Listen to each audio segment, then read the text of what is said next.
from Hollywood, it's time now for... Johnny Dollar. Ah, how weary, stale, flat, and unprofitable seem to me all the uses of this world. Who's that? Garrett Reynolds, Johnny. Reynolds in Trenton? That's right, New Jersey State Mutual Life. Well, what was the quote from Shakespeare about? Hamlet, wasn't it? Alas, I would a tale unfold whose lightest word would harrow up thy soul, freeze thy young blood, make thy two eyes like stars start from their sphere, thy knotted and combined lungs apart. Now, wait a minute, will you? Particular hair to stand on end like quills upon the fretful porpentine. Garrett, have you gone off your rocker? Why don't you come on down here and see? Yeah, I think I'd better.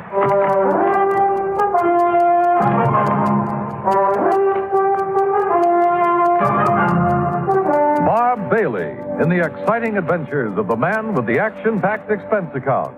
America's fabulous freelance insurance investigator. Yours truly, Johnny Dollar.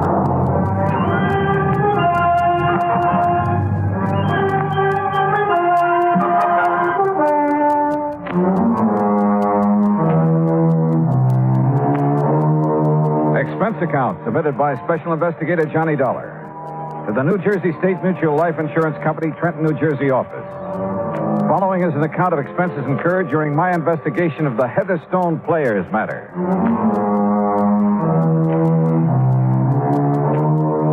Expense account item 1, $9.80. Train fare, lunch, and incidentals on the trip from Hartford to Trenton, New Jersey.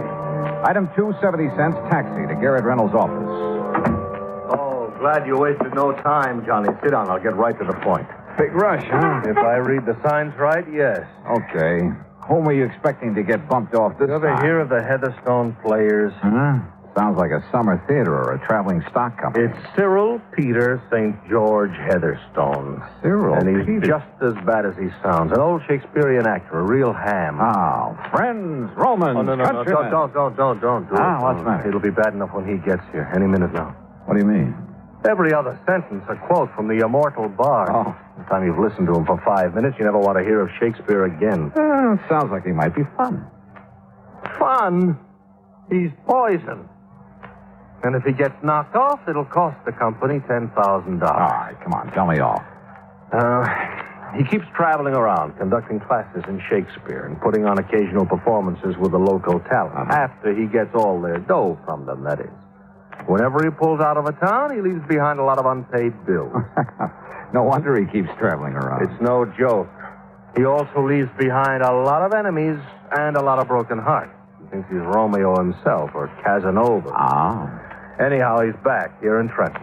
He's putting on a Shakespearean festival over radio station WVGR. Oh, well, hey now, maybe I can join the cast. But soft, what light through yonder window breaks? It is the east, and Juliet is Will the you sun. cut it out? This is serious. So am I. But go on. There is not one of his cast or crew there at the radio station doesn't hate every bone in his body. Except maybe young Joni Carter. And who's she?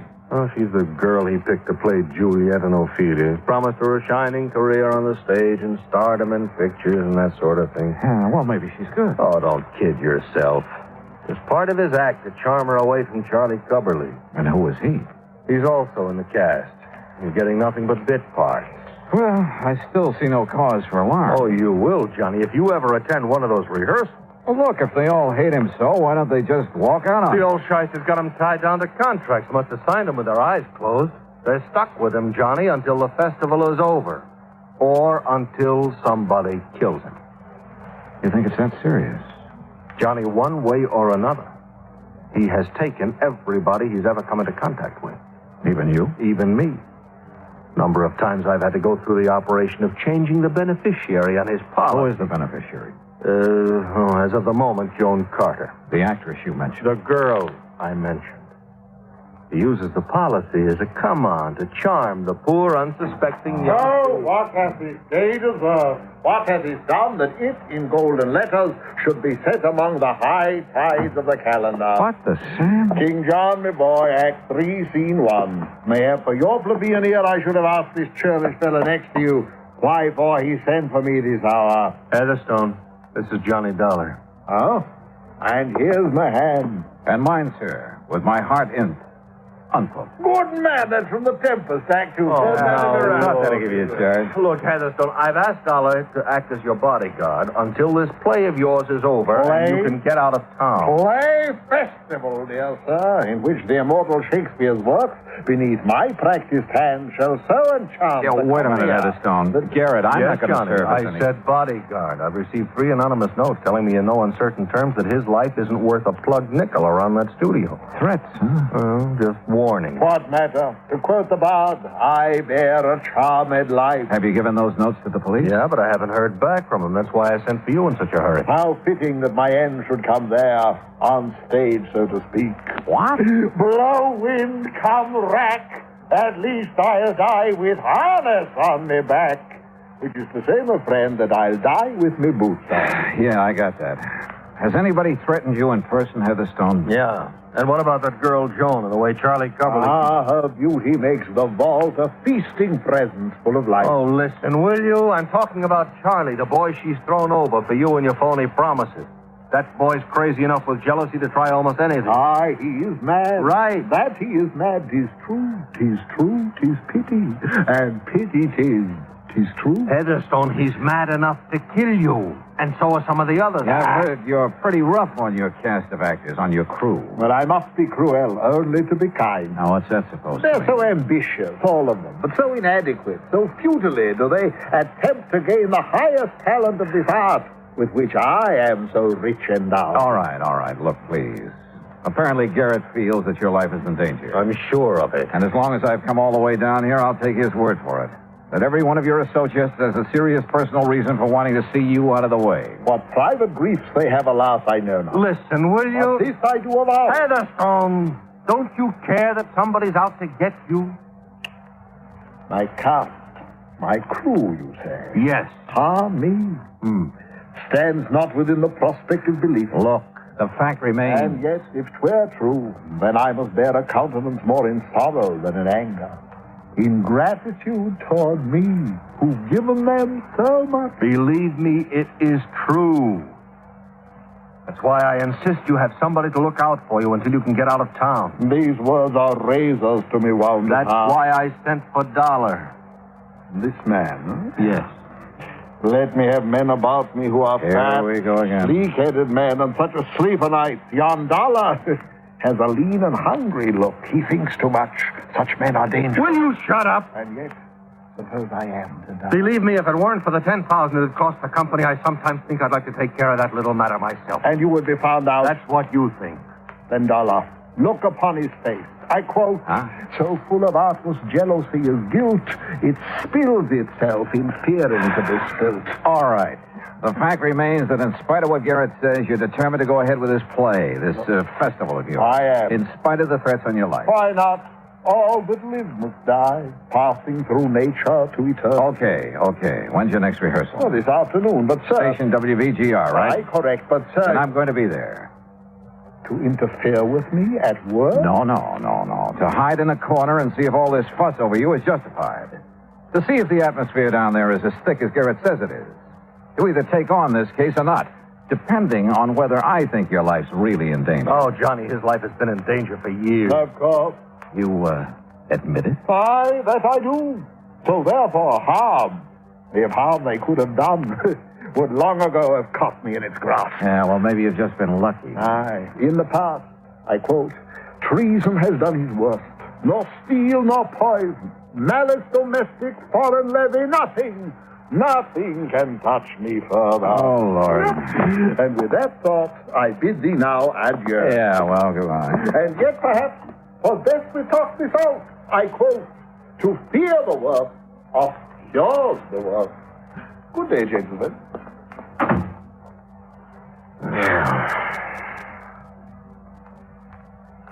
You want a drink? Garrett, that is the craziest clown I've ever met. But I still don't really see what you're worried about. That's because all you've seen is the amusing side of him. But I tell you, Johnny, look, did you mean that about going over to the studio? Yeah, sure. And frankly, more to see how a radio show is put together than anything else. Then I'll arrange for you to sit in the control room with the engineer, the fellow who keeps the voices and sound effects and music and things in balance. Great, I'll have a ball. Yeah? Well, you'll see why I sent for you. Why I'm so sure somebody's going to murder Heatherstone. Hey, if I didn't know you so well, Garrett, I'd think you were planning to do it yourself and call me in as a cover-up. You know something, Johnny? Well? I'll call the studio, make arrangements for you.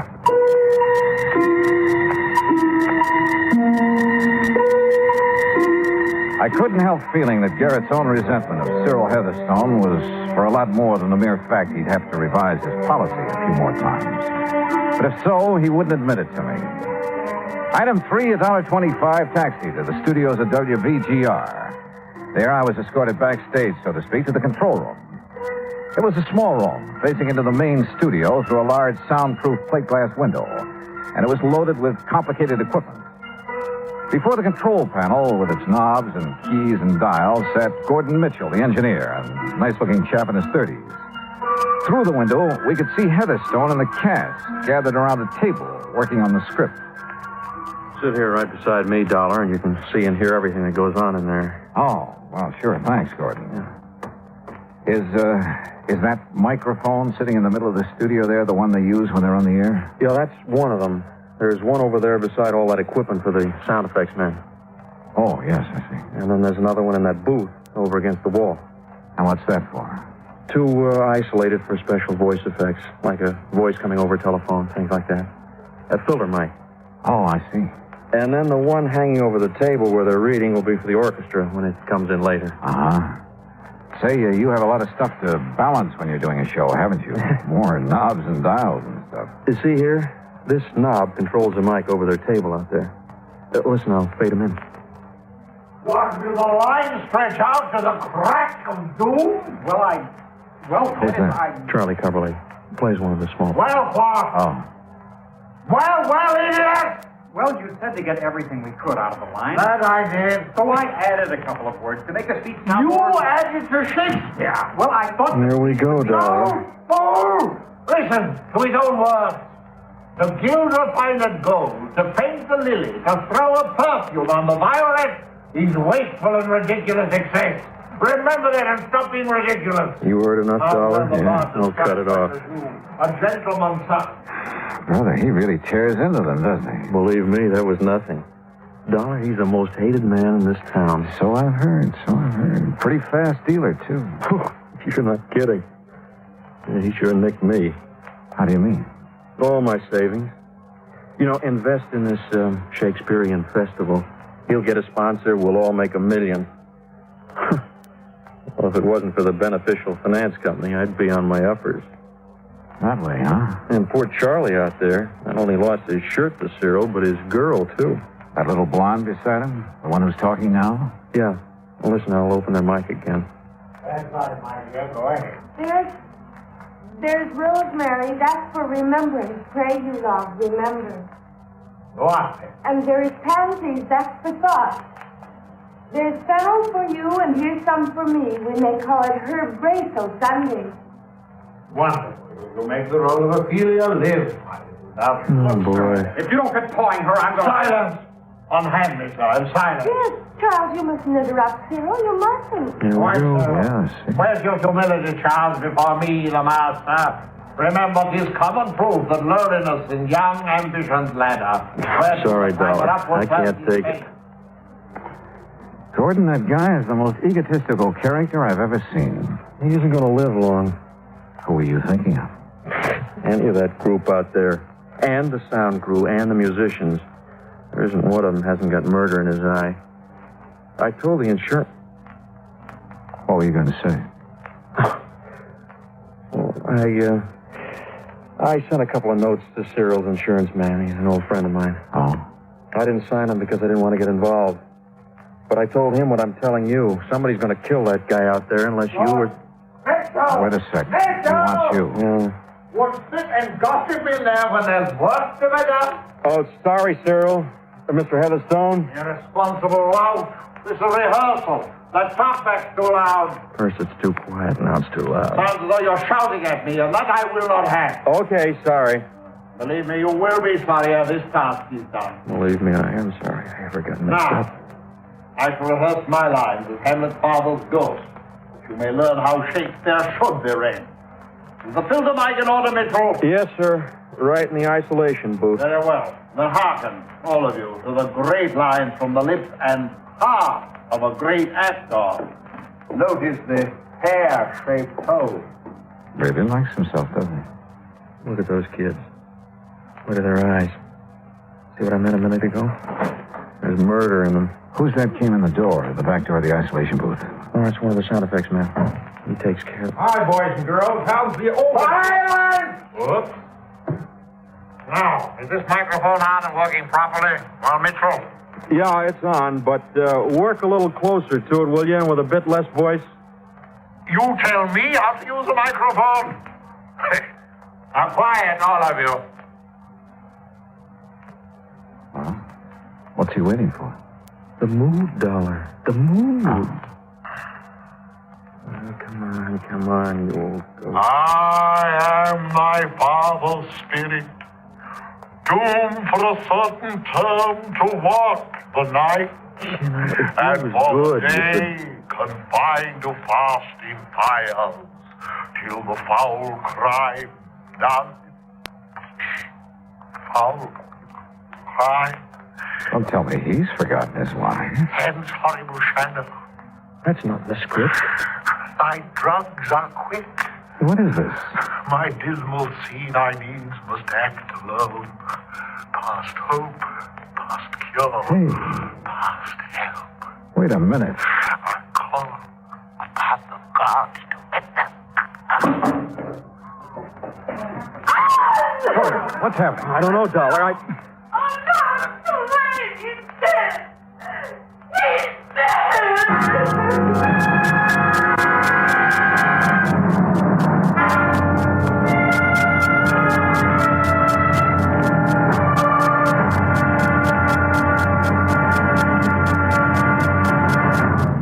Act two of yours truly, Johnny Dollar, in a moment. Who among us has not hoped for a better life? Who has not had a desire to help stamp out disease and suffering among more unfortunate people throughout the world? Many have wanted to help, and many have done so. That sort of work is going on everywhere. Everywhere there is hope for freedom and a better life. Outstanding in this field of activity is Project Hope, which operates from a converted U.S. Navy hospital ship called, appropriately enough, the Hope. The good ship Hope carries out its mission of mercy in far eastern waters. Wherever doctors, nurses, dentists, sanitation, and public health experts are needed, the Hope steams full speed ahead and gives what help it can. In addition to giving medical aid, the staff of the Hope works with local doctors to acquaint them with the newest of medicines and medical procedures. At the same time, the staff of the Hope learns a great deal about the symptoms and the cures of diseases with which they have had no previous contact. When the Hope was in the United States Navy, it was called the Consolation, and it is certain that the people who now operate her will give both consolation and hope to those who are suffering. Consolation, hope, and a new life. For wherever the hospital ship Hope is anchored, its staff is to make emergency trips to scenes of disasters and epidemics. Their services include a wide variety of skills, from removing a tumor from a child's neck to putting a bandage on an old woman's cut finger. But most importantly, with the Hope comes friendship and understanding. Good medicine for healthy freedom, which is the right of all men everywhere. And now, Act two of yours truly, Johnny Dollar, and the Heatherstone Players Matter. Cyril Peter St. George Heatherstone was dead. There was no doubt about it. And the old Shakespearean actor had died muttering the words of the immortal bard, there at radio station WVGR in Trenton, New Jersey. When he fell in the isolation booth at one side, I immediately rushed into the main studio, checked the dead man's body, his clothes. I searched every nook and cranny of the isolation booth and came up with nothing. He's dead. Cyril is dead. It's terrible. It's terrible. Is it? Well, I'm glad he's dead. He's had it coming for a long, long time. Oh, stop it, Joan. Stop it. But he was going to make me an actress. A great actress. A star. Oh, don't kid yourself, Joni. He was taking you like he took the rest of us. And me, I'm glad to see him lying there. Who are you? Huh?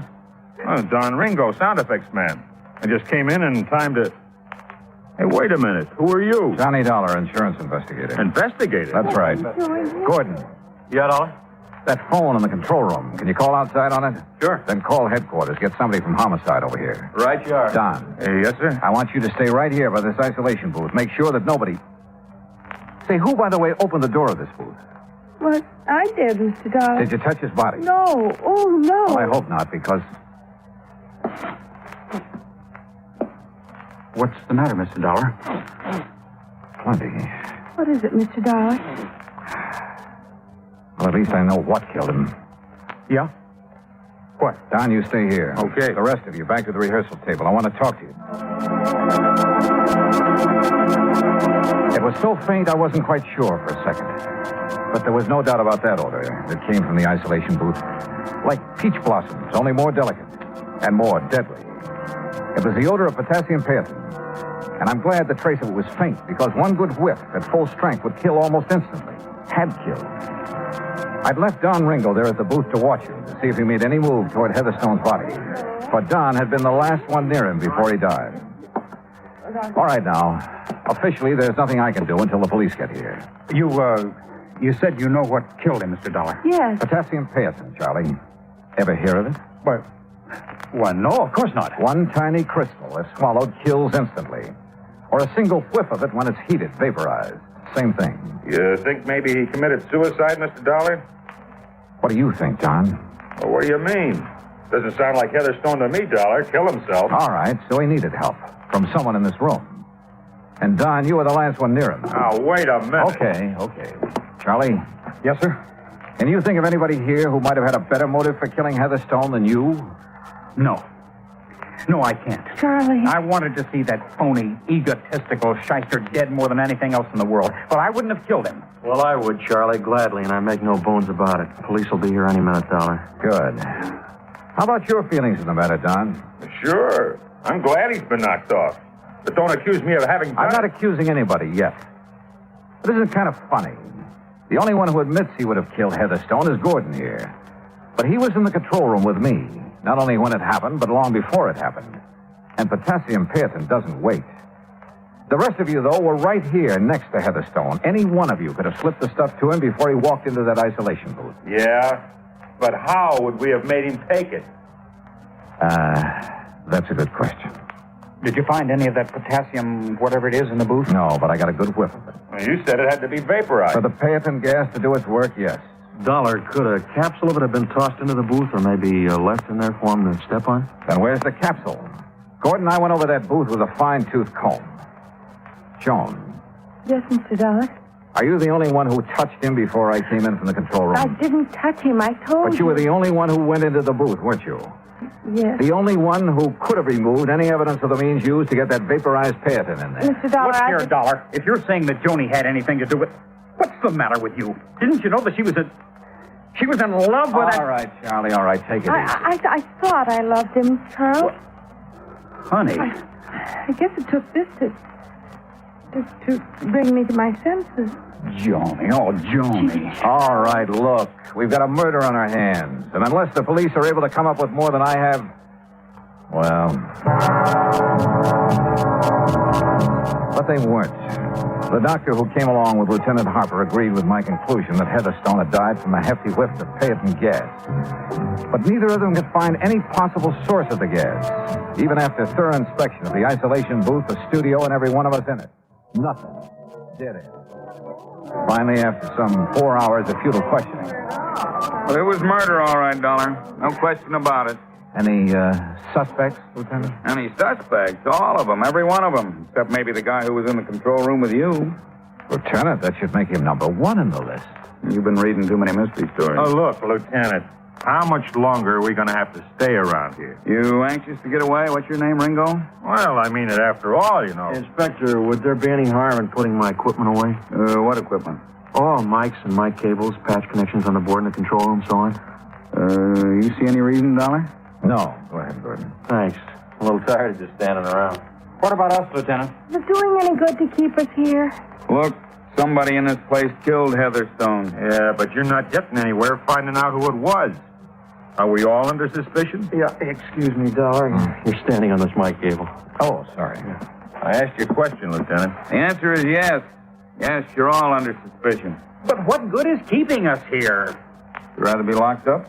Hey, excuse me again, Dollar. Now this cable. Oh, sure. Hey, now, wait a minute. That's the cable for the mic in that booth? Yeah, that's right. Hey, excuse me. Yeah, you go ahead and take it away. Gordon. Those mics all stay in the studio? Yes, sir. Oh, if you ever want to inspect them... Inspect them? What for? What? Oh, I didn't know. Maybe I know, Gordon. What? This cable to the booth mic. It's thicker than the other. Hmm? Oh, yeah. Probably an old one. Or maybe it's bigger because it has a couple of extra leads in it, extra wires. Yeah, the old ones did. That's why... Come on, Lieutenant. Huh? You too, Gordon. Got a screwdriver? Sure, in my pocket. Here you are. Pliers, too, if you want them. If I don't understand why... Now, this mic in the booth. Oh, careful, Mr. Dollar. That's pretty delicate. Then you do it. Take the faceplate off this mic. Sure. But why? Yeah, Dollar. Potassium paetin. A crystal of potassium paetin vaporized in this booth. Oh, sure, but you going to tell me how? Well, maybe I'm just guessing, but I think so. Go ahead, Gordon. Yes, sir. Well, I still don't... Yeah, there you are. Well, there's the insides of it. Yeah. And that's all. There's a... Look. This tiny ball of fused metal. Yeah. All that's left of a heating element that was melted away inside this mic. Thanks to the extra wires in that cable. Oh, it's probably just a little piece of stuff. Look at the color. A livid red. Typical of the action of potassium paetin on fused metal. Huh? On the heating element that was placed in the mic and destroyed by a surge of current through it. Hey, that color, that's right. You're right.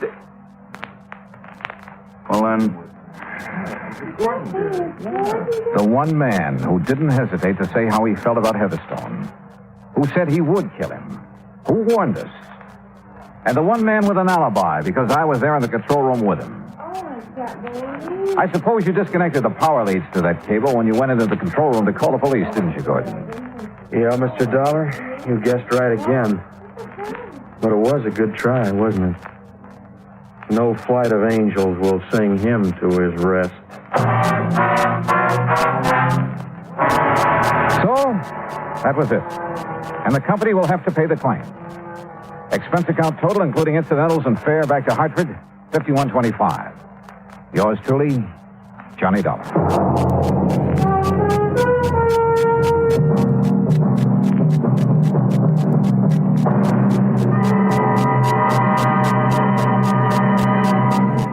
Now, here's our star to tell you about next week's story. Next week, the Yours Truly Matter. And I give you one guess about the name of the victim. Join us, won't you? Yours truly, Johnny Dollar.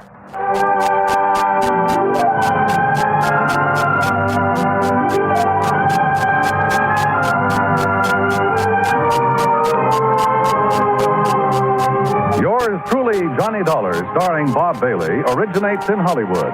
It is produced and directed by Jack Johnstone, who also wrote tonight's story. Heard in our cast were Virginia Gregg, Lawrence Dobkin, Dick Crenna, Sam Edwards, Frank Gerstle, Herb Vigran, and Hans Conried. Be sure to join us next week, same time and station, for another exciting story of Yours truly, Johnny Dollar.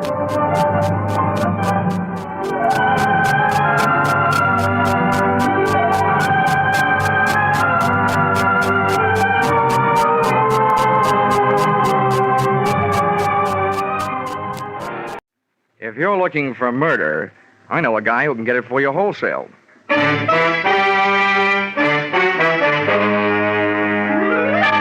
This is another in the adventures of America's fabulous freelance insurance investigator, Johnny Dollar, starring Charles Russell. At insurance investigations, Johnny Dollar is only an expert.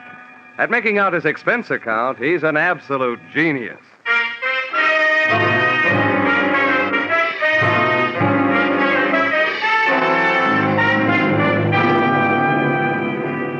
Expense account submitted by Special Investigator Johnny Dollar to West Coast Underwriters, San Francisco Branch. Attention, Bradford L. Coates, General Manager. The following is an accounting of my expenditures during my investigation of the little man who wasn't all there, or in most cases, there at all, or the unpaid premium payoff. Expense account, item 1. 3 cents postage due on your airmail special delivery letter containing said assignment. I can just hear you dictating it. Take a letter. To Johnny Dollar, you'll find his address in the files. Dear Sir, better make that Dear Dollar. Enclosed find copies of letters received by us from one Mr. James Yarbo, period. This man's wife was insured with our company until recently. One day before her death, her period of grace on an unpaid premium ran out. We canceled her policy in the amount of $20,000. Her husband, Yarbo, first made every effort to collect, then threatened us. Since then, we've received the enclosed series of letters intimating, without confessing, that he's had a hand in the accidental death of at least 12 of our policyholders to date. The police have been working on it, but are getting nowhere. If you are available, please come immediately. Yours very truly,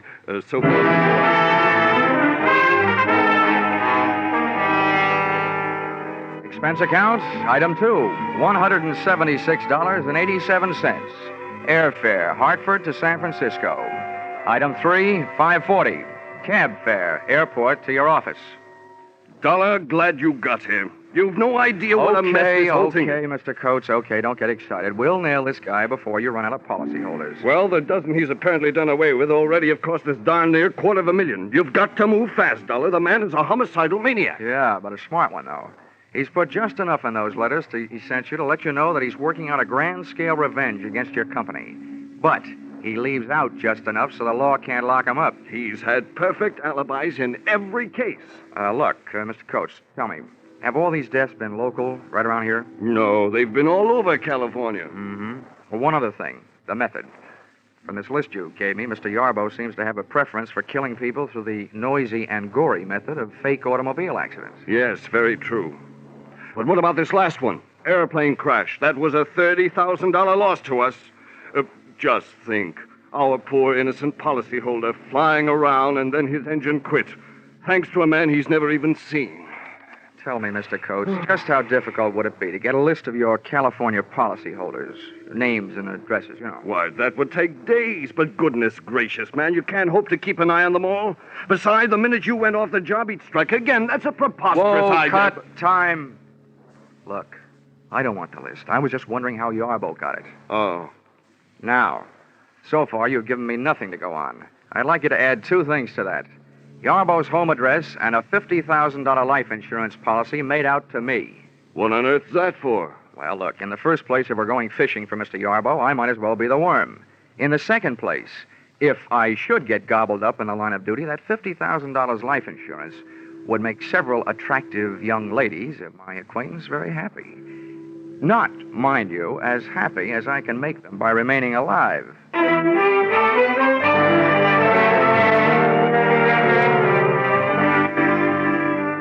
Expense account, item 4, $30. Rental of limousine, complete with chauffeur. I figured if I was riding the trouble, I was riding in style. So I started on a house-to-house survey. You might say, knocking at death's door.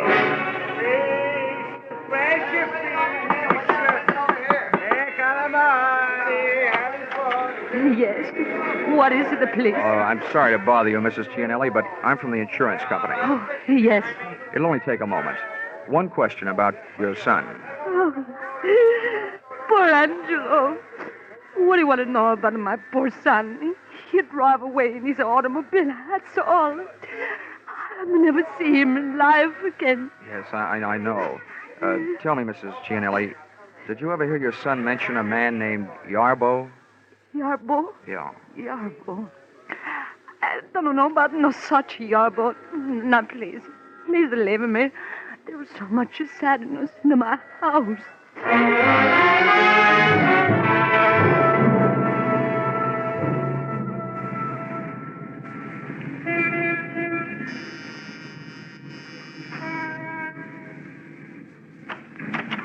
Yes? Mr. Dykes, Yes. I'm sorry to bother you, but I'm from the insurance company. About your son's plane crash. Oh. I thought all those details had been taken care of. But just one thing, Mr. Dykes. Did your son ever mention a man named Yarbo? Yarbo? Yeah. That's an unusual name. I'm sure if he had, I would have remembered. Okay, sir. I'm sorry to have bothered you. And thanks.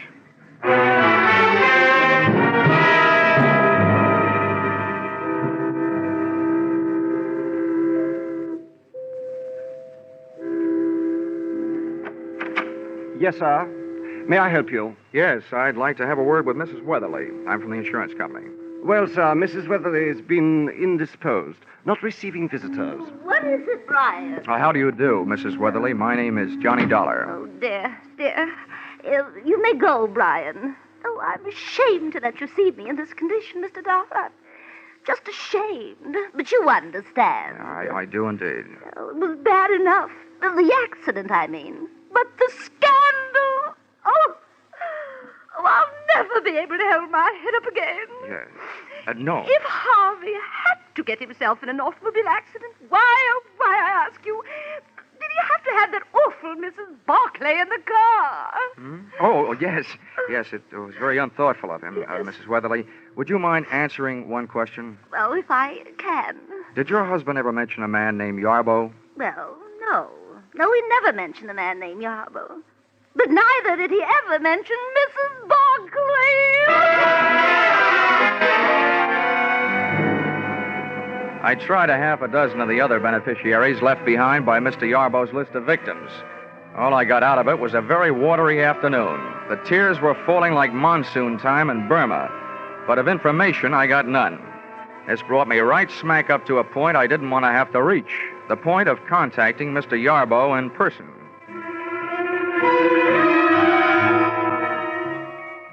At 8:30 that night, I took a plant on Yarbo's house on Lombard Street. At 11:30, I saw the lights go out, as did Yarbo.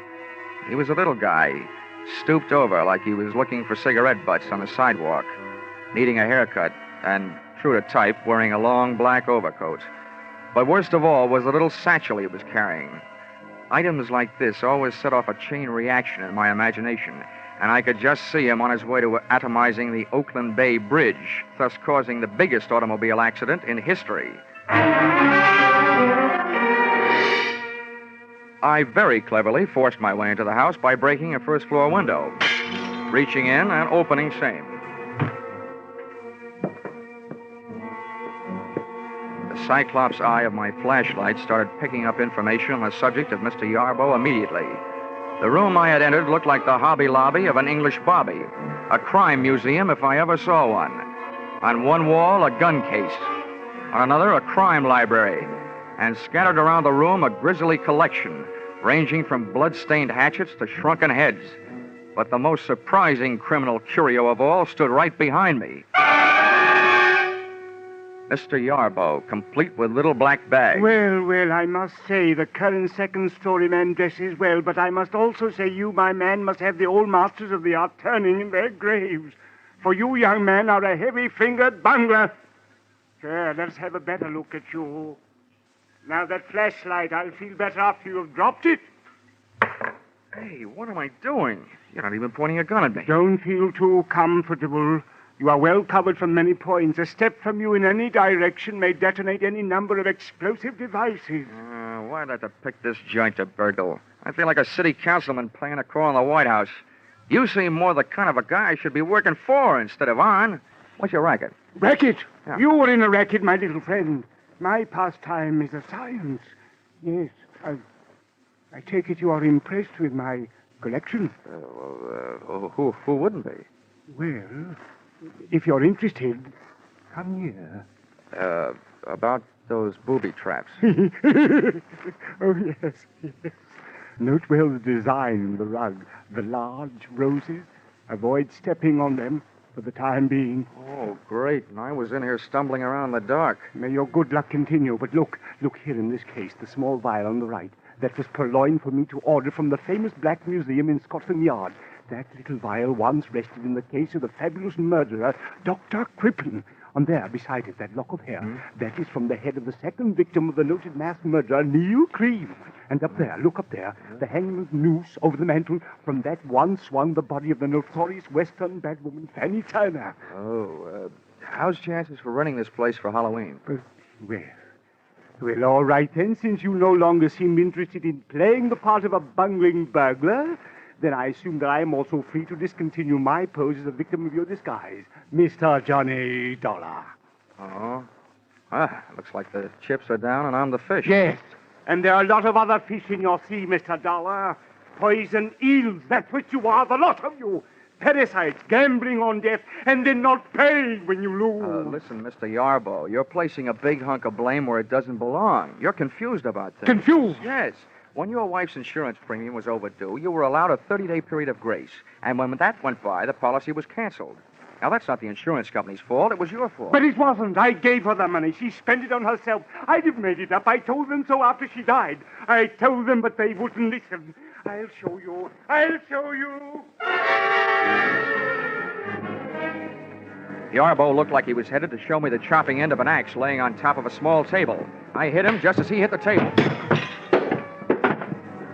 As he hit the floor, I noticed what I was standing on. One of those big red roses in the carpet. It hadn't exploded yet, but that was one flower I wasn't standing around waiting to see bloom.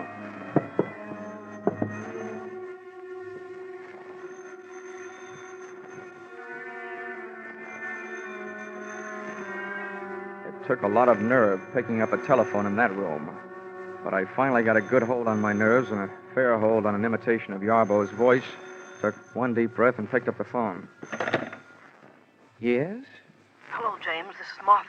I'm at the office. I have good news. 2 more. Mr. and Mrs. Granville Morse, killed tonight on the Great Highway, 2 miles south of Seal Rock. 8:45 tonight. Ran into a post, both killed. Insured for a total of $80,000. I gotta go now. Goodbye, James. Well, congratulations, Brother Yarbo. 2 more at 8:45 tonight. And who's your new alibi? Me.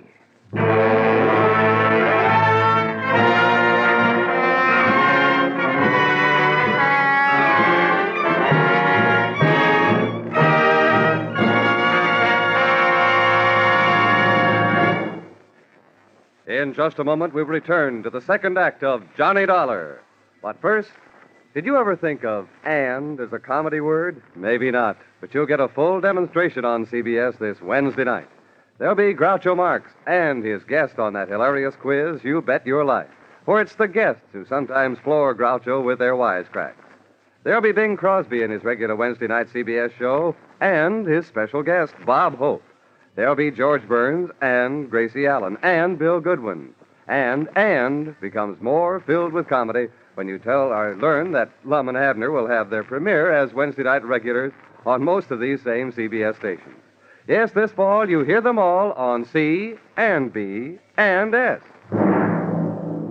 Now, with our star, Charles Russell, we return to the second act of Yours Truly, Johnny Dollar.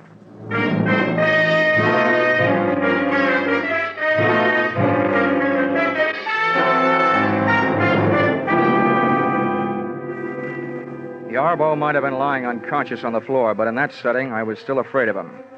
I'd have looked the place over with a fine tooth comb. Only having none, I used my hands. I put the pat test to Yarbo's pockets for a gun. He was unloaded. Then turned my attention to the little black bag he'd been carrying when I saw him leave the house, and which he still had with him when he returned. I hoped it wasn't booby-trapped. Opened it and discovered that it was a trap, the type my kind of booby stepped into. Inside the bag was a small radio receiver tuned to something I looked for and found in the room. A small radio transmitter of the type formerly used in army tanks. Through this, Yarbo had heard me enter his little museum of murder and had returned to catch me in the act of prowling the premises. About then, I caught him in the act of coming to. Well, welcome home, Yarbo. Time to get up. I just had a long chat on the phone with Martha. She thought I was you. You think you're very clever, don't you? Martha knows my voice. If she talked to you at all, she didn't tell you anything. Of that I am sure, so save your breath. There is no use your telling me she gave you any information. Oh, no, you got me wrong, pal. I only told you Martha called to let you know I know there is a Martha. I figured it might make you nervous, and nervous men are easy to beat. Other nervous men may be easy to beat, Dollar, but not James Yarbo. The police have tried, and they couldn't prove a thing against me. Now, may I have your permission to get up? Yeah. Maybe the police haven't been able to get anything on you, but I have something. Attempted murder. The hatchet you went for. The pitiful mistake of a pitifully suspicious mind, Dollar. I wasn't reaching for that hatchet on the table. I was trying to show you something in the table drawer. There it is, spilled out on the floor. My wife's insurance policy. The one your unscrupulous thieving superiors refused to pay. The vampires? Here, look at it. All in order. Much of it in fine print. Fine. Just fine. Okay, Yarbo, that did it. Come on, ahead of me. Where are we going? To find some place to lock you up. I was hired to stop you, and until I do, I'm at least going to try and slow you down. Now move.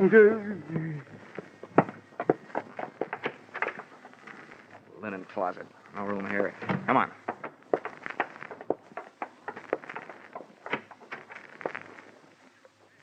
Bathroom. No window. Yeah, this'll do. Go on, get in there. No, not in here. Anywhere but in here. It's a good place. You may get thirsty. No. This is where my wife died. Not in here. No.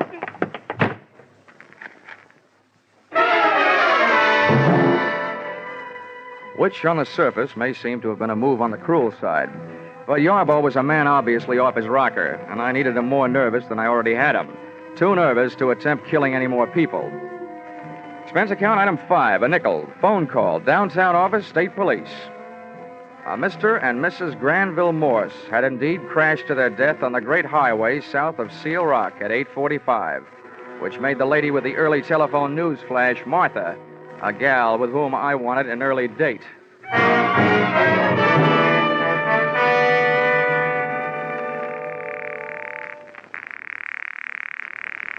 Come on, answer the phone. Hello? Hello?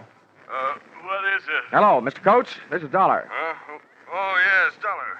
What do you want? Well, first I want to tell you that you just lost 2 more policyholders. List price, $80,000. Oh, good Lord. This is terrible. Who? How? What? Never mind that. I've also got something else. On the good side. I need your help tonight. Of course. Anything. What can I do? Meet me at your office. You and I are going to go looking for a dame named Martha. Martha? Martha who? I don't know, but I hope she works for you. I'll be there in a half hour. Make that 20 minutes, and you'll be 10 minutes closer to happy days.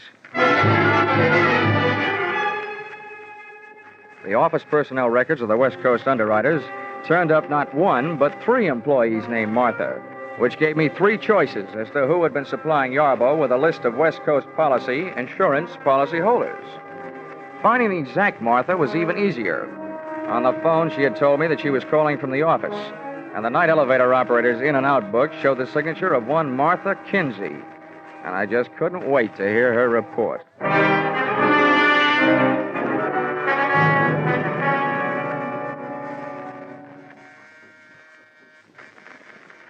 Who is it? I've got a message from Mr. Yarbo. Oh, just a minute. Message from James. Oh, what does he want? Well, what he really wants is to get out of the bathroom. That's where I've got him locked up. Who are you? You ought to know who I am. I assume you're the one that told Yarbo he could be expecting a call from an insurance investigator named Dollar. Well, that's me. Well, I don't care. James told me girls give out lists of names all the time. Sell them for mailing lists. 10 cents apiece. May not be ethical, but it's not against the law. James told me, and I believe James. Oh, he's the smartest man I ever knew. He may be the smartest, but he's right in line to be numbered among the deadest. One of these fine mornings, the state is going to give him a cyanide egg for breakfast. What do you mean? You should know. Murder, execution, gas chamber. Well, you can't prove a thing. James told me so, and he knows. Well, he's smart. I hope he's not smart enough to pick a lock with a bath mat. Now, come on, sit down. You and I are going to have a nice, long talk. We are not. I won't say a thing. I don't have to, unless you have a warrant, an indictment, and a court reporter. James told me so. Yeah, I know. He's smart. but no matter what he told you, you're going to tell me a few things. Oh, no, I'm not. Oh, yes, you are. Oh, no, I'm not. Oh, yes, you are.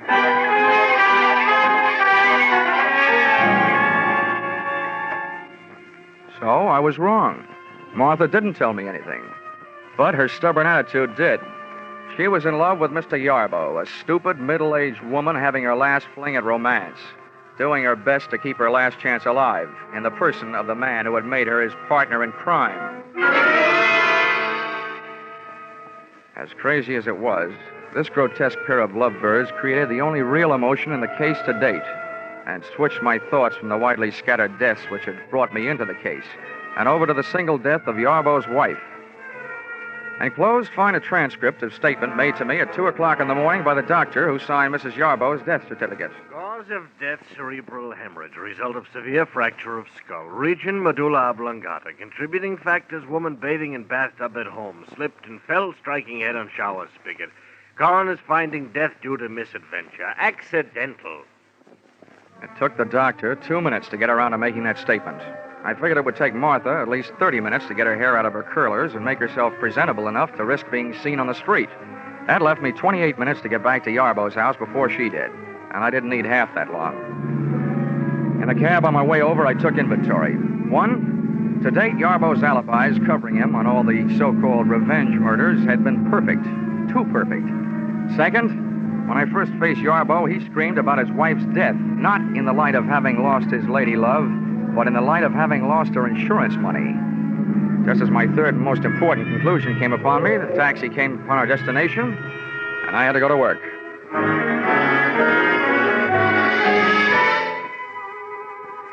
Once inside the little horror house on Lombard Street, I got set for a long search. But it turned out to be a short one, and it proved 2 things. Yarbo was not only a murderer, he was as crazy as he'd acted in having kept the evidence around.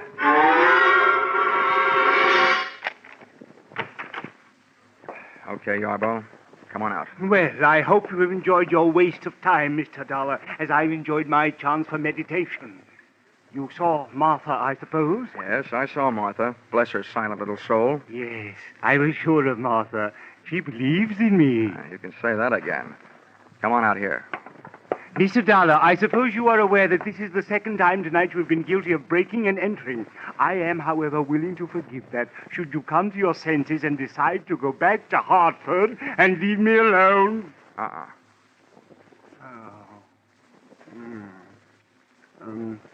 Mind treading on the roses in the rug, Mr. Dollar?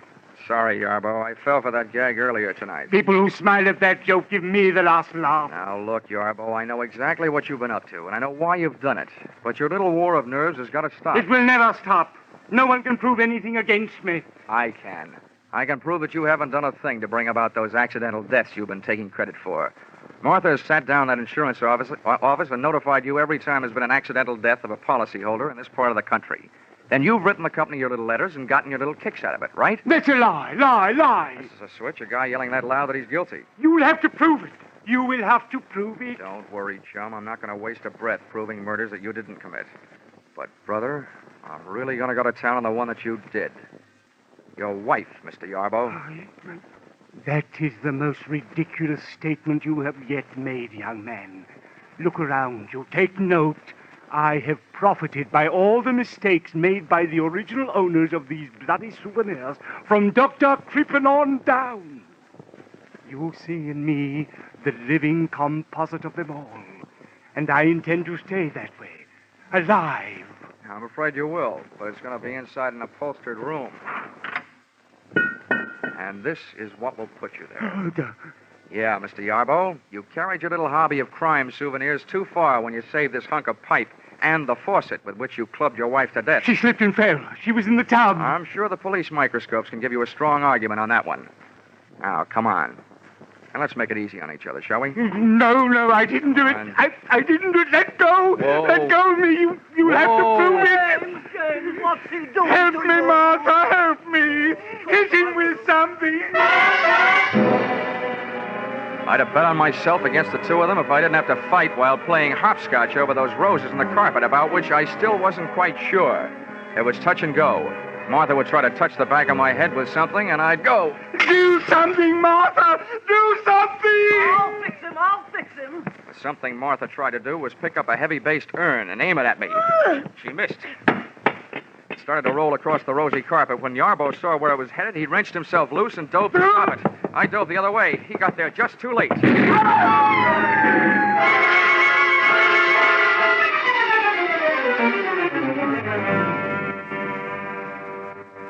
I didn't have to look twice to know he was dead. Fate had called James Yarbo up on his own carpet. When Martha threw that urn at me, it had rolled straight for the only rose in the rug that had been booby-trapped. Which only goes to prove that sometimes a rose by any other name can be anything but sweet.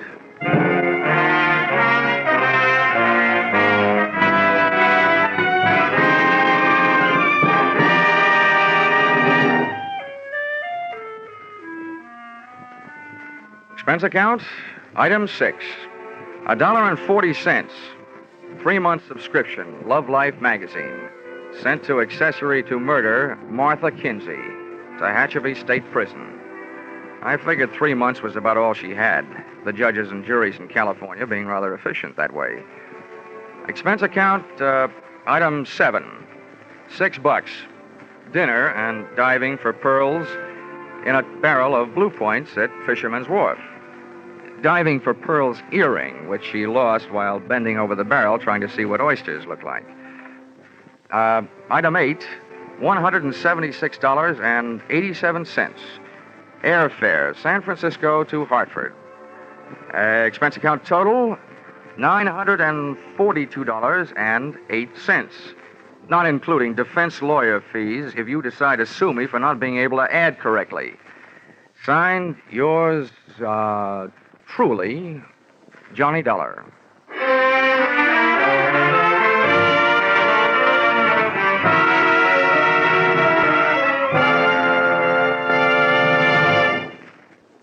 Yours truly, Johnny Dollar, is produced and directed by Gordon T. Hughes and stars Charles Russell. Script by Paul Dudley and Gil Dowd. Featured in the cast were Jay Novello, Martha Wentworth, Paul DeBove, Gigi Pearson, and Larry Dobkin. The special music is written and conducted by Wilbur Hatch.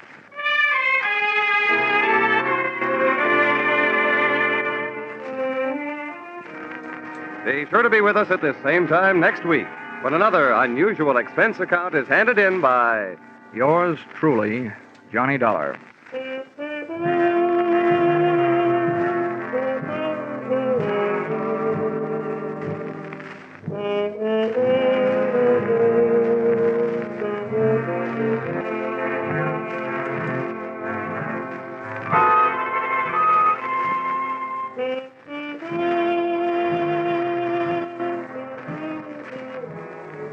Everyone is concerned about world affairs these days. If we want world peace, we'll have to have national peace first. In order to keep America's strength and prestige, in order to preserve her freedom, we must do away with group prejudice. Let's stop judging people by the color of their skin or the place where they worship, and start considering them for what they do. We'll be sure to have a happier world. Stay tuned now for Vaughn Monroe and his caravan, following immediately on most of these CBS stations.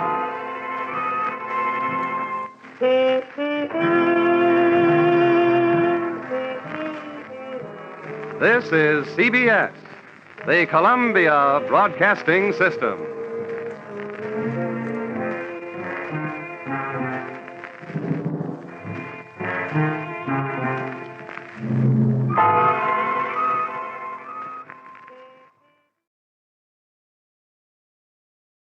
Bing Crosby has been on his summer holiday, but beginning October 3rd, Bing and his crew will return to this, their regular time. So join in the fun with Bing Crosby at this time next Wednesday, October 3rd. From Hollywood, it's time now for Edmund O'Brien as Johnny Dollar. Philip Martin, Johnny. Fine, what have you got for me? Mr. Benny Waxman's insured with Columbia. When did he die and what's wrong with the way he did it? He's very much alive and his business isn't. He owns delicatessen. We insure that too. It's burned out. When did it happen? Last night. We don't know whether Waxman did it himself, but the fire department said it was started deliberately. Police holding Waxman? Not yet. No evidence. Better get down here and I'll give you everything we've got. I'm yours after a shave and a shower.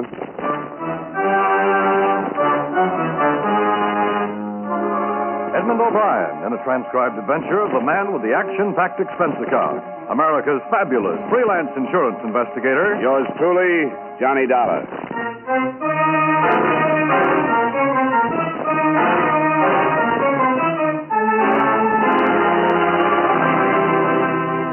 Expense account submitted by Special Investigator Johnny Dollar to Home Office, Columbia All Risk Insurance Company, Hartford, Connecticut.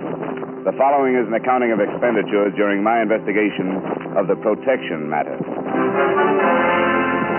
Expense account item 1, 3256, train fare and incidentals between Hartford and New York City after I received from you the necessary information concerning Benny Waxman. I arrived in New York at 3:30 in the afternoon and made my way through a heavy rain to 1078 East 105th, where I found Benny Waxman in a small apartment.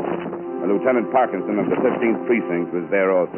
Yeah, Mr. Waxman's in. What do you want him for? Johnny Dollar, I represent Columbia All Risk. Insurance? On Waxman's store. Who is it? Guy named Dollar from the insurance company. Come on in, Dollar. The insurance company? Yeah, you know, the reason you started the fire. I had nothing to do with it. I keep telling you. Over and over he keeps telling me, and over I keep telling him he's a liar.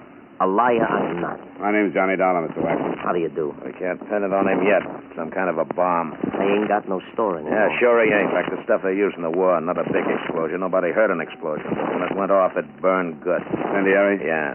Don't know how he got it, but we'll trace it. Incendiary? Of course you don't know how I got it. I didn't get it. How much was the place insured? $20,000.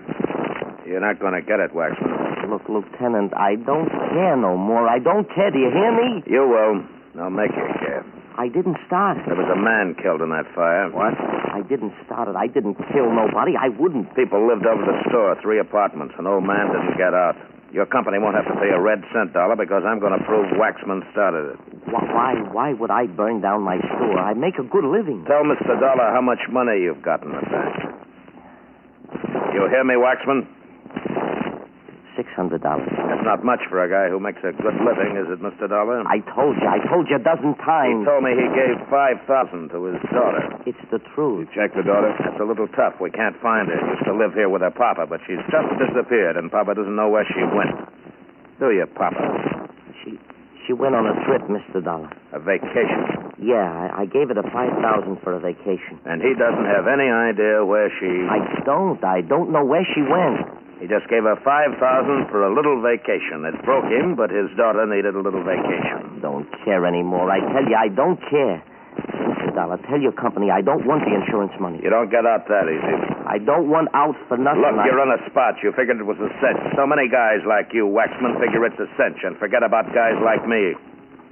I want you for a fire and a killing, and I'm going to get you. I'll say it forever. I did not do it. I'll say it till they take me to my grave. That doesn't give you much time. Well, I've got to be going. I'd like to look at that report, Lieutenant. Yeah, sure. Come along. No, I'll check with you later. I want to talk to Waxman. Sure, 15th Precinct. I'll be around until they find out where he got that bomb. Right. You're loose till I get something, Waxman, but do me a favor, huh? What is it? Try and leave town. I'd love it. See you later. Yeah. Mr. Dollar, go back and tell your company to forget it. I don't want the insurance money. If you didn't have anything to do with the fire, you're entitled to it. I'm going to leave this town when I can. Open a business somewhere else. Another city if I'm lucky. If you're not guilty, why not take the money? Because I cannot prove I am innocent. What are you afraid of? What? I said, what are you afraid of? It's pretty obvious you're afraid of something. I'm not afraid. I'm nervous. Policemen, the fire, and everything. That $5,000 for a vacation is pretty weak. Oh, please, Mr. Dollar, I let your company out of all the claims. They don't have to pay me nothing. Now, please, don't ask me any more questions. That cop's out to get you. Look, the law I believe in. If they convict me of something I did not do, then perhaps it is in payment for something I did to break the law. What? I can't explain. Now, please, Mr. Dollar. Okay. Look, Mr. Waxman. Good day, Mr. Dollar. I hadn't noticed.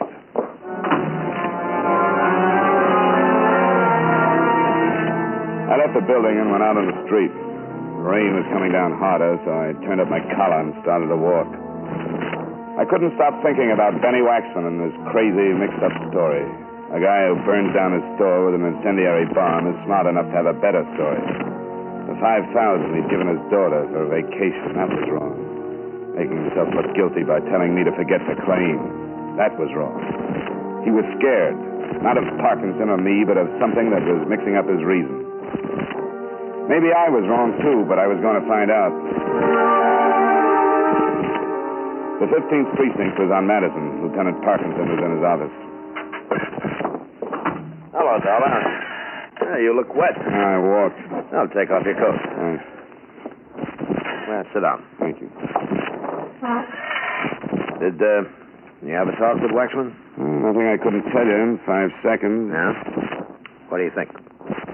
I'm surprised. And what? I didn't come here to insult him. You think he's innocent? I think there's a lot more to it than just a fire and a killing. Isn't there always? I think he's scared stiff. So do I. A guy who starts a fire... Has a better alibi. You want some coffee? Yeah, sounds good. That should be.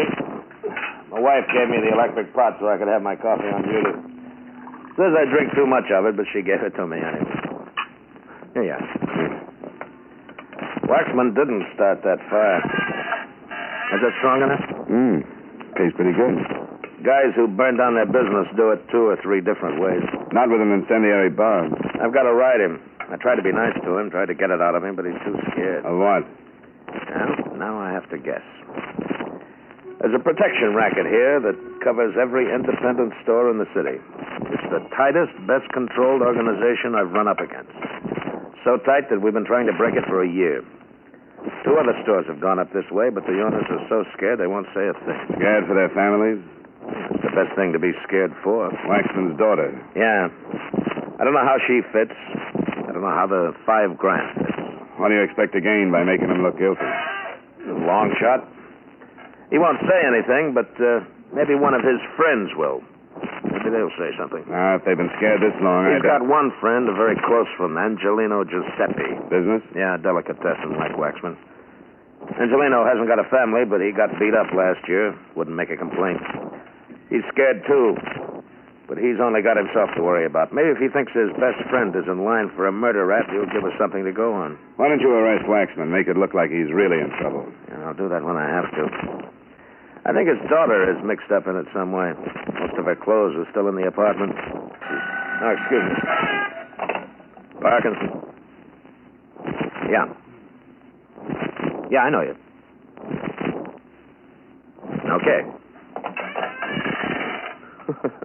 How do you like that? What? It paid off. That was Angelino Giuseppe. He wants to see me. Great. You want to come along? Yeah, sure. Hey, you make pretty good coffee, Lieutenant. I get lucky sometimes.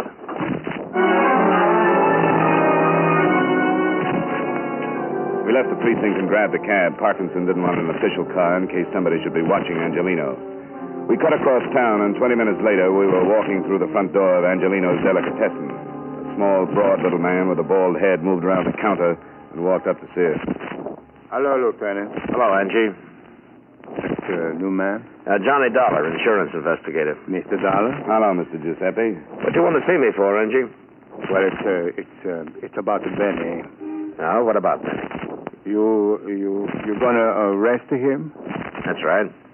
You think he burned down his own store? I know he did.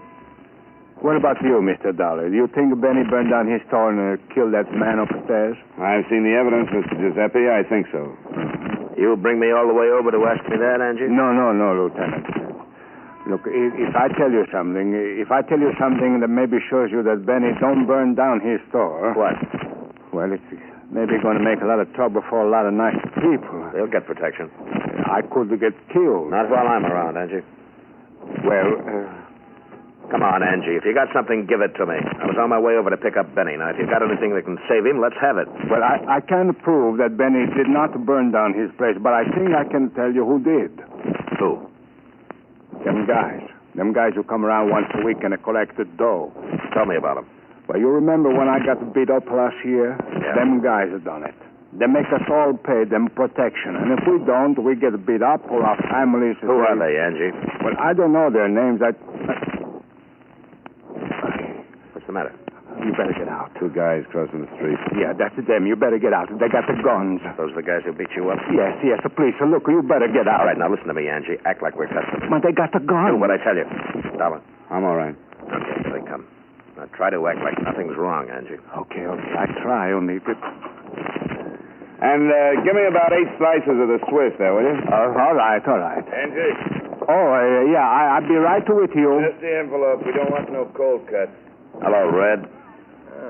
Stop. Look out. No. Parkinson. What about Angie? I told you. Shut up. Get an ambulance. Ambulance? The phone, you idiot. Step on it. Come on. All right. How is it? Is it bad? Parkinson, is it bad? I can't feel much. Must be. Let me look. What about the two? Hello. They've had it. Give me an ambulance. Listen. Hurry up.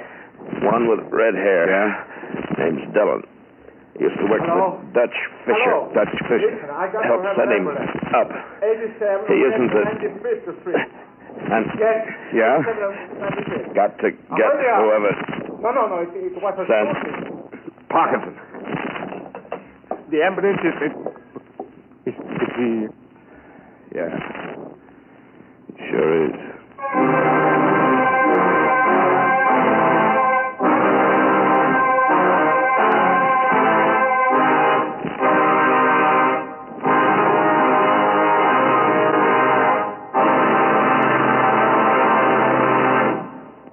We'll return you to yours truly, Johnny Dollar, in just a moment. Beginning next week, listen for Edmund O'Brien as yours truly, Johnny Dollar, Saturday nights on most of these stations. At this time, next Wednesday, the great Bing Crosby Show returns to most of these same stations, with Jane Wyman as Bing's first guest of the season.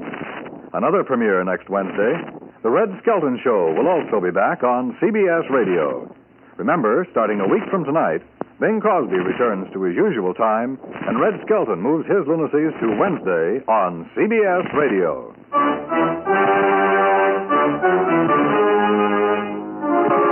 Now, with our star Edmund O'Brien, we bring you the second act of yours truly, Johnny Dollar.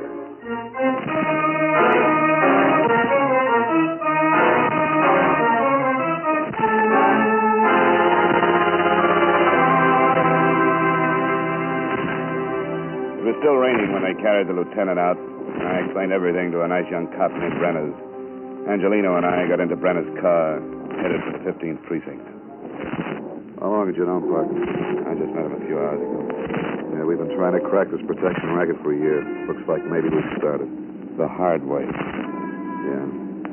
I'll need your statement, Tom. Sure.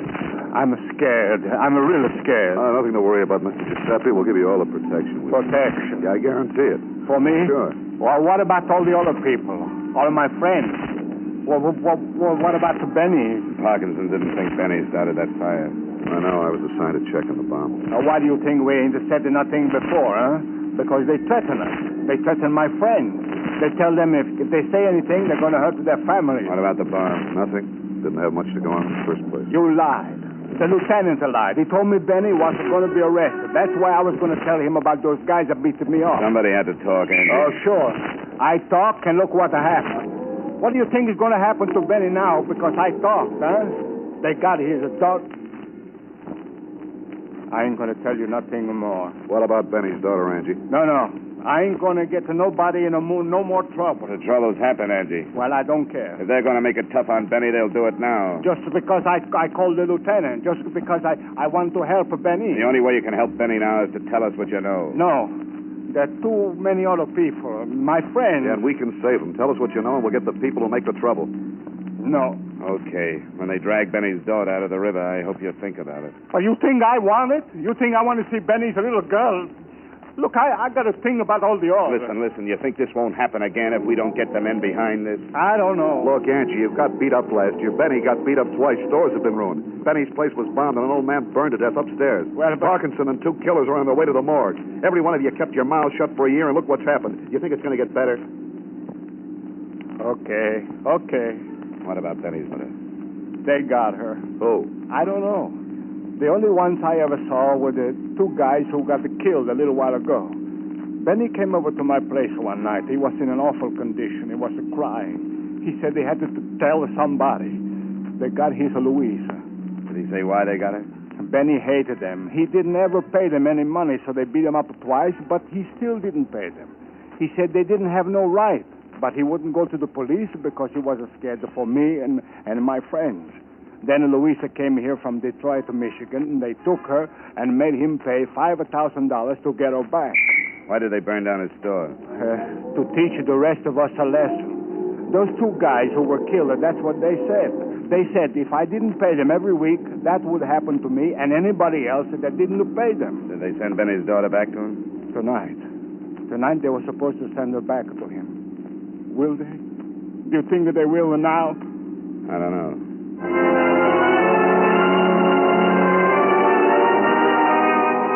We drove our way over the wet pavements that reflected the sun as it sank into the river behind us. At the precinct, Brenner's got our statements and took me down to the mug file to look at pictures of Red Dillon and his partner. That's Dillon. Uh-huh. 1, 2, 3. 6 arrests, 2 convictions, 1 in this state. Kansas City import? Yeah, most of the arrests that city. That boy.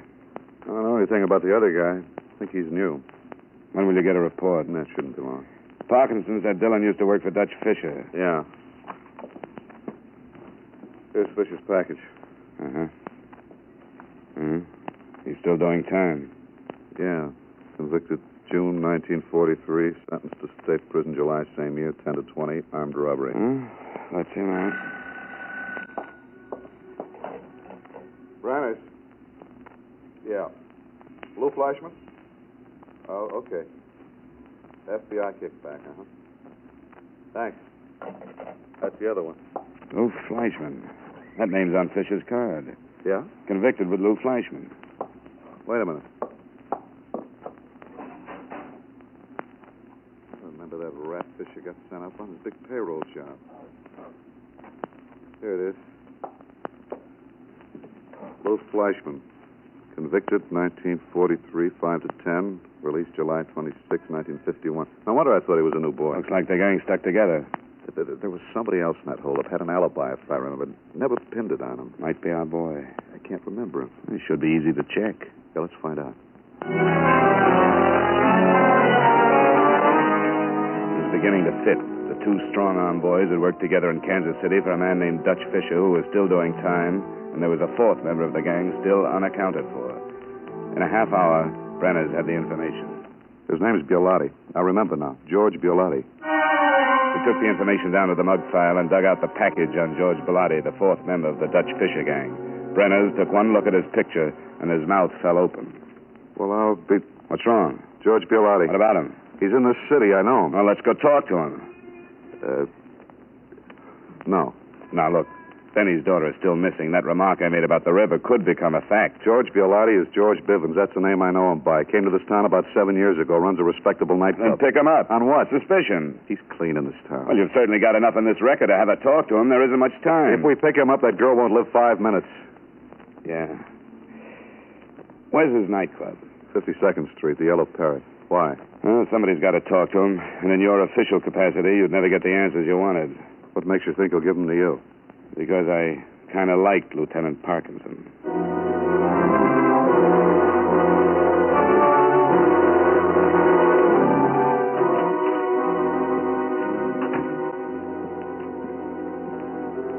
Yeah, something you want?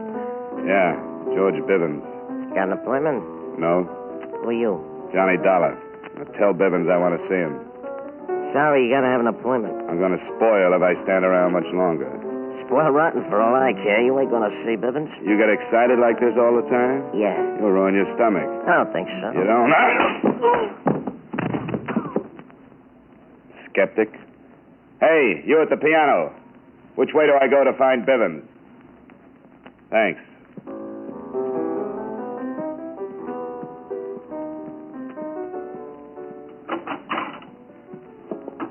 Who are you? Name's Dollar.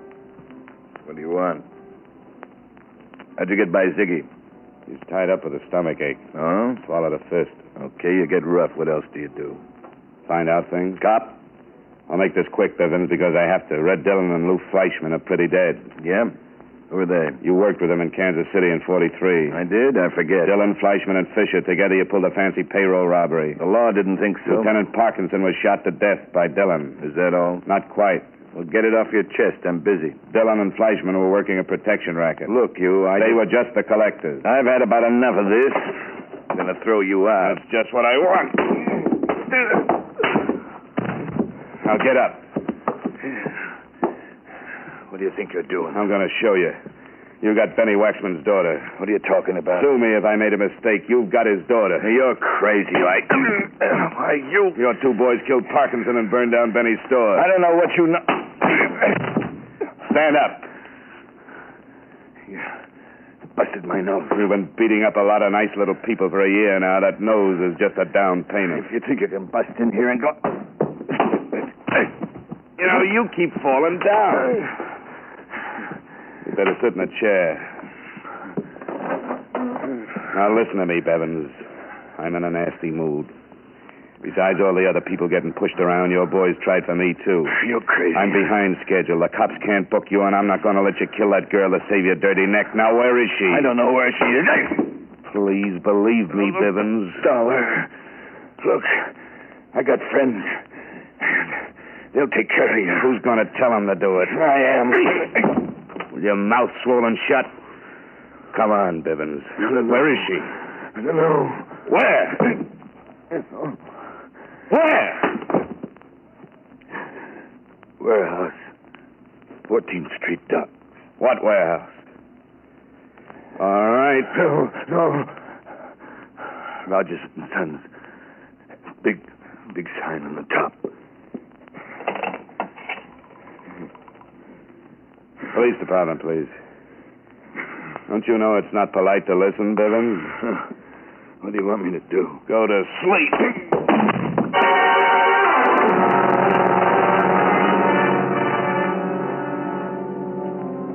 I gave Sergeant Brenners what I had, and he told me he'd meet me at the warehouse. But in the meantime, he'd sent over for Bivens. He was as good as his word, for in less than 3 minutes, radio patrolmen were taking charge of Bivens and his entourage. The place looked like a police lineup when I left and headed for the warehouse. It was getting late when my cab pulled up near the river, and a cold wind was moving in from the Atlantic. Brenners got there a few minutes later, and he staked out his men. If the girl is in there, I'd hate to go in the front door. Let's go in a window. I'm a second-story man at heart, anyway. How'd you ever get Bivens to talk? He'll tell you about it. He's bound to. You'd make a lousy cop. Brenners gave his men orders, then we went looking for a weak window. We found one in the back, crawled through, and dropped down on the dark, cold pavement inside the warehouse. I could hear a radio from somewhere towards the front of the building, so we picked our way along the wall until we found a flight of stairs and climbed up to the main floor. We opened the door and listened. Hey, you getting cold? Yeah. I wish Bivens would call and tell us what to do with this dame.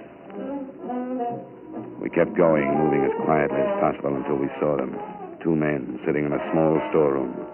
The door was open. We could see the girl, tied and gagged. It wasn't going to be easy. There's an understatement.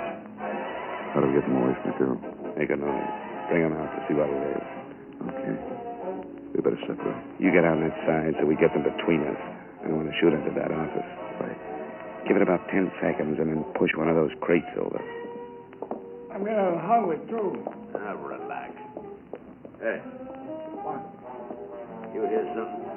Look who's telling who to relax. I didn't hear nothing. I'm getting the jumps. We've been in this dump for 3 days now.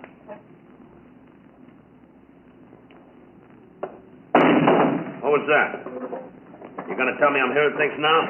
Somebody's out there. Yeah, kill the light. What do we do? Shut up. What's this dang kidnapping? Shut up. Yeah, maybe it's nothing. Maybe a cat or a rat or something, huh? Let's get out of here. Let's forget the dam and get out. I told you to keep your face shut. Now, come on, let's see what it was. Maybe it's the cops. Something was wrong. Bivens would have called, wouldn't he? Or maybe he couldn't. Maybe they got him. Ah, nuts. Come on. I don't see nothing. It's too dark. Now, there's the crate. Drop 'em, boys. Guns!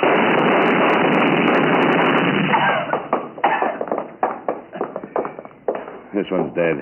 Yeah, the other one's on his way. Well, let's go get the girl. Benny's worried enough.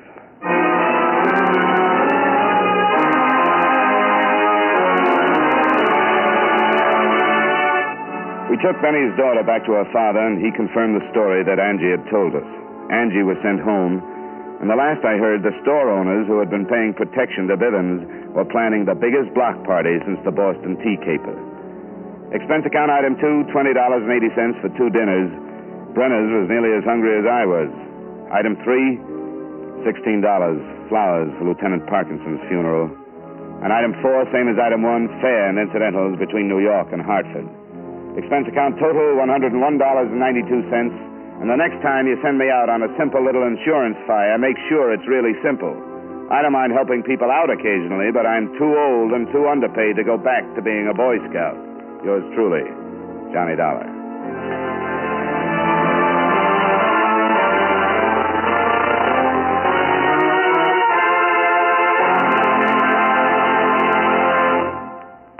Yours truly, Johnny Dollar, stars Edmund O'Brien in the title role and was written by Blake Edwards with music by Eddie Dunstetter. Edmund O'Brien can now be seen starring in the Paramount Pictures production Warpath. Featured in tonight's cast were Joel Samuels, Bill Conrad, Sidney Miller, Jay Novello, and Ray Hartman. Yours truly, Johnny Dollar, is transcribed in Hollywood by Jaime Del Valle.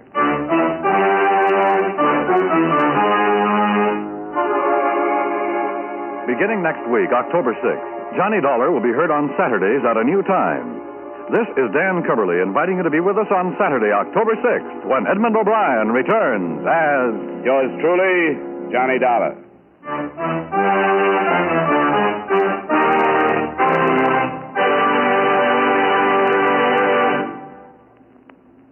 Our country needs the help of every citizen. Defense bonds provide that help. They help to make America strong financially. They help to curb inflation. They make the individual family more secure. Defense bonds strengthen the military front, the production front, and the economic front. And just as important, buying United States defense bonds helps you by providing you with a safe, sound, profitable investment. Don't forget, defense is your job, too. Buy United States defense bonds today.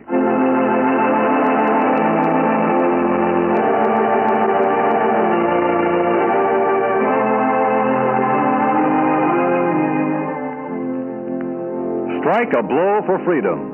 Join the crusade for freedom to get the truth to people behind the Iron Curtain. As long as they're kept in ignorance, the 10th world situation may not improve.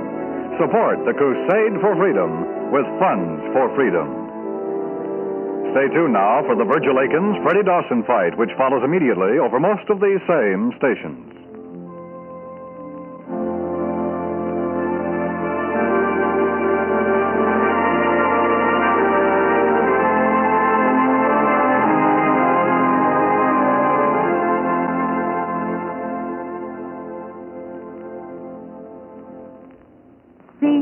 CBS. B for the best. F. Yes, yes, yes. The star's address is CBS. Remember, Wednesday night is Bing Crosby night on the CBS Radio Network.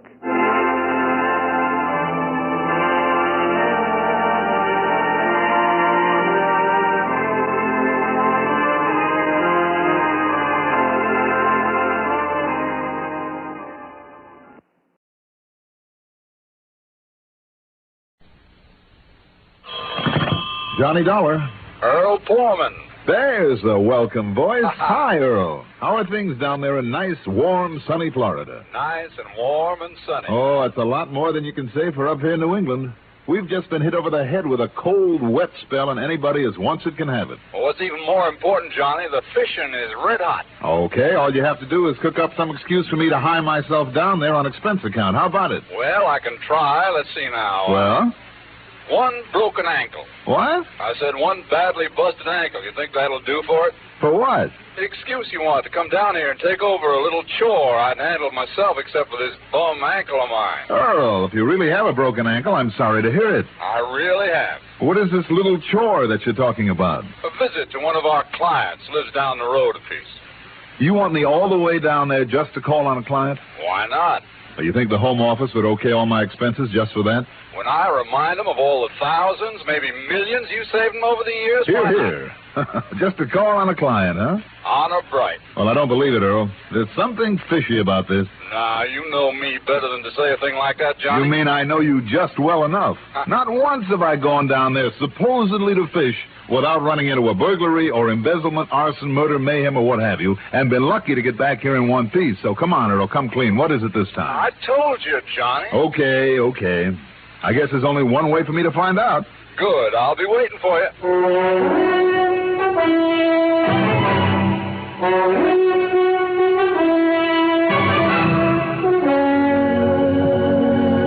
The CBS Radio Network brings you Mandel Kramer in the exciting adventures of the man with the action-packed expense account, America's fabulous freelance insurance investigator, yours truly, Johnny Dollar.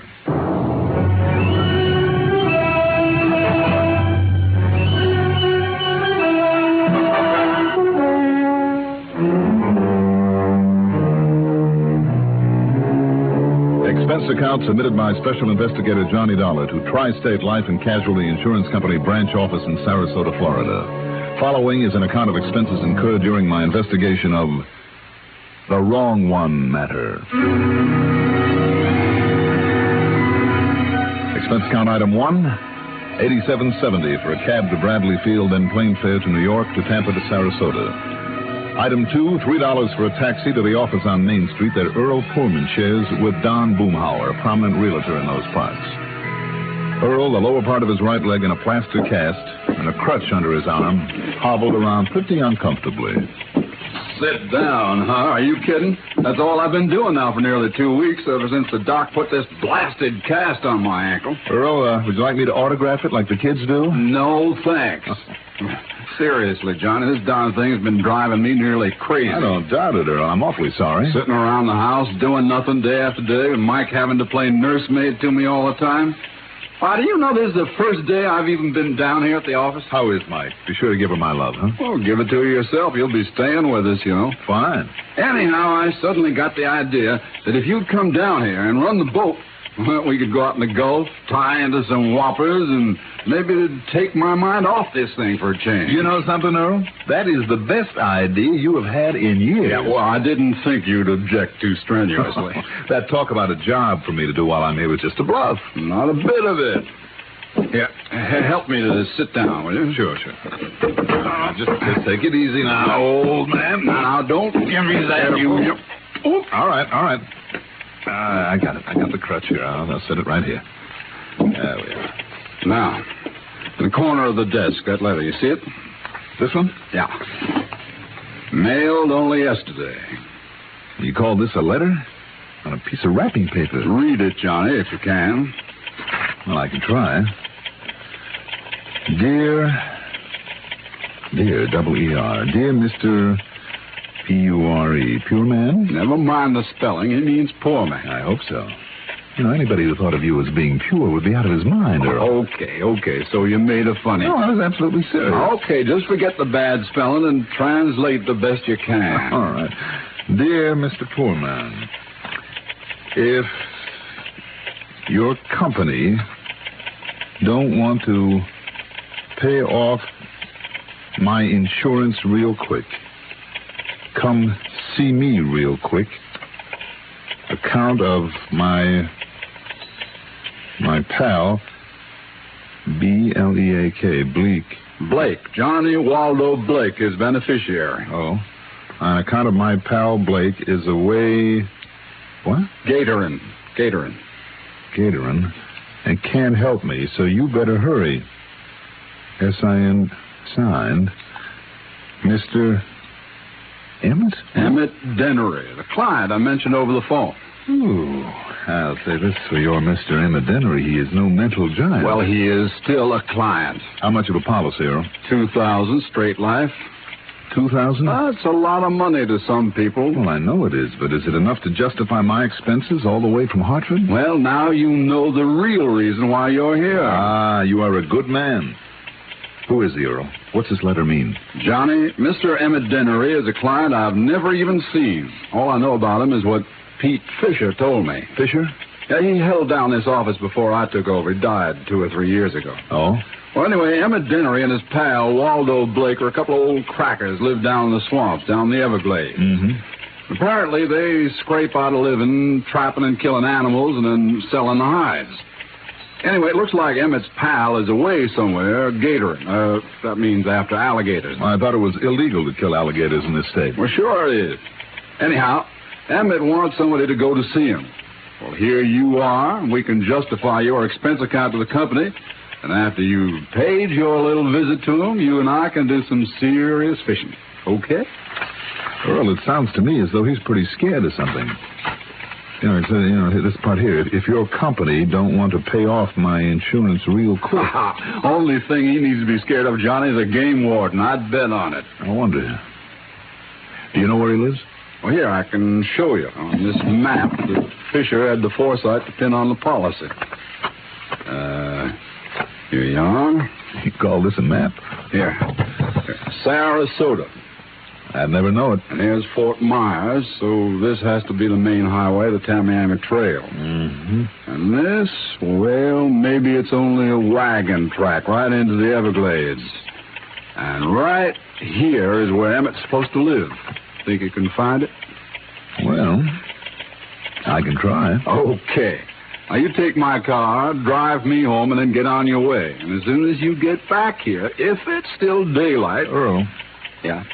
If I remember right, this Everglades country can be pretty dangerous in spots for somebody who doesn't know his way around. Oh, you make out all right. You did the time before, didn't you? Oh, sure. So, what do you got to worry about? You tell me.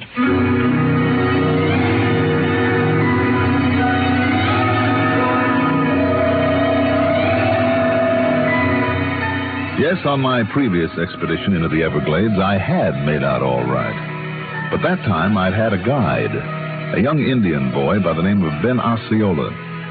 Which, by the way, brings up an interesting point. Nearly all the Indians who inhabit that section of swamp call themselves Osceola.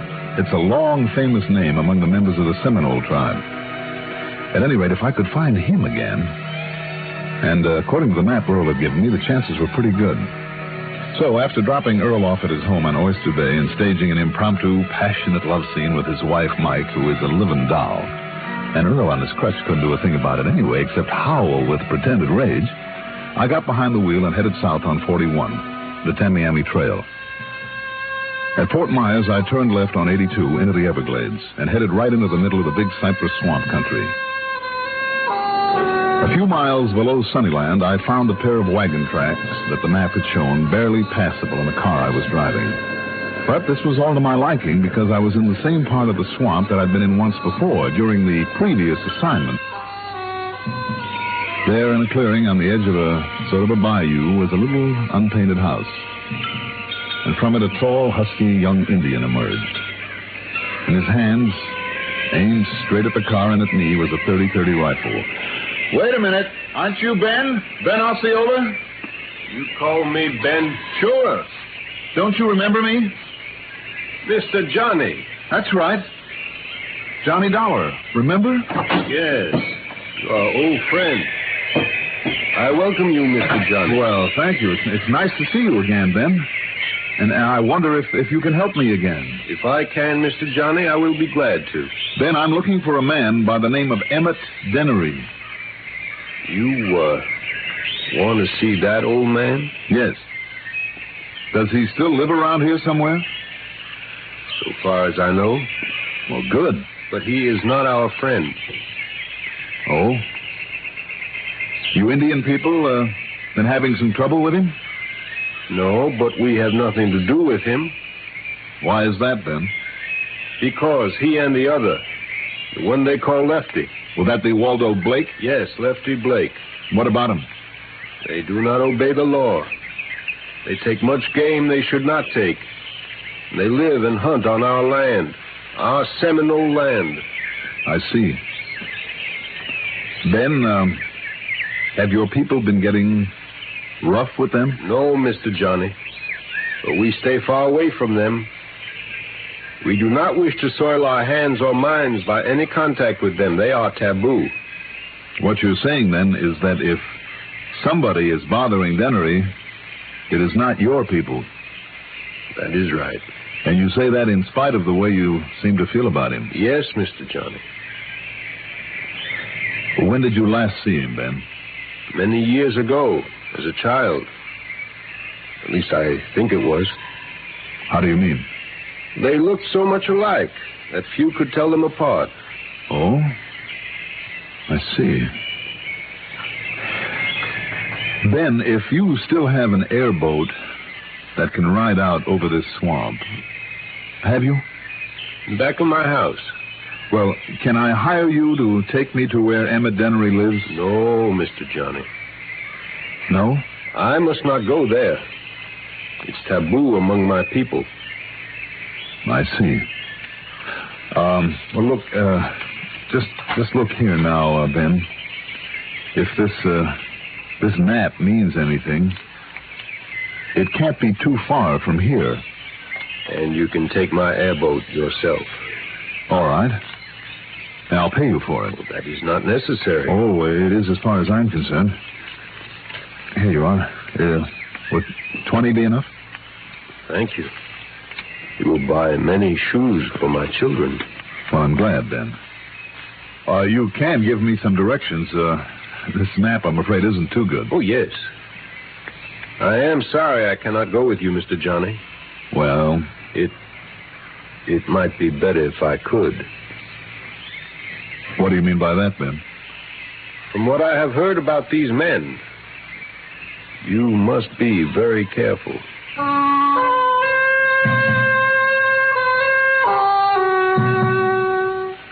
Ever ride one of those airboats? It's a flat-bottomed aluminum hull about 12 feet long, and the bow is squared off instead of coming to a point. Two precarious little seats are propped up high in the middle of it. And at the back is a motor with an airplane propeller. They're safe, all right, but tricky, if you know what I mean. Anyhow, I climbed aboard and took off.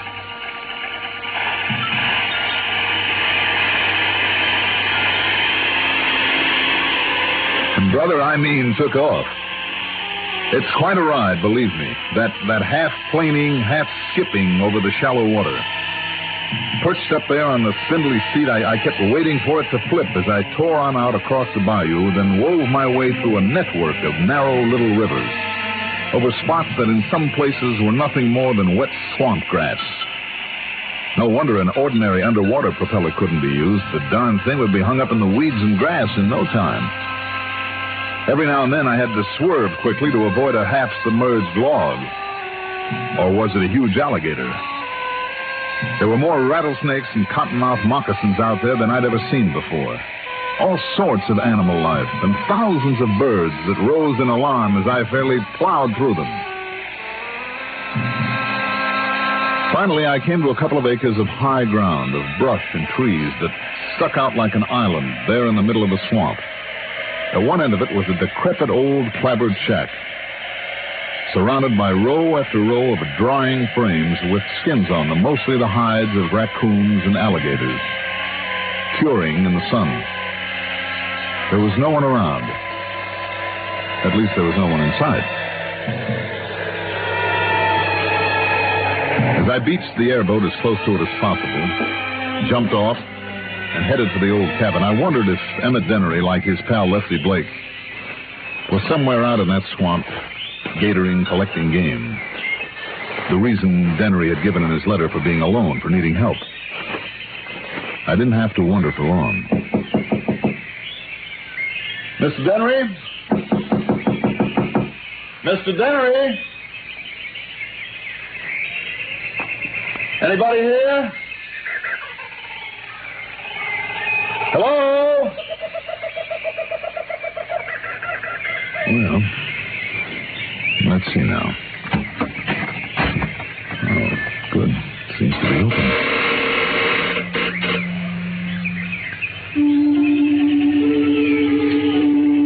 A dank, fetid odor met me as I pushed open the rickety door into the dark, windowless, one-room shack. It was almost nauseating. And after the bright sunshine outdoors, it took my eyes nearly a minute to see anything in that dark, gloomy interior. There was no covering on the floor except the dirt, of which there was plenty. the table and chairs, there was nothing but old crates and boxes clumsily nailed together. On one side, near the door, was a beat-up old wood stove with half a dozen filthy pots and pans at one end of it and a stack of dishes, long unwashed. As I half stumbled over an old rusty bread box lying on the floor, a huge rat scurried out of it and ran out the door. I wondered what sort of slovenly so-called humans could possibly live in such miserable, reeking squalor. Then I noticed the ragged draperies hanging across the far end as a sort of divider for the room. I felt that even to touch them would be to contaminate myself, but nonetheless I pulled them aside. There, on a rude cot, dressed in tattered jeans, a dirty shirt, and a pair of high-top lace boots, lay the body of a man. I'm no expert at such things, but even a cursory examination told me that he'd been dead for several days. There was a torn, grimy coverlet on the floor, and I started to pick it up to lay it gently over him. Don't you move now, mister. What? Unless you want me to blow your head off. Whether you move or not, I think I'm doing it anyhow.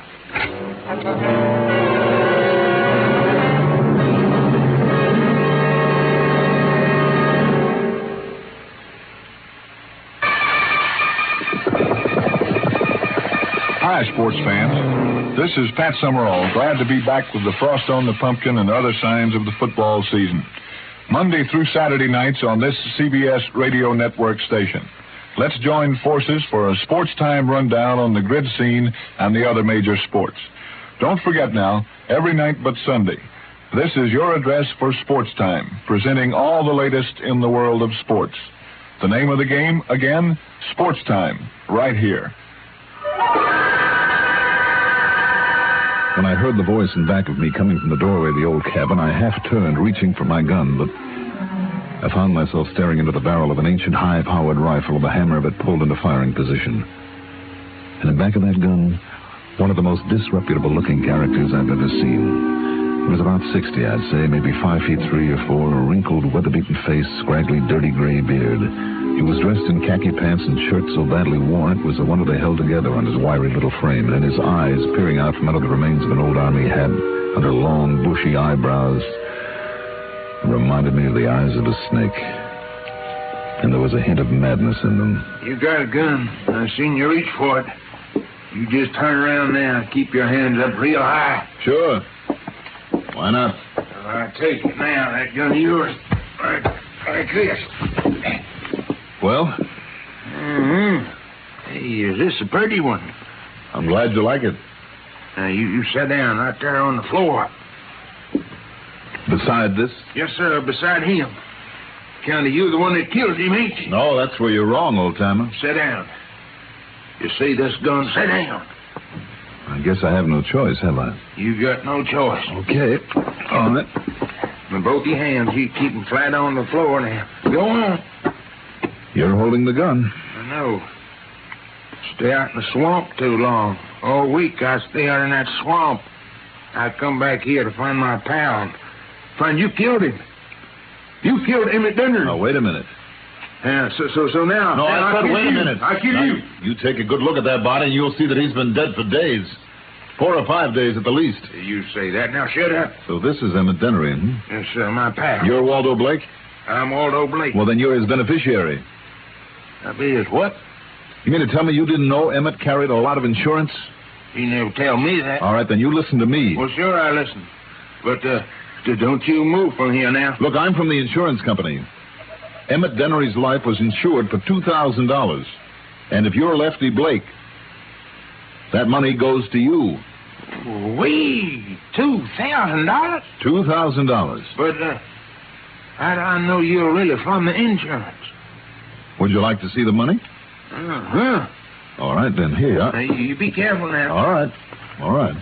I still got this gun right on you. All right, here now. You just look through this wallet and see for yourself. You just drop it gentle on the floor. All right.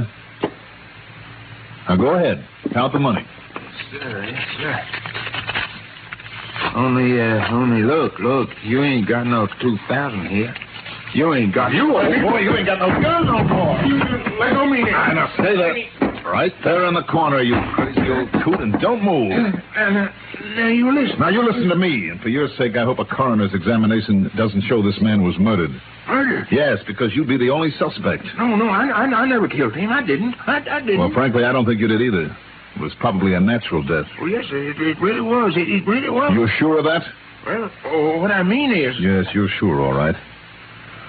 That's what gave you the big idea, isn't it? You just couldn't miss a chance at that $2,000 insurance that you've been paying on all these years. Me? Yes, you. I knew there was something wrong the minute I saw this body because of that letter to the insurance office.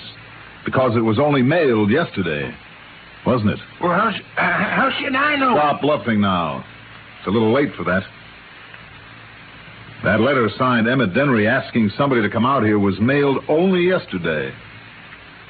But you know as well as I do, this man has been dead for 2-3 times that long. In other words, you wrote that letter in the hope we'd come out here and pay you off on the so-called death of Emmett. Now. Sure, with the two of you living out here alone, cut off from the rest of the world, nobody really ever sees you. You figured nobody'd know it was really Lefty.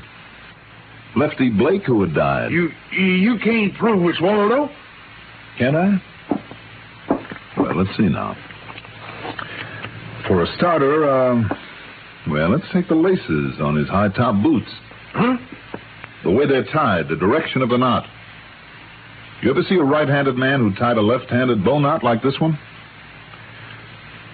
Let's see what else we can find. No, that's enough. Don't you see? After all the years of me paying out on that insurance, having Waldo die first, nobody else to leave it to. You could have cashed in that policy legitimately and probably have got back most of what you put into it. But now, after the switch you've tried... Oh, me. What'll they do to me now? For attempted fraud? Plenty. But that's up to the company. Oh, Lordy, what will they do to me? You better come along with me and find out. Emmett Dennery.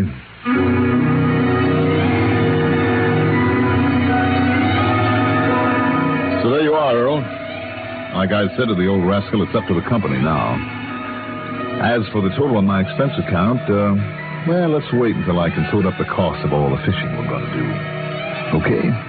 Yours truly, Johnny Dollar.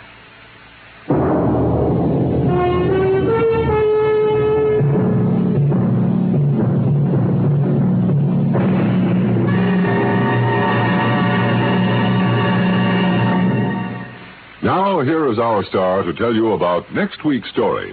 Before I do that, I'd like to extend a word of welcome to a new radio station joining the CBS radio network today.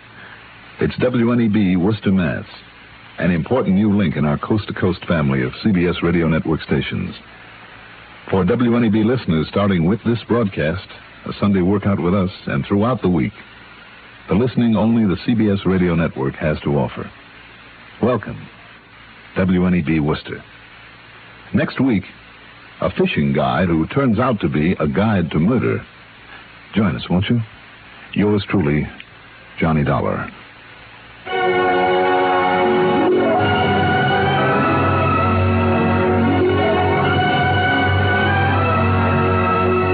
Yours truly, Johnny Dollar, is written by Jack Johnstone, produced by Bruno Zerato Jr., directed by Edward Oates, music supervision by Ethel Huber. Johnny Dollar is played by Mandel Kramer. Also featured in our cast were Martin Blaine as Earl Poorman, Bill Lipton as Ben, Jim Bowles as the Man. Be sure to join us next week, same time, same station, for another exciting story of yours truly, Johnny Dollar. This is Art Hanna speaking. History from where it breaks nightly in The World Tonight on the CBS Radio Network. This is WROW Music, Albany, New York. Do you know a new family just moving to your neighborhood? Welcome Wagon would love to welcome them. Welcome Wagon helps all new neighbors to feel welcome and wanted here in the Capital District. Each gracious Welcome Wagon hostess brings baskets of gifts from Tri-City merchants. She brings greetings from the community to these newcomers, answers questions everyone wants to know about the Tri-Cities. You can make sure your new neighbors benefit from Welcome Wagon service. Just call State 59640 and give the Welcome Wagon hostess the name and address of your new neighbors.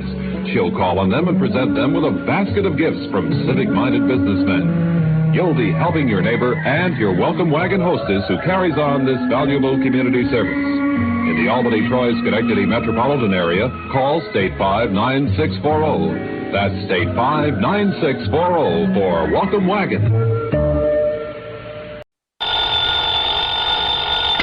Johnny Dollar. Pat McCracken, Johnny, Universal Adjustment Bureau. Well, good for you, Pat. Just keep it up. Now, what's that mean? 2 assignments in 1 week? Fine. Oh, 1 week and 1 day. So I still like it. What goes this time? Johnny, how old are you? Just exactly 30... Huh? Why? Still young enough to remember how you felt and acted when you were a young punk, huh? Sure. But I hope you were a better sort than the one we have to deal with in this matter. And yet, on the other hand, well, you know the saying, it takes a crook to catch a crook. Huh? So maybe we'd be better off if you'd been an A-1 delinquent when you were a pup. Do you mind telling me what you're yammering about? But I suppose you were a good boy. Well, I was no mama's boy, if that's what you mean. Oh, I mean no real trouble with the law. No stretch in a reform school, no hoodlum gang, no good contacts, experience, that sort of thing. Pat. No, I guess not. It's kind of too bad, though. You mean if I had a nice black record, I'd be just right for this whatever you have in mind. And yet, on the other hand, Oh, Johnny... come on, Pat. Start making sense, will you? Well? Yes. All right. All right. Culpepper Walker, Mono Guarantee Insurance Company. Do you know him? In their office in Little Rock, yeah. Good. Fly on out and see him, will you, Johnny? Because of some trouble with some kid? That's right. Okay. Just a kid, Johnny. But if what Walker says about him is true, if you expect to get anywhere with this boy... Yeah? You'd better take along a pair of brass knuckles, a length of chain, maybe a switchblade knife. Oh, that kind, huh? That kind. A real bad one.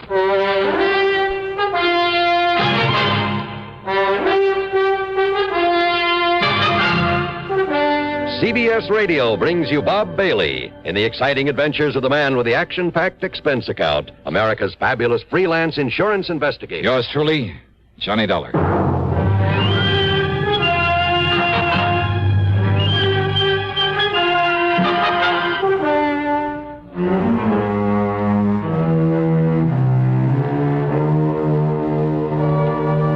Expense account submitted by Special Investigator Johnny Dollar to the Mono Guarantee Insurance Company, Little Rock office. Following is an account of expenses incurred during my investigation of the Bad One matter.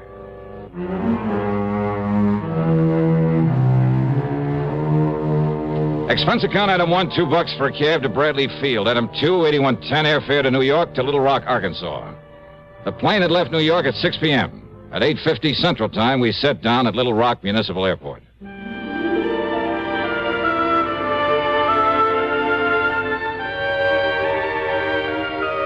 There have been a lot of changes since the year 1772 when a guy named Bernard de la Harpe stopped here and tagged the place after an outcropping of rock on the south bank of the Arkansas River.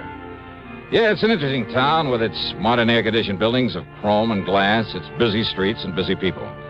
And at the same time, its beautiful residential section, fine homes, plenty of trees and gardens and hedges and lawns that stay a lush green throughout the year. Not far away are well-cultivated farms and dense forests. And along the river, lots of rich bottomland, much of it loaded with cotton. Any kind of crime just doesn't seem right in this area. As soon as I got settled, I called Culpepper Walker, made a date with him, and then early the next morning met him at his office where he got down to business. No, Dollar, not right here in town, but in one of the outlying precincts, I guess you call it. Section they call Milltown. Oh, I see. And his name is Pete McGuire. Works in a cotton mill. He's 18, 19 years old. And he's the only one knows who killed Mr. Brierly.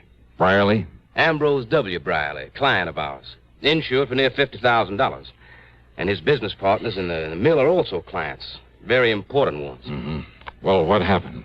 Monday night of last week, Mr. Brierly was driving along with a payroll for the cotton mill, like I said, over in Milltown. That's east of here. Yeah? Somebody ran his car off the road, bashed in his head, and took the payroll, some $17,000 in cash. He was carrying all that money around alone at night? Well, he'd taken it out of the bank here in town just before the bank closed. He started out for the mill. But he'd had some trouble with his car, with one of the front wheels, and he had to stop and have it fixed. By the time he got on the road again, it was nearly dark. Well, tell me, you sure he didn't just swerve off the road by himself? No, he was shoved off by another car. Tire marks, the skid marks, showed just how it happened. Chief Andy Fisher of the Milltown Police Department checked that out. I see. Well, could the police identify the killer's car by those tire marks? No, sir. And that's where the McGuire boy comes in. How do you mean? I mean, he was caught running away from the scene. Not more than, well, couldn't have been more than 1 or 2 minutes after it happened. Caught by whom? Well, police car.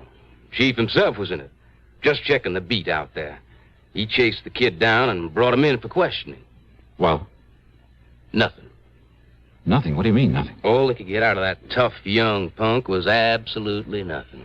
Well, then, what am I supposed to do if the police haven't been able to get anything out of him? Well, you could try, can't you? But it's a matter for the police. If it wasn't for Mr. Bryle, his partners. Now, what do they got to do with it? Their insurance. Insurance on the cotton mill. Thousands of dollars in premiums every year. So? Well, I can't afford to lose it, Dollar. Well, so why and should they're the ones, his partners, who insisted that I get you out here to investigate. Oh. Yes, sir. Mr. Dollar? Johnny? Okay, Culpepper, I'll see what I can do. Item 3, $50 deposit on a rental car, and I drove over to Milltown, to the one-room police headquarters in the city hall. Yes, sir, Miss Johnny. I was right there at the scene of the murder in my prowl car, right after it happened. Oh? How come, Chief? Man at the bank had told me about Mr. Briley's car trouble. Getting dark, light rain falling, and Mr. Briley toting all that money. Well, I thought I'd better make sure he'd gotten to the mill all right, so I started out that way. But what happens? All right, what happens? I got there to Spring Road crossing, and there's his car in the ditch, and another car tarring away up the road. Oh? And this young Pete McGuire trying to get his motorcycle started and get away from there. Kind of he seen me arriving on the scene. So when I found Mr. Briley's dying there in his car, I grabbed the kid. Yeah, if only I'd have had sense enough to follow up that other car. Now, you're sure this Pete McGuire didn't do it? Well, of course he said he didn't, and that was before he clammed up like now when he won't say anything.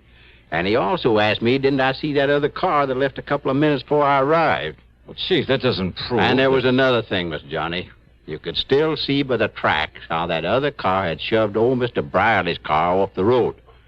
Doc Hamper come along about that time. Could you read those tire marks? No, sir. But Doc and I could still read the tracks from that Pete McGuire cycle. Uh-huh. So he come along after the other car left. All right, I see. But he must have seen who was in that other car, so he knows who did it. Oh, well, now, wait. I'm sure of it, Mr. Johnny, because of what Mr. Briley said. What he said? When? Well, laying there in his car, dying, thinking the Doc was Pete standing there.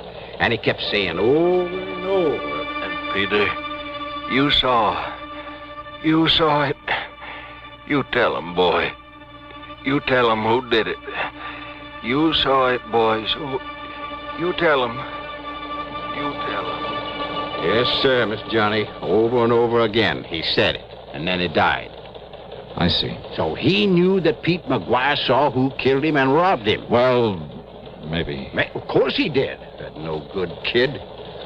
Why is he no good, Chief? Why? Well, how should I know why, Mr. Johnny, except that he wouldn't go to school, he was a town bum, his ma never knowed where he was at. The most work he ever done was pushing a pool cue. Oh, well, now, most kids... That boy has been a troublemaker all of his life. 10, 15 times I tried to get him to send him to reform school. Hey, you really don't like him, do you? Nothing but trouble out of him. And I take it he doesn't exactly go for you. Huh?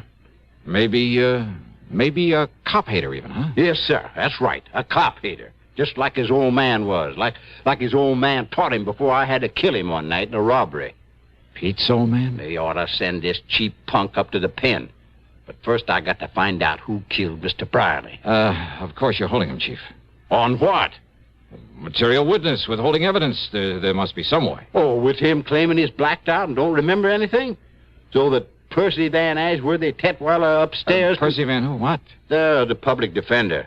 Got the judge to release Pete McGuire on his own recognizing or whatever it is. Recognizance. Yes, sir. So McGuire's out and free as a bird. But if he tries to run up before I can get him up before the jury... Oh, Chief, lots of But kids. don't you worry, Mr. Johnny. Everybody on that jury are my friends. So they'll lock him up, all right. Yeah, I see. Be a kind of revenge, huh?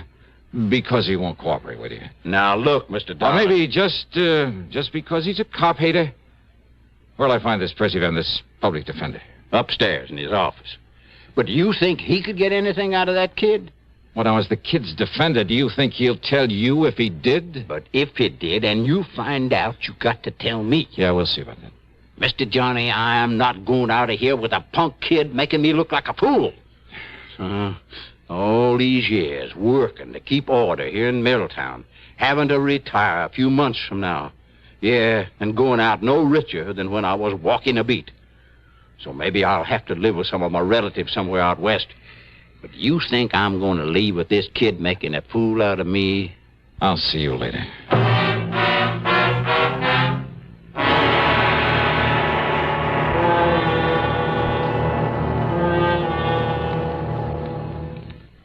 To paraphrase Gilbert and Sullivan, an announcer's lot is not a happy one. Well, not always. Want to know why? Tell you why. Take this safe driving business. Do you have any idea how many times my confreres and I have begged on bended microphone to have begged people not to kill themselves on the highways? Now, once and for all, let's get together on this. Let's understand one another. Unless you want a pack of frustrated announcers on your conscience, slow down and curb highway carnage. If you don't care about yourself, at least have a little consideration for us. And now, Act Two of yours truly, Johnny Dollar, and the Bad One Matter.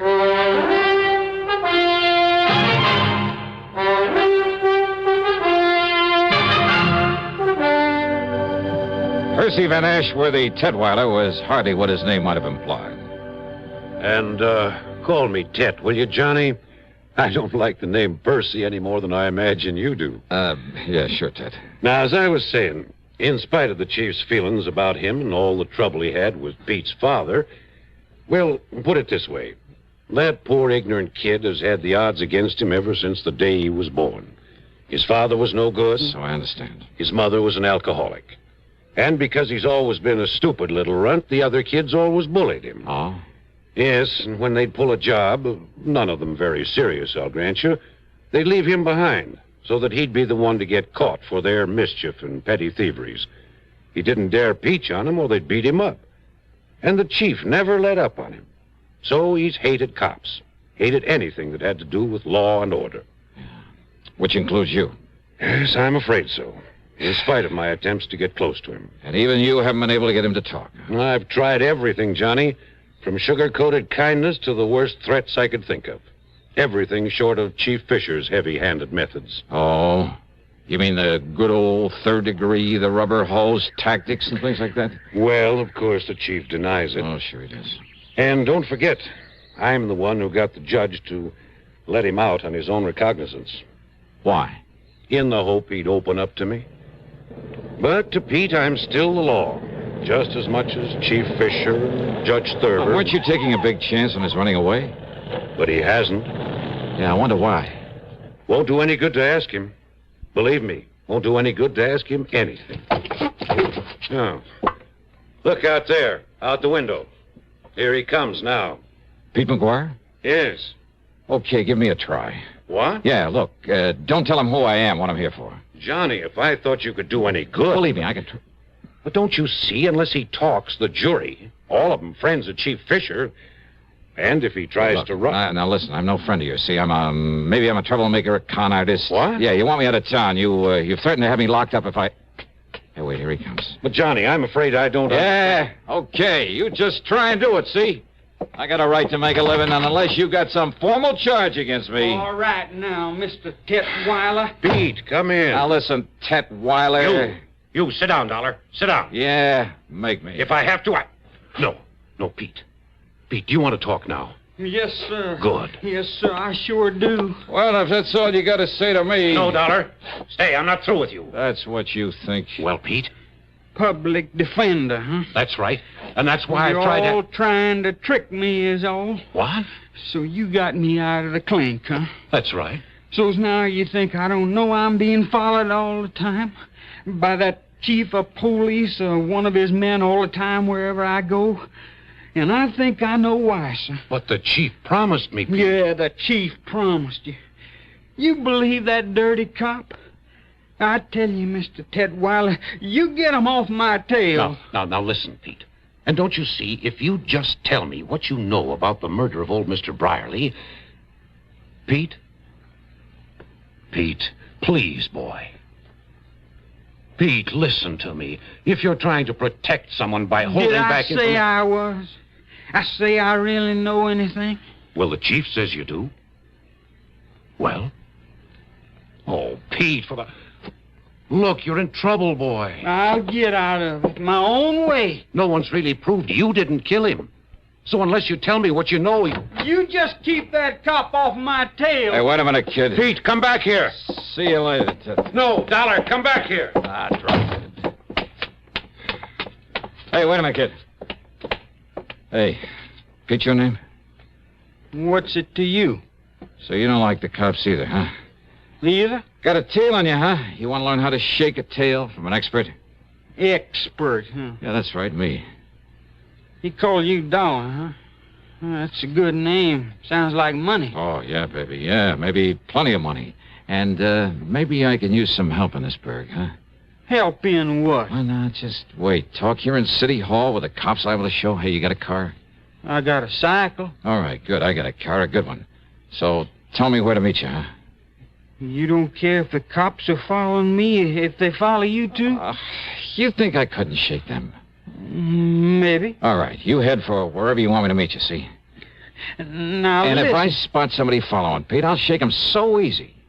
You sure of that? Sure, I'm sure. Then I'll meet you wherever you say, huh? Because if they find out where I'm hiding out, you sure you won't tell them? Look, I promise I give you my word. Well? 7 Mile Road, out beyond Spring Road at the railroad crossing. Yeah? You better hide your car. There are lots of trees. Yeah.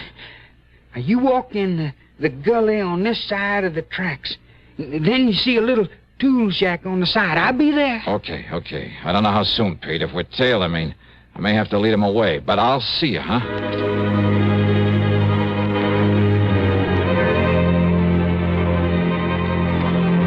We were tailed, all right. And I could see by whom. And I wondered. To keep him from following Pete, I had to let the boy go on ahead. It was nearly an hour later then by the time I got to the tool shack. And I thought I'd lost the man who was tailing me. There was no padlock and a heavy hasp on the door of the tool shack. So y'all come on in, Mr. Johnny. Johnny? That's right, Johnny Dollar, the big eye. Oh, I see. So they brung you here to try to make me talk, huh?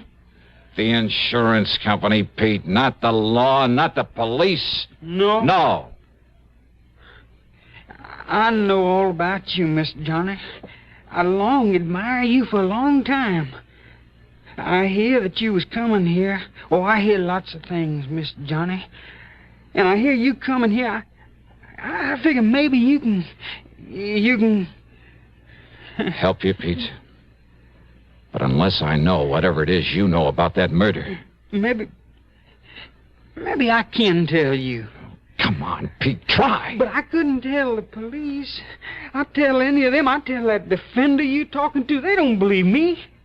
You think they believe me over that chief, Mr. Johnny? You think they do? Oh, Pete, you must have a pretty sour idea of justice. And that chief, he run this town. And he like to kill me. Like he killed my old man. He don't like him. Only he killed me because... he'd say he'd catch me trying to run away. Now, Pete, you listen to me. And I don't really know who killed that Mr. Briley.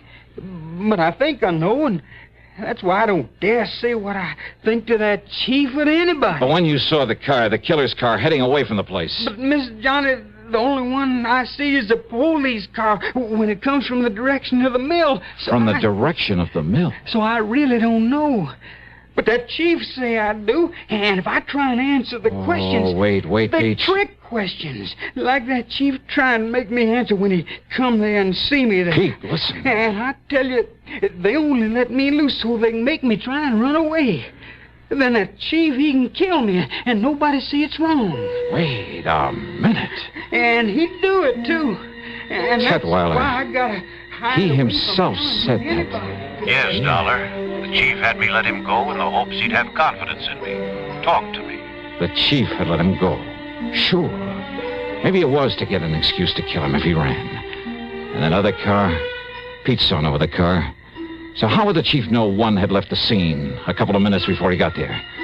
And there were other things. You think I'm going to retire with this kid making a fool out of me? Pride of an old man who's been running the town. Yeah, and going away no richer than when I was walking a beat.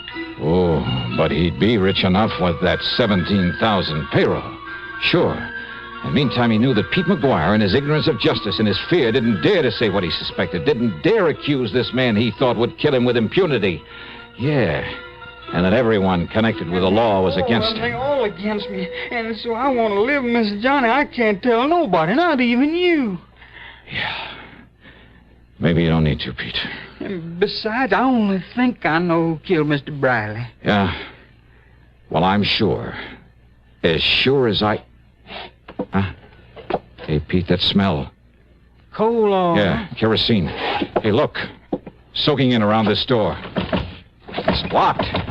Somebody's jammed something into that hasp out there. Mr. Johnny, fire! Now they're smoking this fire. You're right.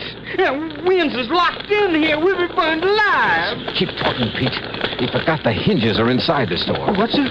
Keep talking while I pull the pins out of those things. We're dying here. We're going to be cooked alive in here, Mr. Johnny. Here's one. We're going to burn up in here, Here's the Mr. other. Johnny. We're going to be cooked alive. Now, come on, Pete. Come on. Mr. Johnny, we're going to die. All right, Chief. Mr. Dollar? Yeah, that's right. I see this shack on fire. Yeah, well, you set this fire. There's further cover-up for having killed Mr. Brierly. This boy told you that.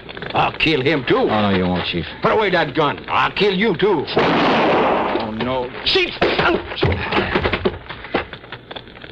You miss you, Pete? I'm all right, sir. Oh. So you killed old man Brierly. Mr. Dollar. And if this boy did know. But until you were sure he did, and you kept him too scared to talk. All right, Chief, you want to write and sign a confession? But if my people found out I Or did shall I use this gun of yours on you? No, please. Be justice, though, wouldn't it? Well? No. Oh, yes, sir. I'll sign the confession. Okay, then. Up on your feet. Up on your feet.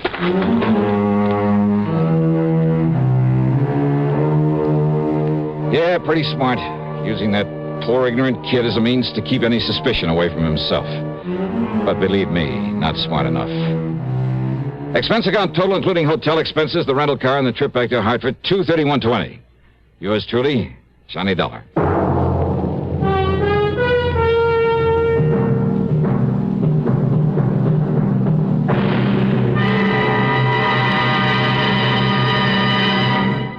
Catching a cold? Well, I guess most everyone knows that the smart thing to do when you feel a cold coming on is to get plenty of rest. But there are some days when no matter how miserable you feel, you just can't stay in bed.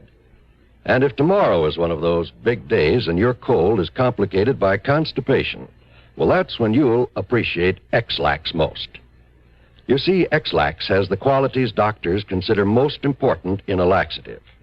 It's gentle, effective, and close to natural acting.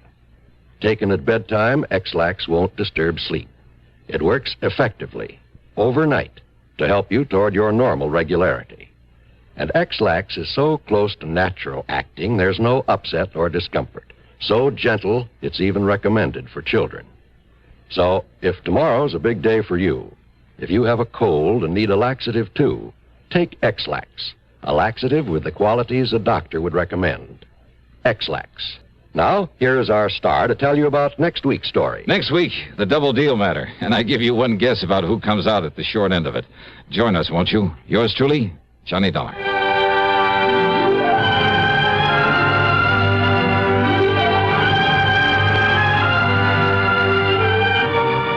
Yours truly, Johnny Dollar, starring Bob Bailey, originates in Hollywood and is written, produced, and directed by Jack Johnstone.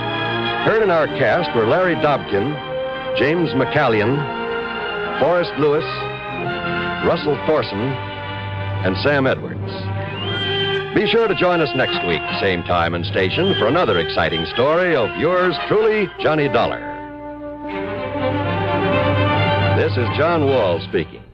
This is the CBS Radio Network. You're tuned to Radio 590 WROW in Albany, New York.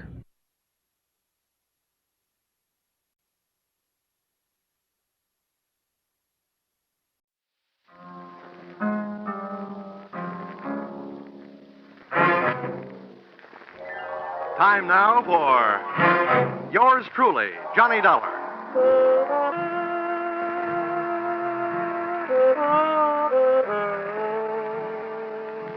The next half hour has its baggage packed to take a trip with America's fabulous freelance insurance investigator, Johnny Dollar. At insurance investigation, he's just an expert. At making out his expense account, he's an absolute genius.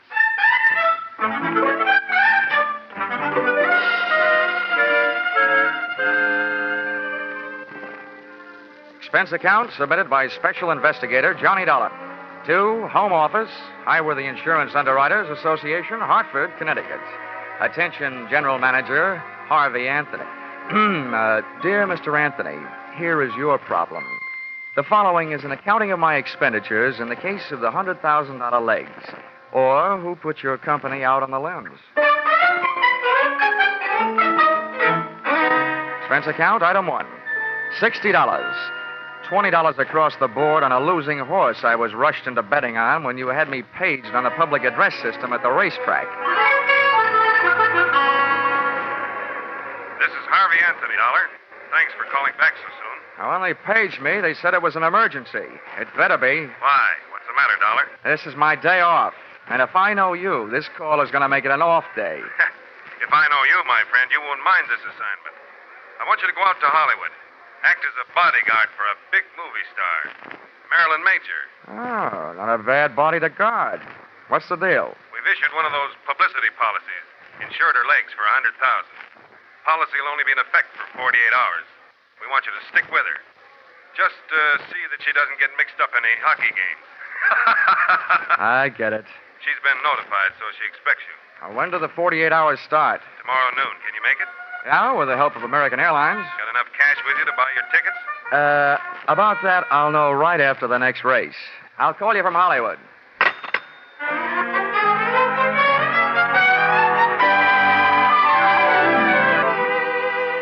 Expense account, item 2, $10. Borrowed from a friend. Taxi fare from the racetrack to town, where I cash check to pay, item 3, $186.13. Plane fare, Hartford to Hollywood. Item 4, $350. Cab fare, Los Angeles Municipal Airport to the home of the insured, Miss Marilyn Major, at the Horizon View Apartments on the Sunset Strip. Tip to driver, $1. Miss Major's apartment had the best view of the horizon, it being the penthouse. But her outlook was anything but rosy. I found the apartment door open. First I looked in, then I went in.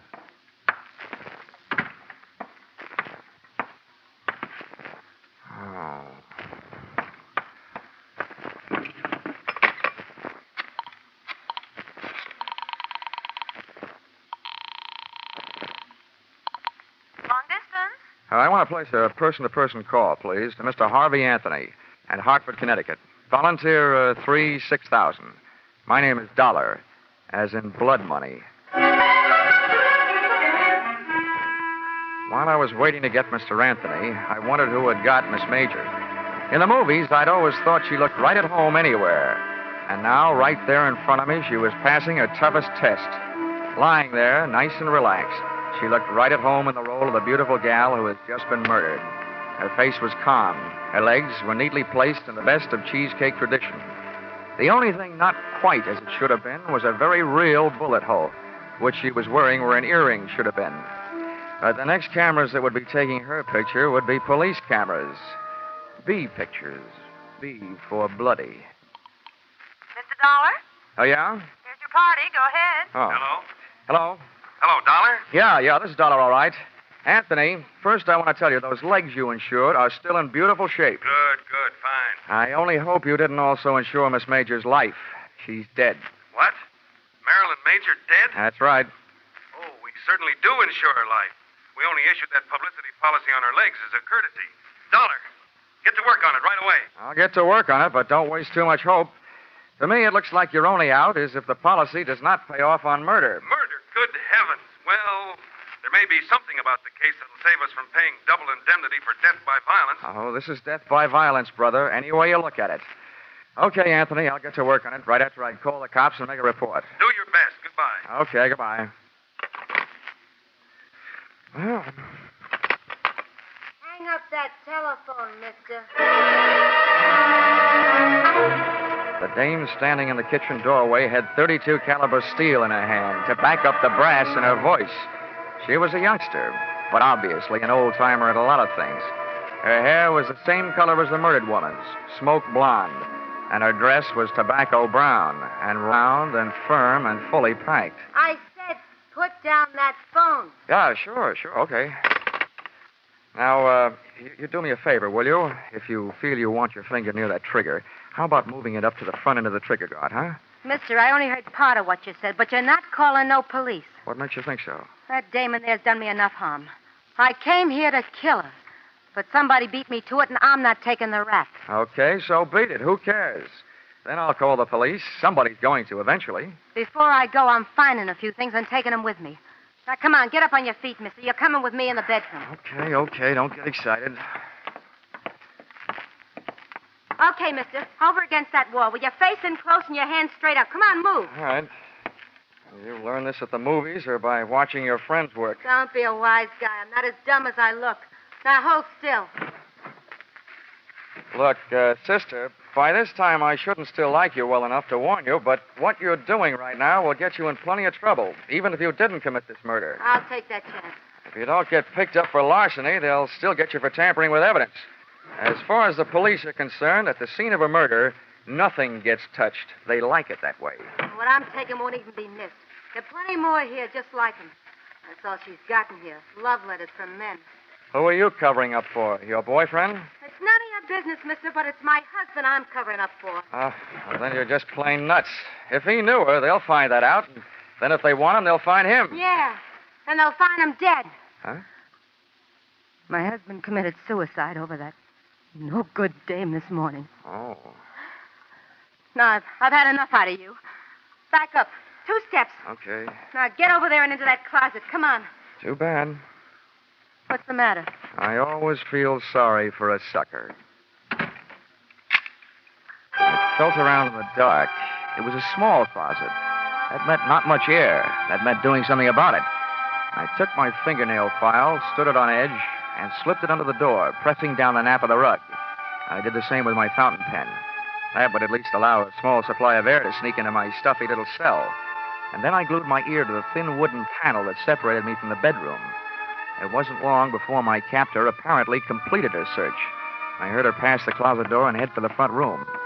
I didn't hear her dial the phone, but it didn't take me long to realize that's what she was doing and who she was calling. Give me the police. This is an emergency.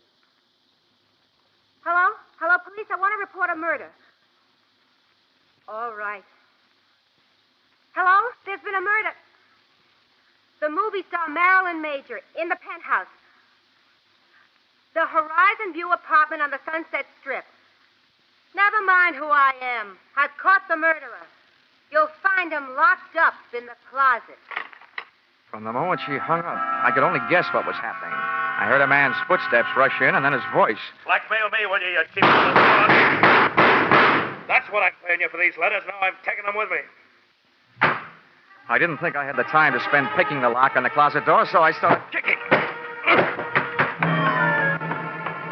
The girl who had just tried to turn me into the cops was lying on her face in front of the telephone stand, and a covey of bullets had turned the brown silk on her back into wet red lace. She'd been shot in the back, and if she'd succeeded in finding her letters, her killer had taken them with him. I made a quick search myself and took a look through the remaining sets of letters, one from a guy who signed himself Baron, and the other one from a guy whose autograph read, "With all my love, Lawrence." My instincts were trying to pull me out of that apartment, but one look down the street threw them into reverse. Black and white prowl cars were arriving, and it was less than another minute when their passengers started pouring out of the elevator and through the front door. All right, watch out. I'll take you. All right, come around. It's in the bedroom closet, boys. Make sure you don't stand in front of that door. Okay, Lieutenant. Never mind the closet, Lieutenant. It's empty. I kicked my way out. All right, let's see your hands.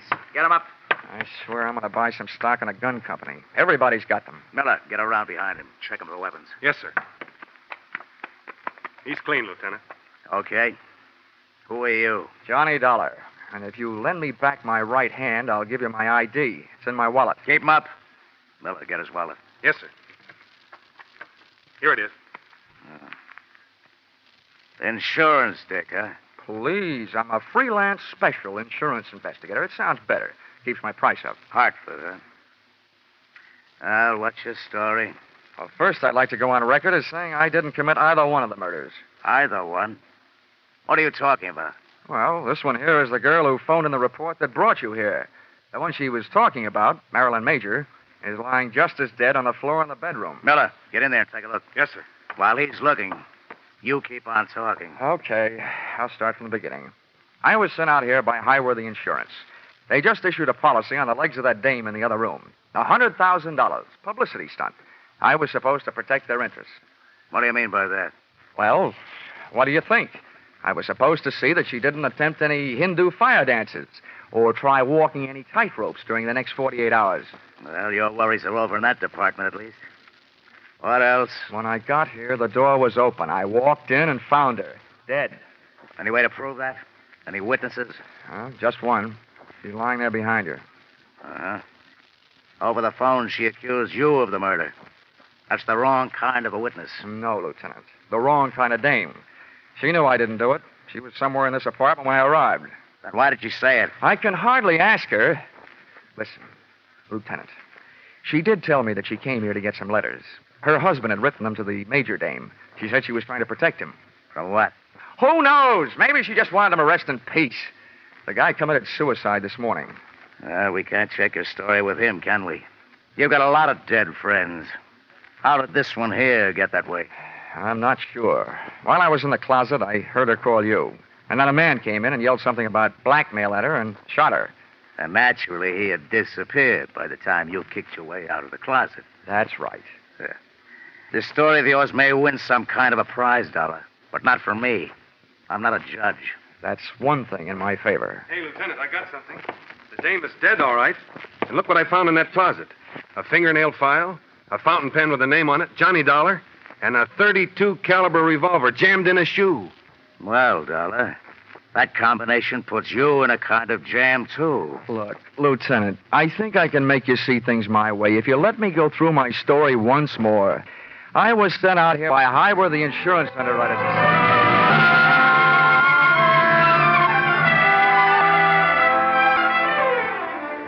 Expense account, item 4, $3. Candy, gum, cigarettes, and magazines to make cell number 36, Los Angeles City Jail, less like a no place and more like a home.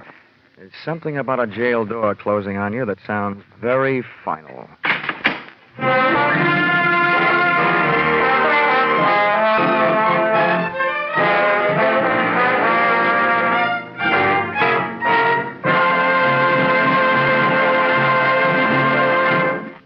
In just a moment, we'll return to the second act of Yours Truly, Johnny Dollar. But first, we want you to know that the biggest jackpot in the history of radio, $50,000, goes in the works tomorrow night when CBS Great Saturday Night Quiz Show Sing It Again comes to you again over most of these same stations. $50,000, $25,000 in marvelous prizes, plus $25,000 in cold, hard cash. And that's only the beginning. Because the longer the phantom voice questions elude the listeners, the higher the rewards go. Be sure you're around tomorrow night when Sing It Again sets telephones ringing across the nation and $50,000 goes riding on each call. And now, back to yours truly, Johnny Dollar.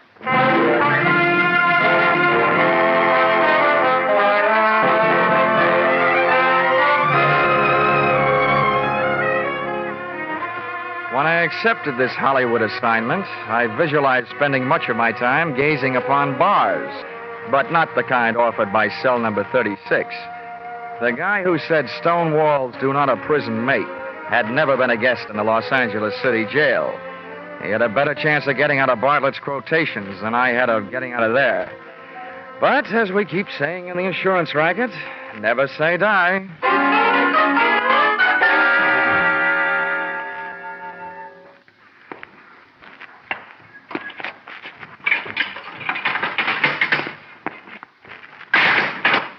Well, Lieutenant Roach, what are you in for? I've heard tell the boys around headquarters have a very funny joke about roaches in jails. But that's not why I'm here. Sit down. Make yourself uncomfortable. Thanks. I can't offer you a mint julep. The closest I can come is a spearmint lifesaver. Oh, thanks. This kind of zero is a pleasure after facing the kind we're up against. Huh? So for $1, all we've got to go on is you and a mess of evidence we haven't as yet been able to trace down to its rightful owners. Oh, incidentally, about that gun we thought might be yours. Oh, don't tell me you're going to give it to me as a birthday present. It was the weapon used to kill Marilyn Major, all right. The paraffin test we took on your hands let you out. You haven't been firing any guns lately. Does that mean you've come here to escort me to the front door? No, not so fast. We do want to know what your fingerprints were doing all over those 2 bundles of love letters we found. I'm going to have to learn to pick things up with my knuckles. Lieutenant, I just had a natural curiosity as to who killed the cat. The only difference between us, Roach, is that your curiosity is official. How far did you get? Not far enough. Didn't take much figuring to know that Miss Major has been playing a high-class badger game. All the perfume in the joint couldn't cover up the smell of blackmail. On top of that, we found the 2 batches of letters that you'd been messing around with. One signed Baron, the other signed Lawrence. Those, the fire department should be handling. Oh, yeah. Oh, and remember, there's probably a 3rd set floating around. Why do you say that? I'm not an eyewitness to this, only an ear witness. But from what I could hear inside that closet, the dame who came there looking for her husband's letters found them, and she called you to turn me in. Mm-hmm. On her way out of the apartment, some guy came in, mistook her for Marilyn Major, and shot her in the back. When I kicked my way out of the closet, those letters of hers were gone. So, figures the murderer grabbed the letters out of her hand, thinking there was some he'd written. Uh-huh. Then in your file, the killer was either that Baron fellow or the other one, Lawrence. Lieutenant, in my file, they're both murderers. It's just a question of who killed whom. The guy who killed Marilyn Major certainly wouldn't have come back to kill her again, would he? In this town, you never know. Look, Lieutenant, I got a 2-way stake in this thing. One, to get my name cleared. The other, to get my job done. And I'm in a hurry. I imagine you are, too. Well, Marilyn Major was a big name. That means we'll soon have newspapers burning under our seats. We're in a hurry, all right. Okay, then listen. If I were either one of those murderers, and I know that the police probably had a handful of letters that could send me to the gas chamber, I'd head for the border. Yeah? But if I thought an outsider had them, somebody they might be able to buy off or scare off or beat off, then I'd go find that guy. Well? Let's bring this thing to a head in a hurry. Run a story in the papers. Tell them you released me. Tell them I escaped. Tell them anything. Just so long as you tell them that you suspect that I have those letters hidden someplace. Well, if you don't mind taking the chance of having 2 murderers gunning after you, we certainly don't. Oh, I mind. Believe me, I'm not doing you any favors. It's just that I'll feel safer in my own hands. Okay, Mr. Pigeon, you've got yourself elected. We'll publish that story. Then we'll let you fly the coop. Good enough. Just make sure that you give me plenty of fighter cover. Expense account, item 6, 7 cents. Purchase of newspaper, an extra edition that hit the street about a half an hour before I did. Item 7, $5. A big square meal to make up for the ones I'd missed, ignoring the little round beans while a guest of the city. Seeing the lieutenant's fiction in black print on the front page of a newspaper almost had me believing it. There was my picture, big as life. And when those birds set up a pigeon, they made sure everybody would know the location of his roost. Firmly planted high in the story was the name of the hotel into which they had registered me, and to which I was under orders to proceed immediately.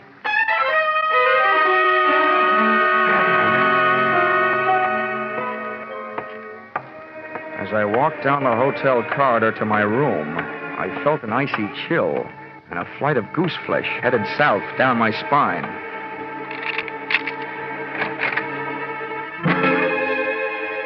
Come in, darling, and close that door. I expected company, but not your kind. At first, I thought I'd gotten into the wrong room. This kid looked right at home. And she used some of the clothes from a half-packed overnight bag to make her look it. So you're Johnny Dollar. Yeah. Thanks for saving me a calling card. Who are you? Alice Hill, That doesn't mean anything. otherwise known as Mrs. Lawrence Hill. Oh, Lawrence. Oh, the last time I saw that name, it said with love, but not to you. That's why I'm here. I want those letters. Why aren't you carrying a gun? It'll be here if we need it. We? Yes. My husband's down in the lobby. Look, if you give me those letters he wrote, I'll pack up my little bag and leave, and everybody will be very happy. Yeah? I think I know the next line, but go ahead. I hope you keep on being that smart. My husband was watching for you when you came in, so he knows you're up here. Naturally, he knows I'm here, and he's on his way up. We want those letters.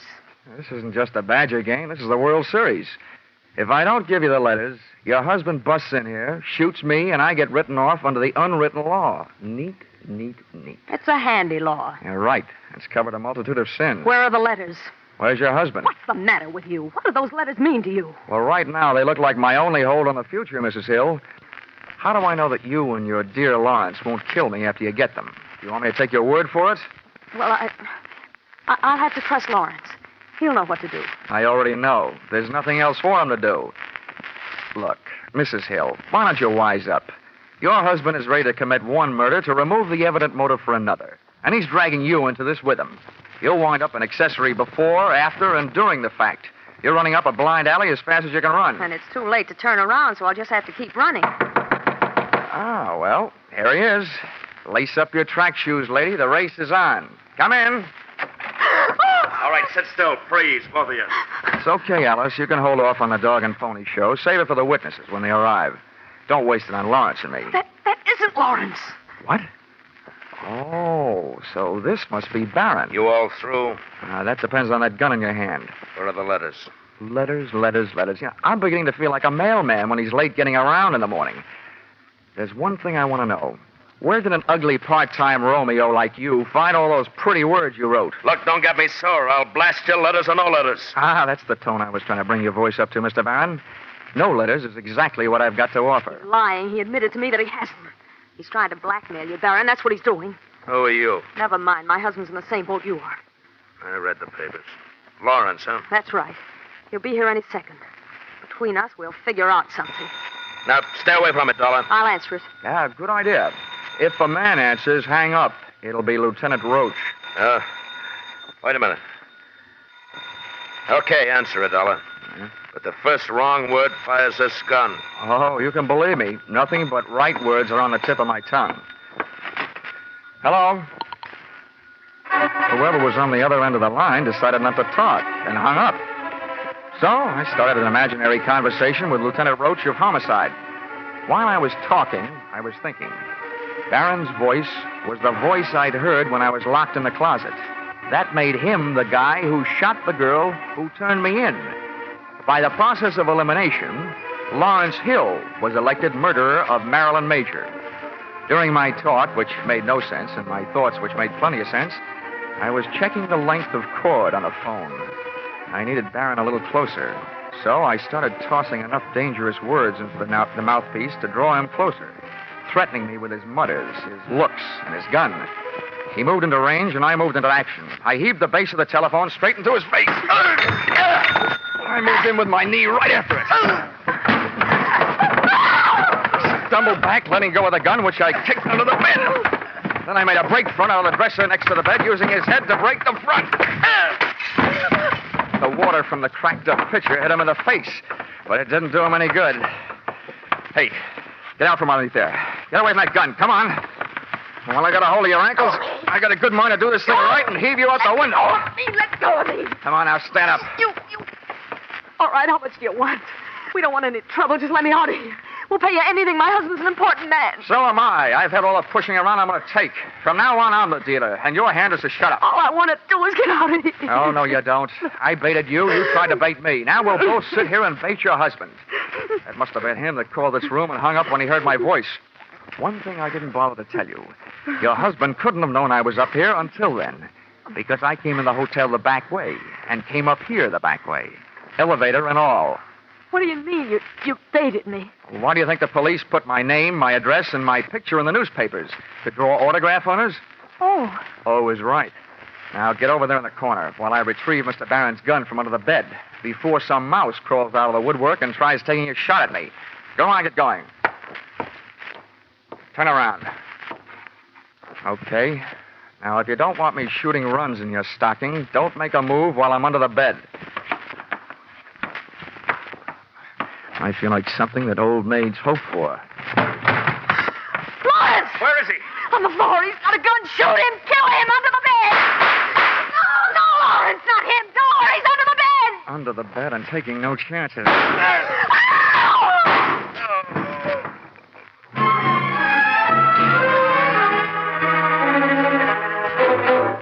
Listen, Roach, you may be a lieutenant to the police department, but to me, you're just a big, fat private. Now, calm down, darling. I don't mind setting myself up as a pigeon, but you promised me protection. Where was it? Temper. Now, who's who here? Let's get these stiffs sorted out, then we can talk. There's only one stiff. The other one, the one near the door, is Lawrence. He's only wounded. I had to shoot his pins out from under him. He came crashing in and killed Barron by mistake. That's Barron over there by the bed. Ah, another case of mistaken identity? How did he miss you? I happened to be under the bed at the time. Oh. And I wasn't hiding. No? I was looking for a gun, and I found it, and I used it. And if I had one right now, I'm not so sure I wouldn't use it on you. You still haven't told me why you left me here alone, holding the sack all this time. I'll tell you why. And I guess it was our fault. The men I had posted in the lobby didn't see you come into the hotel. Well, how do you like that? Johnny Dollar. Wise guy. Huh? Lieutenant, I got some news for you. Just to make sure I was taking no chances, I came in the back way.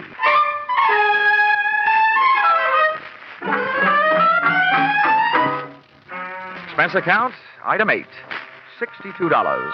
Hollywood Entertainment. Seeing what there is to see at Ciro's. Item 9, $105.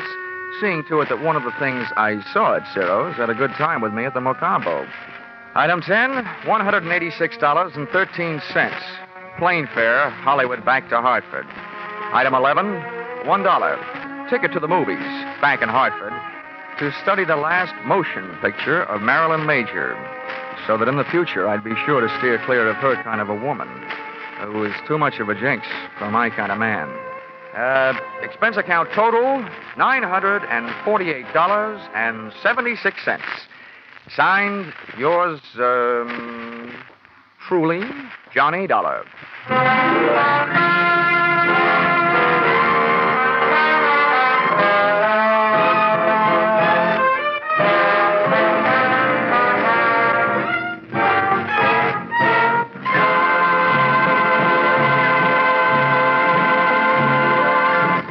In keeping with the Easter season, you'll hear a different kind of story on CBS Gangbusters tomorrow night. The authentic story of a former gangster's fight to go straight, broadcast in cooperation with outstanding parole authorities. You'll find this Easter Eve Gangbusters drama as gripping as any program CBS has ever brought to you. Tomorrow night, you'll also find a mid-April adventure with the intriguing title, The Heat Wave, on CBS Philip Marlowe program. Gangbusters and The Adventures of Philip Marlowe are regular Saturday night features on most of these same CBS stations.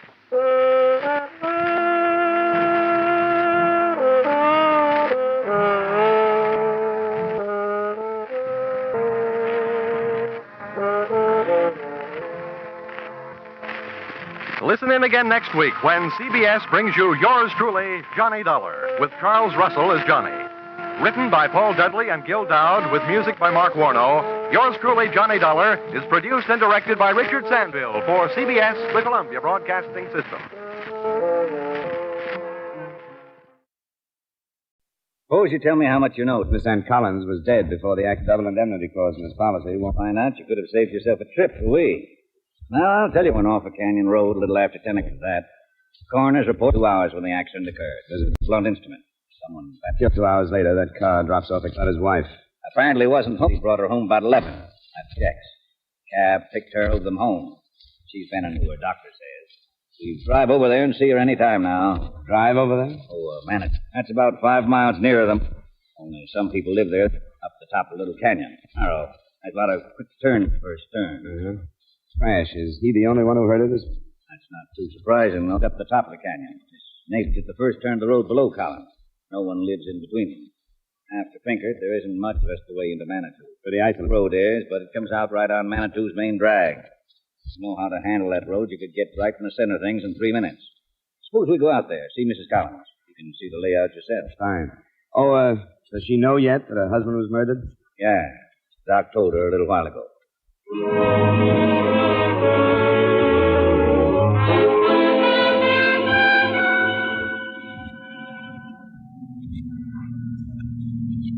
Now, that's where the car went over there. Uh-huh. How much of a drop is it? Oh, 40, 50 feet, I guess. They got the car out, though, an hour or so ago. Should have a report on that before too long. That must have been Pinkett's house there at the curve. Yeah, we'll check him after we talk to Mrs. Collins. Look, you see? The way the canyon slopes, you can see the tops of those buildings. Ah, yeah. And they're on the main street we just turned off. That's right. So it isn't as isolated as it looks up here. Well, looks like this is it.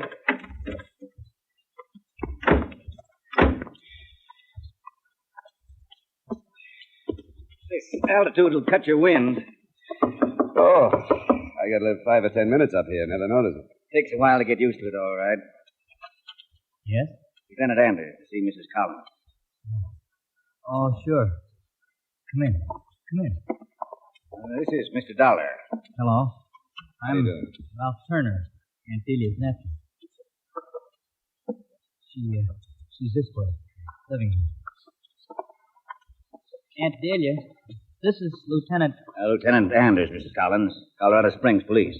Oh, yes, Lieutenant Anders. And this is Mr. Dollar. He represents your husband's insurance company. I see. Mrs. Collins? Well, sit down, gentlemen. Ralph, please, all of you. Where's your mother, Ralph? I think she's in the kitchen.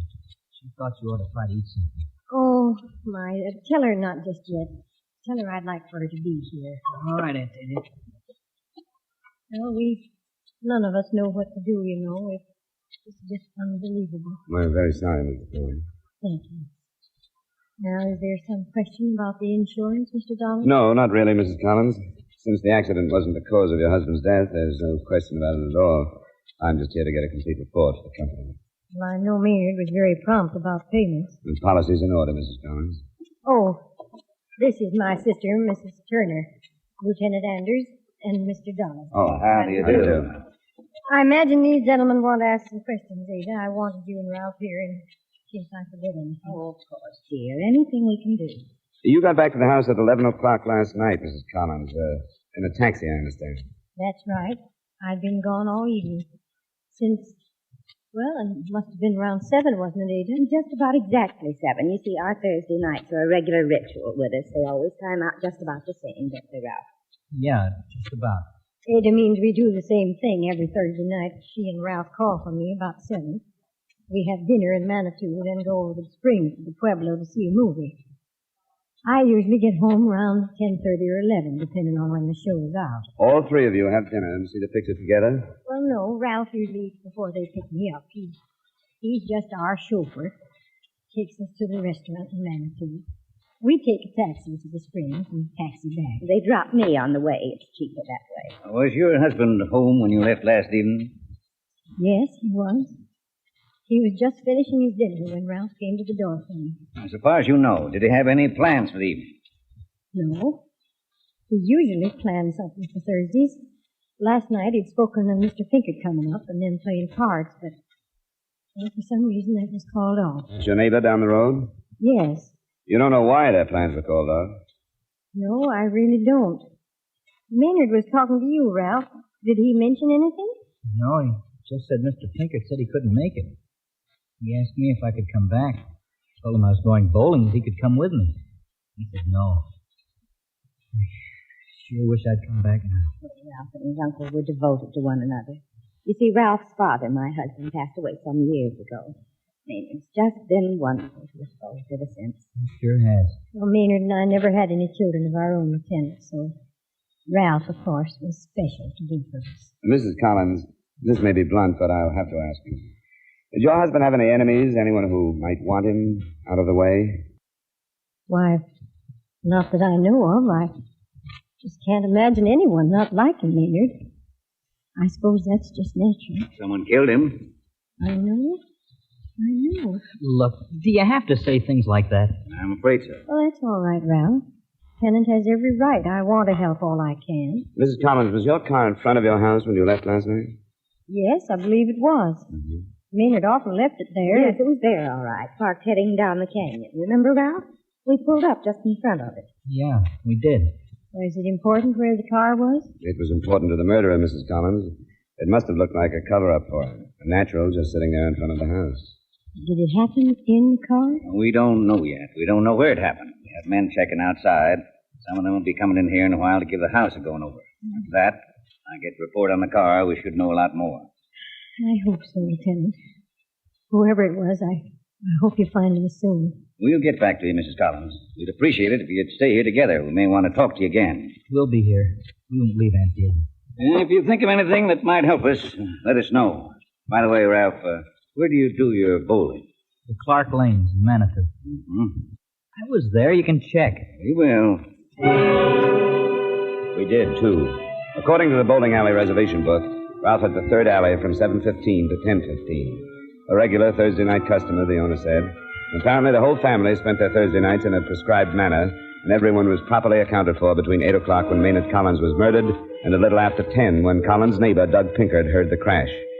It seemed like a good idea to talk to Pinkard. Nope, it couldn't have been any earlier. I know, because the 10 o'clock news had just come on when I heard the crash. Were you alone when you heard it, Mr. Pinkard? I'm a bachelor, Mr. Dollar. Alone a good bit of the time. You called off some plans you had last night, Mr. Collins, didn't you? Yes, I did, but what difference does that make? Do you know that Collins was murdered? No, I don't know that. How could he be murdered and go off the road? He'd been dead 2 hours when that happened. You're sure about the time you heard the crash? I'm positive. 2 hours? What? That would make him dead around 8 o'clock. That's right. Does that mean anything to you? No, it doesn't mean anything to me. You didn't hear anything around 8 o'clock, any commotion or struggle or a car going by or anything? No, not at 8 o'clock. I heard a car around 7, but that was Dealey and them. I saw them go. They're regular as clockwork, you know, every Thursday night. And that's the last car you heard the crash? That's the last one. Mm-hmm. Yes, that's the last one. You're sure you'd hear a car if it came by this way? I usually do. I don't get a lot of traffic up here, you know. I usually take a look when I hear a car coming. Well, maybe there's another road out of here. Is there, Mr. Pinkard? No, this one sort of peters out up above Collins's. The only way to get up to Collins's is up this road here. How well do you know the Collins? Well enough again. I've been up to his house a lot. Mostly when she isn't there. I always had an idea she didn't care much for me. Then I'm not used to women around. Just don't know how to judge them. You knew Mr. Collins better then? Oh, yes, lots better. And I liked him. I liked him a lot. I'm just real sorry. Would you say they got along all right? Do you think they were happy together? You talked to Dee? Yeah. You talked to her? She said they got along? She implied that, but I'm asking you, not her. Well, maybe they did. Like I said, I'm not used to women. I just don't know how to judge them. You don't think they were happy together, Mr. Pinkard? Well, maybe they were. I don't think they were serious, though. Sometimes they fought about things. How do you know that? Well, Maynard told me mostly. And then a couple of times I wandered in up there, and they'd be going at it a little, you know. About anything in particular? No, I wouldn't say so. I don't remember anything in particular. I try to stay out of things like that. Just get along. Did you ever hear them going at it about money? Oh, I guess, yes. Yes, money. Well, that's all. I was fixing to go for a climb. That's the way I spend most of my time, you know. No reason why I shouldn't go now, is there? Mr. Pinkard, do you have any idea who would kill Mr. Collins? No. I can't think of anyone who'd do it.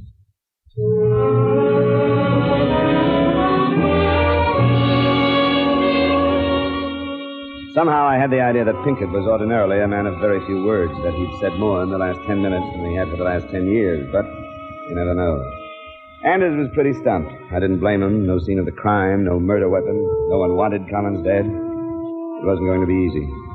Back at headquarters, a new development was waiting for us. His name was Clint Bingham. I run a service station in Manitou. Maynard, Mr. Collins, called me about 7:30 last night. Told me he had a flat tire he wanted me to come change. I was low and had a couple of customers, and I thought it might come up when it goes up tonight, and I did. What time was that? It was right at 8 o'clock. Well, Well, I get up there, knock on his door, lights around the house, and then he comes to the door. Think he's gone somewhere, but the back. Keys were in the car, so I changed the tire, flattened myself, and moved. And so, except, maybe I'm imagining this. What? Well, it seemed to me I heard something. Something brushing. It could have been man or something. I don't know. A bit later, it sounded like something sort of running. I wouldn't want to say for sure.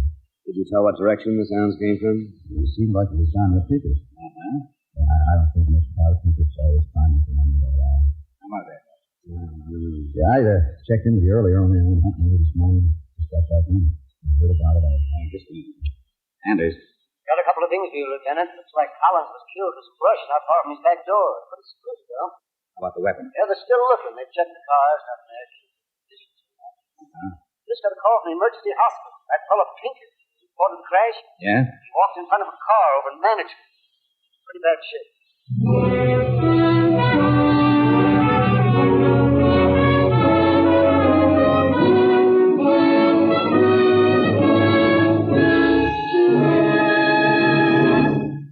We will return to yours truly, Johnny Dollar, in just a moment.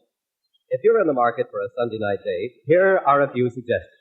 Matter of fact, you needn't take your pick. You can date them all. Marie Wilson and Kathy Lewis on My Friend Irma. Eve Arden as our Miss Brooks. Mary Livingston on The Jack Benny Show. Briny-tempered Sapphire on Amos and Andy. And Janet Waldo as Corliss Archer. Stay home tomorrow night and date the whole gang over most of these same CBS radio stations. Now with our star Edmund O'Brien, we bring you the second act of yours truly, Johnny Dollar.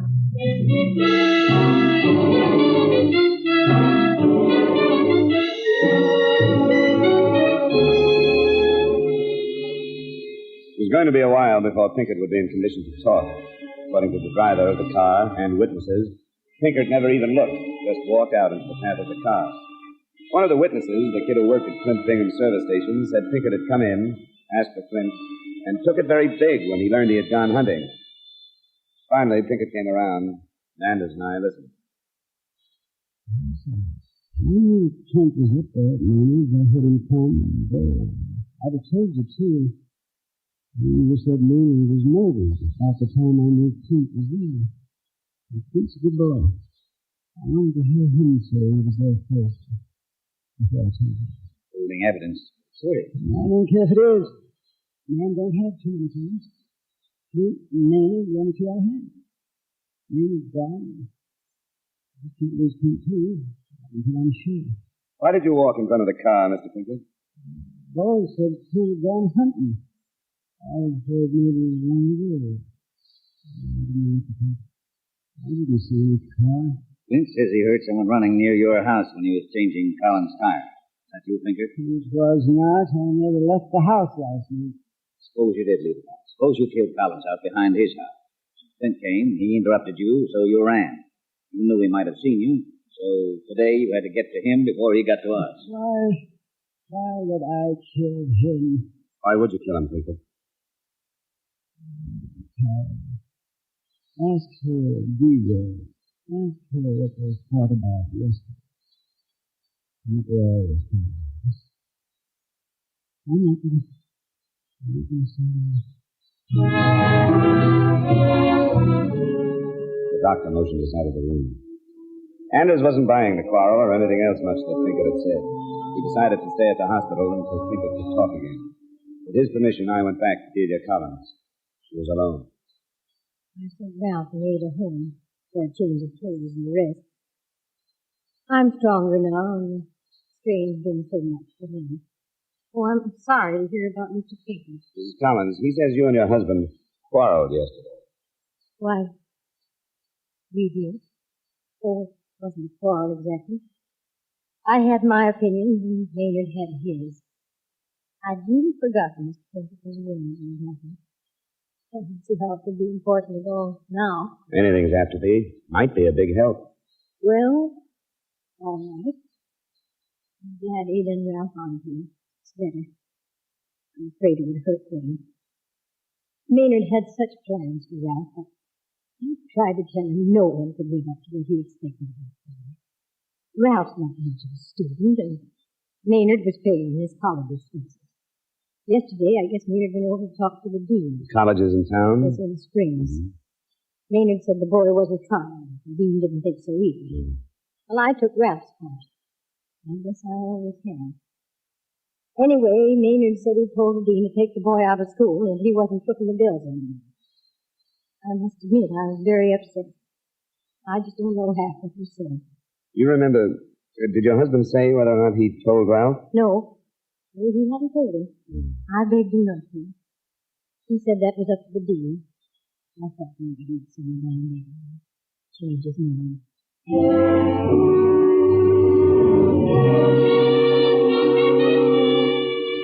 It didn't seem like much to bother Anders with, not until I knew more. And when I knew more, it wasn't worth it. Dean Mitchener at the college hadn't told Ralph anything about his uncle's visit the day before. He'd planned to tell him the next morning. But after he heard about the tragedy, he decided the news would keep. I told him where he could reach me, and I rejoined Lieutenant Anders at the hospital. They came up with the murder weapon, found it half buried under some brush. The canyon slopes down toward the main street. It's a tire iron. Bingham's? He says it isn't his. Tire irons are pretty much alike. We're checking his prints against those on the iron. I can't figure Bingham showing up like he did. We wouldn't have known he was there if he hadn't told us. He could have thought Pinkard had told us, or that he would. Still don't know anything about the motive. I'm waiting to put the two of them together. Someone's got to give. Pinkard's still in bad shape? Doc says to wait a while. Okay, thanks. Be right back.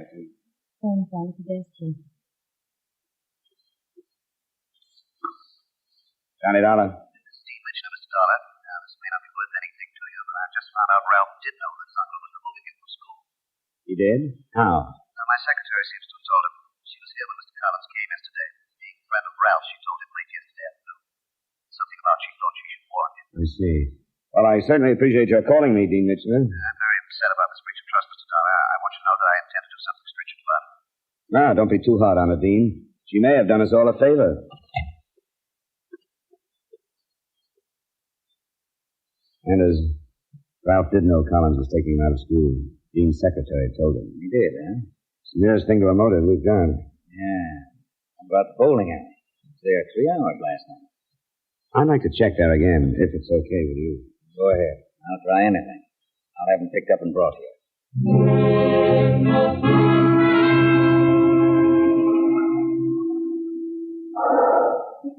Sure. I set pins for him. He bowls the alley 3 times every week. Wasn't anything different about last night? No. Just knock the pins down. I set him up, same as any other night. And he bowled from 7:15 till 10:15 last night, huh? Well, I'm not sure of the times. The book would show that. Well, that's what the book says. Well, then, did you say 7:15 till 10:15? That's right. Well, I quit before 10 last night. You're sure about that? Sure, I'm sure. I was home by 10, a couple miles from here. And I'll tell you something else. No one bowls on my alley from about 7:45 to 8:15. That's when I eat my dinner. My alley's closed then. The time's fit. Ralph could have made it up to his uncle's and back while the pin girl was eating the dinner. But if he'd driven up the canyon, Pinkard would have heard him. Maybe he hadn't driven up. There's that to consider. Lieutenant Anders was considering a lot of things when I got back. Oh, come in, Dollar. Ralph here was beginning to open up a little.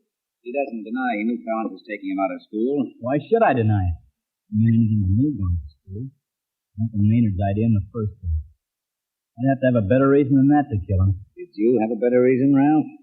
Suppose I was bowling last night. You weren't bowling from 7:45 till 8:15 when your uncle was killed. Sure of that, Dollar? The pin girl was having a dinner then, always does, she said. How about that, Ralph? So maybe I wasn't bowling so long. What'd you do in that half hour? I don't know. Nothing important. Did you leave the bowling alley, Ralph? I don't know. Yeah, Lieutenant, the last set of prints checked. Thanks, Sergeant. Thanks very much. Yes, your prints, Ralph. Murder weapon. It didn't have anything to do with school. I left the bowling alley, all right. I couldn't stand just walking around knowing what I knew. Then you got a hold of him. After the car. Grabbed for something heavy and went up there. Did you walk past Mr. Pinkett's? No. Up the road and climbed the canyon. Pinkett always knows who comes and goes. I got up to the back door of the house. The maid was there on the back porch. She was quiet. Never made a sound. I come down the waist and I heard a car out front. I ran and went back to the canyon, maybe, road maybe. I saw on the back door. But you went back again, didn't you? Yeah. I thought about him. How they find him. Maybe even Aunt Delia or Mom. Yes, and I went back. I remember the car out front. Just a minute. Why'd you do it, Ron? It was just him.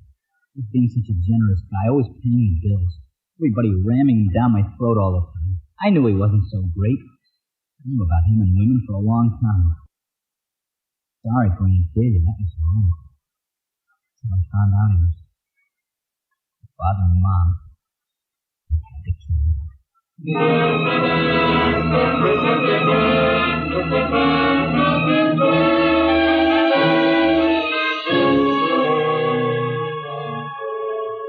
mother corroborated his story, and when they got through telling it to the jury, it was a very quick decision for a justifiable homicide.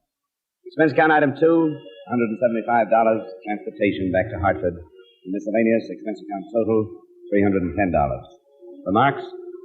The company need only pay the straight life value of the policy. The double indemnity clause was never even a factor in the case. In view of the real factors involved, I can wish that Maynard Collins had gone over that canyon in an accident. It would have been cleaner and kinder all the way around. That's true. Johnny Dollar.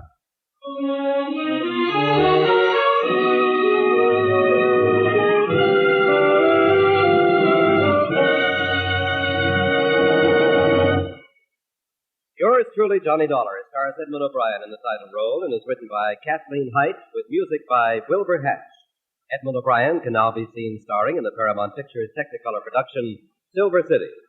Featured in tonight's cast were Ed Begley, Gil Stratton Jr., Jeanette Nolan, Virginia Gregg, Howard McNear, and Hy Everback.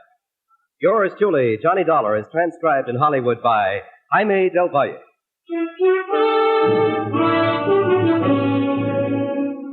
This is Dan Cumberly inviting you to join us next week at this time when Edmund O'Brien returns as... Yours truly, Johnny Dollar.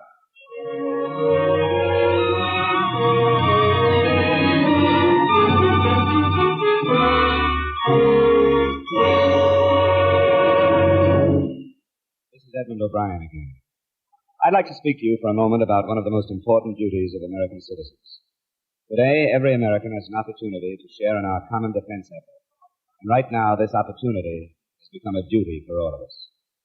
The armed forces of the United States need blood, our blood. The Korean campaign has gravely depleted the supply on hand, and this must be replenished if we are to afford our servicemen the protection they are giving us. No matter what your age, sex, or station in life, you can contribute to American defense by donating a pint of your blood to the men of your Army, Navy, Air Force, or Marines. Call your local blood donor center or Red Cross chapter today for an appointment. Remember, your donation of blood may save the life of a wounded serviceman. Give your blood today to save a life tomorrow.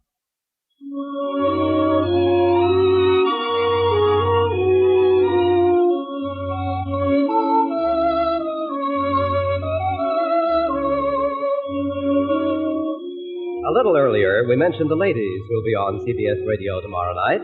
Now, here are the men. My friend Irma shares her lazy boyfriend Al with one and all. If you like 'em older, there is Professor Kropotkin. For a date that's shy, try Mr. Boynton, the object of Eve Arden's affections, as our Miss Brooks. Enjoy the fun with these men on most of these same CBS radio stations tomorrow night.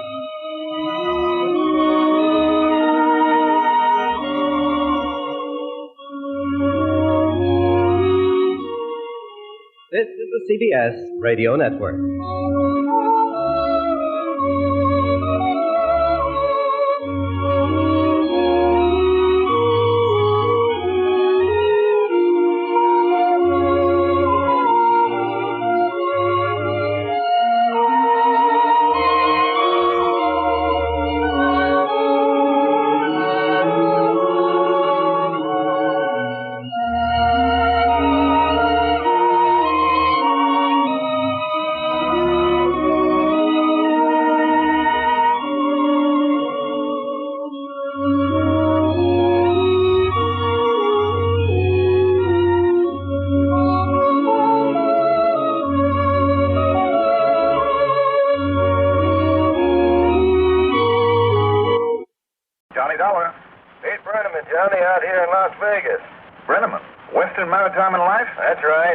Pete? Busy, Johnny. Checking over a set of plane schedules. About to have yourself a spring vacation? Where are you headed for, Pete? I'm not. Oh, no? You are.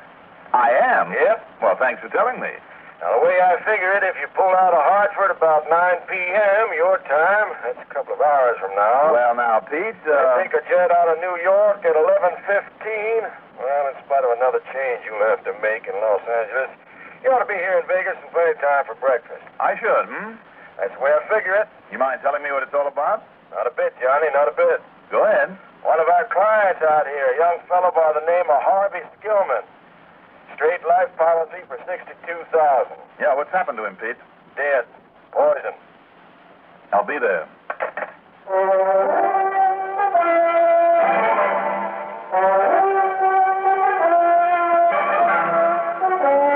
The CBS Radio Network brings you Mandel Kramer in the exciting adventures of the man with the action-packed expense account. America's fabulous freelance insurance investigator, yours truly, Johnny Dollar.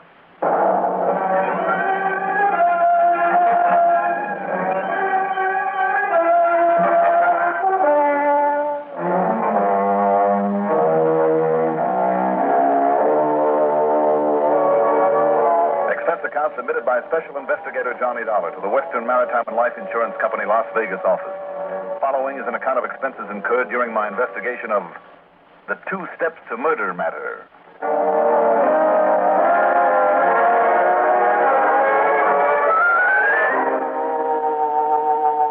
Expense account item 1. $6 for a cab to Bradley Field. Item 2. $193.49 plane fare, Hartford to New York to Los Angeles to Las Vegas, Nevada. As Pete Brenneman had promised, I got there in time for breakfast, a very early one.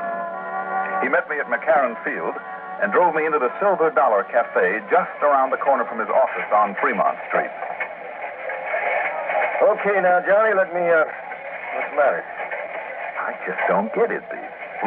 Don't get what? That sweet little old lady. She looks like somebody's Sunday school teacher. Right there by the front door, and at this time of the morning.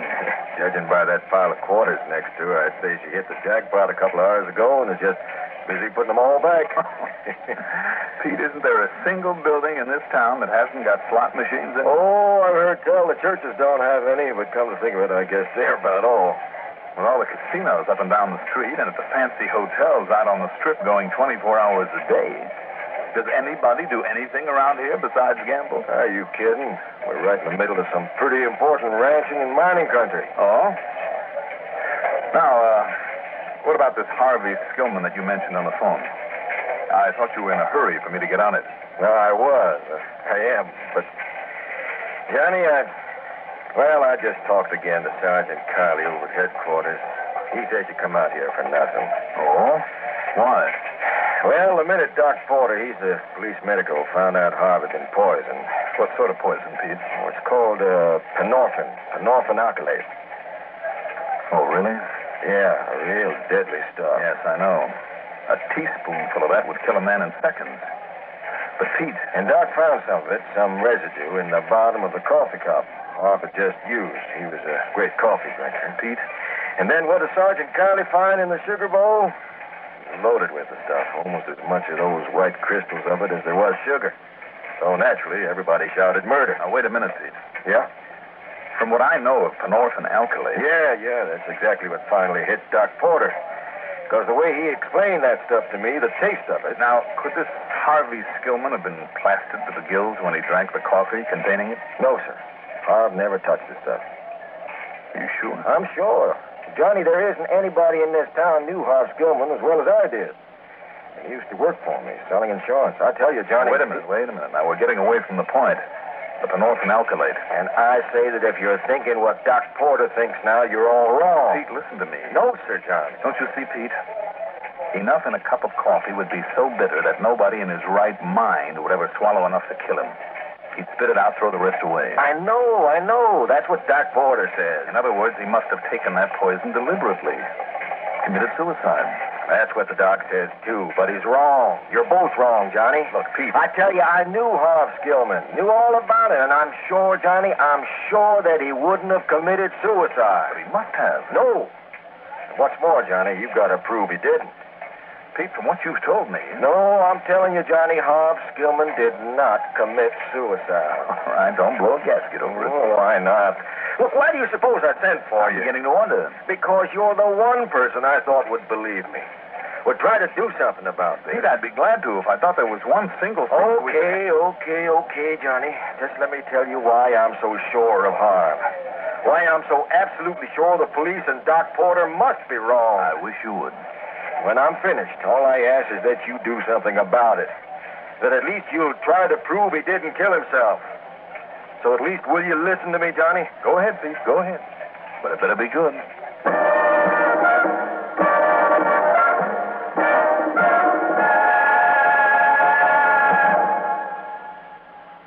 Douglas Edwards here, part of a continuing sound picture that includes many persons and personalities. This is Dimension in England. Alexander Kendrick reporting. It's real nice, Tony. I sing with Bing.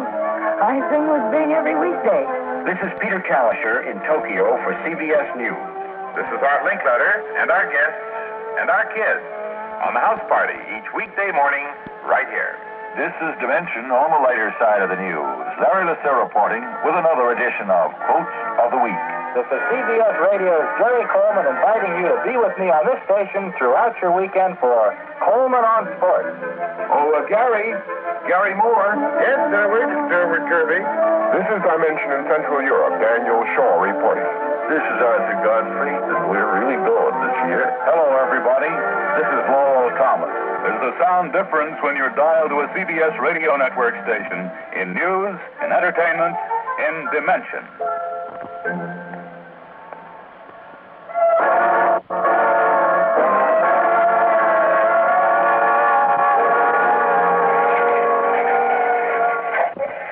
Okay, I was only 31 years old. Not too healthy a guy, but okay. Like I said, he worked for me in the office selling insurance until he hit it lucky one night. Lucky? How do you mean, Pete? At one of the crap tables at one of the casinos here in town, Harv threw those dice for 21 straight passes, and he ran a sawbuck up to $44,000. Oh, wow. Hope he had sense enough to quit then. Sure he did. He also quit his job. You know why? Why? Because of his kid sister, Mary.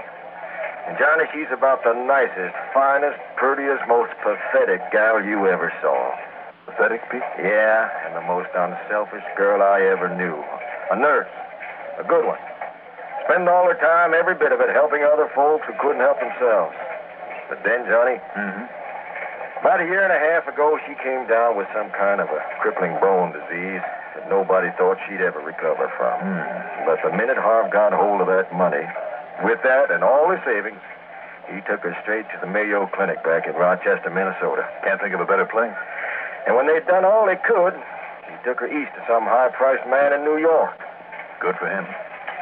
And now she's going to recover, Johnny. She's going to be as good as new. Wonderful.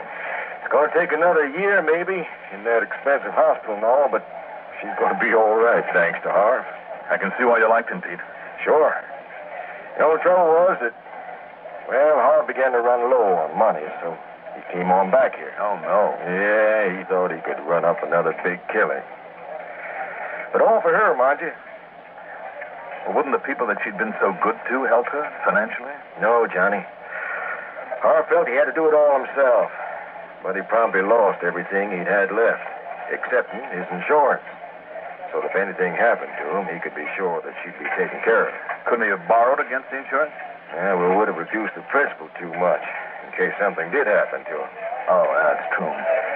Okay, so he came on back to work for me, and I helped him all I could. Kept giving him all my best prospects. And by living cheaply and all that, Harv managed to save a lot of money again. But that's when Lippy Lorenzo lowered the boom. Lippy Lorenzo? Yep. Used to be one of Capone's hoods out in Chicago. That's the one. He came out here and retired on a little ranch out north of town. Spends his time growing flowers in a cactus garden. Isn't he one of the people reputed to have muscled in on some of the big casinos around here? Let's say rumored. These casinos are pretty clean, Johnny. They have to be. Yeah, I guess so. Anyhow, Harv confided to me that Lippy had something on him. Enough to blackmail him for everything he had. Did he tell you what it was? Nope. Oh, Pete, if he was ever mixed up with Lippy Lorenzo, I'm afraid my sympathy for him has chilled slightly. Johnny Harv swore to me that he'd paid his debt to society and then some. And I believed him. I still do. What's more, it was his sister Mary that he was living and working for. And I mean working. But he knew he had to settle things once and for all with Lorenzo. Settle with him how? With a deck of cards. How do you mean, Pete? Lippy knew. Don't ask me how. Lippy knew that Harv had something over $10,000, so that's what he was demanding. But Harv knew what a gambler Lippy is, and if he could get Lippy into a double or nothing, trust the deck for high cards. Must have been crazy, Pete. I know. I tried to talk him out of it. I told him that if he won, Lippy would probably pay him off all right. But his life wouldn't be worth a nickel. Of course. But he went out to Lippy's place, went through with it. And Johnny, Harv did win the cut. And Lippy paid off. And then? Well, Harv stopped by the office to tell me about it, to say that he was going to pack up and take that money to New York for Mary. But you think Lippy got to him before he could? Police thought so, too, Johnny. When I called him over there, and they found he'd been poisoned. But then when Doc Porter came along and found it was from that Penorphin alkylate in his coffee, something he couldn't have helped but notice. Anyhow, Doc said he must have taken it deliberately, and the police agreed with him. But why would he do that? You know what they said? What? To make it look as though Lippy had done it to him. So his insurance would have to be paid, and there'd be all that money for his sister. Much more than he'd won from Lippy. He was living his whole life for Mary, so they claimed he was willing to die for her. But Harv, an insurance man? What? Pete, if he was half as smart as you seem to think, he knew darned well that even a suspicion of suicide might keep his sister from getting a penny. Right, Johnny. And thank goodness you're coming around to my way of thinking now. Just the same, Pete. I want her to have that money. She needs it. She deserves it. And she'll get it too, Johnny, unless Doc Porter puts that one word, suicide, on Harv's death certificate. But unless he was drunk or doped before he started drinking that poisoned cup of coffee. Did anybody see him just before it happened? I did, Johnny. There at his apartment. You did? I drove him over from the office to help him pack up for the trip east. And then I was going to drive him out to the airport. Was there any sign that anybody else had been there at his place? No. The front door was unlocked, though. It was? But he told me that he often forgot to lock it. But somebody could have got in without any trouble. Anybody. Including Lippy Lorenzo, the one man who wanted him out of the way. And the one man, Johnny, who'd be smart enough not to go after the money Harv took from him. Just Harv. So what happened? So while he packed, he poured us both some coffee. Like I said, he was a fiend for it. Kept a pot of it going all the time. And you drank yours without any ill effect? Because, thank the good Lord, I never used sugar in mine. The point is, though, Johnny, Harv wasn't drunk. He wasn't doped. He was perfectly okay until he put in the sugar with that poison in it and drank that cup of coffee. But the fact still remains, Pete. And there's all the more reason for it if he liked his coffee sweet. I know, Johnny, I know. The bitter taste would have given that poison away. Right, he'd have had to notice it. So like the doc says, it would have had to be suicide. But, Johnny, believe me, Johnny. Wait 1 minute. Yeah? Come on, let's go over to your office where I can put in a long-distance call. Yeah, Johnny? I could be wrong. It's a chance. A long one, but maybe, Pete. Maybe we can find the answer to this. Come on.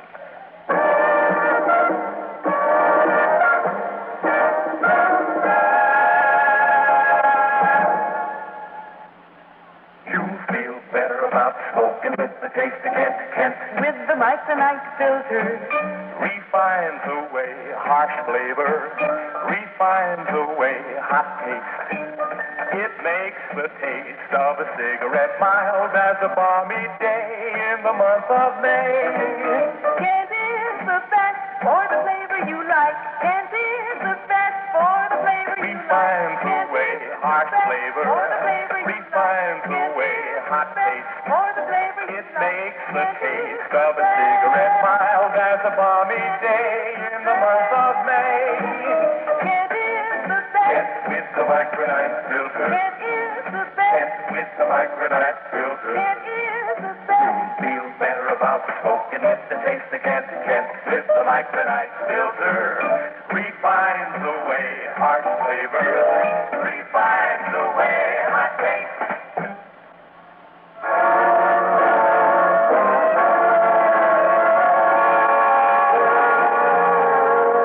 A real professional. A doctor, lawyer, physicist, you name it. Has to know a lot about one particular thing. But in a job like mine, it's important to know a little about a lot of things. And sometimes even more important to know what pros do know the most about certain things and where to contact them. And that's why my long-distance call from there in Pete Brenneman's insurance office was to an old, highly respected friend of mine, Dr. Les Crutcher, in Sarasota, Florida. Not only because of Doc's deep interest in forensic medicine, but the fact that he'd spent many years in the study of strange and exotic plants and herbs. I mean, the kind the witch doctors often used on their half-savage patients in the jungles, the kind that educated people sneered at. Until medical men came along and found that some of them had curative value. Things like digitalis, the heart stimulant from the foxglove flower, and quinine from cinchona bark, strychnia from the St. Ignatius bean, belladonna from the root of the deadly nightshade. And Crutcher knows as much about them as any man alive. Charlie, nice to hear from you again. You here in Sarasota? No, sir. Well, if so, I hope you'll drop in for a little visit. I always thoroughly enjoy talking with you. Well, thank you, Doc, but I'm out here in Las Vegas, Nevada. Las Vegas? That wild, wide-open gambling town? Well, it isn't quite as bad as that, Doc. I've seen you since the day here in my office when you acted like a spoiled young brat. I know. Because a glass full of medicine I wanted you to take didn't taste very good. Was slightly bitter. But I did take it, Doc. And I didn't taste it. Don't you remember? The first swallow of it made me feel worse than I had before, so instead of forcing the rest of it on me... Force it on you? A timid little old man like me force something onto a husky young buck like you? Well, the point is, you brewed me a cup of, a kind of a cup of tea, Doc. It didn't taste very good, but then it wasn't too bad either. Oh, yes, I remember. Then, a few minutes later, you gave me the glass full of the medicine again, and I drank it down without a whimper. Because you couldn't taste it then. I couldn't taste very well for hours. Yes, that so-called tea is an old trade secret of mine. What was it, Doc? Well, I'll tell you, Johnny. And is it something that could be mixed into something else, like strong coffee, without being noticed? Oh, yes, indeed. It was simply an infusion of a plant from the Asclepia daisy. The what? Same family as the milkweed. The specific plant is called Gymnema sylvestra. Gymnema? Sylvestra. Okay. I found the South African species to be the most effective. It has sympetulous flowers arranged in umbels. Well, you know. Oh, yeah, yes, of course. Tell me, Doc, where can I get a complete description of it? Maybe even see a picture of it. Well, an old colleague of mine, Dr. Raymond Atherton Coburley, out there on the coast at UCLA, might even be able to show you a living plant. Okay, Doc. Thanks very much. Oh, and Johnny. Yes, sir? You'd never guess where I first came across it. Where, Doc? When I was doing some work for the Chicago police some years ago. Chicago? A wayward doctor who helped to patch up the boys in Al Capone's gang. Oh? Seems he'd brew it up for one of the killers in that mob who'd then commit a murder in 2 definite steps. 2 steps? Go on.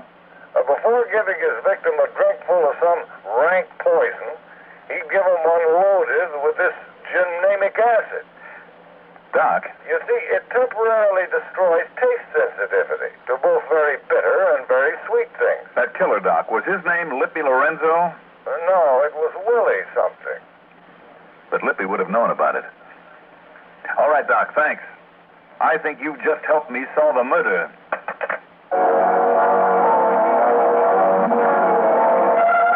Item 3 is 3140 and covers a plane to Los Angeles and a cab to UCLA's Medical Center. And there, Crutcher's friend, Dr. Corbally, proudly presented me with a specimen of the Gymnema sylvestra plant. Yes, it's one of the most successful in my exotic collection, Mr. Dollar. I'm glad you had it, sir. But whether it can be grown out in the dry air of the desert, Mr. Dollar... Well, wouldn't the dried-up leaves of it be just as potent as fresh ones, Dr. Corbally? Possibly. In which form do you plan to use it, huh? Oh, I don't. Huh? But I think somebody else did. Oh, you do? You do? Yes, sir. But who besides a man like Crutcher would know about it? A killer. 4, another $31.40 for the trip back to Vegas. Item 5, the usual $50 deposit on a rental car. Then, after a brief stop at police headquarters, I drove north to the little ranch I'd heard about. But I wasn't exactly alone. Dollar, did you say? That's right, Lippy. I'm Johnny Dollar. Yeah, the big shot insurance detective, eh? Well, I sure don't get it, what you're doing around here. Oh, you don't, hmm? Look, you or anybody else ain't got a thing on me, Dollar. So you don't bother me one bit. So come on in, let's have a drink, and you can tell me what's on your mind, eh? Why not? Just don't try to make no trouble, is all. Because all I'm doing out here is, well, didn't you see that pretty cactus garden I got out front? Oh, I saw that, all right. What I didn't see, though, is... Well. Yeah, what's well? Right here in this vase. This kind of a dried-up milkweed. Yeah? Only it isn't. What do you mean it isn't? But it's pretty, ain't it? Pretty? Or a good idea for covering a murder? What are you talking about, eh? When Harvey Skillman came out here to settle up with you... Now, what's that to you? You gave him a drink. A good, strong cup of coffee, maybe. So what? He practically lives on coffee. So what's the matter if I did? When you made it, you put in the leaves of this Gymnema sylvestre plant in order to numb his sense of taste. Now, listen, Dolly. That was the one way you could be sure he'd never taste the poison, the penorphin alkylate that you later put into the sugar bowl at his apartment. Oh. You're pretty smart, eh? And the result? The police would think he committed suicide. That's right, they would. And they do. And they're never going to think otherwise, Dollar, because you ain't going to be around to tell them otherwise. You see this? Complete with an old-fashioned silencer, hmm? All right, you better come in and take a look at this, Sergeant. That old gag, eh? Is it? So's I'll turn around and look, and you'll have a chance to jump me. Well, it won't work, Dollar, and I'm drilling you right now. Don't bother, Lippy. Hey, it is a cop. That's right. Now, drop the gun gently. Or shall I pull this trigger? Did you hear enough, Sergeant Kiley? Plenty, Mr. Dollar. All right, then while you take care of Lippy, I'll call your Dr. Porter about how to fill out the death certificate on Harvey Skillman. So, it's just the way you want it, Pete. The company will have to pay the insurance to Mary Skillman, $62,000.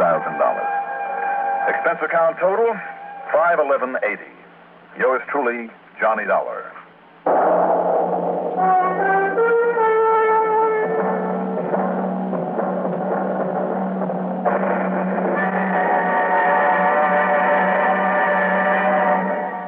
Now, here is our star to tell you about next week's story. Next week, one of the most clever devices for murder that I ever saw. Join us, won't you? Yours truly, Johnny Dollar.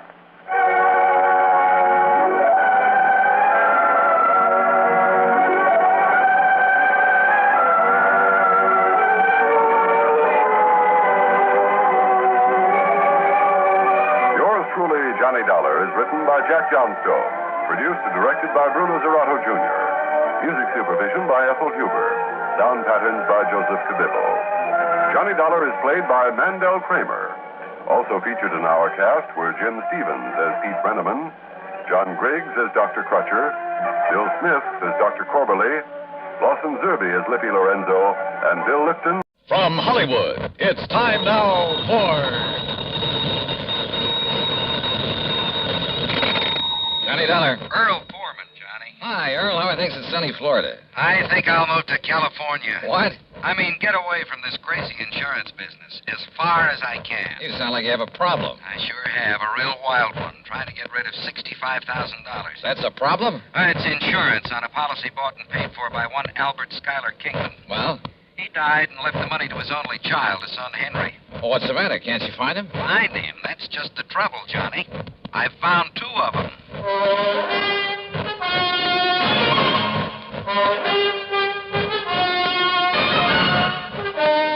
Bob Bailey in the exciting adventures of the man with the action-packed expense account. America's fabulous freelance insurance investigator. Yours truly, Johnny Dollar.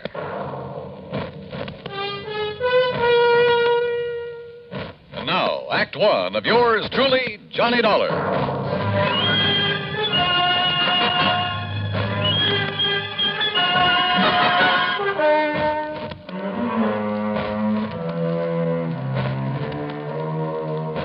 expense account submitted by Special Investigator Johnny Dollar to the Tri-State Life and Casualty Company, Sarasota, Florida. Following is an account of expenses incurred during my investigation of the Double Trouble matter.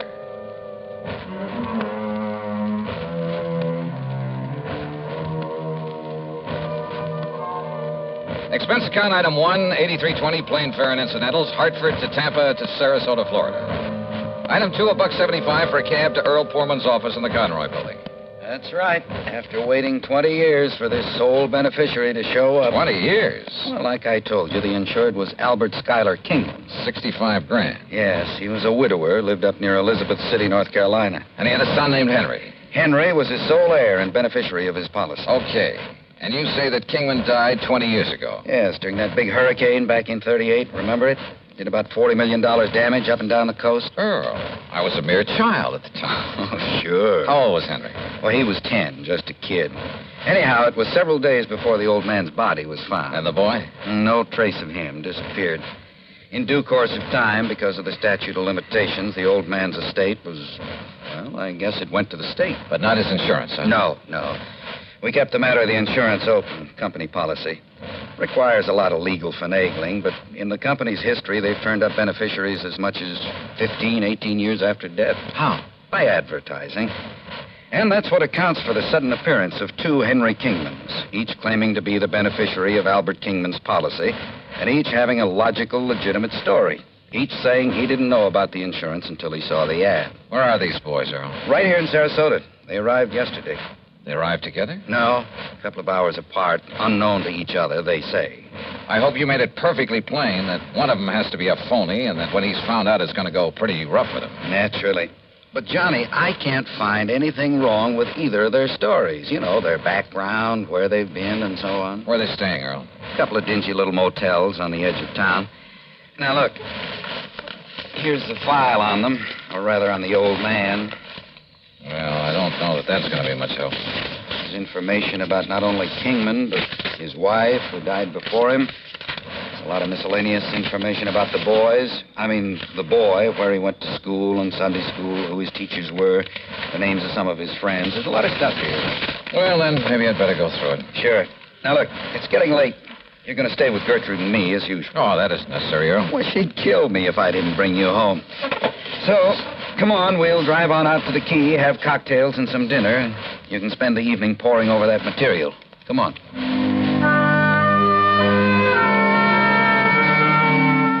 Cocktails and dinner were great. They always are with the Poormans. Only poor man is a misnomer. That home of theirs on St. Armand's Key is not only big and new, but beautiful. They have their own private dock and speedboat on the bayou directly back of the house.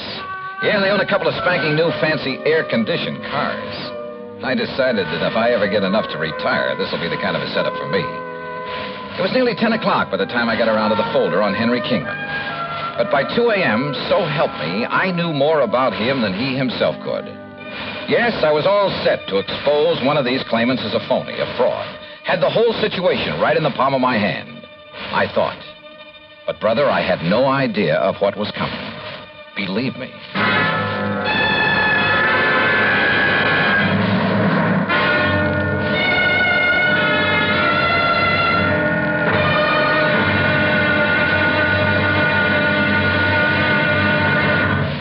Act 2 of yours truly, Johnny Dollar, in a moment.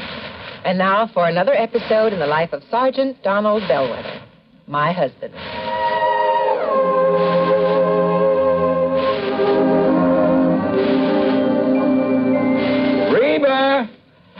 Reba! What is it, Donald? Confounded Reba, I can't find the fountain pen. I've looked all through this desk. Here it is, dear.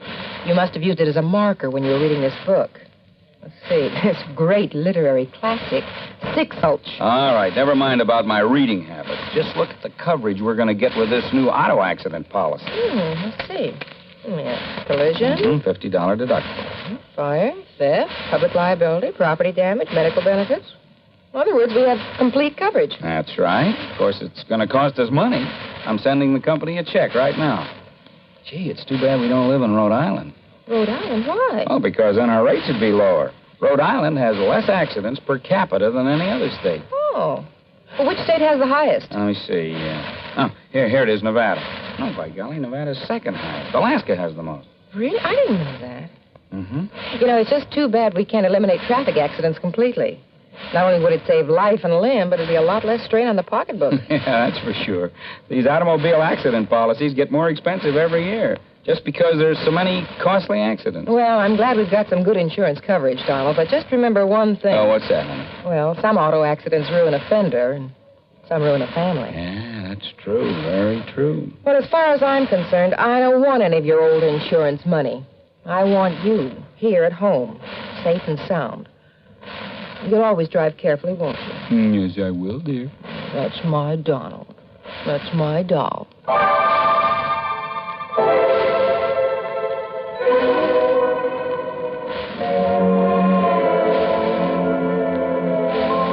And now, Act Two of yours truly, Johnny Dollar and the Double Trouble Matter.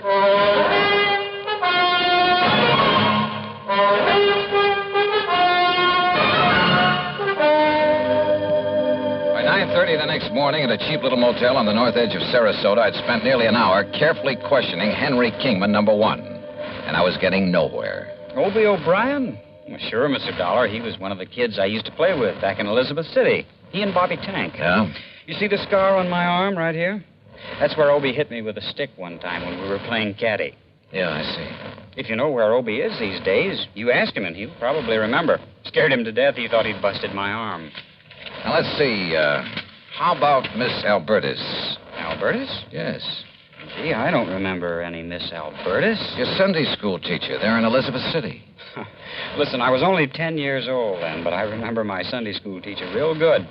Her name was Miss Griswold, and she was, Look, are you trying to trick me or something? Yes, I am. Because Henry... Why don't you call me Hank? Everybody else does. The fact remains, Hank, that one of you two claimants to the insurance is a phony. Well, believe me, it's not me. Everything you've told me about your childhood checks perfectly with the information I have. Well, of course, Mr. Dollar. Almost too perfectly. Listen, where did you live and go to school after the hurricane? Well, I'll be honest. I didn't have much schooling. Where did you live? Mr. Dollar, I wandered around more than little Orphan Annie. All over North Carolina, then up north. Did you live anywhere long enough to be, well, really be recognized as Henry Kingman? No, I'm afraid I was just a bum. And all anybody ever knew me by was Hank. You saw the ad about the unclaimed insurance in New York? Yes, sir. I was working on the dock, stevedoring. Saw that ad in the Times. And I decided that if I had that much money coming to me and I could get a hold of it, why, maybe I could amount to something. Get an education, maybe, or, well... Hank, all the insurance company has to go on is your memory, or what you say is your memory of your childhood. What I've told you is true, sir. But if the other claimant comes up with the same kind of a story... But he can't. Because, don't you see, sir, I'm really Henry Kingman. I've told you all about my father and the house and the hurricane and the people I knew, about what's happened to me since... Yeah, I know. It's because I am Henry Kingman. Uh-huh. We'll see.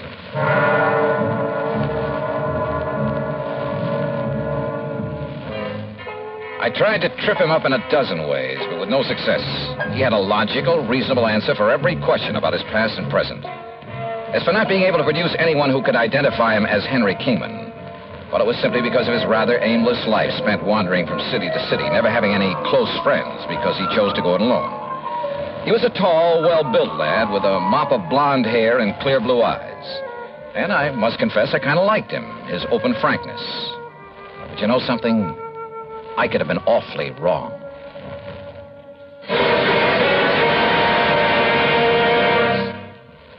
Although most men by nature don't feel in a combat mood much of the time, there are some who just can't get enough of a good fight, particularly if there is good, sound reason for it.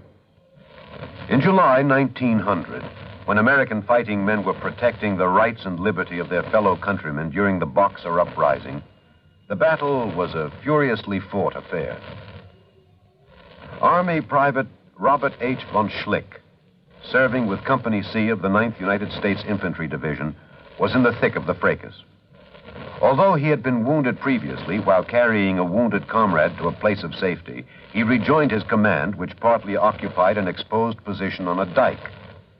Private von Schlick remained there after his company had been withdrawn, and in spite of the hail of bullets around him, single-handedly continued to fire into the enemy ranks. Oblivious to the fact that he was a conspicuous target, he refused to leave the fight until he was literally shot off his position by the enemy. Private Robert von Schlick earned the Medal of Honor for valiant devotion to duty and added heroic background to the code of conduct of American fighting men.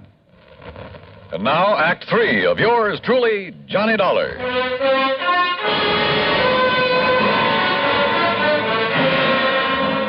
I got into the car that Earl Portman had loaned me and drove to the motel east of town to see Henry Kingman, number 2. Tall, dark, and well-dressed, he was terse and to the point. And he answered all my questions with the same ease and conviction as the other boy. In only one major respect did his story differ. Oh, sir, I can't name you a single person who can identify me as who I really am, Henry Kingman. And for a very simple reason. What's that, Hank? It's Henry, Mr. Dollar. And the reason is that right after the hurricane, I was adopted by a family that just moved into nearby Bridgeton. Their name was McGovern, so I took their name. Go up to Bridgeton, ask them. Show them my picture, anything you like. They'll all tell you I'm Henry McGovern. Only my foster parents knew that I was really Henry Kingman. Knew? They both died about 7 years ago. And they told nobody else who you really were? No, not even the preacher. They'd wanted a son for years. Now they had a son. And they didn't want anyone to come along and take me away from them. Then how did you find out that you're Henry Kingman? If you are. I'll ignore that last part of your question, Mr. Dollar. They didn't tell me until my 21st birthday. Bridgeton. Isn't that the little town up near Currituck that was completely destroyed by fire a couple of years ago? Oh, yes, of course. I'd forgotten. There isn't a living soul up there anymore. Oh, but I'm sure a man like you could track down some of the people who live there. Uh-huh. When were you last in Bridgeton? I went up north right after my foster parents died. As I told you, I've been living and working in New York. Now, look here, Mr. Dollar. Well? Hasn't everything I've told you checked perfectly with what you know about my father, my childhood, everything? Hasn't everything I've told you proved to be true? Isn't it proof that I'm Henry Kingman? There's only one trouble. What's that? You're not the only one who has that kind of proof.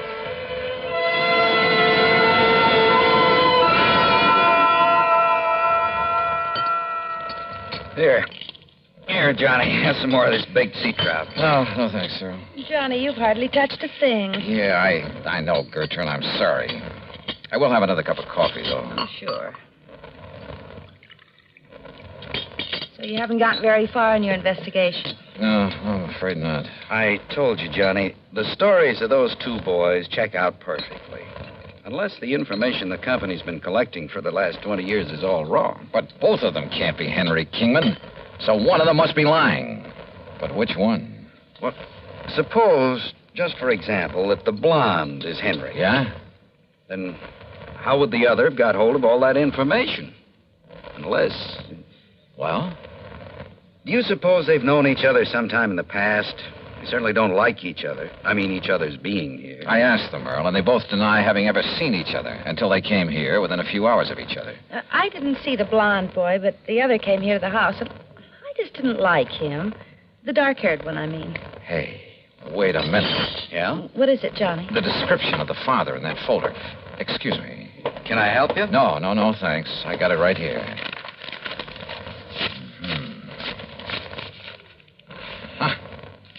Find it? Hey, listen. Does Dr. Crutcher still live up the street? Sure. Do you want me to drive you over? No, thanks. I'll walk. Johnny, what'd you find in that see folder? you later. Walking up that street, and there was no moon, turned out to be a big, fat mistake. In the first place, I almost bumped into a palm tree in front of the house. In the second place, I didn't see what stepped out from behind the next palm tree until it was too late. Huh? What do you want? Oh!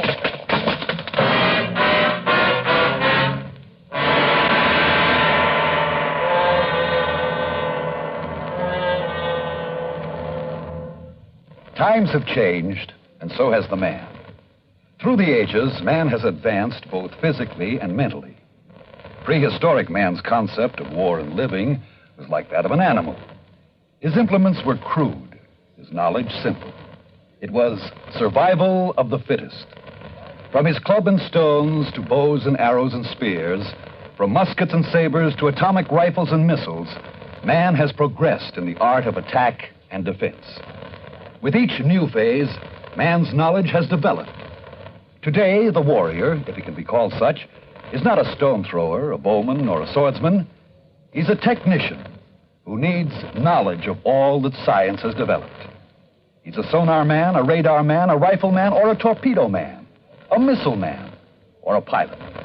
But whatever his job, he needs the skill and the technical know-how to do the job and do it well. Yes, times have changed, and so has the man. And now, Act 4 of yours truly, Johnny Dollar.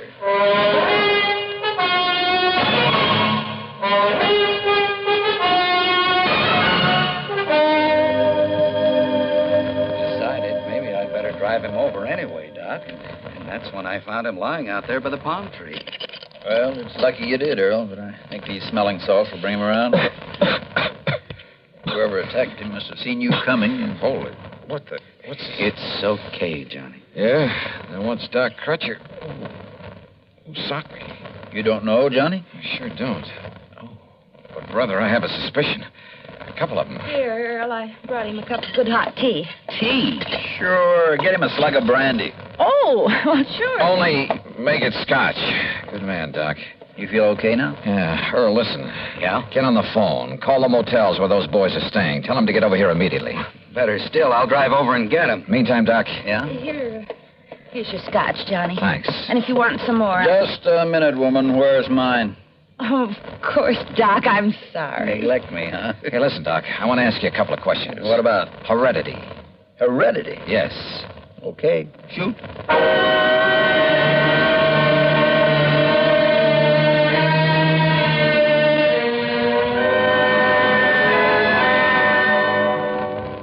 All right. Just to keep things straight, I'll call you Hank. Sure, Mr. Dollar. And you I'll call Henry. Well, it does happen to be my name. Now, Earl tells me he found you both in Hank's motel just now. That's right, sir. Comparing notes? I went over there to tell him that he's a phony. But if he doesn't get out of town... Oh, sure. Hank, let me see your hands. Huh? Oh, sure. Here, sir. What about them? Look, Doc. By golly, you're right. Right about what, sir? How did you bruise these knuckles? Well, it was kind of clumsy, but my hand slipped trying to open one of the windows in that cheap motel. Don't you believe it, Johnny. He's the one who... Wait a minute. This one has a bruised knuckle, too. Oh? Now, what's your excuse, Henry? Well, you can believe it or not, suit yourself, but exactly the same thing happened to me. What? You ask me, Johnny, they both attacked you. On the other hand, Earl, they may both be telling the truth about this. Of course it's the truth, sir. What did you mean about this? I mean that at least one of you was lying about being the son of Albert Schuyler Kingman. Well, of course you did. I told you. All right. Just pipe down for a minute. I suddenly realized that the laws of heredity could solve this case a lot quicker than detective work. What's heredity? So I checked with Dr. Crutcher to make sure I was right. Then I checked descriptions of Henry Kingman's father and mother. Did you, sir? Both of them had brown hair and brown eyes. So what? Where both parents have identical color hair and eyes, any offspring will have the same. Hank, your hair is so blonde it's almost white, and your eyes are blue. Now, Mr. Henry, Dollar. your hair is almost black. Your eyes are also blue. Now, Henry, Dollar. you crazy fool. I told you this wouldn't work. Crazy fool, huh? If you'd let me come here alone... Yeah? Then you'd never have cut me in. Of course, I got suspicious. If you kept out of the way, I got here first, didn't I? Well, how was I to know you were coming? Why didn't All you right, get up? boys, all right. No, it isn't all right, Dollar. Come on, now, put that thing You down. make one move and I'll kill you. Come on, Hank. No. Go ahead and kill him. If you... No. Get back. Get back!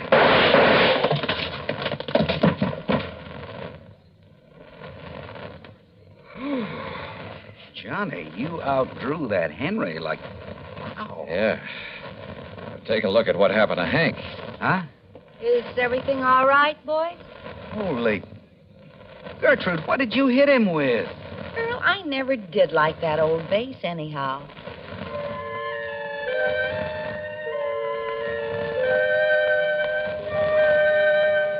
Yeah, my heredity gag was just that, a gag. But it certainly brought things to a head in a hurry. How did they know so much about the real Henry Kingman? Well, listen. As soon as we locked them up, I called the National Press Services, had them put the story of this attempted fraud in the headlines all over the country. Result? A phone call from the head of an orphanage where the real Henry had been taken in as a child, where he still lived. And, yeah, The phonies were a couple of kids who'd run away from that orphanage after he'd palled around with them, told them all about himself. As for why they both appeared to make the claim, sure. Each of them saw the company's ad and tried to get in ahead of the other. Well, they're in all right. For a long time. Expense account total, including incidentals and fare back to Hartford, $178.70. Yours truly, Johnny Dollar.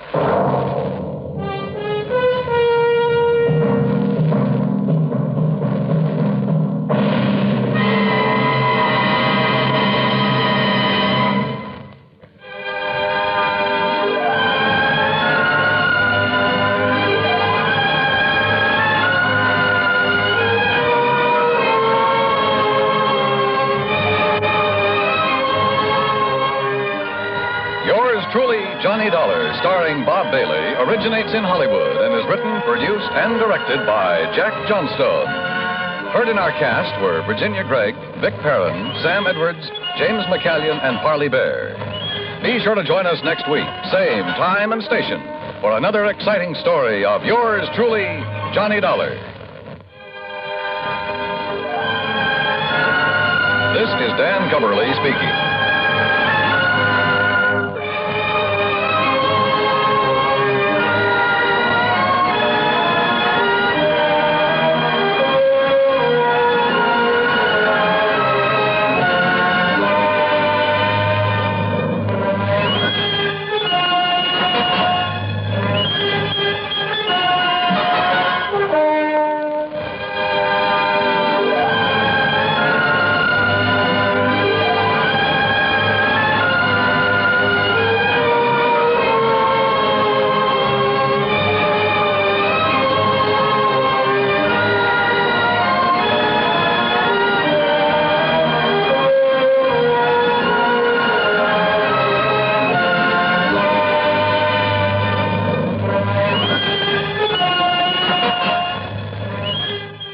Truly, Johnny Dollar has been a presentation of the United States Armed Forces Radio and Television Service.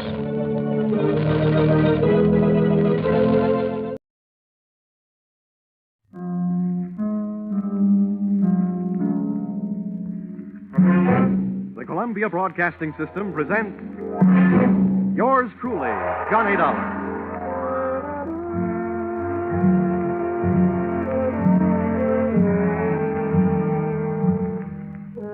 The next half hour has its baggage packed to take a trip with America's fabulous freelance insurance investigator, Johnny Dollar.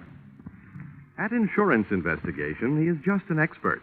At making out his expense account, he is an absolute genius.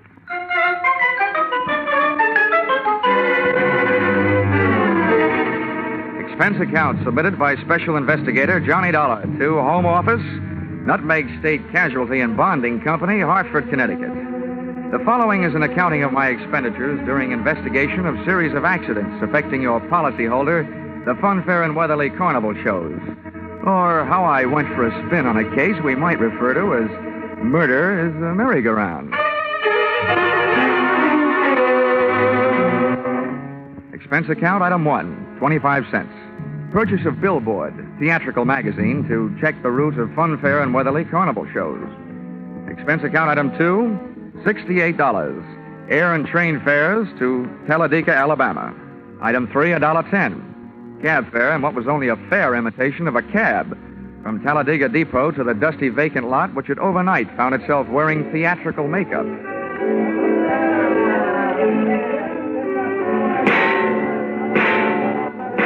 Brightly as the hot sun beat down on the Midway, it couldn't help the layout of canvas and slats from looking beat up. A perspiring mechanic shot sparks of profanity back at an obstinate motor as he tried to get it to roll the giant hoop of a Ferris wheel. I asked him what he knew about the accident of a week before when a car dropped off the same Ferris wheel, badly injuring 3. He was charming. Listen, pretty boy. Don't go getting nosy around here. The Joe in charge of the electric scooter concession was just as sweet. On the subject of how come one of his scooters blew up a few nights back, sending a citizen to the hospital, he just didn't feel like talking. If you ain't a cop, start moving. If you are, where's your warrant? I was just asking the pilot of the giant airplane spin who he thought might have cut the cables the night one of his Wallboard gliders took off across the carnival crowd, crashing and busting up a few more customers, when I got a canvasman's version of a sharp answer. A tent stake right behind my ear.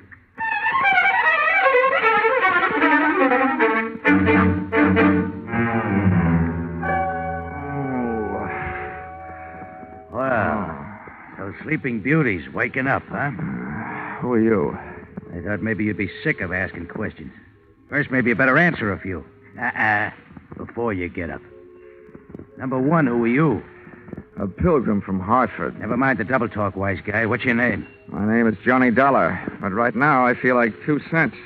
What's your big interest in those accidents you were asking questions about? Strictly academic. I'm only representing the insurance company that's paying off on those accidents.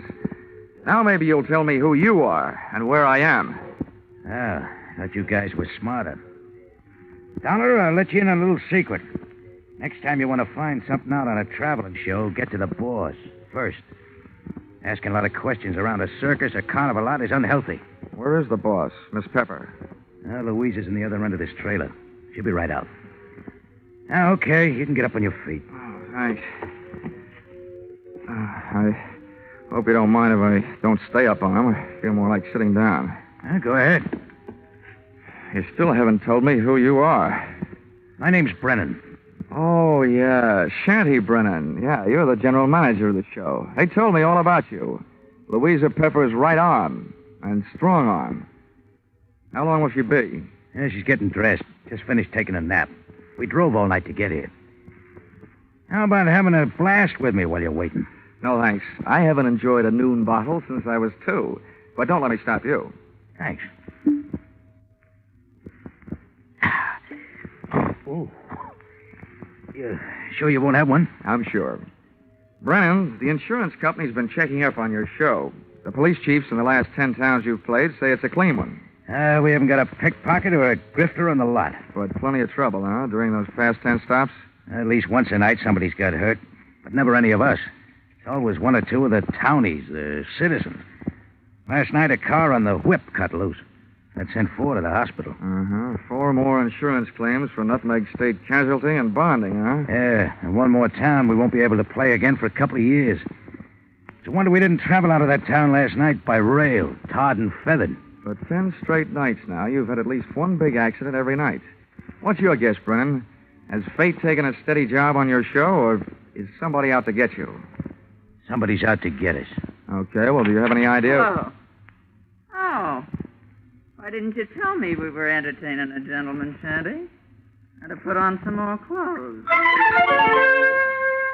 It would have taken a lot more clothes to cover all there was of Louisa Pepper.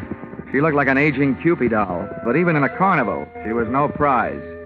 I didn't like the look in her eye. It looked much too friendly. So right away, I decided to change the unspoken subject. Miss Pepper, I'm here on business, insurance. Sorry, we're not buying any. And I'm not selling any. The way things have been going, the insurance company I represent would probably like to buy some of yours back. Oh? Yeah. I'm from the Nutmeg State Casualty, investigating the accidents. Hope you find out more than we've been able to, and fast, before we go broke.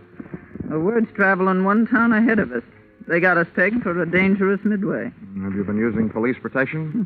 20 extra cops a night at $10 a cop. So, night before last, a guy winds up with a hammer to try and ring the bell and win a cigar. The top of the hammer flies off and almost brains a cop. Around this show, the police need protection. I see what you mean. How are you fixed for people who don't like you? We got many to choose from? Dollar, we treat our help fair and square. We know them all and trust them all. Fire anybody lately? Nobody. The only ones who left were floaters. But none of them had a beef. Okay, Miss Pepper. Now think back. In all your life, who do you know who'd most like to see you have a real bad time? Only one guy.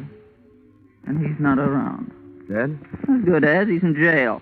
Has been for the last 8.5 years. That's a long time. How long did he go up for? 10 years. What are you thinking, Dollar? I'm thinking that with time off for good behavior, maybe he's not in jail. Not in jail? Shanty, he's got to be in jail. He's got to be, I tell you. You told me you were keeping... All right, break it up, Louisa. If Carter Lacey had a voice as sharp as yours, he could saw his way out of jail. Okay, Dollar, you made a guess. How about seeing how good it is? Sure. I'll find out if your bogeyman is still in jail, but I didn't catch that name. Lacey.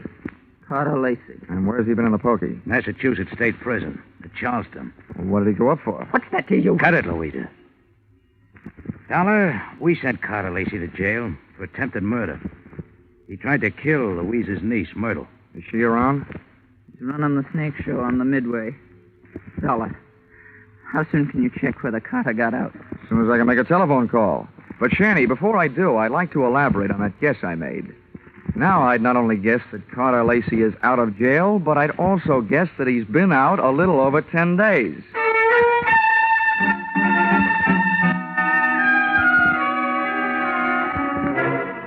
Expense account, item 4, $3. Telephone call to Massachusetts State Prison, confirming both of my guesses. Carter Lacey had checked out of the Bay State's Hotel Greystone for bad boys 2 weeks previously.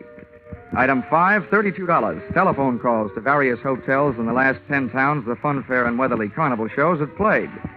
Item 6, 10 cents. 2 nickels spent calling 2 hotels right here in Talladega. Then I dropped 1 more nickel in the telephone. Got the lucky number? Yes, sir. We do have a Mr. Carter Lacey registered. Room 312. Shall I call? And hit the jackpot. Expense account item 7, 65 cents.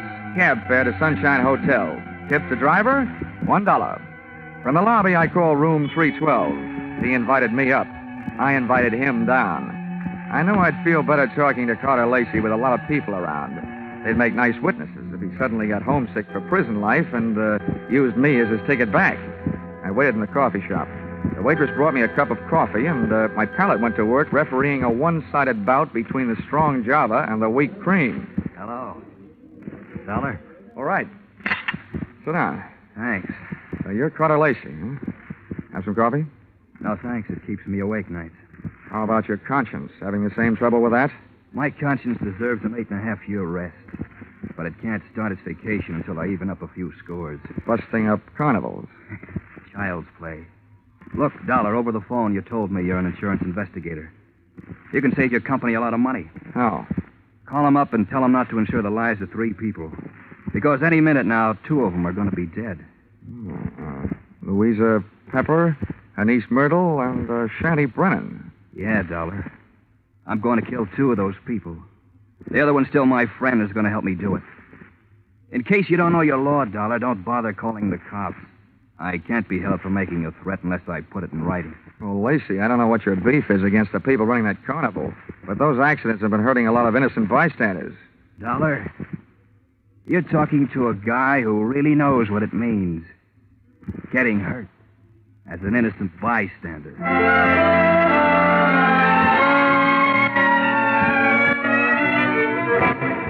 Expense account, item 8, $25. Retainer to local detective agency hiring shadow for Mr. Carter Lacey.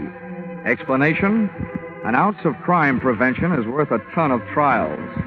Item 9, $1.20. Cab fare back for the evening's festivities at the Fun Fair and Weatherly Carnival, which was rapidly becoming more and more of a thrill show.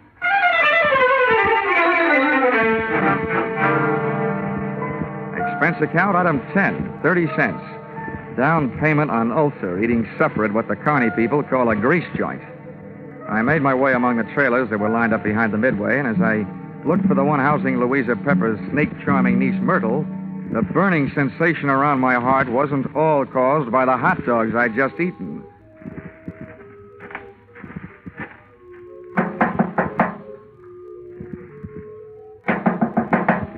Who is it? I've got a message from Carter Lacey.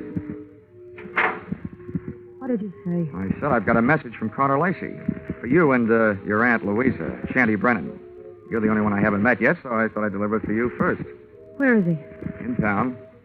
You got any snakes in the trailer? No, of course not. All right, then. How about inviting me? Are you the insurance guy they told me about? Yeah, that's right. Okay, come in. What did Lacey say? He said that he's going to kill 2 of the 3 of you. Which 2? Didn't he say? No, he didn't. He just said that 2 of you are going to get it. And that his one friend among you, the remaining one, is going to help him do it. He'll do it. He hates us. I know he'll kill it. You say Louisa and Shanty don't know yet? No, they don't. You're the first to know. Well, then wait here. I'll run tell him. I'll stop back here before I go into the tent to do my next show. Grab yourself a drink. I'll be right back. But she wasn't right back, and it's just as well she wasn't. She might have interrupted me while taking a sightseeing trip through the drawers in the trailer's built-in bureau. The piles of silky nothings that give gals that certain something didn't tell me anything I hadn't known about women before. But a little black book stashed among them did. I needn't have rushed my search, though, because Myrtle Pepper was still gone after 10 minutes. That's about the time I headed back to her Aunt Louisa's trailer, pulled open the door, and walked in.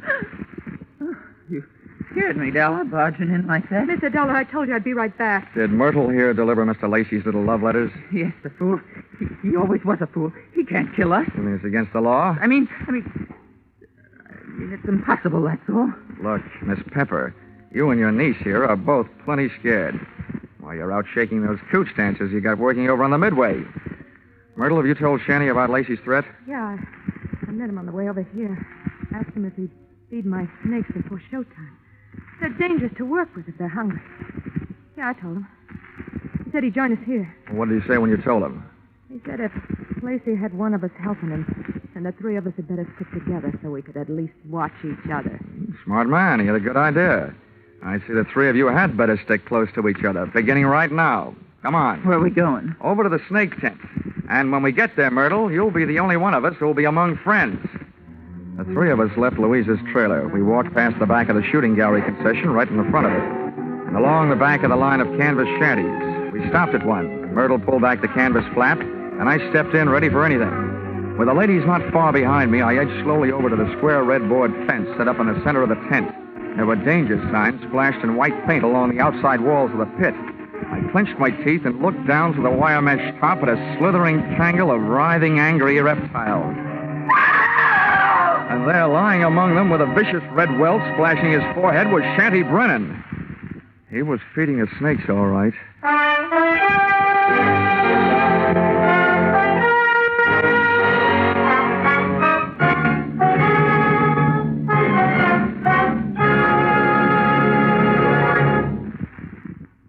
In just a moment, we'll return to the second act of Yours Truly, Johnny Dollar. But first, here is some news. 30 minutes of new thrills will be added to CBS 10 Great Sunday Night Entertainments this coming Sunday. At 6:30 p.m. Eastern Standard Time, where you formerly heard Spike Jones, CBS will bring you screen star John Lund in an adventure-packed tale of a ship filled with terror and horror. This story, A Shipment of Mute Fate, starring John Lund, is the first of 3 special broadcasts from CBS' famous Escape series. It will be heard over most of these stations immediately preceding a familiar show which brings you a different kind of escape, The Jack Benny Show. And now, back to yours truly, Johnny Dollar.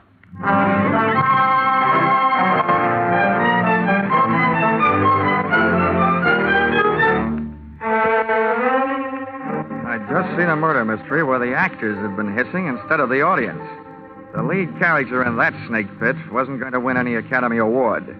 The scene of the crime was no place for a man, let alone a woman, so I herded Auntie Louisa and her niece Myrtle out of the tent and back into the trailer. Oh, poor Shetty. How horrible. Yes, I was wrong, Dollar, when I said Carter Lacey couldn't do it. What's going to happen to us? According to what Lacey told me, Myrtle, what's supposed to happen is only going to happen to one of you. What do you mean? Well, he claims that one of you was in this with him, and that one knows she's safe. This may turn out to be an acting contest between you two. What's that crack supposed to mean? Well, the one who's safe wouldn't want anybody to know she feels safe, huh? Oh. I wish I had learned to cry.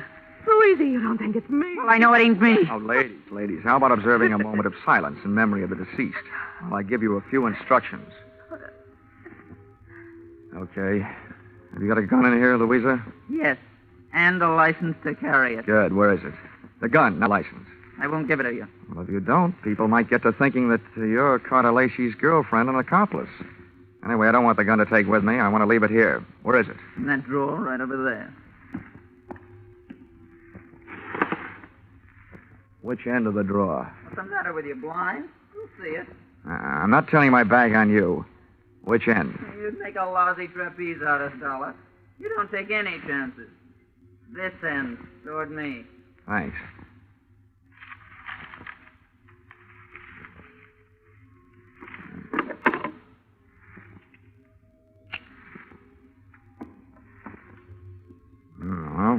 are the keys to the car I hitched to the front of this land yacht. What are they for, Dollar? Just another chance I'm not taking. With those keys in my pocket, this trailer won't be joyriding anybody off into the night. Where are they? I'll get them for you. Wait a minute, Myrtle. How come you know where Louisa's keys were? Yeah, Myrtle. How come? Because... Well, they're laying right there in plain sight.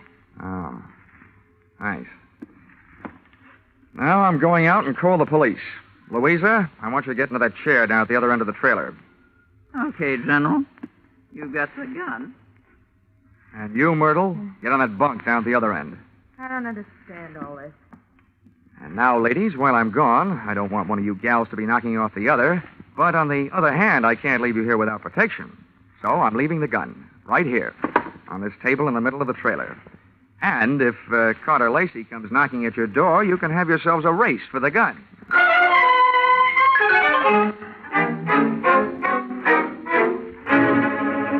Expense account, item 11, 5 cents. Telephone call to the local police, plus another nickel spent calling a taxi. The cops arrived in 4 minutes, the cab in 15. Its driver had no siren to take him through the traffic lights. Item 12, $1.10. Cab fare on an exceedingly slow and torturous trip to the Sunshine Hotel. Tip to his kind of a driver, a nickel. I went up to the 3rd floor and headed down the hall to Carter Lacey's room, 312. I rapped for an entrance, but all that came back was an echo. The lock on the door was the soft touch type known to the trade as the burglar's friend, so I went in.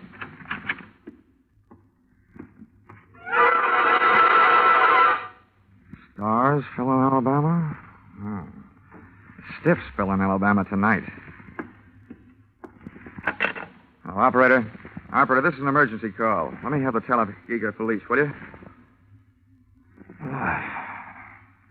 Hello? Police department?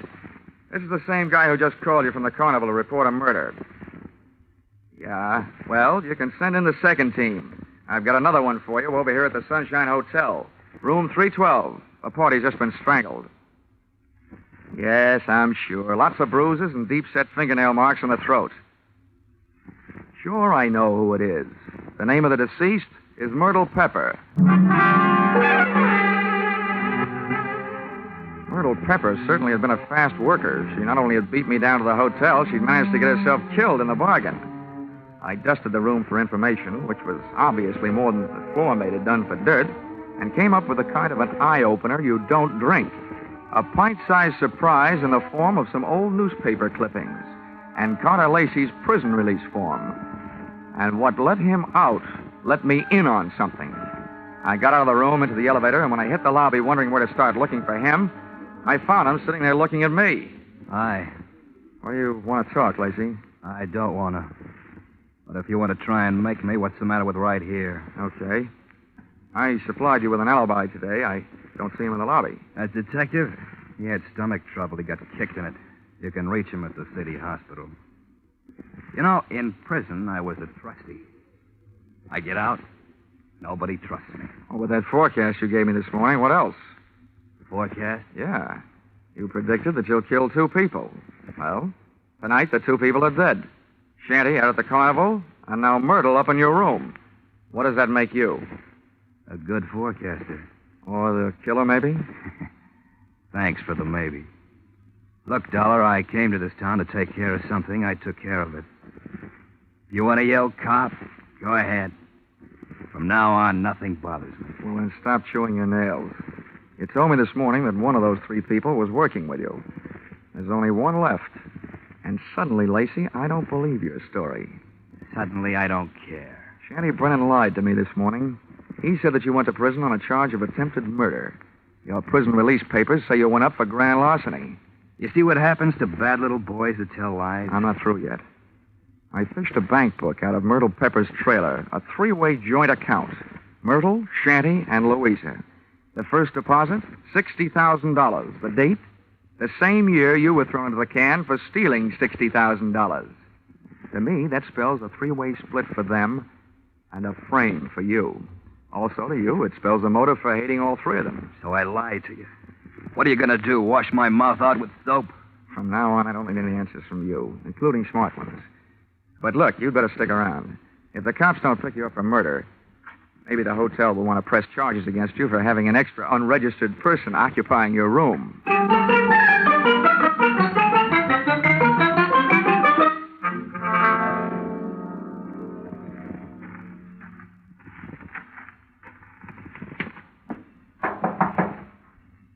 Who is it? Johnny Dollar. Oh, wait a minute. Where's Carter? They arrested him? Tell me, did he escape? He's at the hotel, and the cops are on their way down there right now. I hope he's more talkative with them than he was with me. You talked to him? Yeah, I had a long, one-sided conversation with him. There's one thing I still can't quite figure out.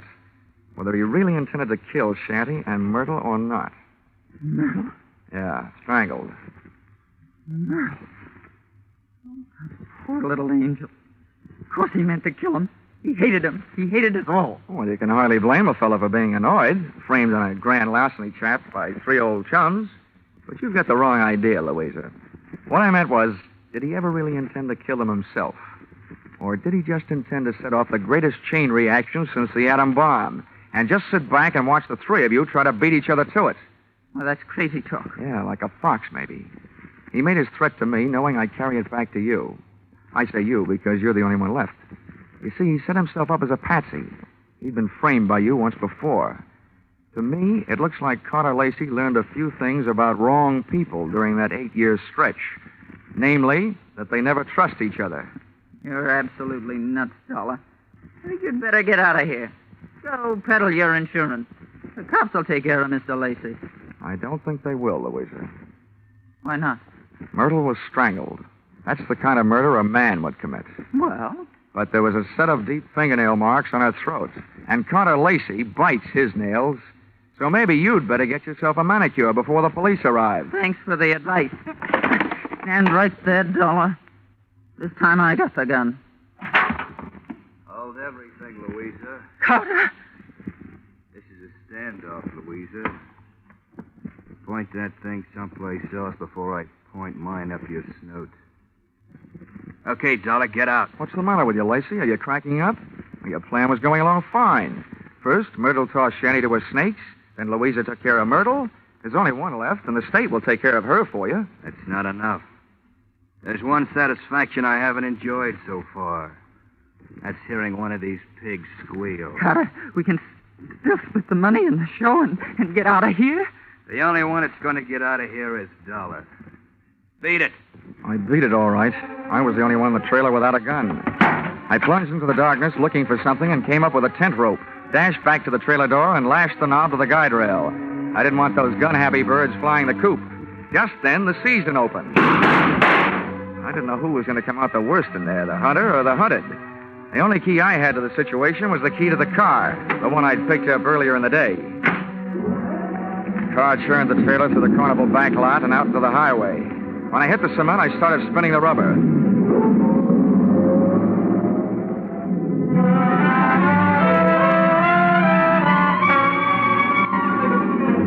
Just as we hit the streets of the sleeping city, things woke up. Whoever was left back there snapped a shot at me through the trailer's front window. The second shot was my cue to try to ruin their aim by playing rockabye trailer, swinging the car from one side of the street to the other. Just as the not-so-sharp shooter made another try, I picked up just what I was looking for, a game of tag with a police patrol car.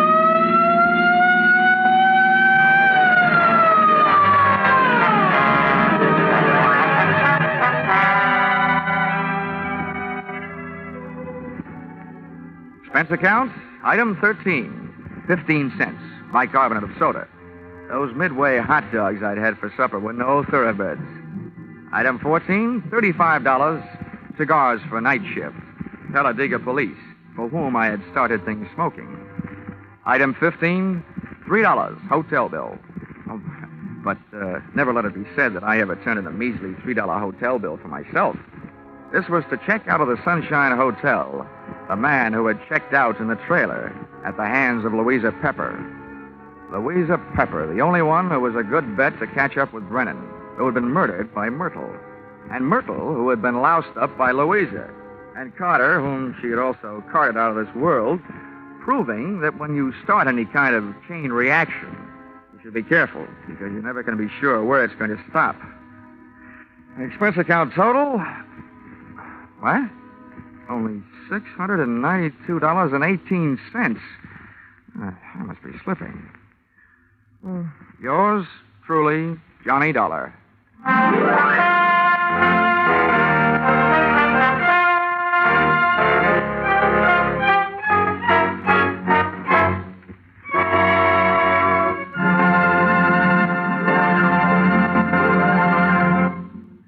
The madman of music is moving. Yes, Spike Jones, formerly heard on CBS on Sunday, is already unpacking his famous collection of flit guns, dishpans, and other instruments, ready for tomorrow night's premiere broadcast as a CBS Saturday star. Hear the Spike Jones Show on most of these same stations tomorrow night at 7 o'clock Eastern Standard Time, when it joins Vaughn Monroe, Gene Autry, Gangbusters, and Sing It Again as a regular Saturday night CBS feature.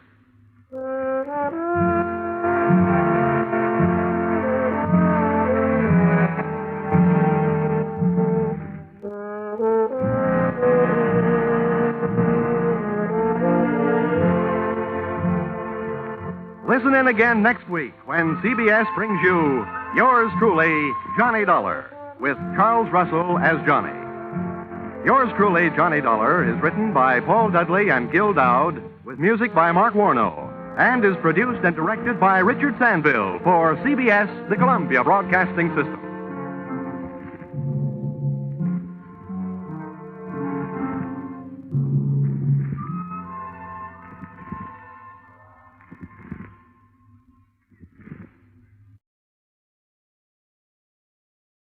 From Hollywood, it's time now for Edmund O'Brien as Johnny Dollar. This is Bob Case, Dollar, Piedmont Mutual. I've got to see you right away. What's the rush? The girl was pulled out of the East River. Turned out to be a policyholder. What am I, a private eye? Why don't you go to the police to find your killers? Oh, we know the killer. He's being executed right after midnight. What we want to know about is the victim.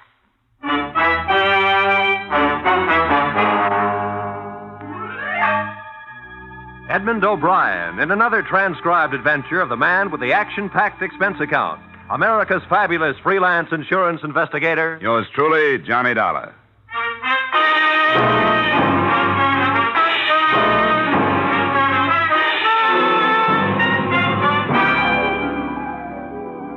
Expense account submitted by Special Investigator Johnny Dollar to Home Office Piedmont Mutual Life Insurance Company, Hartford, Connecticut.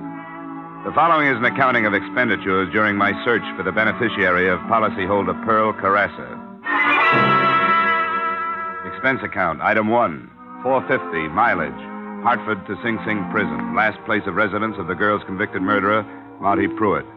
He was sitting in his cell playing solitaire. Hey, what time is it? About 11, Marty. An hour more. How much you say the policy was for? $5,000. 5,000. That's funny. Just what I got paid for the job. Who'd she leave it to, the old lady? Yeah. Yeah, I knew she would. You know where I can find the beneficiary? The beneficiary? You didn't know the beneficiary, did you? Never had the pleasure. If you'd known her, you wouldn't be looking for her. Mrs. Carrassa's virtues are none of my business, Marty. The company has $5,000, and I've got to help them get rid of it. What good are you doing yourself by not telling me where she is, if you know? What time is it now? A little after 11. Boy, did that money look good. You know all the things you can do with $5,000? This girl back home. I was going to get married. Nah. I wasn't going to get married. I'd have put it in roulette like all them other times. You never did say who hired you. Nah, that's right. I never did. Marty, I know you've been through this before, but you got to admit it's a good point. You're going to die, and the real murderer is getting off free. Does that make sense to you? What's your business, mister? Insurance. Stick to it.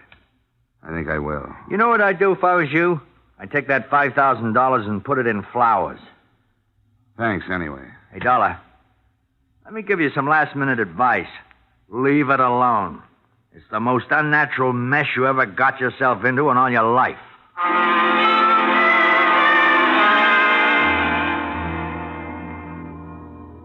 Expense account, item 2, 356 mileage, Ossining, New York to police headquarters, New York City, where the next morning Lieutenant Bernard Goldberg offered me photographs of the dead girl, a cigar, and what little information he had. Buddy, we got the name off the wallet in her hip pocket. What? Slacks. Oh. The patrolman down at the docks picked up Marty Pruitt right at the scene. The trial was cut and dried. But it's funny about these guys. Yeah. It's crazy loyalty to somebody who maybe wouldn't think twice about slitting his own. Yeah? 2 M's and remit. Dollar. 2 M's and remit. No. No. Thanks, Lieutenant.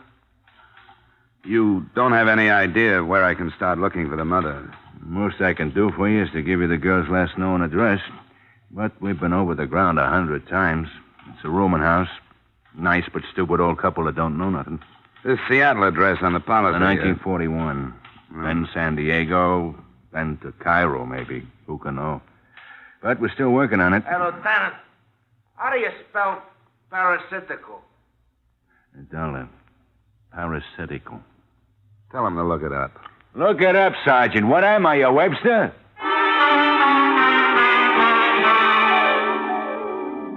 Expense account, item 3, $1.50 cab fare to a stack of dirty bricks on the Lower East Side.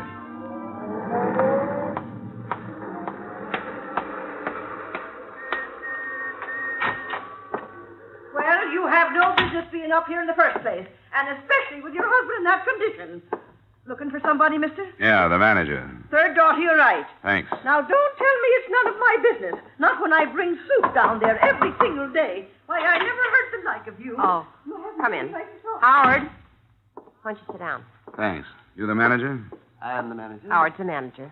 Well, my name is Johnny Dollar. I'm with the It's all right. We don't ask for references, do we, Howard? Except under special circumstances. I'm afraid you misunderstand. I'm not looking for an apartment. I'm an investigator with an insurance company, and I'd like to ask you a few questions. We never had a fire in this building that was next door. They keep rubbish in the basement. The company's warned them time and time again. Never does any good. I'd like some information about a girl who I understand was a tenant here, a Miss Pearl Carrasa. The police were already here, Mr. Dollar. 4 times. Lieutenant Goldberg thanked us for our cooperation. She was such a nice girl. Quiet. Homelike. And generous. Oh, yes, terribly. How long was she with you? How long was it, Howard? Just 2 weeks. Just 2 weeks. But we got to know her so well. She was such a lonely girl. She used to come down after dinner sometimes and talk about music and all the places she'd been. Well, where'd she come from originally? She never said, but she'd been everywhere. In Florida? Everywhere. Did she have any visitors? Oh, no. Oh, no, and the first thing she told us was no visitors. If anybody asked for her, she wasn't home. Such a lonely girl. So pretty, too. You think she'd have boyfriends? No, Mr. Dollar, no visitors. Did she act as if she were frightened of something? That's just what the police asked us, and we told them before, and we told them at the trial that we thought she was frightened. Yes, we had her luggage here for a while, but the police took it. I've been through it, thanks. Did you notice all the labels from all over everywhere? Wonder what they're going to do with all those lovely dresses and shoes. Look, I know the police asked all these questions, but did you happen to notice if she got any mail? Yes, we did. She didn't. No, not a single letter, no. Did she spend much time away from her apartment? Very little, only. Twice a day, once in the morning and once in the afternoon, but she always came back within an hour. I don't suppose you have any idea where she went. That's right, we don't. What'd you say you were again? Insurance investigation. Thanks for your time.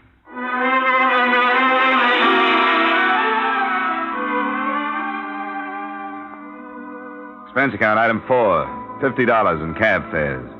It took me the rest of that day and half of the next visiting neighborhood postal substations. It looked like a beautiful way to waste time, but I was betting on the impossibility that her daily excursions had been for mail. This kind of foot padding taught me very little other than the fact that there are a good number of substations in any given half-hour area. The second afternoon, I dragged into a fruit store which advertised Postal Station 324, along with a special on honeydew melon. I walked up to the little cage. Anything for Carrasa today? Who? Carrasa, general delivery. Just a minute. Grant? Carrasa. C-A-R-R-A-S-A. Just Carrasa. a minute. Yes, here we are. 3 cents postage due, Las Vegas, Nevada. I looked at the envelope. Pearl Carrasa, all right. It had been forwarded from Las Vegas 3 days before. I said something to myself about hard work, patience, and fool's luck, then headed for a phone.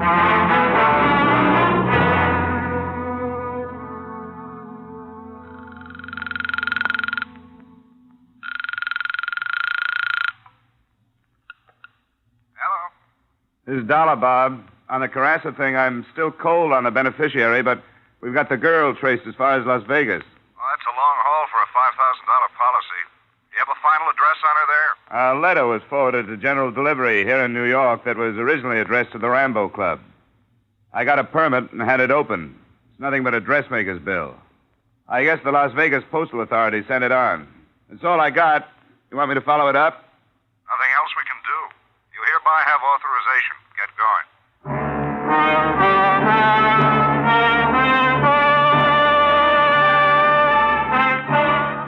Expense account, item 6, $200 air travel and expenses to Las Vegas, Nevada. Specifically, the Rambo Club. It's always the same when I hit Las Vegas. I expect to find tuxedos and evening gowns playing the games, but I never do. A bootblack comes in off the street with the last quarter he made and plunks it down on 21. A grandmother with a California pension. A red-headed kid with Oscar's Super Service tattooed on his overalls. I always ask myself, where's all the big money? The answer is they're getting rid of it in the back room. Hey, jackpot on the nickel one. How do you like that? Oh, boy. Come on. I told my relief I had to go powder my nose. What I really wanted was a drink. Fly, real fly. Is this taken? No, sit down. Thanks. What do you have, mister? A good bourbon, soda. Oh, thanks for your confidence in me. I'll fix you up. You worked here long? Have I? You like Nevada? What's your hometown? Las Vegas, Arrowhead in the summer. Yeah, I guess you know a lot of people here, huh? By sight, mostly. Very few by name. Everybody's a stranger. Say, maybe you know a friend of mine. I went to school with her. What was her name again? Carrasa. Pearl Carrasa. Save me my drink, Eddie. I gotta get back to work. Take it easy, mister. Best bourbon in the house. Thanks. Yeah, that's $1.50. This is a real clip joint. Yeah, I can see. Yeah. Thanks. Say, wait a second. You know where I can find Mrs. Henrietta Carrasa? She's the mother of a girl that used to hang around here, Pearl. Well? Yeah. I think I can help you. Harry, take over. Here's your $1.50. Come on. Oh, I'm sure going to win it this time. I'll tell you, boys. Wait a minute.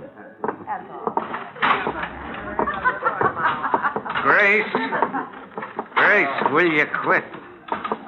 Grace, will you? Will you quit, Grace? Grace, I'm telling you, quit. Listen to me, Grace. Will you quit? Grace, quit! Shut up! The stairway led to the mezzanine. I followed the bartender along the thickly carpeted hall to a door labeled Peter Barron.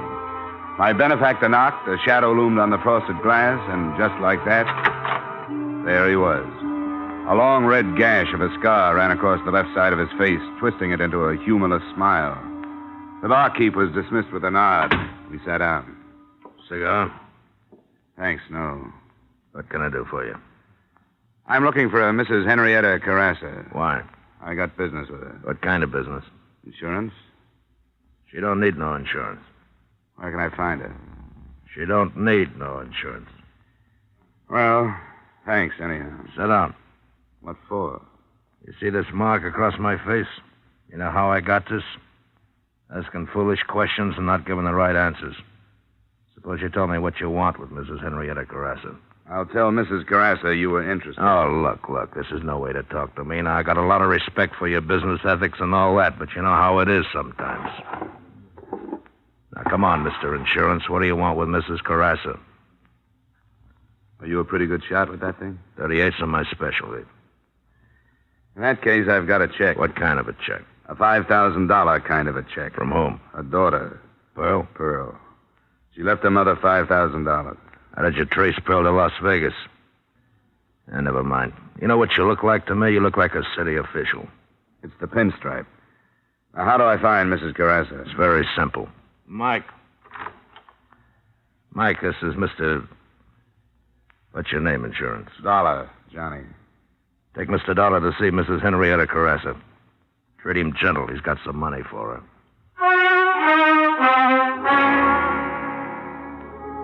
The place looked and sounded the same on the way out, but something was different. Maybe it was the 4 6-footers standing at the door.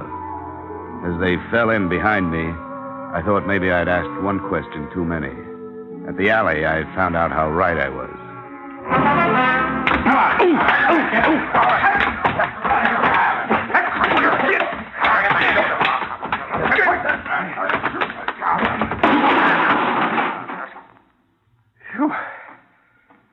He was a tough one. Would have been easier to slip him a Mickey.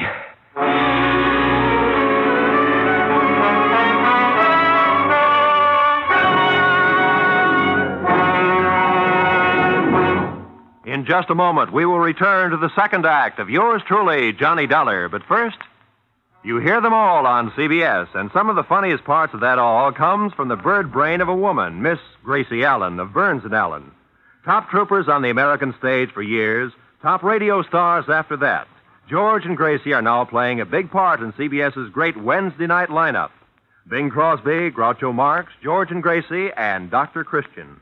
Join George Burns and Gracie Allen this Wednesday night on most of these same CBS stations. And now, with our star, Edmund O'Brien, we return to the second act of yours truly, Johnny Dollar.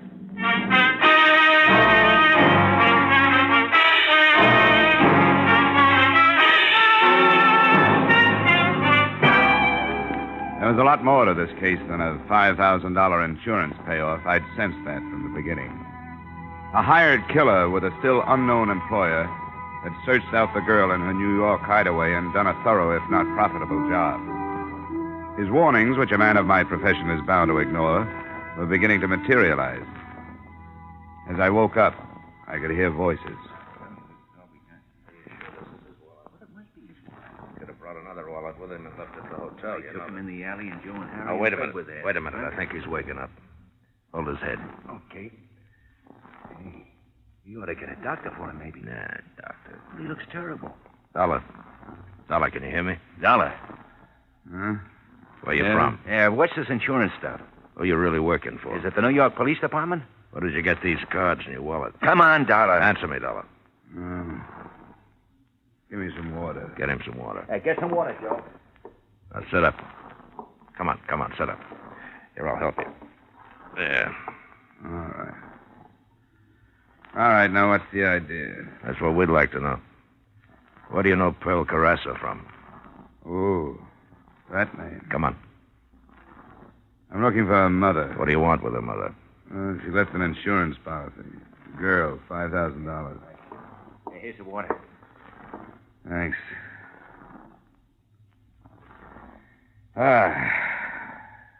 Who are you? Pete Barron. Oh, yeah. Yeah, the face is familiar. You mustn't be bitter, Dollar.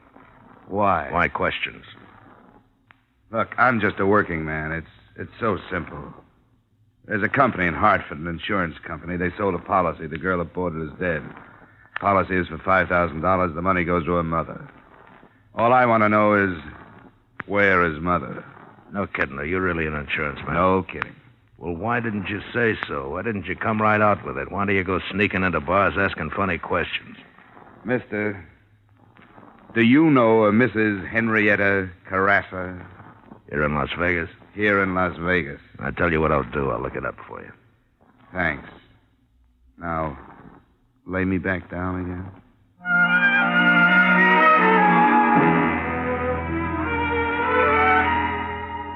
Expense account, item 7. $20, doctor bills. Nothing serious, but I couldn't go out in the street looking like that. I stayed in my hotel room for 2 days until the swelling went down. On the third morning, I had a visitor. It was the girl who gave me the brush off in Rambo's bar. She had an overnight bag with her. There was a label. Bloomington, Indiana. You're in trouble, you know that? 3 days ago, that information would have done me some good. I mean, real trouble. You don't think Pete Barron let you out of there because he believed your story. No more than you think you weren't followed I here. know. She'd never come here. But Pearl, get a message to her, will you? Tell her never to show up here again. She won't. What do you mean she won't? She's dead. They got to her. Do you know why? I gotta get out of here. Wait a minute. Why did Pete Barron hire Pruitt to kill her? Let go. I gotta get out of here. He came up here for a purpose. Yeah, but I didn't know she was dead. You're going to let him get away with it? It's narcotics. The gambling places up front. They fly it up from Mexico at night and get out by morning. Pearl found out about it, and that's why they did it. Does Barron know Pearl told you all this? I don't think so. I'm not taking any chances. I got a bus ticket. It leaves from across the street. I only got a minute. Good luck, honey. After she left, I went to the window and watched her leave the hotel and cross the street. A nice girl, I thought. And I wondered how she got mixed up with Barron's crowd. The bus door opened, and she put one foot on the step. She crumpled to the sidewalk. The little overnight bag tumbled into the gutter. I got downstairs just ahead of the deputy sheriff, just after the bus had left. The people were still standing around. She was a nice kid. You knew her? Not for long. Did you see this happen? Yeah. Step over here for a second, will you, please?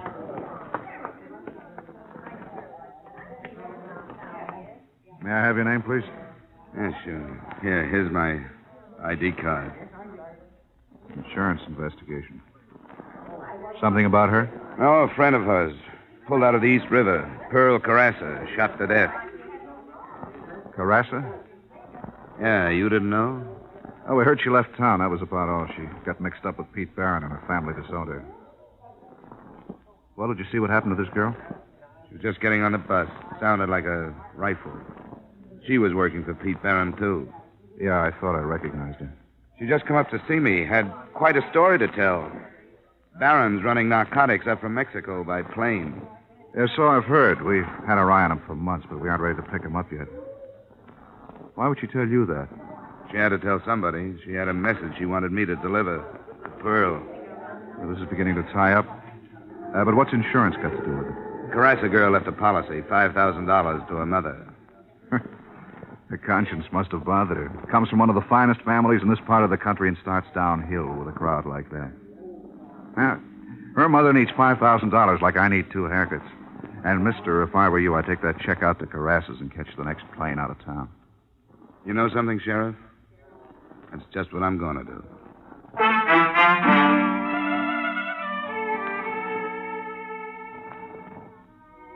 And that's just what I tried to do. Expense account item 8, 50 cents cab fare to the Carrasa estate on Juniper Drive. They should have charged admission. There was an ivied stone wall running all around it, and a mile drive through a cactus rock garden to the mansion. I felt a little like a grocery boy delivering a check for a measly $5,000. I was met at the door by a butler in a business suit and was toured around an indoor swimming pool and potted palms to the library. Buried in a large leather chair, reading a 25-cent version of How to Be Your Own Gardener, was the man of the house. I was introduced and left alone with him. Insurance? Investigation. How long since you've heard from your daughter? Oh, such a long time, such a long time. Is she in more trouble? She's dead, Mr. Carrasa. Dead? Pearl dead? Can't be. What happened? She was killed. An accident? No, it wasn't. Not an accident. Someone hired a killer. Oh.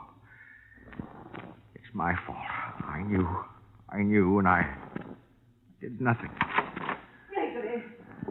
Gregory, I've been looking all over for you. Have you watered the palms today? No. You didn't water the palms. Now, Gregory, the leaves will get all yellow and fall all over the floor, and it'll take simply minutes to clean up the mess around the pool. And I told you specifically that the music club had changed from Wednesday to Monday, and Monday is tonight. This is a man from the insurance company. How do you do? Now, Gregory, please do this one thing for me. You know how much I have to do. Henrietta, it's Pearl. I told you never to speak that name in my presence. She's dead. Dead? She was murdered, Mrs. Carrasa, in New York. I'm not sorry. Maybe I should be, but I'm not. Not in the least. She's never done anything but bring shame to me and to her father. She brought these awful people to the house. To this house, mind you. Humiliating me in front of my friends. She even wanted to marry one of them. Henrietta, please, not now, Henrietta. I'm not adept at putting on false grief like you are, Gregory. She was no good. When she brought this man in, I told her right there and then, you're not my daughter. Go to the people that you fit in with. Well, this is the way it had to end. I'm going upstairs. Mrs. Carrasa, just one thing more. If you'll sign this paper, my job will be over. I have a check for you. A check? What kind of a check? She left you $5,000. Me? She left me $5,000? I remember. The policy she took out in high school. She never canceled it, even when you sent her away. I don't want it. I don't want it. Tell me, do you know who killed my daughter? Well, the man that did the actual killing has already been executed in New York State. The man who hired him, it's only a suspicion. I'd rather not say. Baron. What about this check? I don't think she wants the money. You can tell your company that. Look, Mr. Carrasa, I've come a long way. I'll leave it here. You can sign the form and mail it. Would you mind calling me a cab? Expense account item 9, 50 cents cab fare. Just as we pulled out of the driveway, somebody else pulled in. I don't know if he saw me, but I saw him. It was Pete Barron. Are you sure, Dollar? Positive. Sheriff, I woke up looking at that face. What would Barron be doing at Carrassa's place? Could be a connection you didn't know about. Yeah, this could be the tie-up we've been looking for.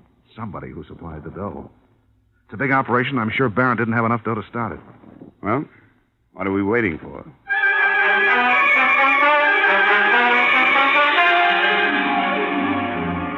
I rode down with the sheriff. We bypassed the butler by taking him into custody. We heard voices coming from the library and stopped outside the door. Business, I had to do it. She threatened to go to the police. She may have been your daughter, but she wasn't mine. Why did you tell her? I didn't. She found out. She knew about us? Sure, she knew about you. She knew about everything. She would have turned you and your wife in a long time ago if you hadn't been her parents, but she was willing to turn me in, and I did what I had to. Wasn't my idea, you coming into this thing, but now that you're in it, you gotta learn that things like this happen. Yes, and things like this happen, too. Come on. Drop it, Carrasa. And look who's here. Hello, Mrs. Carrasa. Let's go, Carrasa. No, wait. I want you to know about this woman. I want you to know what she is. All respectability and shine. Chamber music and non-objective paintings in high society. And where did the money come from, Henrietta? From narcotics. From the same people you hated so much. Gregory, stop it. I had a tile business before the war, but it wasn't good enough for her. She wanted this place, Italian marble, tapestries. She met Barron in back rooms and arranged to have me buy into his gambling casino. That was the first thing. Don't you dare put the blame on me. Whose idea was it to have the narcotics flown in? How many times did I beg you to stop? But you never listened to me. You couldn't keep from impressing the ladies and gentlemen. And when Pearl wanted to marry a decent young man, you insulted him right out of this house. This is the woman who sent her daughter away because her friends were not good enough. I don't think you need me anymore, Sheriff. I'll just take that check and go home.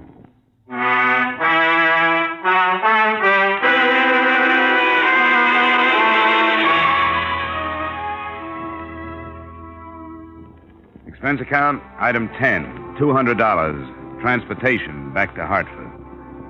I don't know what you can do with the check. If it were up to me, well, I'd use it to clean up the respectable slums. But that's not my problem. Expense account total, $712.55. Yours truly, Johnny Dollar.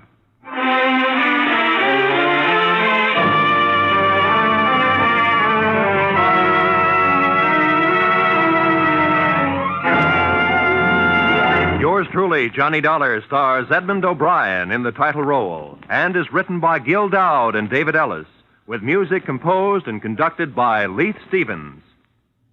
Edmund O'Brien can currently be seen starring in the Harry M. Popkin United Artists production, D.O.A. Featured in our cast were Hy Averback, Joseph Kearns, Bill Johnstone, Bill Conrad, Martha Wentworth, Sarah Selby, Howard McNair, and Virginia Gregg. Yours truly, Johnny Dollar, is produced and directed by Jaime Del Valle.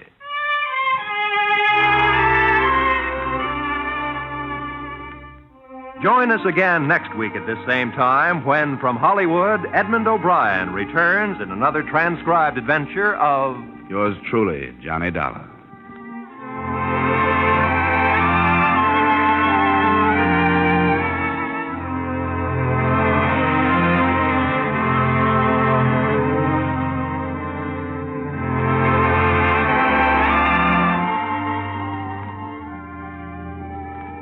There is no more pitiful sound in the world than that of a hungry child.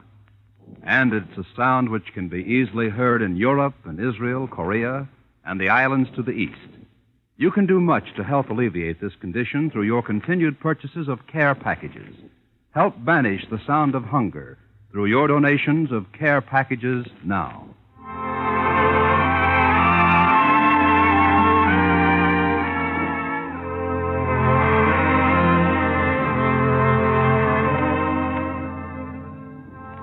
There's a man with a little black bag turns up on most of these CBS stations every Wednesday night. And out of it comes some of the most light-hearted and most moving stories on the air. The man, why, it's Dr. Christian, of course. And tomorrow night's the night for another of his famous visits. Be sure to hear Dr. Christian starring Gene Hirschholt as the beloved small-town physician every Wednesday night. Now stay tuned for the adventures of Philip Marlowe, which follow immediately over most of these same CBS stations. This is CBS, where Wednesday night is Bing Crosby night, the Columbia Broadcasting System.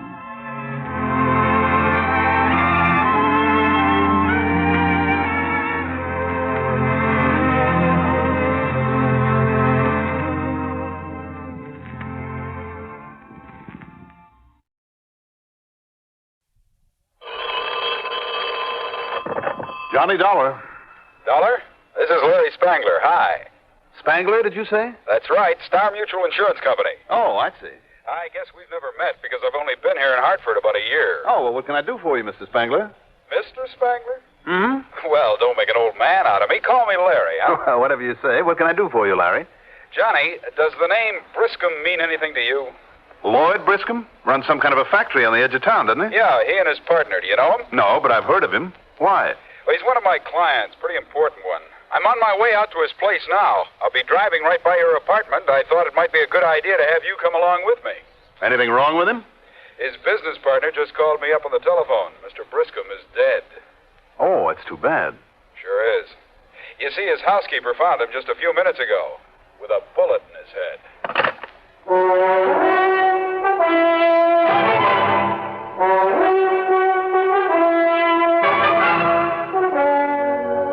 The CBS Radio Network brings you Mandel Kramer in the exciting adventures of the man with the action-packed expense account, America's fabulous freelance insurance investigator, yours truly, Johnny Dollar.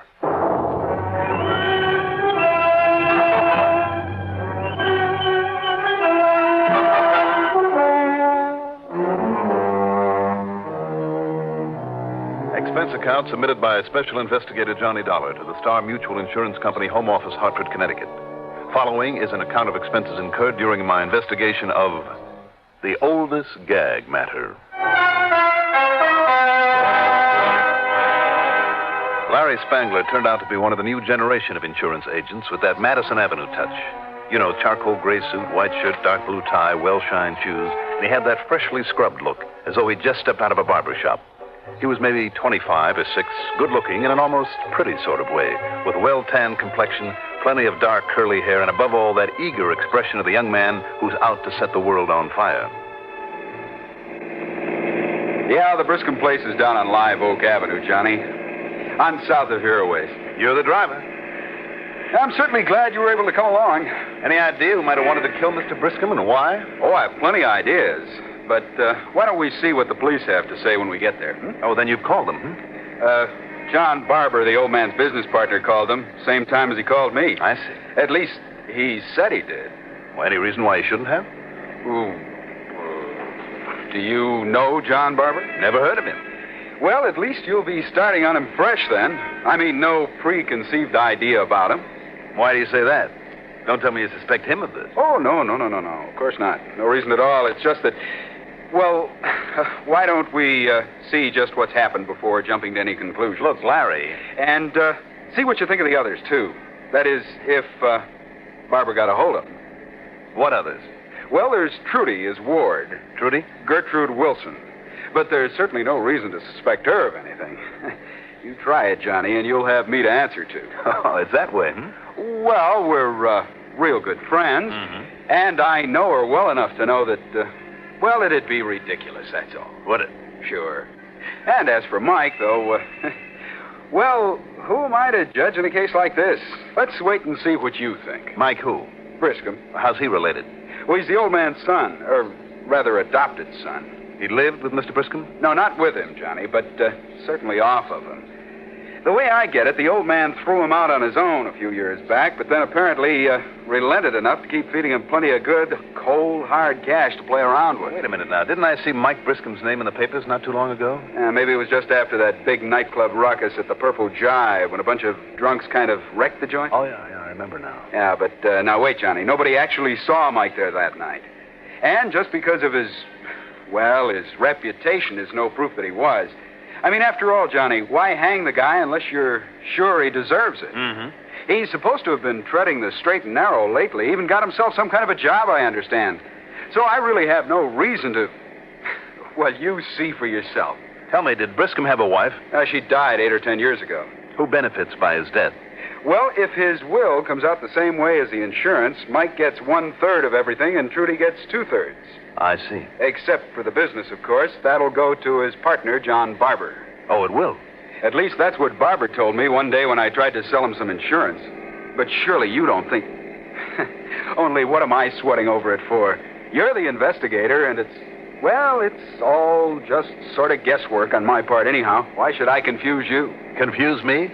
Sure. Oh, Larry, you may have been more help than you realize.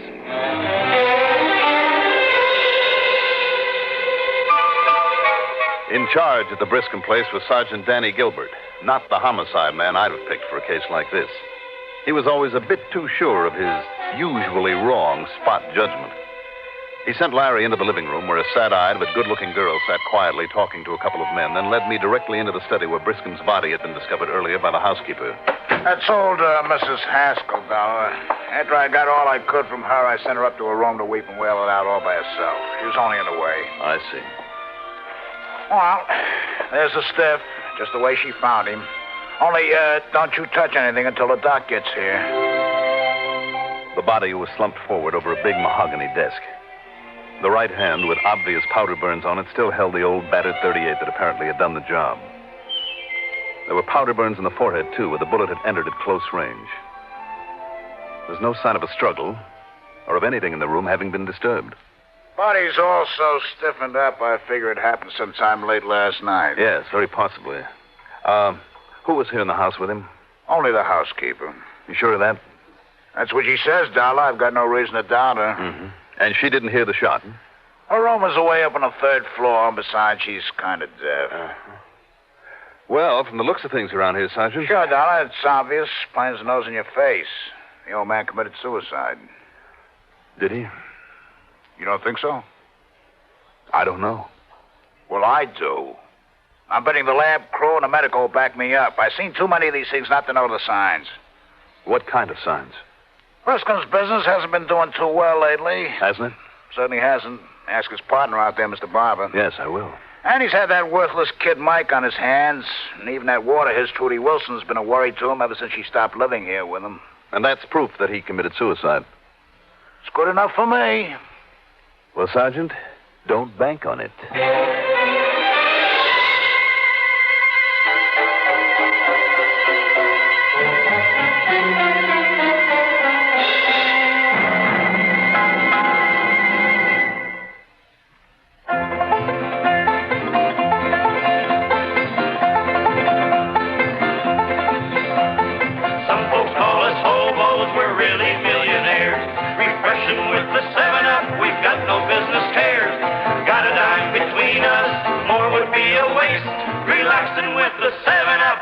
That fresh lean taste.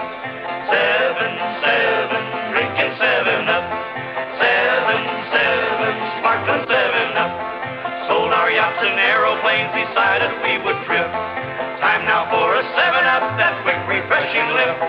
Money doesn't matter, it makes for grief and woe. With an old tin cup and 7-Up, we're happy as we go.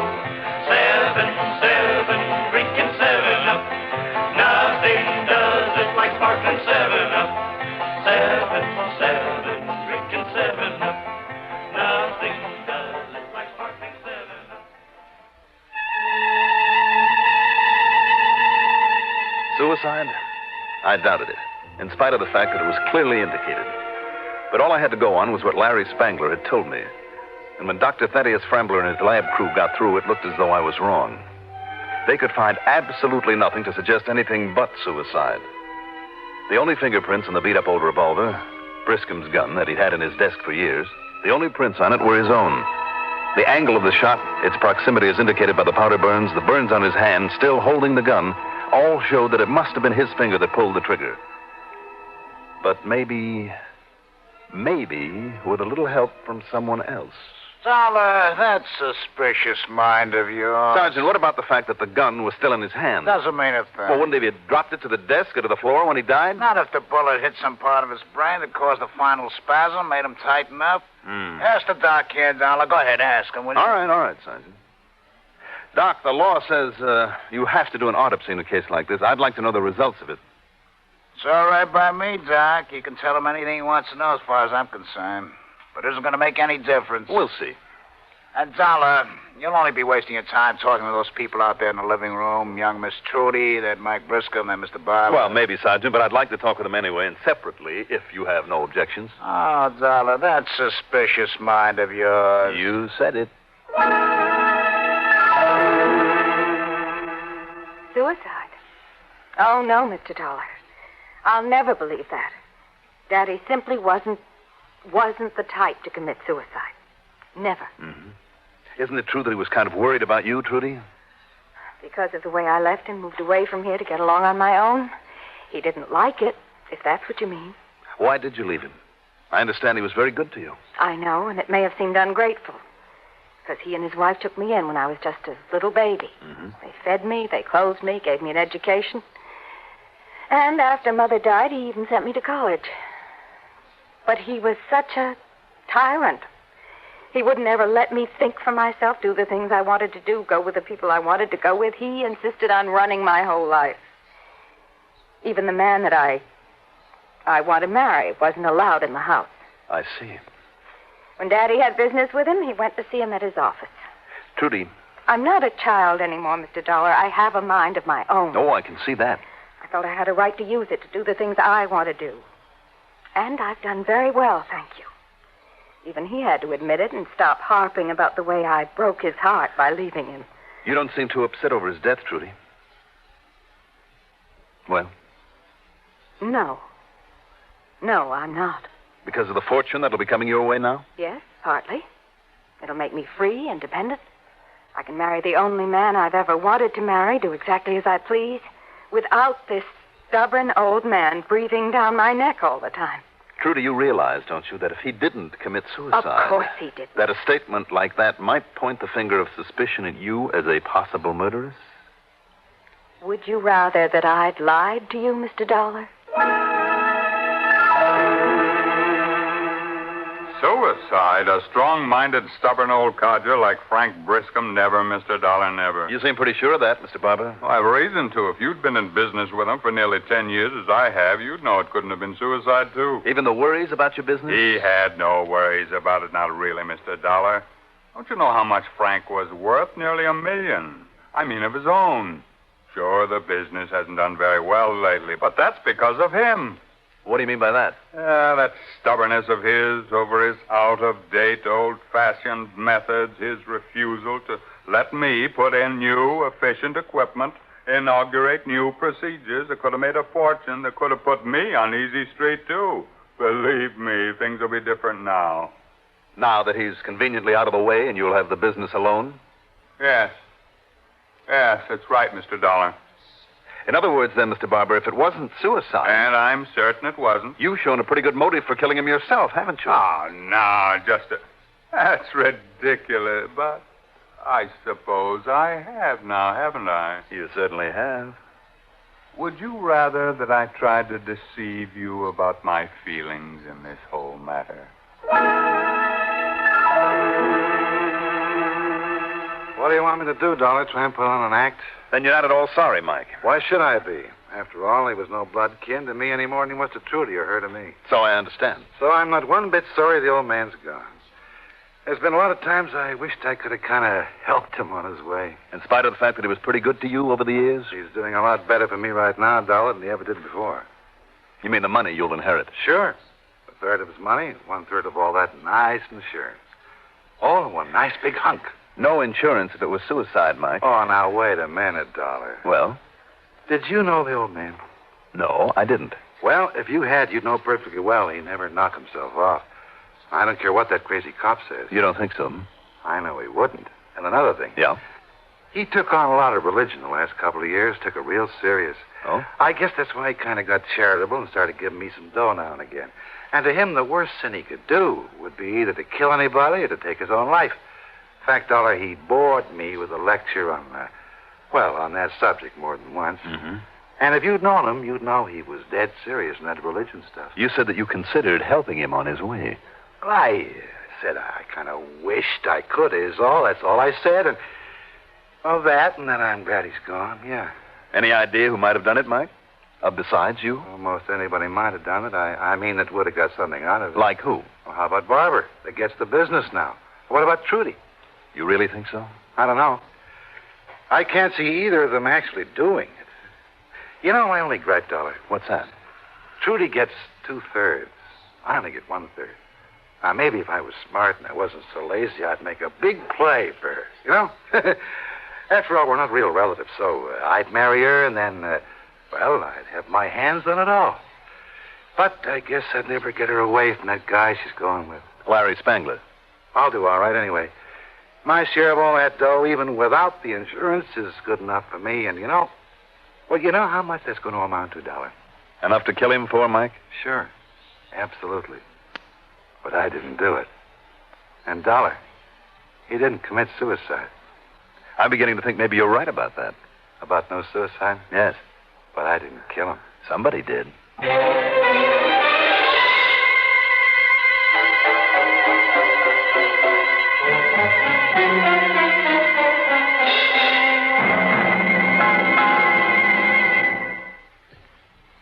If you ever suffer a touch of arthritis or rheumatism and you've never tried Mentholatum Deep Heating Rub, you can't know how good its deep heating action can make you feel. As you massage it into painful areas, you feel its deep heating action.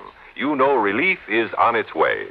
Mentholatum Deep Heating Rub is an extra strong combination of active ingredients for safe, temporary relief of minor arthritic rheumatic pain.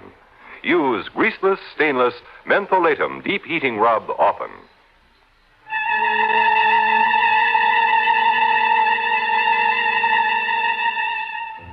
The body was taken to the morgue. Then Sergeant Gilbert, still sure that it was suicide, felt there was no reason to hold any of Mr. Briskin's beneficiaries and told them they could leave. Told me to forget the whole thing. Then he left us there. And if you'll excuse me, I better get on down to the office. I'm afraid Frank's death is going to be quite a shock to some of the older employees who've been with him since he started the business. Yes, Mr. Barber, maybe you'd better get rolling with some of those profitable new procedures that you were telling me about. Huh? Now that you've got Mr. Briskham out of your hair. I've got him out of my hair. Are you implying, Mr. Dollar? If the shoe fits. I get a little tired of hearing Sergeant Gilbert say it, but you are a suspicious man. All three of you swore it couldn't be suicide. I know, but... excuse me. I must go. You mind if I bum a ride with you? No, Mike. Come along. Right. And, brother, I'm going into town and tie on one that'll make history in this burg. You would. Trudy? Certainly no reason for you to stay around. No, I'll be glad to get out of here. If it's all right with you, Johnny, I'll drive Trudy on home, and you can take my car back to the office or the apartment if you like. Sure, Larry. Be glad to. You've held up under this very well, darling. Why not, dear? Johnny. Yeah? In spite of what that policeman and the doctor and those laboratory men said, do you think it was suicide? You worried about the insurance money that won't be paid if it was? Now, Johnny. Of course not, Johnny. And do you know why? Because compared to the rest of the estate, the insurance doesn't matter. I'll be perfectly content without it. But you didn't answer me. Suicide or murder? Trudy, Yes. you know that's a very good question. If motive alone were the answer, I'd surely say murder.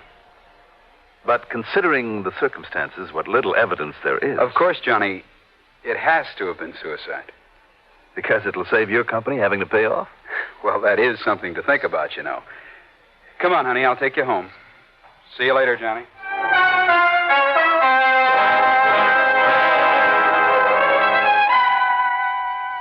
When the lovebirds drove away in Trudy's car, I took off in Larry's. Then I suddenly began to think about the route to his office.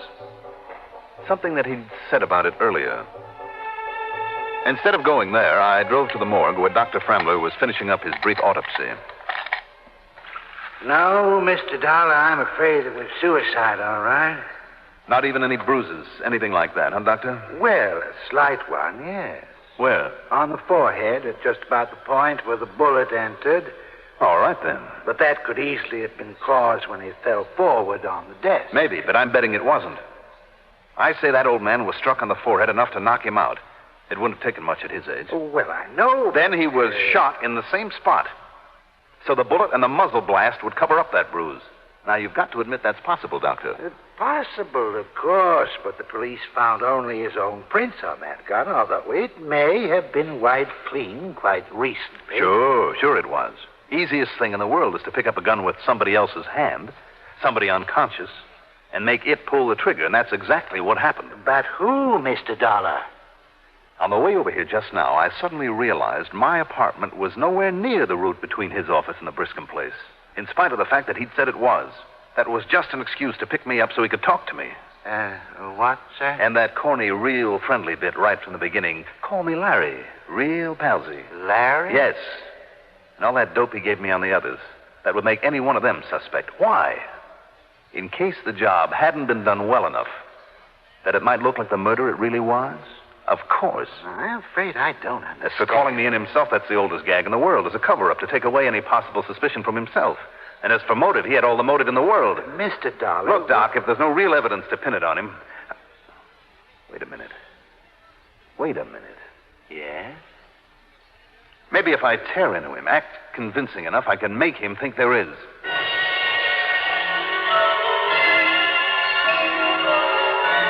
No, Johnny, you're out of your mind. As for motive, Larry, who had a better one?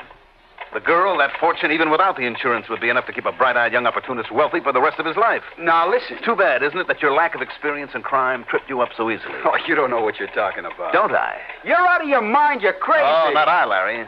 You have no proof of anything like you're suggesting. Haven't I? No. Didn't you know that your latent prints would show up on that gun even after carefully wiping it? And That your prints would show up on the back of old man Briscom's hand just as clearly as they did on the arm of the chair you sat in there in the living room? That a simple comparison down at police headquarters. My fingerprints on the back of his head. That's right. That's impossible. Is it? Yes, because of a pair of cotton gloves that I wore. Cotton gloves, Larry? Oh. Like I said, Larry, you're a complete inexperience. Johnny, no. Only the rankest amateur would have let himself be tripped up like that.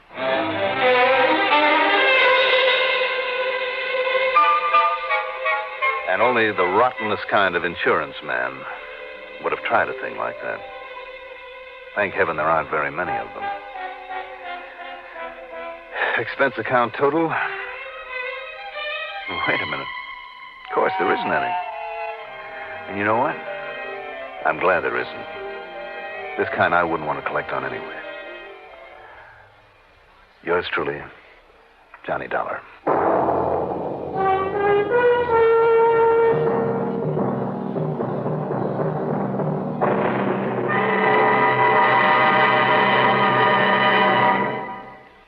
Hot, tired, thirsty? Easy as 1, 2, 3. You've made iced tea, and oh, what a beautiful flavor. New instant tender leaf tea. Instant tender leaf, cold water, lots of ice. You've got it made. Richer, brighter, livelier iced tea. 100% pure tea. New instant tenderly tea.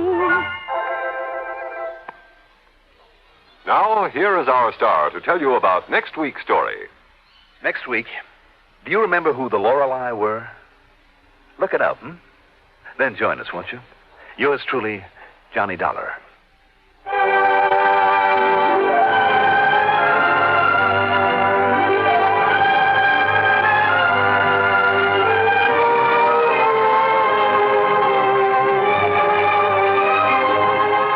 Yours truly, Johnny Dollar, is written by Jack Johnstone, produced and directed by Bruno Zerato, Jr., musical supervision by Ethel Huber.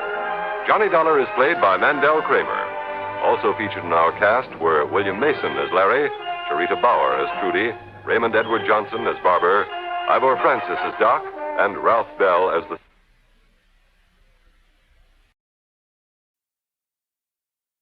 From Hollywood, it's time now for...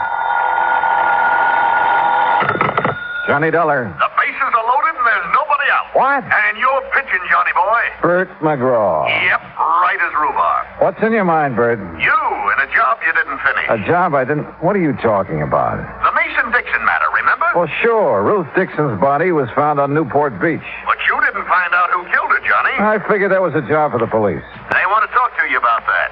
And so do we. Oh? Yeah, Ruth Dixon was insured with our company. For how much? $1,000. 1,000? You don't expect me to go back to Newport for the commission I'll make off that, do you? Nope. But if you'll go, we'll foot the bill. Oh, how come? Tell you when you get here. Interested? Yeah. Now.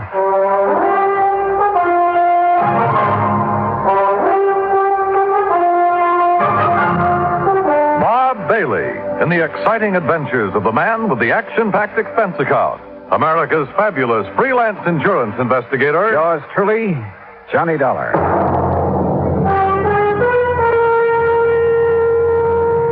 And now, Act One of Yours Truly, Johnny Dollar.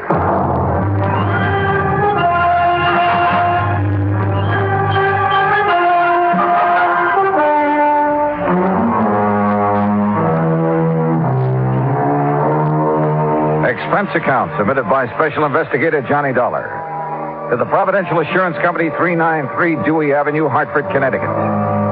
The following is an account of expenses incurred during my investigation of the Dixon Murder Matter. Expense account item 1, $1.20 taxi from my apartment to the Providential building. Along the way, I did some thinking. A week ago, a girl's body had been found on Newport Beach. The Masons and the Dixons had each identified it as the body of their missing daughter. I managed to locate the Mason girl. That meant that Ruth Dixon was the girl on the beach. Who had killed Ruth? Well, I didn't figure that was my job. But evidently the brass at Providential did. Why? Well, I hope Bert McGraw would tell me. Oh, Johnny, come in.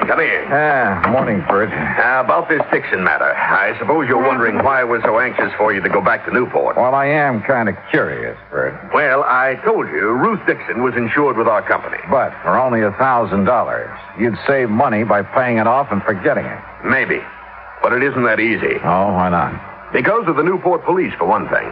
Well, what have they got to do with her insurance? Oh, not a thing. But they have got plenty to do with our company and its representatives. And last week, you were one of them. So the Newport police, Captain Lewis of Homicide to be exact, called here this morning. Who's Lewis? Miller was the man I worked with. Lewis took over because Miller didn't follow up on you. And he's very unhappy with you, Johnny. I can't imagine why. No? Well, Captain Lewis says you left Newport without giving his office all the information you had on the Mason girl. The Mason girl? What's she got to do with the Dixon investigation? Well, how should I know? Darla Mason didn't even know Ruth Dixon. Lewis says different. But that's beside the point.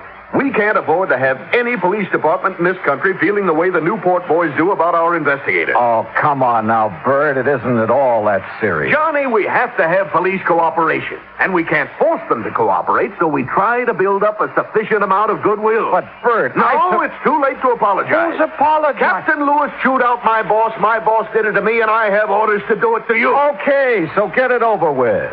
Well, I'm almost through. Except that no matter what it costs us, it's going to be worth it to have goodwill restored. You understand? Sure. And whatever you do in Newport, please keep Captain Lewis informed. If you stumble onto something that might lead to the Dixon girl's killer, tell Lewis about it. Okay, Bert, whatever you say. Oh, no hard feelings, Johnny. No. Everything's just fine. Oh, good boy. Glad to see you understand. For an expense account like the one you're going to get, I can understand the theory of relativity.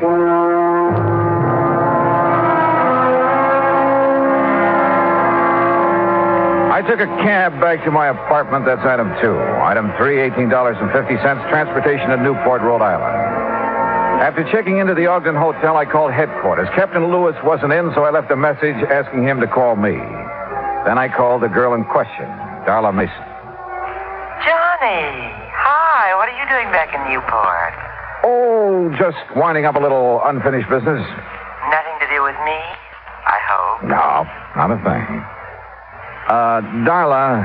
Yes? If you're not busy tonight, why don't you meet me for dinner? Why, Johnny, I'd love to. Fine. You say where? Well, how about the yacht club at 8? Good. I can take the cruiser from our dock. And after dinner, we can go for a ride on the bay. Sounds great. See you at 8:10, Johnny. Bye. Bye. Expense account item 4, $15 worth of American Beauty roses for Ruth Dixon's mother. I rented a car and drove out to the Dixon home. The moment I stepped into the house, I could smell the heavy, sweet odor of oriental incense. While Mrs. Dixon put the flowers in water, I located the source of the incense. It came from an ornate burner on the mantel in the living room. Behind the burner, draped in black, was a large photograph of Ruth Dixon. And on each side of the photograph were 2 lighted candles.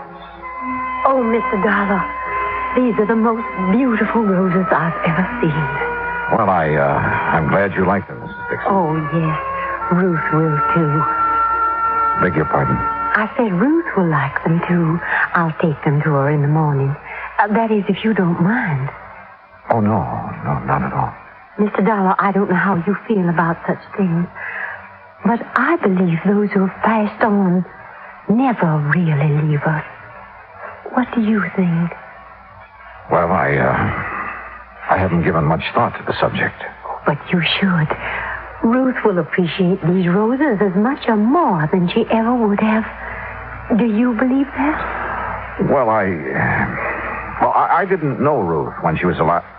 When she was here, Mrs. Dixon. Oh, that's right. You didn't. Well, she's still here. And if there's any doubt in your mind, why, you just come with me and visit Madame de Salle. Madame de Salle? Yes. She's been such a help and comfort to me these past few days. Well, without her and her teaching, I'd have been completely lost. This Madame de Salle, what is she? She's just an ordinary person, but she has wonderful occult powers. She can see beyond the veil, Mr. Dollar, and she's promised to let me speak to Ruth as soon as the conditions are right. Do you know when that will be? Lucille? In here, Henry. Oh, excuse me, Mr. Dollar, I have to put out these candles. Henry doesn't believe like we do. My, you've been at it again, haven't you, woman? Now, Henry. Open the windows. Get the smoke and the smell out of... Oh, Mr. Dollar. Afternoon, Mr. Dixon. What are you doing back in Newport? He's trying to find the man that caused our girl to pass on. Oh, she didn't pass on, Lucille. She died. Henry, really? Well, anyway, I wish you luck, Mr. Dollar. I have a hunch I'm going to need it, Mr. Dixon. Mr. Dollar, wouldn't you like to stay to dinner? We aren't having anything fancy, just leftovers and boiled cabbage head. Oh, my. Now what? Why, I just remembered why I burned that incense. And it wasn't what you thought, Henry Dixon. It was on account of the cabbage. It covers the smell. That's not the truth, and you know it. Oh, now, Henry. Look at that mantle, Mr. Dollar. She's made a regular shrine out of it. Looks like a heathen altar. Henry. Well, it's the truth. And I wouldn't blame Mr. Dollar if he was afraid to stay to dinner with a woman like you around. You aren't afraid to stay, are you, Mr. Dollar? No, of course not, but I do have another engagement. Oh, well, anytime you can come, you just let us know. Yes, thanks. I'll remember. Well, now, if you men will excuse me. You will. And you open the windows in the back. Yes, Henry. Oh, Mr. Dollar. Yes? When Madame de Salle arranges... That fraud. When Madame de Salle arranges for me to talk to Ruth, I'll let you know what she says. Good evening. Poor dear. She hasn't been the same since Ruth's body was found on the beach. Mr. Dixon, according to the medical examiner, Ruth's body was in the ocean for approximately 6 weeks. That's right. Do you remember if Ruth was going with anyone in particular just before the time she disappeared? The police asked me the same question. I couldn't answer it. You mean you don't remember? I mean that Ruth wasn't a girl to be tied down to one man and any more than she's content to live like she had to after my health failed. Did she date very often? Well, you know, she worked as a hostess at the yacht club. Yes, sir. She met a lot of rich young men there. And if you ask me, she dated too much. Of course, her mother took Ruth's side, said she had to if she was ever going to get herself a husband. But she went with no one in particular? No. She never settled down enough. What about her friends, Mr. Dixon? Was there someone she might have confided in? She didn't have any girlfriends. Liked men a lot better. But, Oh, there was somebody. Well, I expect you could say he was her friend. Too old to have been a boyfriend. Besides, he doesn't have enough money. Who is he? His name's Sam Hood. He runs a small craft repair shop down by Viking Beach.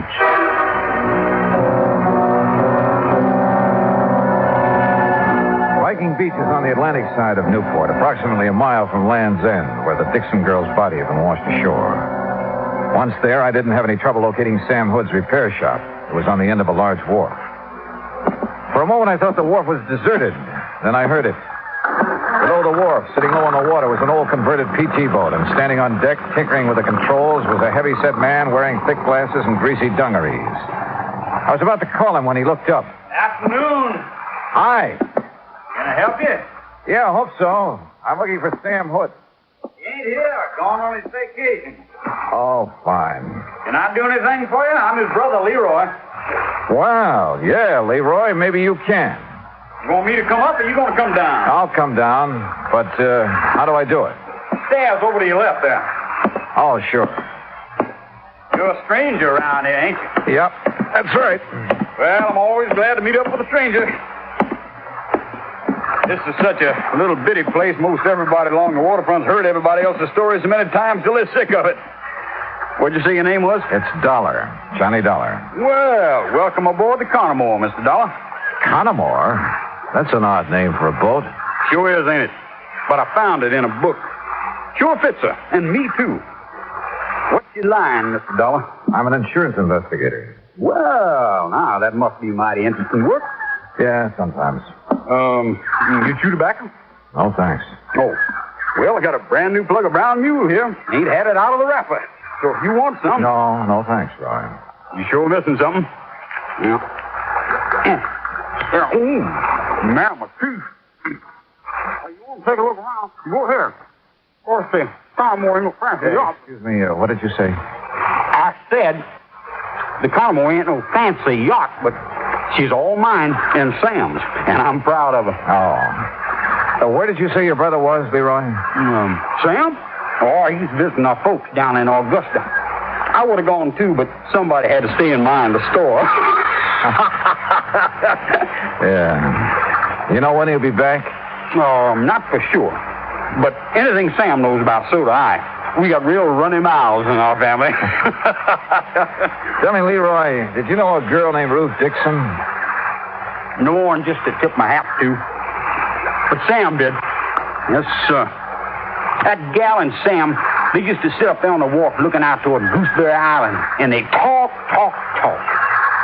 You know what about? Nope.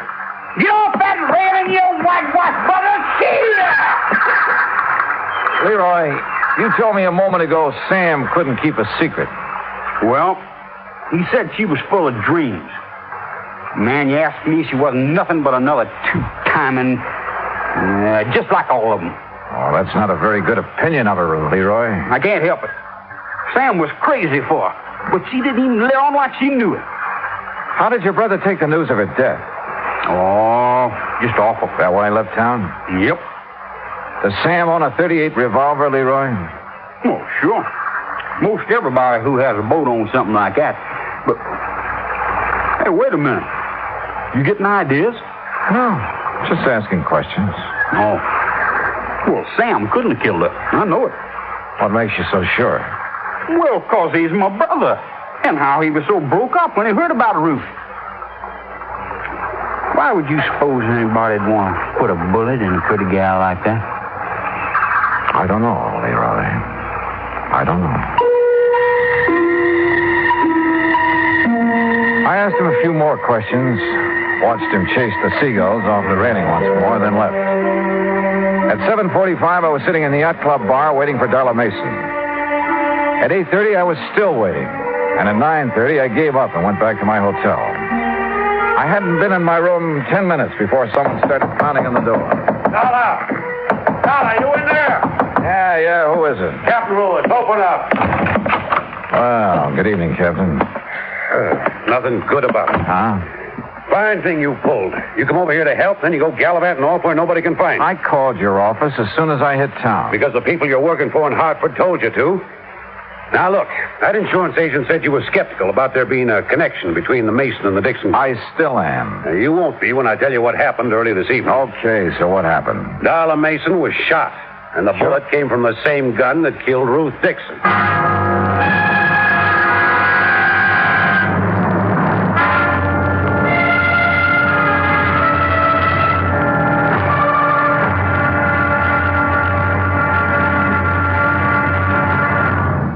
Act two of yours truly, Johnny Dollar, in a moment.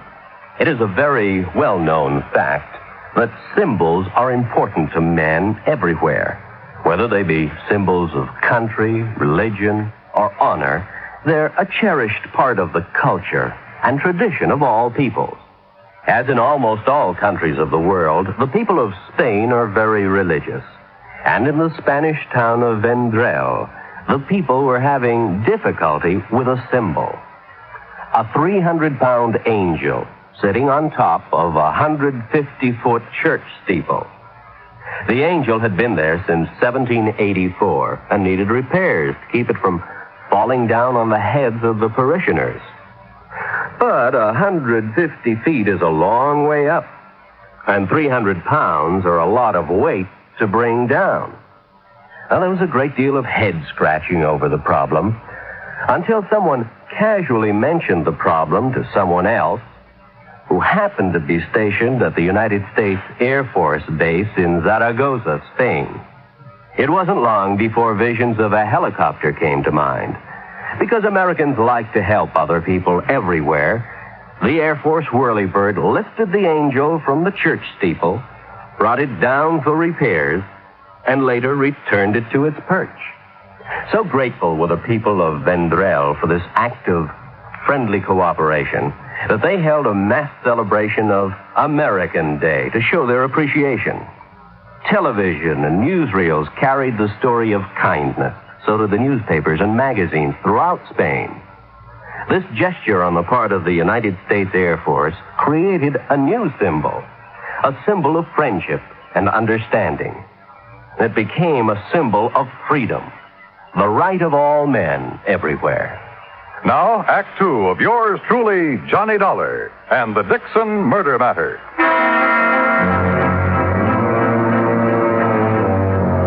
Expense account item 6.20 for 2 cups of coffee at the Eat Right Cafe near my hotel, where Captain Lewis proceeded to give me the details surrounding the shooting of Darla Mason.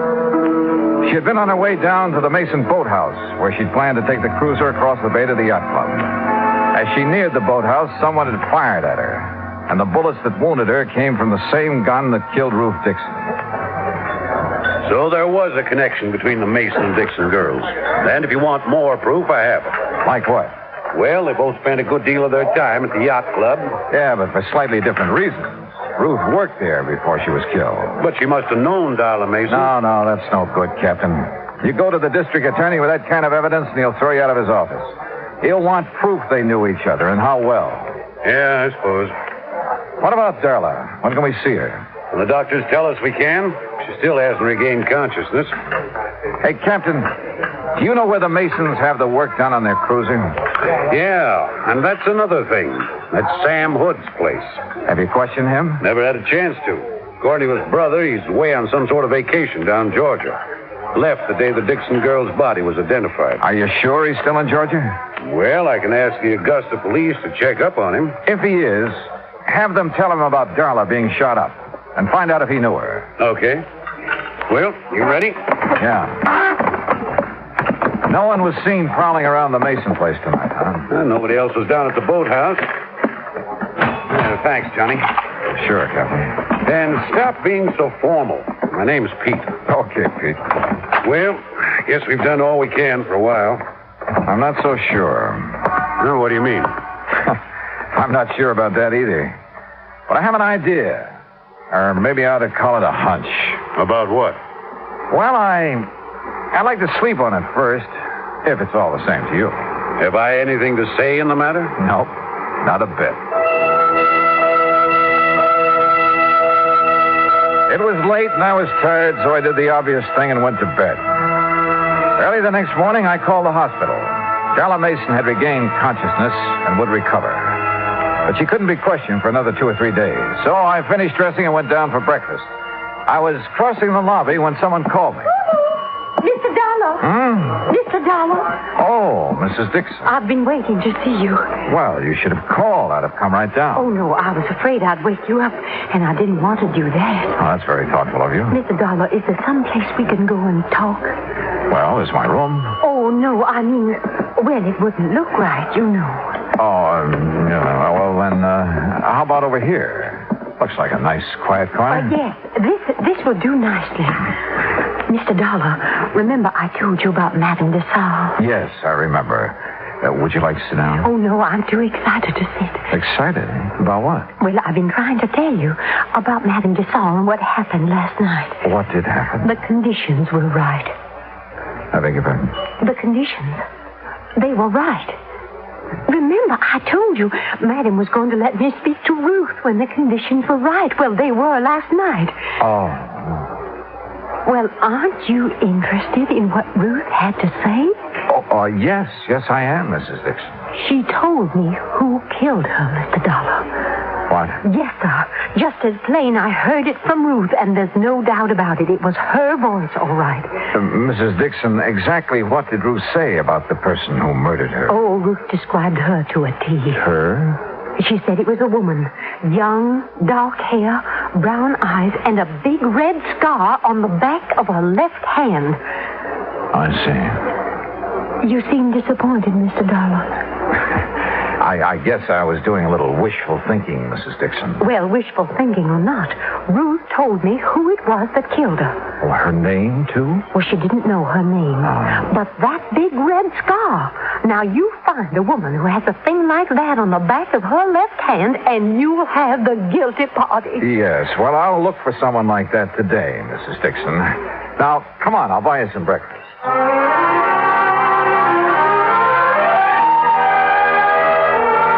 Later, back in my room, I put in a call to Captain Lewis. Morning, Johnny. Morning, Pete. Anything new? Well, we heard from the Augusta police. Yeah? Sam Hood's in Augusta, all right. Been there for over a week. Uh-huh. Did they ask him if he knew the Mason girl? Said he did. Said the Masons used to let him and his brother service a cruiser. Uh-huh. Johnny, when are you going to stop playing games and tell me your idea? Hunch, you mean, Pete. And I'll tell you just as soon as I get back from the library. The library? Oh, and while you're waiting, call back the Augusta police. Have them get hold of Sam Hood again. What for? Ask him who named his boat. What? Yeah, ask him if it was his idea to name it the Connemore or his brother's. Johnny, are you feeling all right? Never felt better, and I'll see you in about an hour. I found what I was looking for in the library. Then went back to Captain Lewis's office and told him what I was now beginning to believe. While I was there, Sam Hood called from Augusta with the answer to the question the police had asked him. Then I went alone down to the wharf on Viking Beach. Leroy Hood was sprawled lazily over the deck of the Connemore, trying to sleep and at the same time keep an eye on a fishing line he tossed over the side. I started down the steps toward the boat. Well, doggone. Hi there, Mr. Dollar. Ah, morning, Leroy. Man, I sure didn't think you'd be back down here so soon. You know, Sam ain't back yet. Yeah, I know. You having any luck? No, just making believe. For real fishing, you got to go out beyond Gooseberry Island. Oh, how about taking me someday? Why, sure. Man, you just say the word and we'll go right now. Well, no. I'm afraid I couldn't do that this morning, Leroy. Well, you just let me know anytime. Yeah. How fast this boat cruise? 25 knots. Now, ain't that something? Fastest boat between here and the Navy station. How long would it take you to get over to the Mason home and back again? Why, it wouldn't take no time at all. How come you asked that? Did you know Darla Mason was shot last night? Heard something about it, yeah.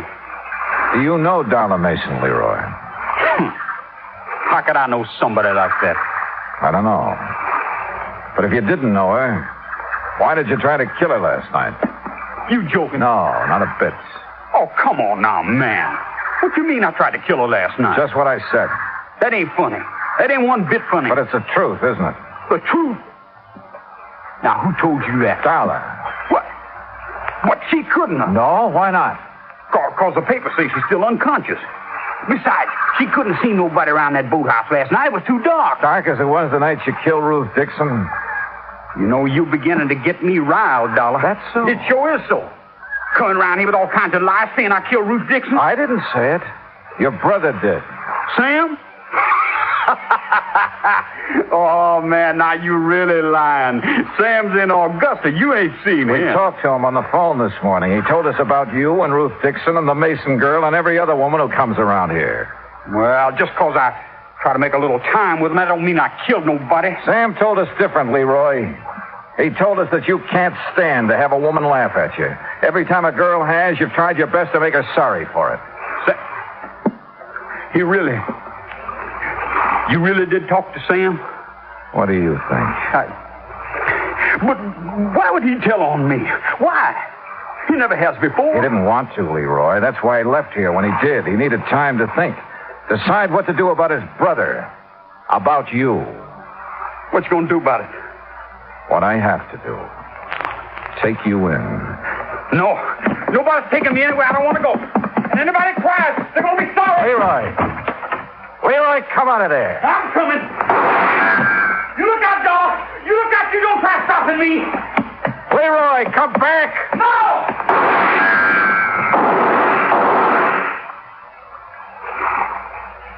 Johnny? You all right? Oh, yeah. I'm just fine. Come on up. All over. Yeah, Captain. I know.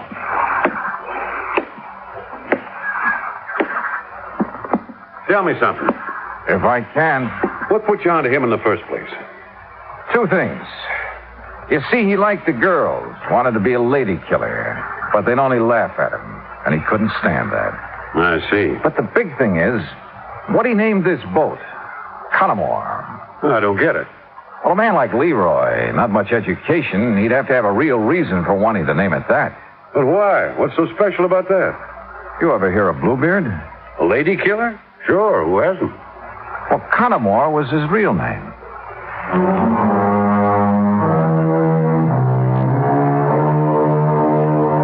I saw Mrs. Dixon late that same afternoon. I'm afraid she was a bit disillusioned, having been so sure that the person who had killed her daughter was a woman.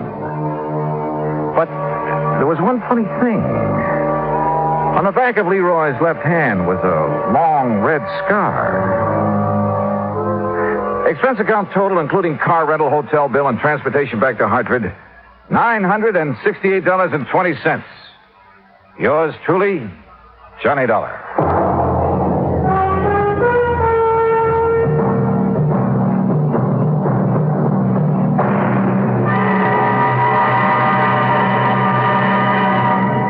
Now, here's our star to tell you about next week's story. Next week, a case that couldn't be solved because there was no solution.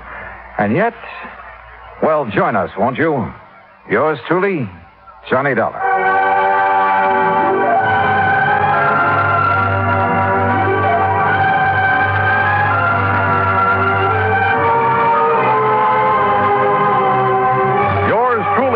Johnny Dollar, starring Bob Bailey, originates in Hollywood.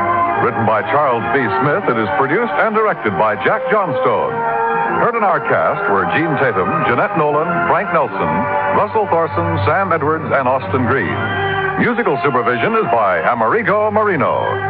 Be sure to join us next week, same time and station, for another exciting story of yours truly, Johnny Dollar. This is Dan Cubberly speaking.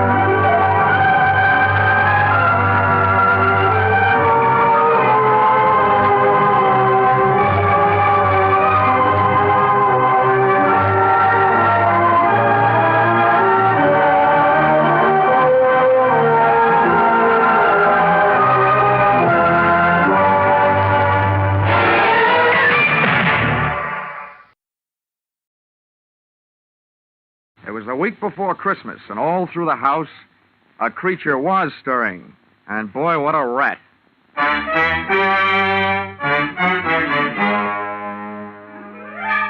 This is another in the adventures of America's fabulous freelance insurance investigator, Johnny Dollar, starring Charles Russell.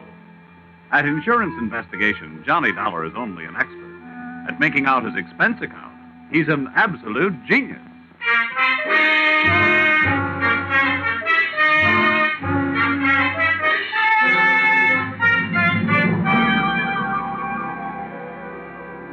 Expense account submitted by Special Investigator Johnny Dollar to Home Office, Industrial Insurers Incorporated, Hartford, Connecticut. Attention, Mr. Eben Stevens, General Manager. The following is an accounting of my expenditures during investigation of small-time swindles of big-time department stores. Or how I played Santa Claus and almost got left holding the sack. Or going for a sleigh ride without benefit of snow can be tough sledding. Expense account, item 1. $1. Tip to messenger who delivered this assignment writing by hand to my apartment. Thanks, Mr. Dollar. You have never been known as a fast man with a buck, Mr. Stevens, and I must say your note to me also marked you in my mind as an economist with words. Dear Dollar, our client, the Association of Department Stores of Greater Manhattan, has requested help on the following problem.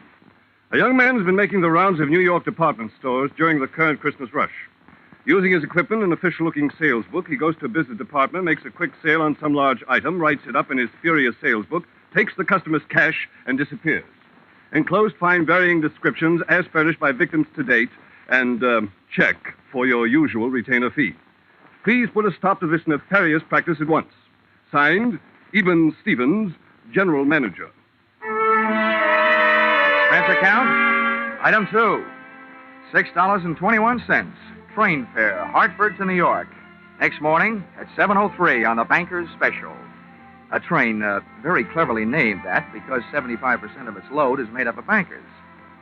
I sat among them in a parlor car, watching them limbering up for the day's chores, slowly shaking their heads from side to side and softly whispering, no.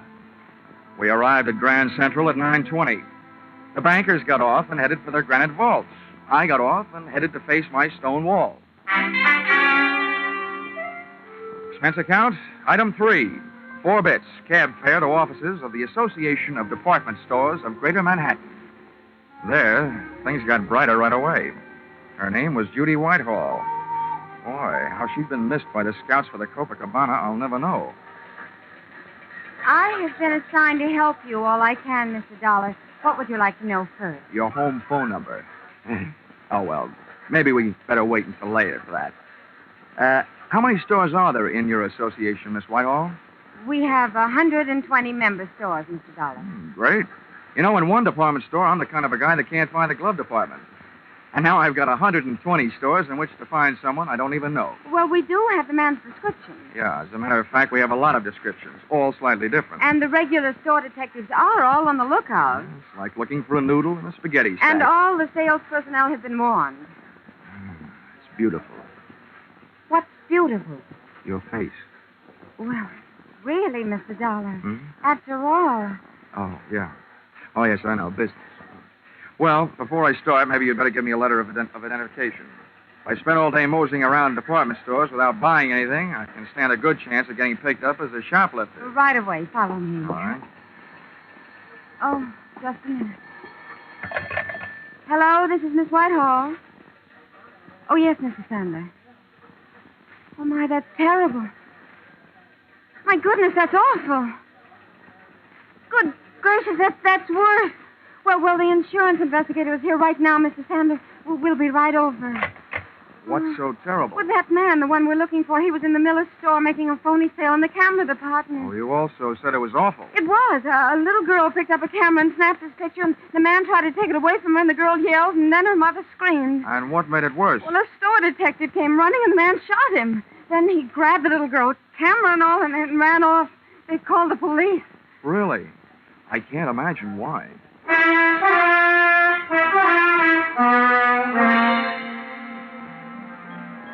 The mob scene in the Miller store would have made the Notre Dame backfield holler uncle. Christmas neckties were selling like hotcakes. Only compared to most of the ties, a hotcake would look better on you. The camera department was on the mezzanine, and the store manager, Mr. Sander, was on a rampage. Why doesn't somebody do something? Why can't they find him? I've got men posted on every door. He's in this store somewhere, and... Oh, Miss Whitehall, it's about time. Who's this? Oh, this is Mr. Dollar, Mr. Sandler, from the insurance company. Well, I don't know what you can do, Dollar. I've already got 20 policemen running all over the store. It's absolutely ridiculous, preposterous, and fantastic. That's what it is. Also amazing. Now, tell me, Mr. Sandler, about that little girl who picked up the camera and snapped the culprit's picture. Did they find her yet? They certainly did, in the rug department. She'd been shoved in the middle of a pile of 9 by 12 Orientals on sale at $123.50. She was scared, but not hurt. And the girl was found without the camera, I suppose. Naturally, but the camera wouldn't do us any good. After all, I'm sure the camera didn't have any film in it. They never do when they're on display. Well, how about the store detective, the one who got shot? In the hospital, Miss Hall. They'll call me here as soon as they find out how badly he's been hurt. Well, look, getting back to that kid, was she able to give you a good description of the guy who grabbed her? She hasn't stopped crying long enough. Well, how about her mother? Neither is she. Well, where are they now? They're in my office. That's why I'm staying right here. Where is your office? On the 8th floor, right next to the credit office. Well, this may be the first time I ever got past the credit office. Come on, Judy.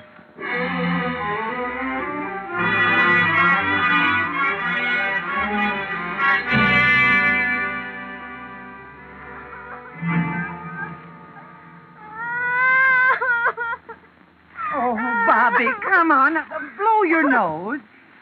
There. Now be a brave little girl. I don't want to. He hit me. He tried to kill me. Oh. He took away my camera. Let me have another try, Mrs. Jenkins. All right, Mr. Dollar, if you think it'll do any good. All right. Oh, come on now, Bobby. All you have to do is tell us what that bad man looked like. We'll get him, and then we'll fix him. Come on now, huh? I don't want to. He'll kill me.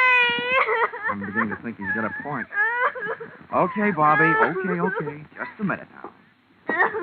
Oh, Judy. Here. Yes, Johnny? Looks like as a child psychologist, I'm nothing. At this point, I feel like telling little Bobby to go out and play with some old razor blades. Got any suggestions? Well, it is almost Christmas. Yeah. And one thing little girls don't want to do at Christmas is getting wrong with Santa Claus. Ah, gotcha. Good gal.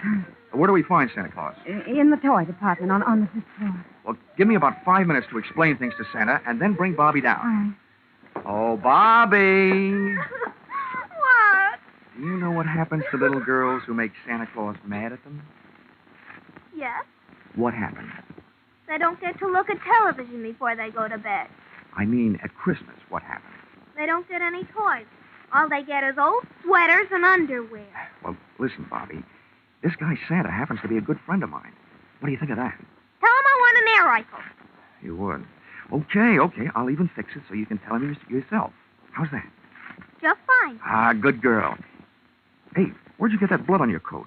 You got a cut? No, sir. That's from that bad man. I bit him on the hand. Okay, Judy. Here I go. Oh, and on the way down, maybe you better stop by the dog supply department and buy little Bobby a muzzle. If the kid doesn't like his looks, old St. Nick may get nicked.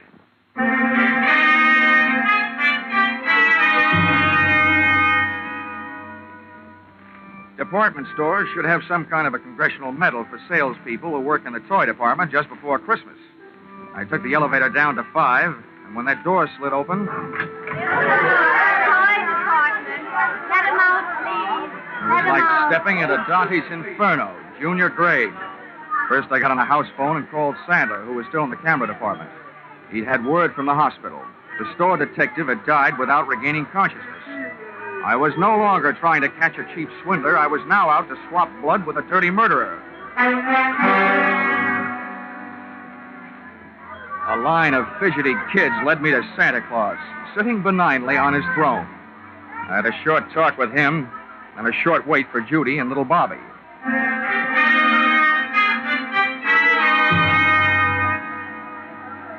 Okay, Santa. Now we've got to make her talk. That is, you've got to. All right, Dollar. All right now, kiddies, you'll have to wait for a moment. We have a special little visitor coming to see me. Hello, Johnny. All set? Yeah, all set. Okay, Bobby, my girl. Now just let me give you a hoist up into Santa's lap. He wants to ask you a few questions. I want an air rifle. Now, you be a good little girl and answer all Santa's nice questions, and you'll get it. But not where I'd like to give it to you. Now, up you go. Yes. Well, there we are, honey. Now, tell me, what do you want for Christmas? I want an air rifle. Well, we'll see what we can do about that. Tell me, have you been a good little girl? Yes, sir. Well, first we'll just have to look up your name in my little black book and make sure. Pretty good. All but one little thing. What'd I do? I didn't do nothing. Well, that's just it. You see, Bobby, I have a note here that today some people asked you what a certain man looked like and you wouldn't tell them. Is that right? I'm afraid. I don't want to tell. They can't make me. Well, Bobby, maybe you and I had better talk this over. If you won't do something for us, now, how do you expect to happen?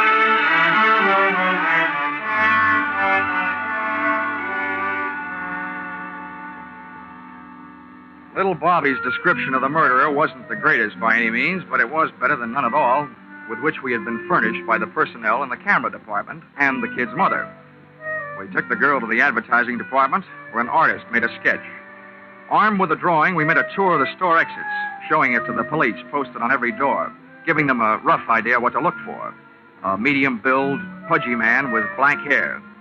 And when they came across such a character, he was to be issued an invitation to show his hands. If he was sporting Bobby's teeth marks, then they'd really know.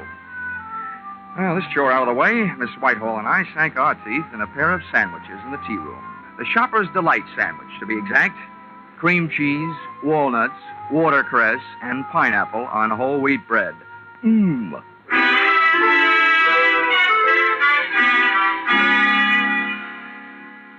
We found the store manager, Sandler, back in his office. He, too, was eating, but he was on a diet of straight fingernails. Oh, terrible, terrible, terrible. That's what it is. Now, don't worry, Mr. Sandler. He'll be caught. As a swindler, he might have gone on for years. But as a murderer, it won't be long, believe me. Oh, what to do? Well, I've got several ideas. And the first is to get out of your office and start at the top of the store and work my way down. They're already doing that, and not a sign of him. Well, I once found a mouse in a hayloft, so be not disencouraged. And a pretty little mouse she was. Oh, dear. Oh, please, try to relax, Mr. Sandler. Everybody's doing their best. Yes, I'm sure they are. It's just that Oh. Hello? Yes, this is Mr. Sandler. Oh, no. Where? How long has he been there?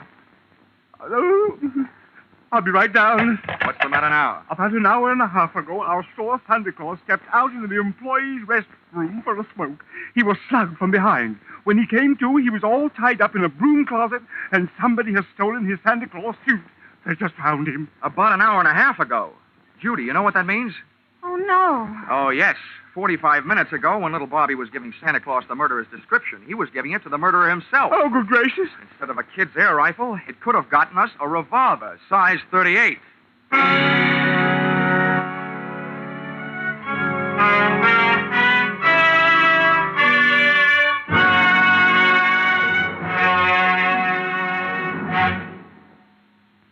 In just a moment, we will return to the second act of Johnny Dollar. But first, CBS is going to bring you one of the biggest presents you ever received from show business tomorrow afternoon, Christmas Day. For a full hour on the entire CBS network, you're going to get all the comedy, all the laughs, and one of the greatest Broadway and Hollywood hits of recent years, The Man Who Came to Dinner. And the man who came will be played by none other than Jack Benny, plus Charles Boyer, Gene Kelly, Dorothy McGuire, Gregory Peck, and Rosalind Russell, plus Henry Fonda and John Garfield as narrators. You'll hear them all on CBS's special holiday hour tomorrow afternoon. Jack Benny, playing the man who came to dinner and breaking a leg, had to stay on and on and on. Now with our star, Charles Russell, we return to the second act of yours truly, Johnny Dollar.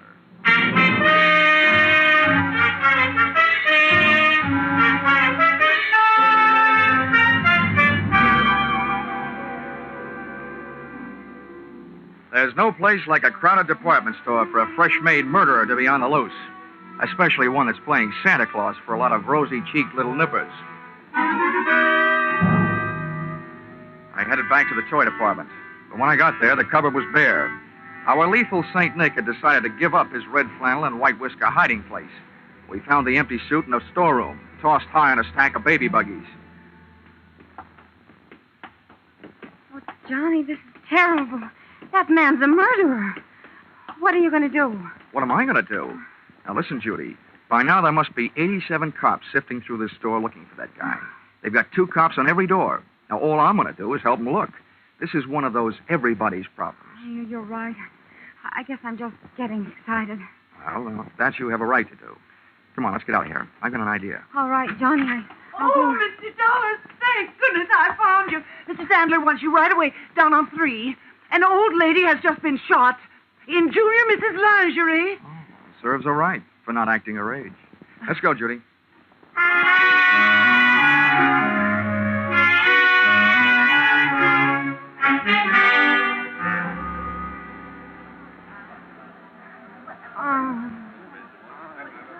Right over here, Dollar. All right. Let him through, please. Let him...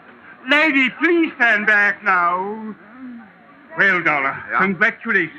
Before, this store was only going to sue that company of yours for $1 million.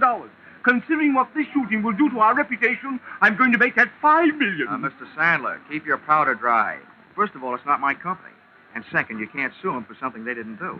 And third, you'd better get this poor old gal to a hospital. How badly is she hurt? And how did it happen? The doctor's on his way, and we've sent for an ambulance. This woman was lost out on the back stairway looking for the ladies' room. That maniac saw her coming toward him and ran down the stairs, firing over his shoulder. The bullet just seemed to have grazed her left side. Pretty lucky. Where are the police? They're searching all over the store. Dollar, what are we going to do? This is terrible for business. Well, I suspect that any minute now, the cops will be telling you to do something that's going to be even worse for business.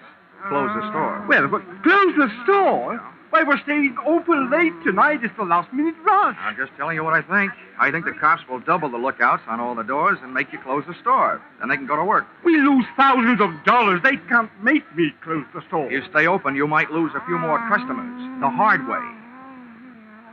Where's that doctor? He'll be here any minute. Oh, Mr. Sandler. Well, yes, what is it? Well, they called up from the sporting goods in the basement. That man has been down there and held them up. And he took 4 guns and 6 boxes of ammunition. 6 boxes of... Oh, my...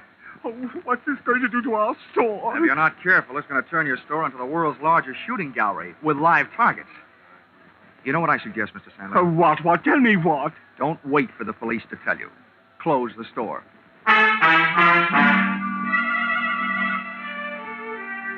Sandler didn't like it, and neither did the customers, as they filed out of the store past the scrutiny of the police officers, still clutching their unfinished Christmas shopping lists. The process was slow, and while the customers were leaving, the clerks finished up their business, put the white shrouds over their counters, and they too filed out into the early night. The boys in blue, watching the doors, came up with several men answering the general description of our friend with a loose trigger finger, but none of them had little Bobby's teeth marks on his hands. That made it a 50-50 chance that Mr. Killer was still in the building.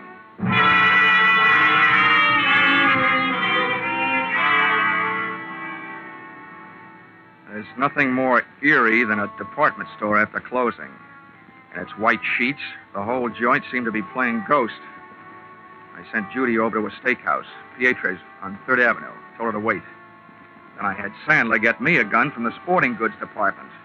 For that lonely, scared feeling, there's no medicine that quite takes the place of a piece of cool steel in your little hot hand.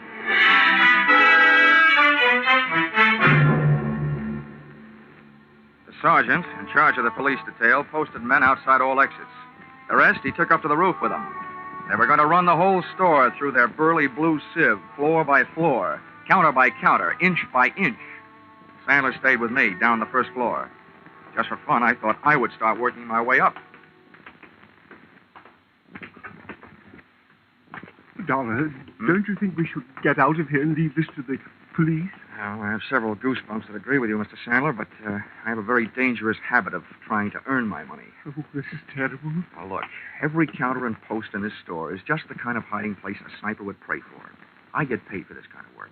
You don't. Now, why don't you go out for a nice safe walk? It's my duty to stay here. I'm sticking with you. Okay. But remember, two of us gave him twice as much to shoot at. Don't it! I had to go and open my big mouth. Get down.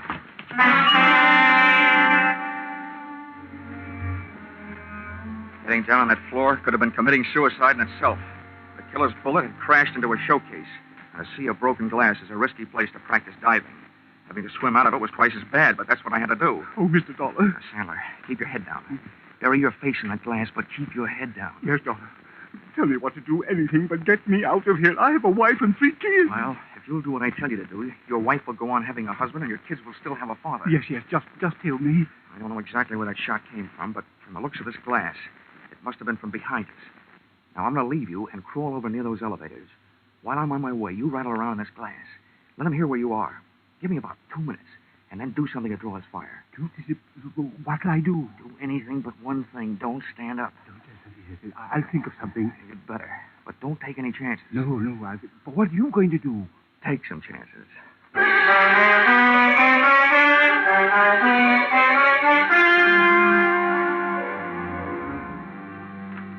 Once I was on my way, Sandler went to work with a vengeance. I could hear him thrashing around in that glass like he was trying to corner the Band-Aid market. I made it over to the elevators, scooting flat along the floor till I hit a car with an open door and slithered inside. Behind the protection of the elevator's front wall, I stood up, peered over at the edge of the door, and waited for Sandler to make the move that would draw the murderer's fire. I must say Sandler was dead game, and the way he made his move, he also stood a good chance of becoming plain dead. First, he stopped wiggling around on his bed of glass, and then he just stood straight up. The shot missed, but my eyesight didn't. The killer was shooting from high up, behind a pole. He was standing up on a glass showcase, hoping for a better view. And it didn't take me long to decide to give him a better view of the inside of that glass showcase. I started deliberately shooting his foothold out from under him.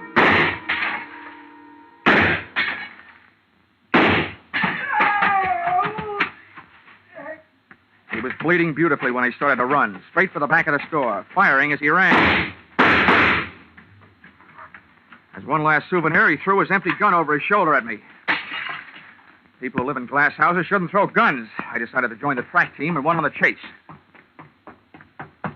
Back out of the main floor, through the employees' entrance, out to the dimly lit shipping department, and its loading dock filled with packages ready for shipment. I could hear him moving around among them. Okay, get your hands up and come out. I'm giving you a chance, but it's not going to last long. Get moving. I don't need your chance. I've got something better. Okay, so you want to play. I think I'll give you a couple of Yuletide presents early, and I'm sure nobody will mind if I open your head before Christmas.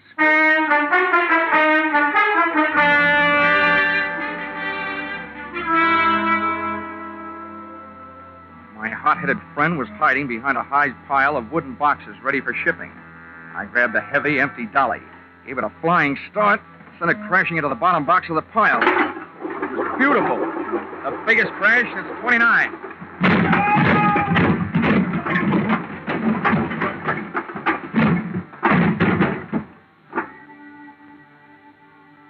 It was a tough fight, but, Mom, I don't think I won. At best, it was a draw.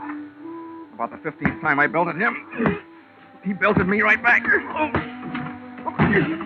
Then he got his hands on a hammer, laid it across the side of my head. I got the hammer, did the same for him, and made a hole in one.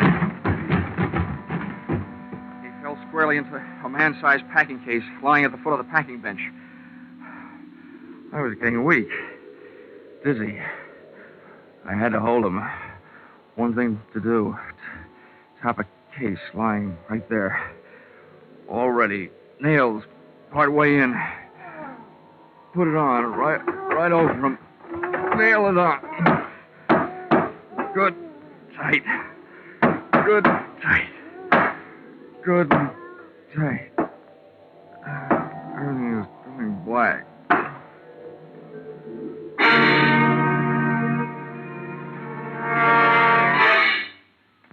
Then everything went white. Hey, corny as this may sound, where am I? You're in the hospital, Johnny, darling. Hmm? But don't worry. It's only a slight concussion.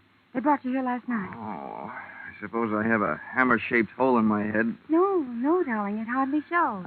Oh. How could it with these bandages covering it up? Well, at least I got him. Hmm? You what, dear? I got him. The killer. Oh, no, dear. You couldn't have. They're still looking for him. Oh, no.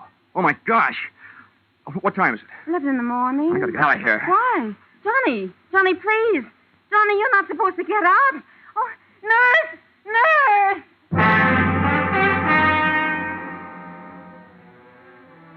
If they let him get away after all my trouble, somebody was going to need a doctor. Judy and I hit the department store in 12 minutes flat. 1 minute later, I was in the shipping department talking to the head man. Now, Mr. Dollar, just calm down. Everything's going to be all right. Now, exactly what is it you want to know? That big packing case, the one that was lying right here in front of the bench last night. Where is it? Oh, the great big one? Yes, the great big one. The one about 8 feet long and 3 feet wide? Yes, the one about 8 feet long and 3 feet wide. Well, there was something very peculiar about that case. You're telling me. Where is it? Well, this morning we came to work. The boys saw it all packed up, so they put it on the truck for upper New York State. Oh, no. Oh, indeed they did. But what was peculiar about it, even though they found it all ready to go, later on they found all the merchandise that was supposed to go in it lying around loose. It had never really been packed. Well, then quick. The least you can do is tell me where it went. Well, now that I can do. That box was the boss's big annual charity shipment of goods. That particular box is on its way to some of the unfortunates who'll be spending this Christmas away from home. All right, so where is it? By now, it should be at the New York State Prison, up in Ossining.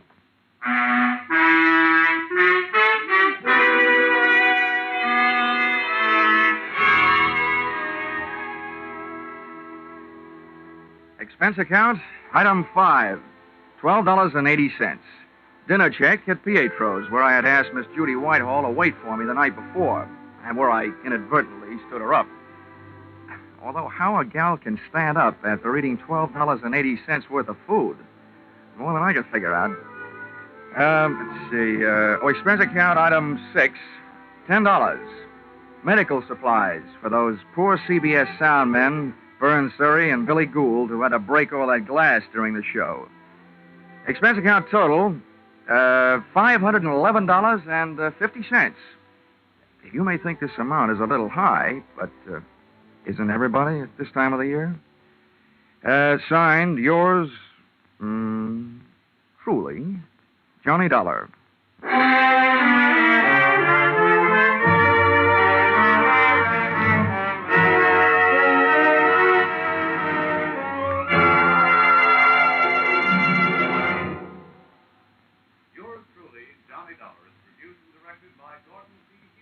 Stars Charles Russell. Script by Paul Dudley and Gil Dowd. Featured in the cast were Jay Novello, Georgia Ellis, Marlene Ames, Parley Bear, Paul Duboff, and Connie Crowder. The special music is written and conducted by Leith Stevens. Your announcer is Bob Stevenson.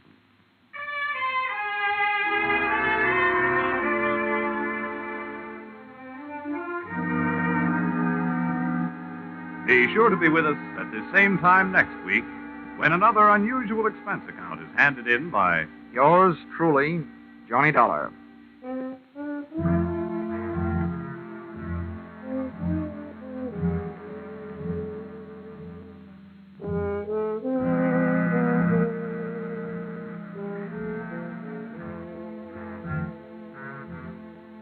Those two pleasant gentlemen of music Vaughn Monroe and Gene Autry will be around with special Christmas music tonight on CBS. On his caravan, Vaughn will feature a medley of Christmas carols. And you'll hear the maestro and his band featuring Vaughn's new song success, The Jolly Old Man in the Bright Red Suit. Gene Autry will bring you Christmas music and the Christmas Eve story, Western style. Be sure to hear these two Saturday night CBS stars, Vaughn Monroe and Gene Autry, on most of these same CBS stations. Now stay tuned for Vaughn Monroe's Caravan, which follows on most of these same stations. This is CBS, where yours truly, Johnny Dollar, meets adventure every Saturday night. The Columbia Broadcasting System.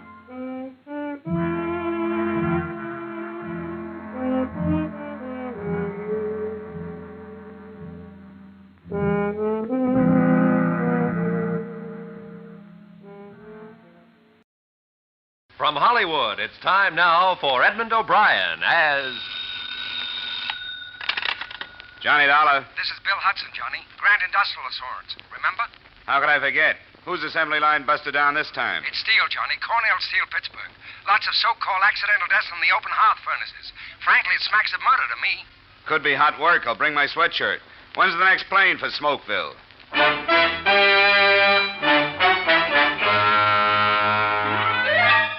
Edmund O'Brien in another transcribed adventure of the man with the action-packed expense account, America's fabulous freelance insurance investigator. Yours truly, Johnny Dollar.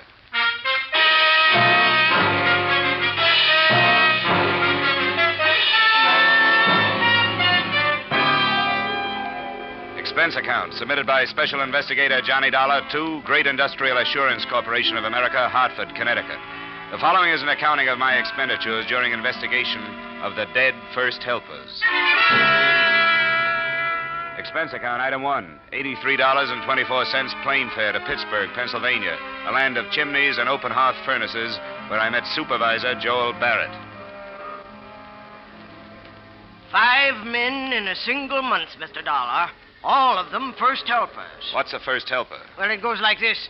The melter foreman is in charge of a number of furnaces. The first helper is in charge of an individual furnace. Under him are the second helpers and the cinder snaps. I see. Well, how did the deaths occur? In a number of ways. One man tumbled down a flight of stairs. 2 were killed by a crane magnet. Another one fell from the pouring platform. And just last week, one of our best men was killed in an explosion of a hot-cap mold. You better explain that one. Certain types of steel have to be capped after they've been poured from the ladle to the ingot, you see. Sometimes the pressure is so great inside of them that when the pourers shoot water on the cap to seal it, the cap flies off and sprays a man with molten steel. I've seen it happen only once, Mr. Dollar. That's enough for me. Any connection between these deaths? How do you mean? I mean any common denominator, anything that could provide a motive for murder. None that I know of, except for the fact that all the men had been with us for a long time, 15 or 20 years. Just the boys who know their way around, eh? That's what's so strange, Mr. Dollar. None of them have ever been found to ignore safety regulations. Uh-huh. How do you plan on proceeding? Well, it's been my experience that plant investigation from the outside is pretty often a waste of time. The men are on their guard. You want to go right to work in the shop? What did you say they call the lowest man on the open hearth furnace? Cinder snap. Well, you break out the overalls, Mr. Barrett. We'll see how good I am at snapping cinders.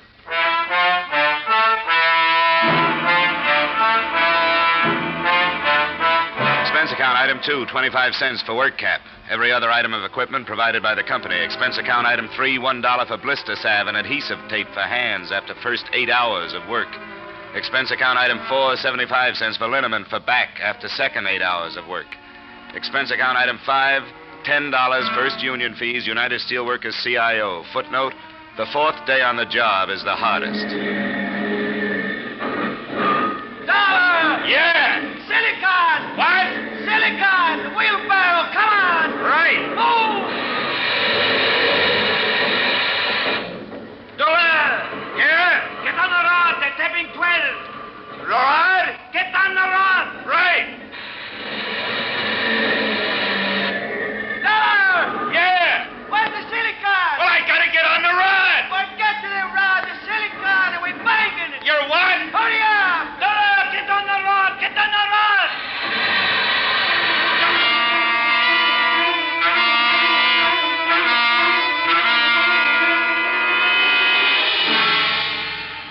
15 was a killer, but more and more I felt myself becoming a part of the making of steel. It's really something to watch the straight white-hot steam pound into the ingot molds from the ladles. And I began to know these men whom you never hear about, the men with the big backs and the soaking red bandanas around their waists, like Andre with the funny last name, who got a kick out of helping me along.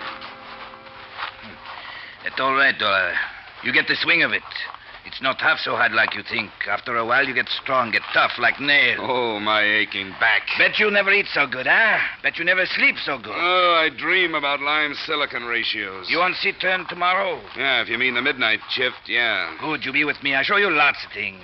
Well, I don't mind the work, but frankly, I'm scared. You work good. They no fire you. It's not that, Andre.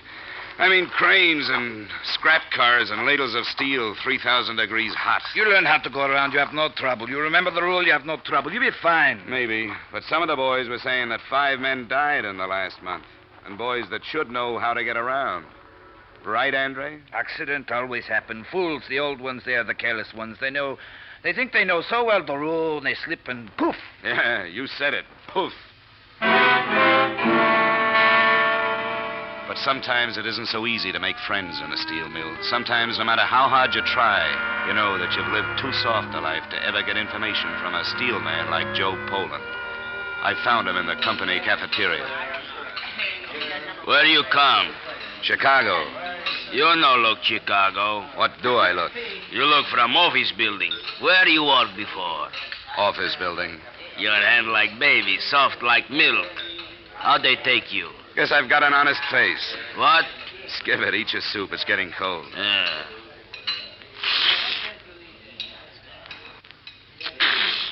Kirk Brody. What you say? Nothing. Just Kirk Brody. Kirk Brody. How you know Kirk Brody? He dead when you come. I know. Killed by a hot cap mold. Kirk Brody friend. I like him. Work good. Who was working with him, Joe? Massaloni. Glad it wasn't me. I'd hate to have that on my conscience. You nosy. You maybe work for Barrett. Barrett. I don't like. Finish your soup, Joe. It's getting cold. Yeah.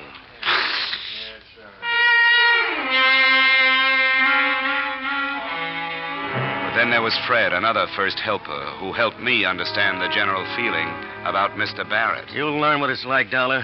You married? Not yet. Well, if you were married and maybe had a couple of kids, you'd find out. You'd lie awake at night and you'd wonder, will it be me? Will I get that blue slip tomorrow? What if something happened to me? Would she get anything from the insurance? Things like that. How long you been here? 5 years. And tomorrow they can say, that's all, friend. And where are you? You sound like you know your way around, Fred. What's your idea on these accidents? Accidents? There's no such thing as an accident, Dollar. People who want to live cross the street with delight. It's the same way in steel. Like Kirk Brody, killed last week.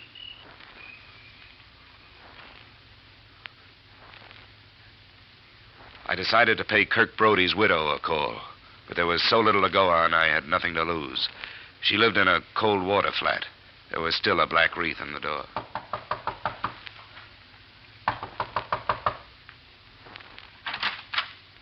Yes? Mrs. Brody? That's right. I wonder if I could see you for a moment. I'm with Cornell Steel. Come in. Won't you sit down? Thanks. My name is Dollar. I'm investigating the accidents that occurred in the open hearths, Mrs. Brody. I'm sorry to trouble you about it, but there are some things I have to know. Kirk was the last one. It happened 3 weeks ago, is that right? Yeah. 3 weeks ago, Tuesday. On the accident report, it said he was killed when a hot cap blew off a mold. I knew it would happen, Mr. Dollar. I knew it would happen. It was as if I could have stopped it. Oh, Kirk was always careful, always. Only that day when he left the house, I had a feeling something was going to happen. I said, Kirk, please be careful. He smiled. It was the last I saw. I won't trouble you any further, Mrs. Brody. Oh, no. I want to tell you what's happening, Mr. Dollar. I'll tell you what it is. It was this way with Kirk. It's this way with the others. It's their jobs. They're scared for their jobs. If you want to investigate, you want to investigate Barrett. He's the one to investigate.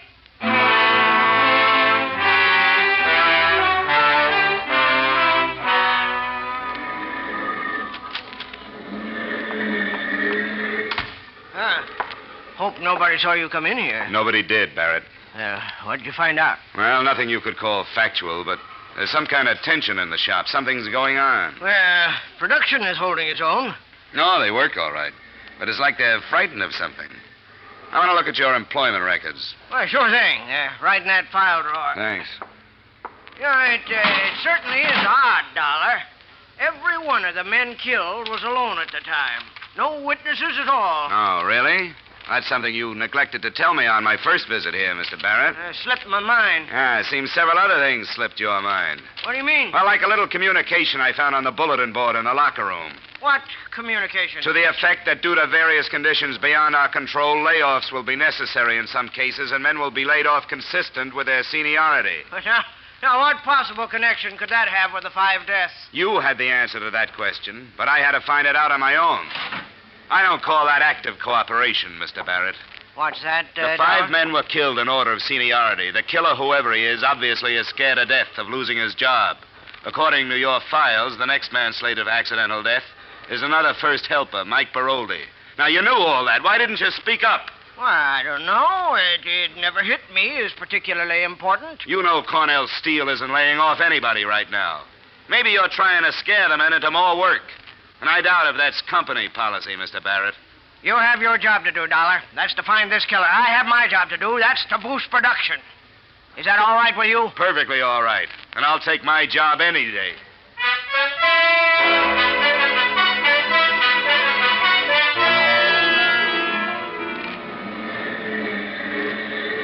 Mike! Yeah? Come here. What? The delay clerk shanty. Okay. I just block her with manganese for the tap, Dollar. I can't waste no time. Look, this won't take long. Mike, you're on somebody's death list. You know that? What are you talking about? I'm with the Plan Insurance Company investigating the 5 deaths that occurred here in the last month. According to my figures, you're next. Cut it out. It's not just a matter of accident, Mike. It's murder. You're the highest man in the shop in seniority outside of the melter foreman. Somebody is knocking off the top of the list one by one. So just watch your step. I believe it when I see it. When you see it, Mike, it's going to be too late.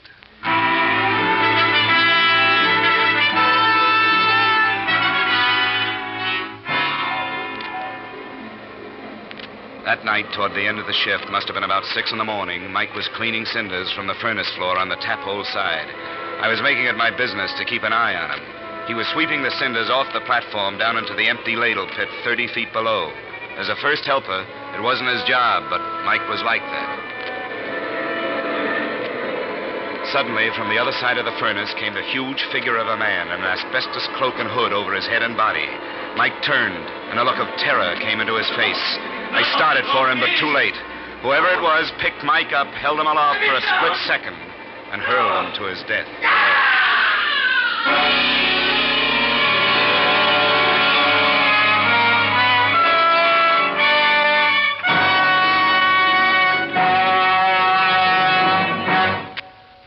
In just a moment, we'll return to the second act of yours truly, Johnny Dollar. But first, to politely paraphrase history, George burns while Gracie fiddles. And the result is, of course, the laugh riot heard every Wednesday evening over most of these same CBS stations. George and Gracie are 2 of America's best purveyors of nonsense, and 2 neighbors everyone enjoys visiting. You can never tell what Gracie has up her sleeve, but you can always bet it'll get George into trouble.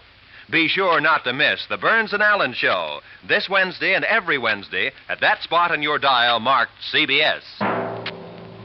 And now with our star, Edmund O'Brien, we return to the second act of yours truly, Johnny Dollar.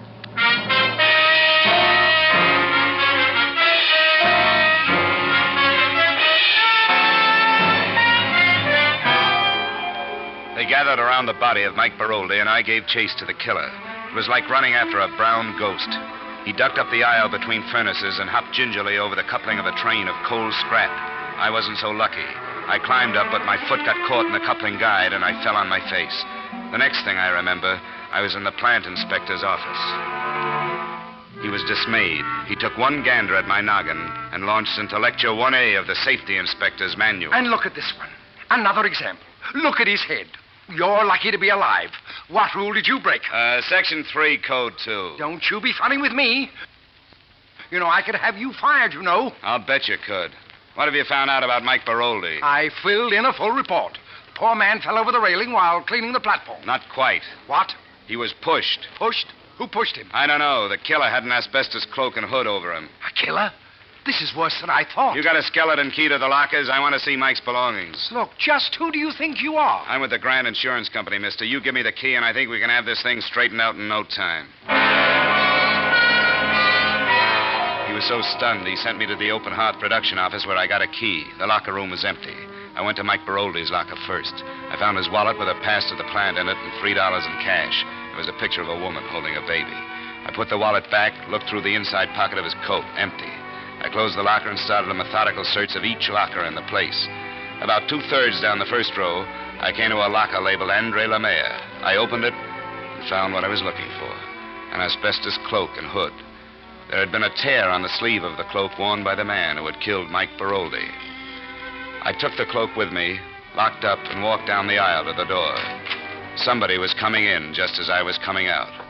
It was Joe, Big Joe Poland. What you do here, nosy? Aren't you supposed to be at work?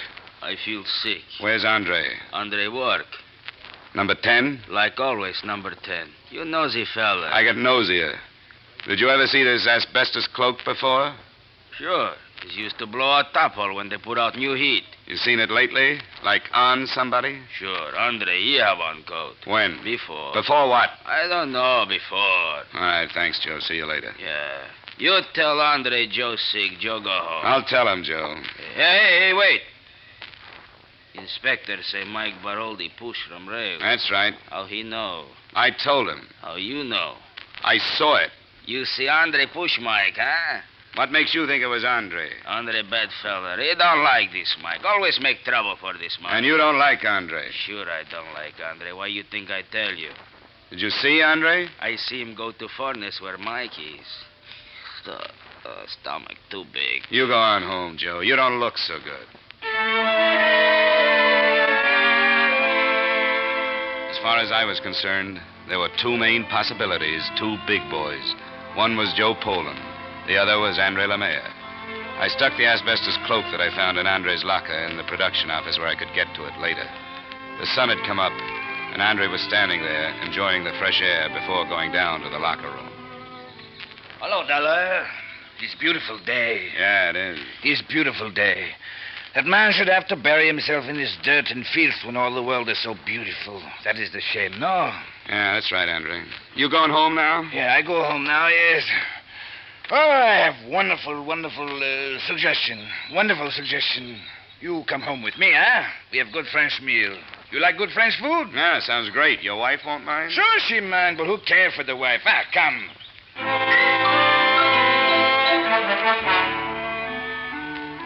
What's your name, monsieur? Johnny Dollar. Funny name. Ah, you have no sense. Woman, you do not tell a man he has funny name. Oh, I'm sorry, monsieur. Oh, think nothing of it. You work at mill? That's right. He'll make a wonderful worker. A very good man because he use his head. Oh, I forget, Marie. The most terrible thing has happened. What? You know Mike Baroldi. Mike, tall, long, thin, little hair. Well, Mike is pushed from rail and killed. Oh, no. Kill. Oh, terrible, terrible. You see it, no, Dollar? Yeah, I saw it. Somebody do it. Somebody.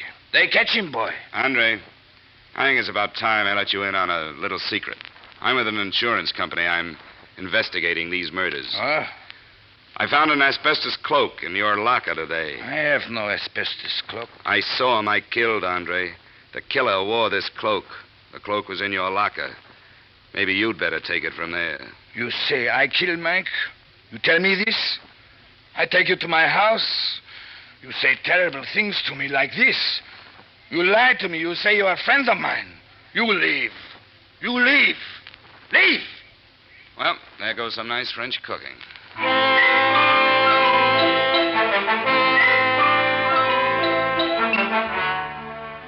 Expense account, item 6, 25 cents for coffee and donuts at a corner cafe. I kicked myself a couple of times for breaking out the evidence before I should have. Then I went back to the open hearth office. Barrett had just arrived. He greeted me with a frown that reminded me of the last conversation we'd had. Well, Dollar, have you found anything else? You heard what happened early this morning? About Mike, yes. I thought you had it all figured out. Well, I still haven't. I chased the killer across the shop, but he got away. I see. No, you don't see. He had an asbestos cloak and hood over him. Pretty clever fella. Yeah, and pretty big. I've got it narrowed down, but that doesn't help much. I suppose you've come to look through the files again, just so you can tell who's going to be killed next? Maybe it'll be different this time, Mr. Barrett. I think I'll just take that seniority list with me, if I may. I'm going to go home and get some sleep. How do you like the night shift? It's anything but dull, Mr. Barrett. I'll see you later.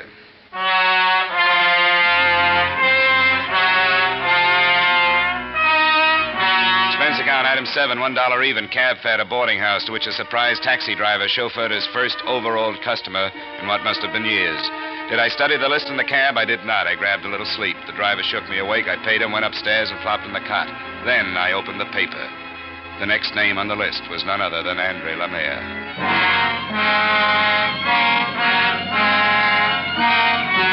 Expense account, item 8, 75 cents taxi fare. I got to Andre's in 10 minutes. I was 20 minutes too late. The police were out front.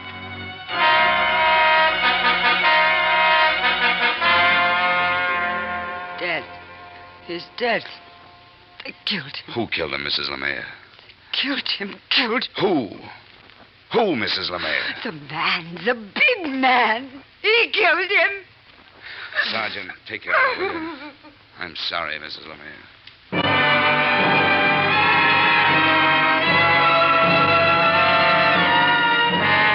Expense account, item 8, cab fare to plant. I tried to tell myself that there was nothing I could have done, that everything had pointed to Andre.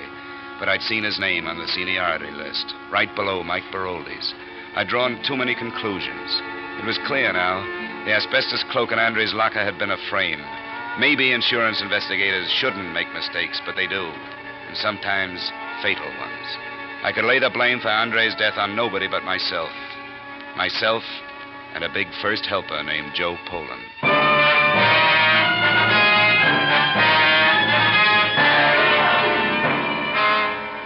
Where's Poland, Barrett? Why, I don't know. He got sick. We sent him home. What's his address? I have it right here in my book. Well, bring it with you. You and I are paying a visit to Joe Poland.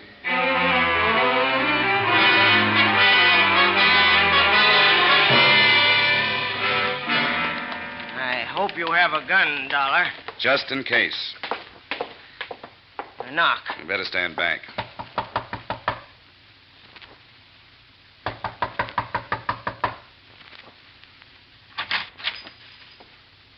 Yeah? Mrs. Poland? Yeah? Is your husband home? No. We're from the mills. This is Mr. Barrett. Huh?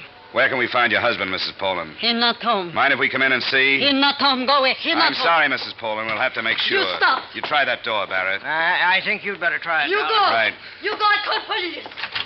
He's not here, Barrett. He's not home. I told you he's not home. Mrs. Poland, you may not know it, but your husband is wanted for murder. Murders? Yeah. Now, come on. Tell us where he is. You from Mills? I tell you nothing. Look, Mrs. Poland, be reasonable. Reasonable. You be reasonable. 5 kids. Be reasonable. This place be reasonable. Mills be reasonable. Barrett. You go.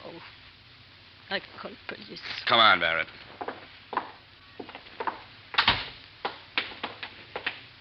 You must have a peculiar theory of management, Barrett. I've been in dozens of plants, and I've never seen anybody loved like you are. What do you do to them? My theory of management is very simple.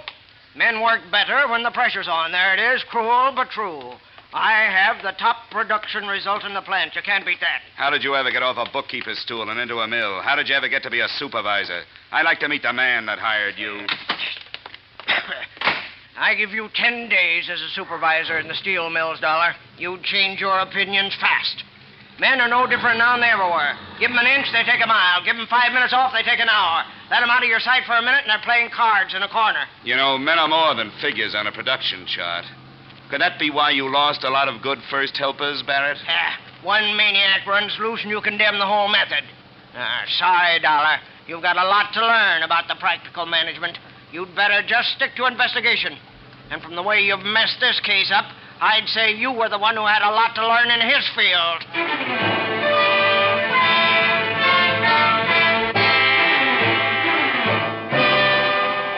We rode back to the plant without a word. It wasn't just anger. There was so much difference between us, there was just nothing to say. Barrett got off and said he'd call the police if I had proof that Joe Poland was the killer. I said I didn't have any proof and for him to call the police anyhow. I took the stairs to the furnace floor. I knew Poland would be there. I don't know how I knew, I just knew. I wandered from furnace shanty to furnace shanty. I found him at number 12. He was cleaning out the clay of the tap hole before the pour. Joe? Yeah? Take off the hood. What? Come on, Joe. It's all over. Dollar! No good, Dollar. Nobody take job away from Joe. You see the list? I on top of list now, Dollar. I top of list. Now nobody take job away. My kids, my wife, they be good now. No live bad. I get big raise now. I top of list. But no fire me, huh? Stay away, Joe. Joe, I'll shoot. The second had stopped him. Then he came at me again, as steady as before. The small trickles of blood started down his chest. Stop, Joe! His leg this time. He gripped it once, then let go. There was no expression of pain on his face, just determination. I was the last man in his way. After I was gone, he had a clear road to security. You don't stop then me, he was Dollar. on me, his huge hands gripping my throat. Below me, I could feel the seared heat of freshly poured steel bubbling in his You face. don't stop Then I me, shot again. Dollar. Close quarters this time, and right for the heart. Slowly, the hands relaxed. The huge body slumped over the railing and fell. There was a hiss and puff of steam. I stood up. My legs were trembling under me. I looked down, shielding my face. There was nothing to see. The slag had covered over.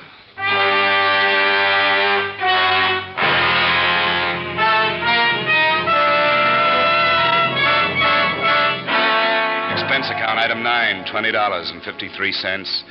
Flowers for Joe Poland's funeral. They buried a block of steel in place of his body.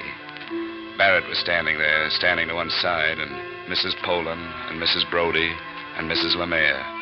When the minister finished his little speech, Mrs. Poland turned to Barrett. I've never seen hate like that in anyone's eyes. Murderer. You killed him. You killed him, Barrett. You killed them all. You still kill them. They'll all die of you. Come on, someday, Mrs. Poland, come murderer. on. That isn't going to Murderer! Come on now. Oh, murderer! Hi, Marie Lemare. Let me take you home.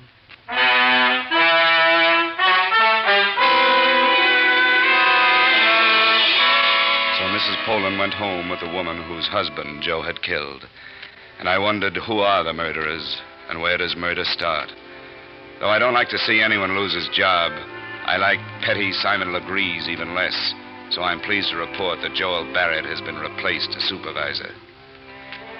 I finally concluded that if you trace a murder far enough, you get right back to every one of us. Expense account total, $520.25. Yours truly, Johnny Dollar.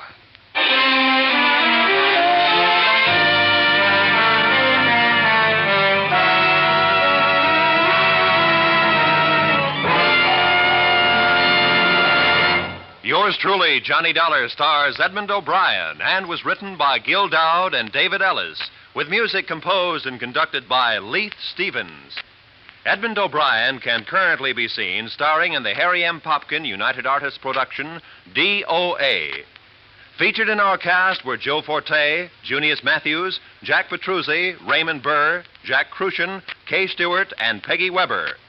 Yours truly, Johnny Dollar, is produced and directed by Jaime Del Valle. Join us again next week when, from Hollywood, Edmund O'Brien will return in another transcribed adventure of... Yours truly, Johnny Dollar.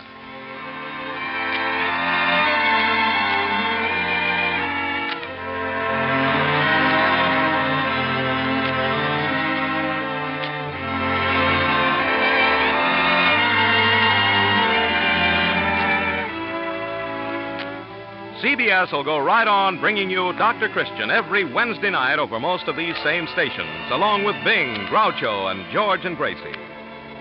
Stay tuned now for The Adventures of Philip Marlowe, which follows immediately over most of these same CBS stations.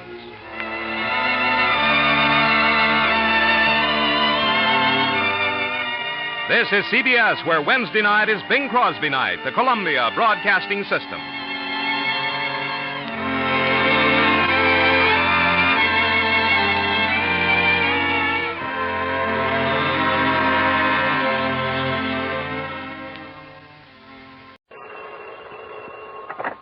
Johnny Dollar. Mr. Dollar, this is Henry Foreman down here in Port Jarvis, New York. Port Jarvis. That's right. Lucky man. I beg your pardon? Well, the Delaware River on one side and the Neversink on the other, and that Neversink just happens to be one of my favorite trout streams. Oh, I see. Many's the time I've wet a line in that piece of water. Foreman, did you say? Yes, I'm the local representative for Inter-Allied Life Insurance Company. What can I do for you, Mr. Foreman? Not for me, Mr. Dollar, but for one of my clients. I should say the husband of one of our clients, one of our rather important clients. Yes? His name is Teckler, Rudolph Teckler, and he lives a few miles north here, the other side of Monticello. I see. Lovely place. 200 or 300 acres of beautiful woodland, a private lake, and so on. Sounds very nice. Usually, though, at this time of year, they're back in New York at their big apartment, one of those luxurious duplex affairs on East River. Also sounds like they're really loaded. Loaded? Oh, yes. Oh, you mean... yes, Mr. Dollar, they're quite wealthy. Well, now, what's his problem? I haven't the least idea. All I know is that he called me a few minutes ago, and he asked, well, as a matter of fact, he insisted that you come and see him. If, that is, you have some free time, and by that he meant anything from a few days to a few weeks. Funny. Must have something to do with his insurance. I don't know, sir. Well, look, Mr. Foreman. He did make it very plain that it's most important. Important to you, that is, to you personally. To me? Yes, he implied that if there were any question about your expenses, so on, why, he'd be more than glad to pay your expense account himself. Ah. Yes. Oh, in other words, Mr. Dollar. In other words, maybe I can be a little free with the old expense account for a change. Well, now, that isn't quite what I was thinking. Well, let's pretend it was, though. Well, now, look now, here. just relax, Mr. Foreman. I'll grab a plane or a train or something and be down there to see you. Now, Mr. I'll Dollar. see you.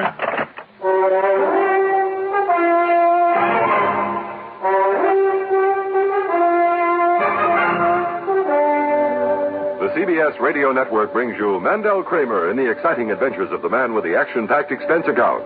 America's fabulous freelance insurance investigator, Yours truly, Johnny Dollar.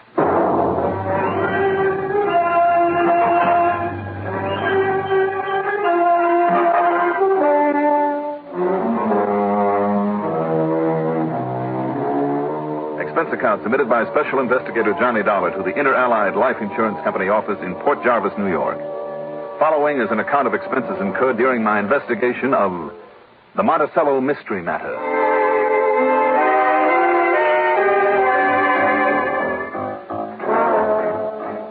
Expense account item 1, $9.10 plane fare to New York. Item 2, $50 deposit on a rental car. I picked up Route 46, then 23, and some 70-odd miles later, pulled into Port Jarvis at the point where Pennsylvania, New Jersey, and New York all come together. It's a nice little city, there on the Delaware. Quite a railroad center, and even better known for its glass companies. Henry Foreman's office was on Main Street, and after the usual howdy-do's, I again asked the question. Believe me, Mr. Dollar, I don't know anything more about it than I told you on the phone. But in view of this company's policy of service to its clients, service of any kind, well, I felt we must accede to his request that you be brought down here. I see. And after all, when you consider the size of Mrs. Teckler's life policy alone, the annual premiums we collect on it, and remember this too, sir. She was a client of the company's long before she married Teckler. She's the widow of the late Horace Rathbun Mellinger. Well, you know. The big steel and oil fortune. Yeah. Well, it's no wonder then the Tecklers are loaded. Precisely. Well, just give me their address and I'll see what I can do about inaugurating a Share the Wealth program.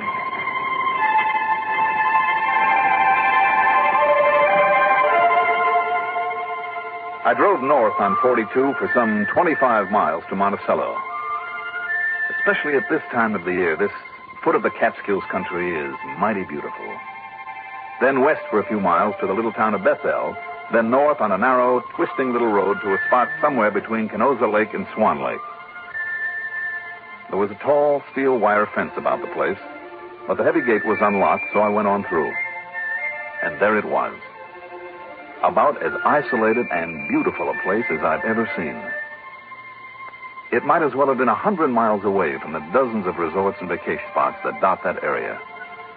The main building, the lodge, I guess you'd call it, was a kind of a large, two-story log cabin affair with a high peaked roof that would shed the winter snow. It was surrounded on three sides by tremendous trees, and they framed the lodge perfectly. It was a picture spot of the sort you see in a movie. And on the fourth side, out in front of the lodge and not more than 100 yards away, one look at that blue, placid lake. And there must have been at least 20 acres of it. Made me wish that I'd brought along every bit of fishing tackle I'd ever owned. As I stood there by the side of my car, taking it all in, a pair of lunker smallmouth bass jumped clear of the water, scattering it like the proverbial pearls in the sunshine. So you like it, huh? Like it? Oh, brother, what a fisherman's heaven this is. Yes, it really is. And you must be Johnny Dollar, and I'm Rudy Tekla. And how are you? Spellbound, if you want the truth. I didn't think a place like this ever really existed. Look at that. Did you see him? I saw him. Son of a gun, Mr. Tekla. That bass just broke water out there. Must be over 3 pounds. You're a fisherman, too? Mm-hmm. I certainly am. What are we doing just standing here? I thought you might just possibly feel that way about it. Why, sure. Why aren't we out there and... Oh, it is slightly out of season, isn't it? Well, what's the difference? Private lake on private property. If the game warden comes around, I just shoo him away. I also forgot that I'm supposed to be up here on business. Oh? Are you? Well, aren't I? Not so far as I know. You're kidding. Not a bit. Well, you sent for me, didn't you? Yes, that's right. My wife and I sent for you, but not on business. I don't get it. Not on business? Not a bit of it. Well, why then? Johnny, suppose you pawn into the house. Here, I'll help you with your bag. Well, now, wait, Mr. Tekla. Oh, now, come. Mr. Tekla, a fine fishing pal you're going to make. To you, it's Rudy, okay? Okay, Rudy, fine. Now, what was that crack about a fishing pal? Now, come along into the house, meet Nancy, my wife. Come on. All right. But if you're implying that you sent for me just to fish this beautiful lake of yours... Well, why not? Well, I'm afraid it's a little hard to believe. I don't see why. Well, let's just say I've been around, Mr. Rudy. Well, then maybe if Nancy tells you the same thing. Well, much as I'd like to, I still won't believe it. Come along and we'll see.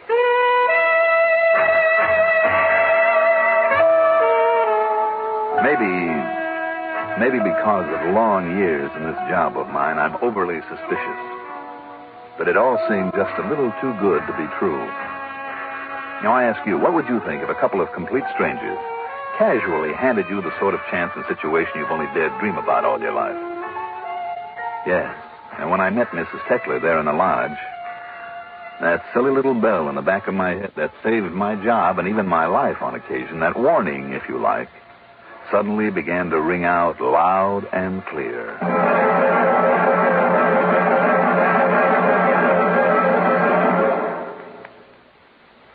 Have you ever stopped to realize how lucky we are? When people behind the Iron Curtain turn on their radios, they hear only what their leaders want them to hear.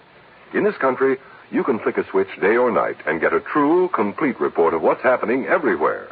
You get the news first, fastest, most accurately, and most completely when your dial is set to this CBS radio network station.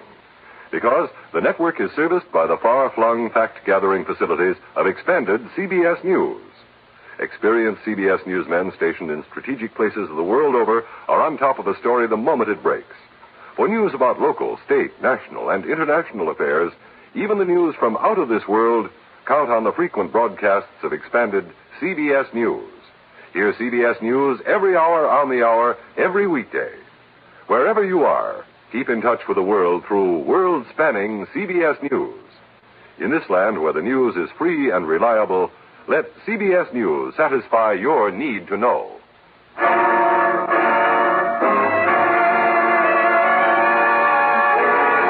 Mrs. Rudolph Tekla, beneficiary of the vast Horace Rathbone Mellinger fortune, was short, sweet, pert, and pretty.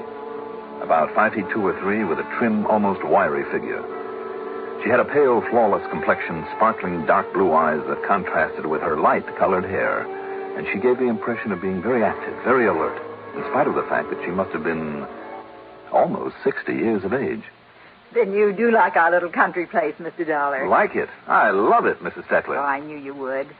We do, too, don't we, darling? Well, you know the answer to that as well as I do, Nan. And, Johnny, you must call me Nancy, even if only to flatter me and make me feel young again. Well, you are young, Nancy. Well, thank you. In spite of the fact I had to ask for it. Not at all.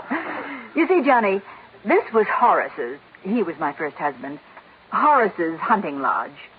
We used to come up here during the deer season, and we'd have all sorts of people around shooting off guns and playing poker all night and eating their heads off and making a general nuisance of themselves. But Horace liked it, so I put up with it, in spite of all the work it meant for me. It certainly did, and it still does. And I think we ought to bring a couple of the servants up here. Oh, now, darling. Well, you work much too hard all the time we're here. Yes, but I like getting away from the servants for a change.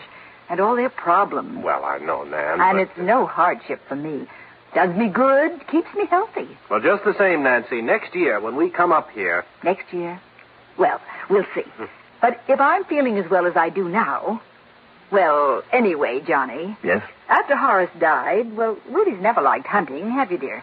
Well, Johnny, I'm no sissy, but I just don't like killing, that's all. I mean, poor, dumb animals. Fishing, though? That's something else again. I'm with you. So, after Rudy and I got married, that was in 58, well, that's when he put in the lake. Stocked it with nice big bass and some pickerel and sunfish and bluegills and things. Oh, you have me fairly drooling, you know that. Well, I'm glad, because that's the reason I thought of having you up here. And when I suggested it to Rudy... Now, honey. Well, at first he thought I was silly. But then when he had a chance to think it over, he was just as enthusiastic about having you here as I was. Just to go fishing? Well, Johnny, I'll make a true confession. I'm an old fan of yours. Oh? I never miss those weekly radio reports you make on the cases you solve. Well, maybe I'm lucky you don't know about the ones I don't solve. I think the work you do is wonderful. And I've wanted to meet you for years. Well, I thank you, ma'am. Well, but never having any insurance problems, well, I just couldn't think of a logical excuse. And I knew you'd only be bored to death at any of the constant round of big, dull parties we have to give all winter long down in New York. And believe me, Johnny, they are dull. But they're expected in this circle that we're obliged to travel in. You know, Johnny, old friends of Horace's, so what can we do? Anyway, one Sunday night, listening to one of your radio reports, well, I suddenly realized you constantly talk about fishing. So here you are, and please stay as long as you like. Nancy, I love you dearly. Good. And by way of celebration, darling, why don't you pour us all a drink, huh? Good idea. And then while I'm fixing dinner, there'll still be about an hour of daylight. Why don't you two go out on the lake? A very good idea. And, Johnny Dollar, if you don't bring back at least a couple of 5-pounders... I promise, Nancy. Honest Injun. Short, sweet, pert, and pretty, I said. I should have added one more adjective. Smart. And that's why, in spite of her excuse for having me around, I wondered what her real reason was. But they didn't give me much time for wondering or anything else. Within half an hour, Rudy and I were out on the lake. That beautiful hunk of water so loaded with fighting bass that who could miss coming in with a limit?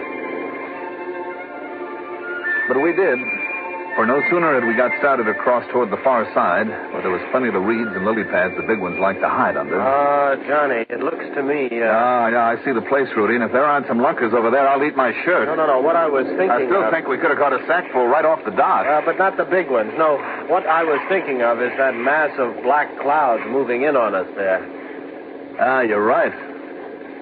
Look, there's a little shop building up in the water, too. Yes, I'm afraid we're in for a sudden blow and a lot of rain. You know what that does to the fishing? Oh, darn it, especially in a shallow lake like this one. But I tell you, it's not as shallow as it looks. Oh? See, this was a kind of canyon up here in these mountains before we dammed it up, and some of the spots are nearly 20 feet deep. Maybe we'd better figure... Uh-oh. Yeah, here it comes. Boy, don't you mean here it is. Wow. Regular cloudburst. Certainly can't fish in this, can't even see where we are. I'm afraid you're right, Rudy. Well, don't you worry. We'll have plenty of time in the days ahead for all the fishing you can take. Well, that may be a bigger order than you think. Of course, if this blows over, we can come out tonight again. Sometimes the night fishing is great. I'll try anything. But as long as it keeps up like this... Oh, well, I'm sorry. So we'll go on back to the dock, if I can find it, then back to the house, build a big fire. We can sit in front of it and drown our sorrows, huh? You mean if we don't get ourselves drowned first? Right.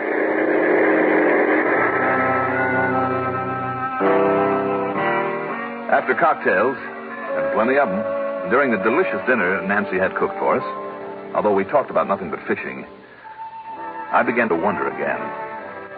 Because I suddenly became aware of something between these two that hadn't shown before, but I couldn't quite put my finger on. A sort of tension that they both very obviously tried to hide. This very young man and the older, wealthy woman he'd married. Later, in the living room, as we sat in front of a roaring fire and Rudy became a bit too generous with the highballs, especially his own, I wondered some more, because several times when he glanced over at her while she was talking to me, there was a very strange look in his eyes. Fear? Could it have been fear? But of what? I decided I'd better get him alone and talk to him, but by the time Nancy went up to her room to bed, the drinks had had their effect on him, and he didn't make very much sense. Just one more little one, huh, Johnny? I mean, for a sort of nightcap. No, huh? thanks, Rudy. I've had enough. You always drink this much? Oh, remember what I said this afternoon? Drown your sorrows. I said, drown your sorrows. Yeah, Johnny, it's a very good idea. Okay, bottoms up. Oh. Rudy, are you worried about something? Why, me? With lots of money, I never have to do liquor work. Nice little wife, couple of nice places to live. Not me, Johnny. Not a thing in the world. Not as long as I can drown my sorrows. Hey, let's have just one more. Now, look, if the weather stays clear the way it is right now and we're going to do any fishing tomorrow morning, maybe we better hit the sack, huh? Yeah, sure, okay. You find your way up to your room all right? I think I can. The point is, can you? Me? Oh, sure. Right next to Nancy's room. You're on the other side. Oh. Well, shall we? I think we'd better. I helped him up to his room, put him to bed, and he promptly went out like a light. What he'd said about the clean, cool mountain air was certainly true. I slept like a log, almost as though I'd been drugged, and not because of the after-dinner drinks. I'd watched that pretty carefully. Then, shortly after sunup, came the rude awakening. Yeah, yes, Johnny. Johnny! Yes. What's the matter, Rudy? What is it? It's Nancy. Something's happened to her. Come on, quickly, quickly!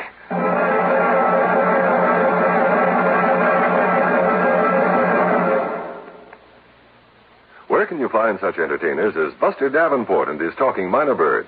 Where can you find Lucille and her magic ocarina, or Little Billy and his 14-piece jug band?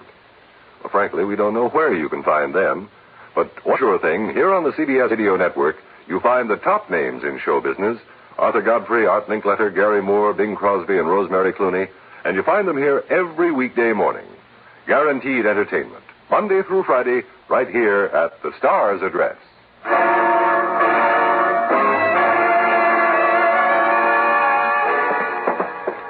All right, what is it, Rudy? What's happened? She's gone. Nancy's gone. Something's happened to her. Look at this. Her bed's been slept in, but she isn't here. All right, now, just take it easy.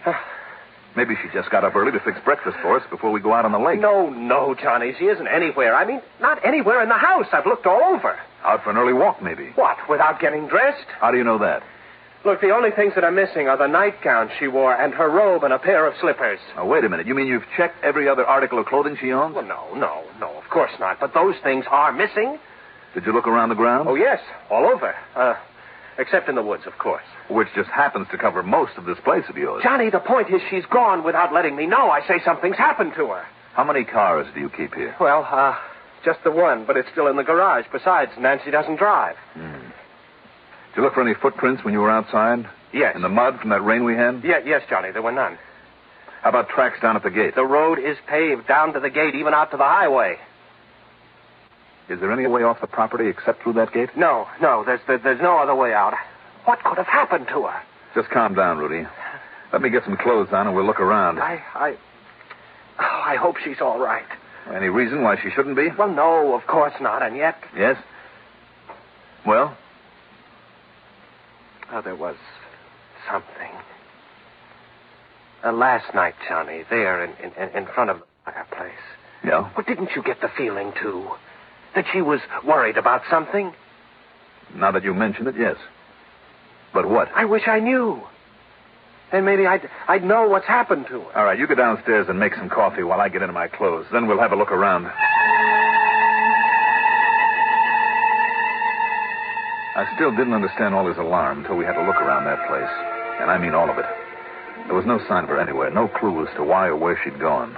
And to leave by that front gate in only a nightgown and a robe, Rudy must have been wrong about that. But even if she did change, why aren't those things still here? And why did she leave? And without letting me know, Johnny, it isn't like her. Rudy, any problems between you two? Oh, good heavens, no. Nothing serious. In spite of all her money? And let's face it, your comparative youth... Oh, now wait a minute. Now, I resent that, Johnny. I mean, whatever implication you're trying to make. What about your drinking?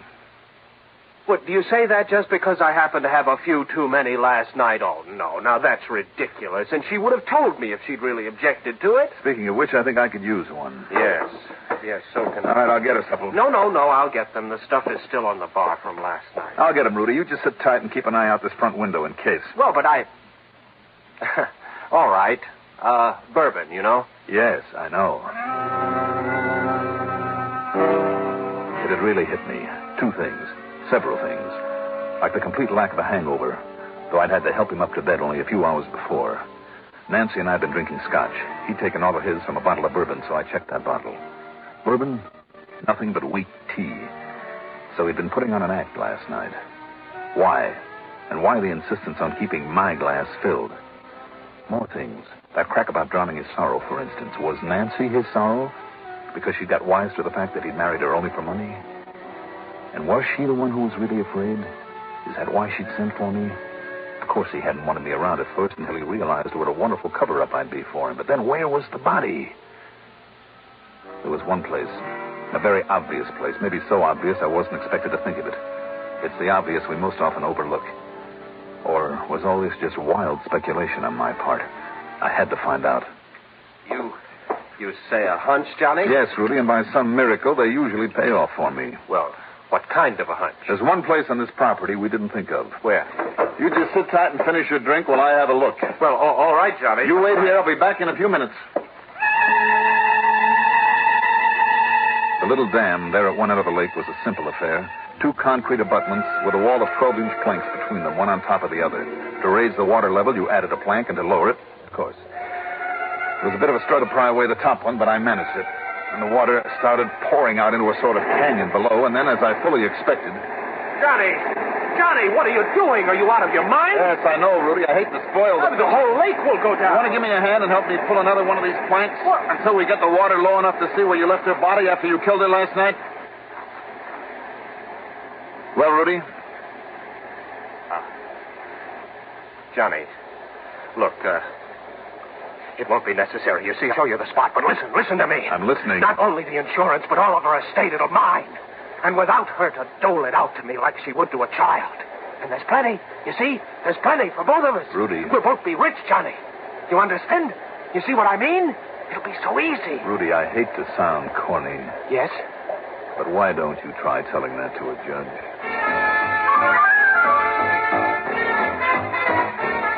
Any comments?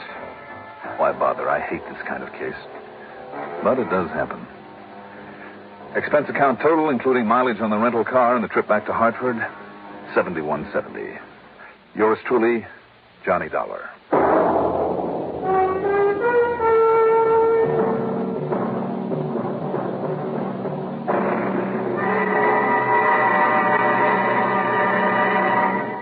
Now, here is our star to tell you about next week's story. Next week, the Everglades of Florida. And believe me, there are spots in there that can be pretty dangerous. Join us, won't you? Yours truly, Johnny Dollar. Yours truly, Johnny Dollar, is written by Jack Johnstone, produced and directed by Bruno Zerato Jr., music supervision by Ethel Huber. Johnny Dollar is played by Mandel Kramer. Also featured in our cast were William Redfield as Rudy, Adele Ronson as Nancy, and Reynold Osborne as Henry Foreman. Be sure to join us next week, same time, same station, for another exciting story of yours truly, Johnny Dollar. This is Art Hanson. From Hollywood, it's time now for... Johnny Dollar. Mr. Dollar. This is Henry Parker with Continental Assurance out in Reno. Well, how are things in Nevada, Mr. Parker? Terrible, sir. Just terrible. Well, I'm sorry to hear that. What seems to be... Excuse me, Mr. Dollar. Yeah? There's someone here who would like to speak with you. Oh, who? Give me that. Who do you suppose it is, you sloth-eyed Pinkerton? Sounds to me like a cantankerous old character named Jodiah Gillis. Cantankerous? Why, you miserable... What are you doing in Reno, Mr. Gillis? I'll tell you when you get here. When I get... Oh, no, now, wait a minute. I can't wait. If I do, he'll be dead and it'll be your fault. Who? A feline friend of mine. A what? Oh, being uncouth like you'd probably call him a cat. Oh, no. Look, Jodiah. Also, he's rich. He's what? Rich, yes, sir. Last week he inherited $60,000. This week somebody's making sure he won't live long enough to spend it.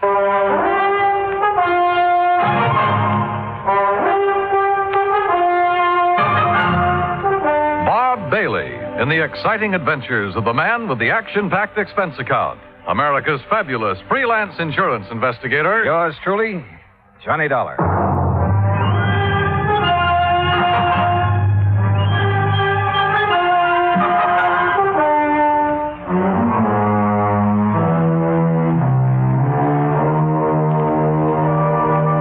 Expense account submitted by Special Investigator Johnny Dollar to the Continental Assurance Company, Reno, Nevada.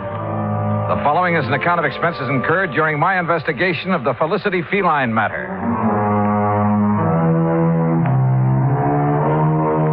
Expense account item 1, $164 air transportation, Hartford to Reno. En route, I wondered again what Jodiah Gillis was doing in Nevada. At Reno, he was on the flight deck waiting for my plane, and standing beside him, wearing a dark suit and expression to match, was a tall, cadaverous-looking gentleman. As I started down the ramp, Jodiah began calling me. Yeah, there he is. Dollar. Yoo-hoo. Hey, Johnny. Oh, hi. Afternoon, Jodiah. Well, you are a sight for sore eyes, boy. Yes, indeed, you are. Johnny, this is my friend and business associate, Henry Parker. Mr. Parker? Oh, I'm certainly glad you've arrived, sir. That's so? Yes, yes. Mr. Gillis has been quite concerned over Felicity. The Felicity? The feline. What do you think you came out here for? Your health? Well, no. Yeah, then give Parker your checks. My checks?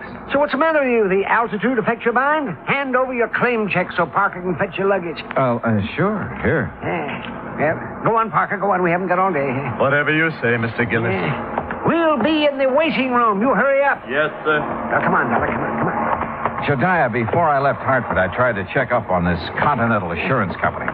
Nobody ever heard of it. A lot of things those white-bellied clerks in Hartford haven't heard of. But the fact is, Continental ain't exactly worldwide. Oh? In here. No, sir. It ain't nationwide either. Well, just how wide is it? Well, you know how far it is from Winnemucca to Black Butte? No. Good. It's just about that wide. Oh. And Parker is one of their agents, huh? Agents? Parker is the president of the Continental. The president? But you just... Well, you look peaked, boy. You better sit down. Phew. Jodiah, I shouldn't let the man that's paying my salary run after my bag. Pish-tash. Here, take a look at this. It's my new business card. Yeah, go on, read it. Jodiah Gillis, chairman of the board, Continental. What? Yes, sir. But Floyd's of England has always carried your policy. Carried, yes, past tense. I don't take guff from anybody, especially a ninny of an insurance agent telling me what I can insure and what I can't. You had a fight with him? Yep. My cousin Rachel, she's a sweet girl. She lives in the Belgian Congo. She sent me an African anteater. Now, all I wanted Floyd's to do was insure it for $15,000. And of course they wouldn't. Nope. So you canceled all your policies and bought the controlling interest in Continental? Same as anybody else would have done. Oh, sure. And naturally, you insured this anteater. Yeah, Archie. That was his name. Was his name. What happened to him? Well, it was a terrible thing, Johnny. Oh, it was just poor old Archie. He overindulged. He did what? Yeah, he overindulged. He found a house full of termites. Oh. Yes, finally died. Acute indigestion. Too bad. But of course, Continental Assurance paid off. And of course they paid off, and with a smile. Same as they paid off the $60,000 to my feline friend, Felicity. What 60,000 to Felicity? What do you think? The 60,000 Felicity inherited from Mrs. Hammermeyer. And who is Mrs. Was. All right, was Mrs. Hammermeyer. A client of Henry Parker's. Had a life policy for 60,000. Felicity was the beneficiary. But didn't she have any children or relatives? She had one brother, a nephew, and a niece. Oh, of course, not counting Mrs. Hawkins, who was Mrs. Hammermeyer's best friend. You see, the two ladies lived together 15 years. Right now, Mrs. Hawkins has been appointed trustee to administer the 60 grand as Felicity needs. Oh, I see. Yes, you'll meet her as soon as we get settled.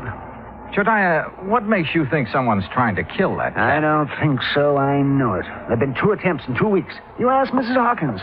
She'll tell you. Mr. Gillis, Mr. Dollar. Well, it's about time, Parker. Well, come on, Johnny, come on. We'll take you down to the Mapes. The Mapes? The Mapes Hotel. I'm staying there. And if it's good enough for me, it's good enough for you. The Mapes Hotel stands high above Virginia Street overlooking the Truckee River. After Gillis checked me in and introduced me to the owner, Mr. Charles Mapes, I unpacked, then went with Jediah out to the old Hammelmeyer place where Felicity the cat, Mrs. Hawkins, and the relatives still lived. We rang the old-fashioned doorbell and waited. In a moment, the door was opened by a pasty-faced man of about 28. Yeah? Oh, Mr. Gillis. Yes. Afternoon, Oscar. Mrs. Hawkins in? Ain't she always? Who's he? He's a friend of mine who's also an insurance investigator. An insurance? Name's Johnny Dollar. Johnny, this is Oscar Emmett, the late Mrs. Hammermeyer's nephew. Hi. I suppose you're here about that lousy cat. That's right. Come on in. I'll tell the old lady you're here. You know where the living room's at, don't you, Mr. Oh, indeed I do. Oh, friendly sort of character. Oscar's like the rest of the Emmets. They just can't stand seeing Felicity eat steak when they got to have tuna casserole. In here, Dollar. All right. Well, what kind of work does he do? Work? Oh, Oscar, none of the Emmets worked. No, sir. Not even Mrs. Hammelmeyer's brother? Emmett spends all his time in the gambling halls. You know, gambling's legal here. He a professional? Oh, no. He's got a slot machine route. He goes around poking his finger in the payoff trays, picking up the nickels and dimes that people overlook. I see. Yeah, let's sit down here. What the hell? Oh, Felicity! That cat has claws. Oh, you stepped on his tail, you stupid. Tell him you're sorry, Dollar. Well, I didn't know he was there. Sorry, Felicity. The bad man didn't see you. What's going on in here? Felicity, you get right down off that table. You hear me. You. Mr. Gillis, would you use your influence, please? Well, I'll certainly try, Mrs. Hawkins. Felicity, come on now, honey. That's a good kitty. There. Now. I just put out a nice dish of scallops for him. Oh, you hear that, Felicity? Scallops. Oh, yum. Sure. So you run along now. Bye-bye. Oh, I do declare I've never seen a man who has such a way with animals. Well, And that goes for lonely widows, too, Mr. Gillis. Oh, now, Leona, stop. Jediah. Oh, yeah. Mrs. Hawkins. Leona is just fine. Yeah, well, this is the young fellow I was telling you about, Johnny Dollar. Oh, well, this is indeed a pleasure, Mr. Dollar. Jediah told me so much about you. Oh, is that so? You're much more handsome than I imagined, Mr. Dollar. Yeah, now, good gravy, Leona. Now, you just tell him what's been going on around here. You mean about Felicity? That's what I mean. Well, somebody's after him. Trying to kill him. Tell me, has an actual attempt been made on his life? Wednesday night a week ago. I let him out just before I went to bed like always. He'd been out about an hour when it started to pour. And knowing Felicity hates to get wet, I opened the front door to call him. Well, just as he was crossing the street, I heard this big car start up, and it zoomed straight for Felicity. Whoever was driving it almost turned over, trying to hit him. You didn't get a good look at the driver, huh? I didn't get any kind of a look. It was too dark. Well, what about the car? What make was it? If I knew that, I'd have already told you that. I haven't any secrets from him.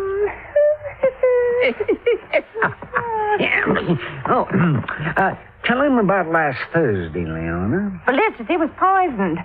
That's what the vet said. Somebody put arsenic in his lobster.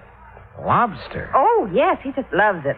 According to the instructions Mrs. Hammelmeyer left, he's to have lobster once a week, steak 3 times, and boiled chicken every Sunday. I see. Yes, and as long as I take care of him and obey her instructions, I can live here rent-free, same as her kin, the Emmets. Uh-huh. Same as them. Mr. Gillis, just who gets Felicity's money in case he dies? The Emmett family? We aren't sure. Oh, why's that? Because Mrs. Hammermeyer left a sealed envelope to be opened only in the event of Felicity's death. Oh, the Emmets will get all that's left, Mr. Dollar, I'm sure of it. No, Leon. You mustn't look on the dark side. Well, I did rub Mildred's, Mrs. Hammelmeyer's back and bunions for a good many years. Did her marketing, so she got her medicine on time. I do hope she appreciated it. Oh, she did, Leon. You see. You dear, sweet man. Hello? Anybody home? Where is everybody? We're in the living room. Yes, I figured they'd start flocking in now it's dinner time. Dollar. Yeah? It's Joyce Emmett, the niece. She hates cats. Told me so herself. Oh. Well, evening, Mrs. Hawkins. Do I have time to take a shower before dinner? Oh, I didn't know he had company. Mr. Emmett, Joyce, you both know Mr. Gillis. Yes. Hi, Mr. Gillis. Terrible. And this is Mr. Johnny Dollar. He's investigating the trouble we've had about Felicity. After the would-be cat killer, huh, Johnny? Yeah, that's right. I'll lay 8 to 5 you never catch him. Or her. Could be a woman, you know. Oh, yes. It most certainly could. Why, Joyce, the way you say that, you act as if you want Mr. Dollar to start investigating you. Maybe I do. How about it, Johnny? Well, how do you feel about Felicity, Miss The Emmett? same as everyone else in this house. Aunt Mildred had no business leaving all her money to that creeping night crawler. Joyce. Well, he is. Mr. Dollar, just what interest do you have in Felicity? He isn't insured. Mr. Gillis sent for me, Mr. Emmett. He did? Yes, I did. Continental has a moral responsibility to see that the funds handed over to widows, children, and dumb animals are protected from swindlers, connivers, and blackguards, of which I'm sure this house has many. Why, you pompous, wrinkled old Romeo. Joyce, please, if you can't hold your tongue, leave the room. Well, what I said is the truth. Man his age getting romantic. You wait, girl. 30 years from now, you'll be mighty glad men my age can get romantic. That's telling it. Mr. Emmett. Mr. Emmett, do you share your daughter's opinion of Felicity? Why, of course I do. I'm a dog man. Besides, I can't see why she left all that money to the critter. Mrs. Hawkins has figured up what it costs to keep him like a king every week. Yes, $23. Maybe a trifle more by the time I get him out of the pretty kitty. The pretty kitty? Well, it's a beauty parlor for cats. Felicity has a standing appointment there every Friday at 1. Oh, no. $23 a week. You know how many weeks it'll take him to spend that $60,000, not counting the interest that'll add up while he's doing it? No, not exactly. No, 2,600 weeks. 50 years. And believe me, the odds of any cat living to be 50 years old, well... I'll lay you 10 to 1 he doesn't live another 6 months. Joyce. Oh, speak of the devil. Well, hello there, Felicity. Oh, did you know we were talking about you? Did you finish up all your dinner, Felicity? He sometimes doesn't eat all his scallops. Last week I gave them to Oscar. Oh, it's disgusting. Well, look at him. He thinks he owns us. What do you mean, thinks? A few minutes later, Josiah drove me back to the Mapes. Whether it was the Emmets or Mrs. Hawkins who wanted Felicity out of the way, I didn't know. But I did know we should get him out of that house as soon as possible. I changed my clothes, met Josiah and his friend Charlie Mapes in the Skyroom for dinner, did a bit of gambling, then went to bed. Must have been about 3:30 when the phone rang. Hello? Oh, Dollar, please answer me. Who is it? Mrs. Hawkins, I tried to get Mr. Gillis, but he left word he wasn't to be disturbed. Oh, well, what is it, Mrs. Hawkins? What's wrong? Oh, it's terrible. Oh, it's just terrible. What is it? What's happened? Felicity, he... Felicity, what? I let him out about 10, but he's disappeared. Mr. Dollar, I know he's been killed.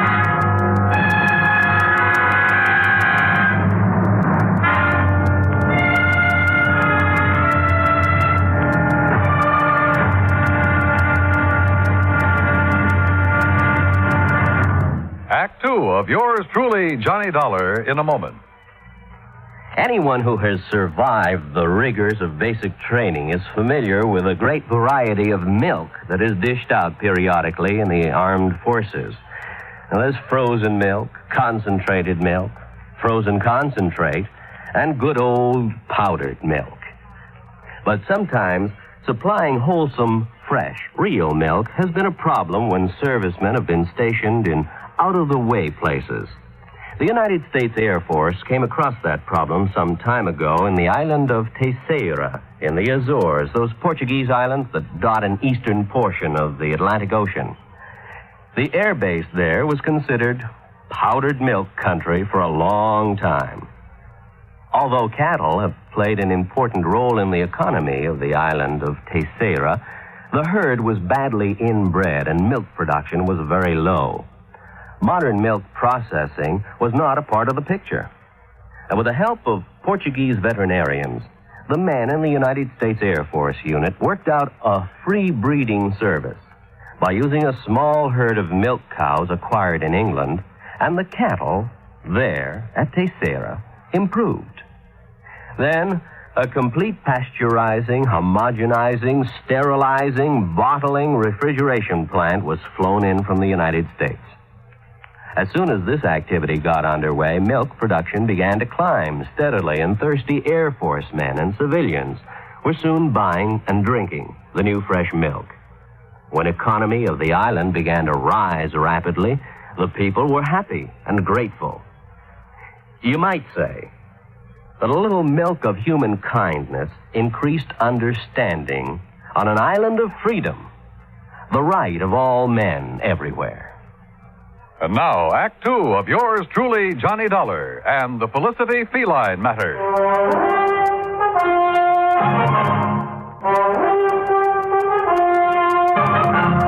A few minutes later, Jediah Gillis and I were at the old Hammelmeyer home. Joyce and her father, along with Mrs. Hawkins, were waiting for us. Oscar Emmett was nowhere to be found. He's the one, Johnny. Yes, sir, that shifty critter, that Oscar. He stole Felicity and is going to do him in. Ah, that poor Felicity. Oh, for heaven's sake, Mr. Gillis, pull yourself together. Oscar could be downtown having a run of luck, Mr. Dollar. Well, if he's gambling this time of night, he shouldn't be too hard to find. Mrs. Hawkins. Yes. When did you first realize Felicity was missing? Why, about an hour ago, I guess it was. I woke up and remembered he was still outside, so I came down and called him. Yeah? Always before, ever since he was a little kitten, he's come back home for me. But tonight, well, he's just nowhere to be found. What time did you let him out? About 10:30, same time as I always do. Were you at home then, Joyce? No, she wasn't. I had a real good day yesterday, collected almost $4, so I took her to a movie. A movie? That's a likely story if I ever heard one. It happens to be the truth, Mr. Gillis. What'd you see? Come on, tell me. It was an old one about a giant gorilla. That's right. Oh, I'll bet. Jediah, if anything has happened to poor Felicity, will we... Well, how much time will we be given before we have to move out of this house? Well, that's up to the court, but I'd say a couple of weeks. That's all? Oh, my. Well, it's all they deserve. My. All except you, my dear. Well, Johnny, you've been unusually quiet. What do you think? I think we'll take in the late spots, Jediah. See how our luck's running. We started at the Mapes and went down Virginia Street, stopping in at every gambling casino, hoping we'd find Oscar Emmett. Finally, we found him at one of the roulette wheels in Harold's Club. And in front of him was a large stack of chips. Take your bets, ladies and gentlemen. There's a couple of seats around here, gents. No, thanks. We'll just watch our friend. And a very lucky friend he is, too. Put these on 32 and these on... Good morning, Oscar. What? Well, what are you two doing here? We've been looking for you. That's so? What for? You know what for, you catnapper? What'd you do with Felicity? That cat.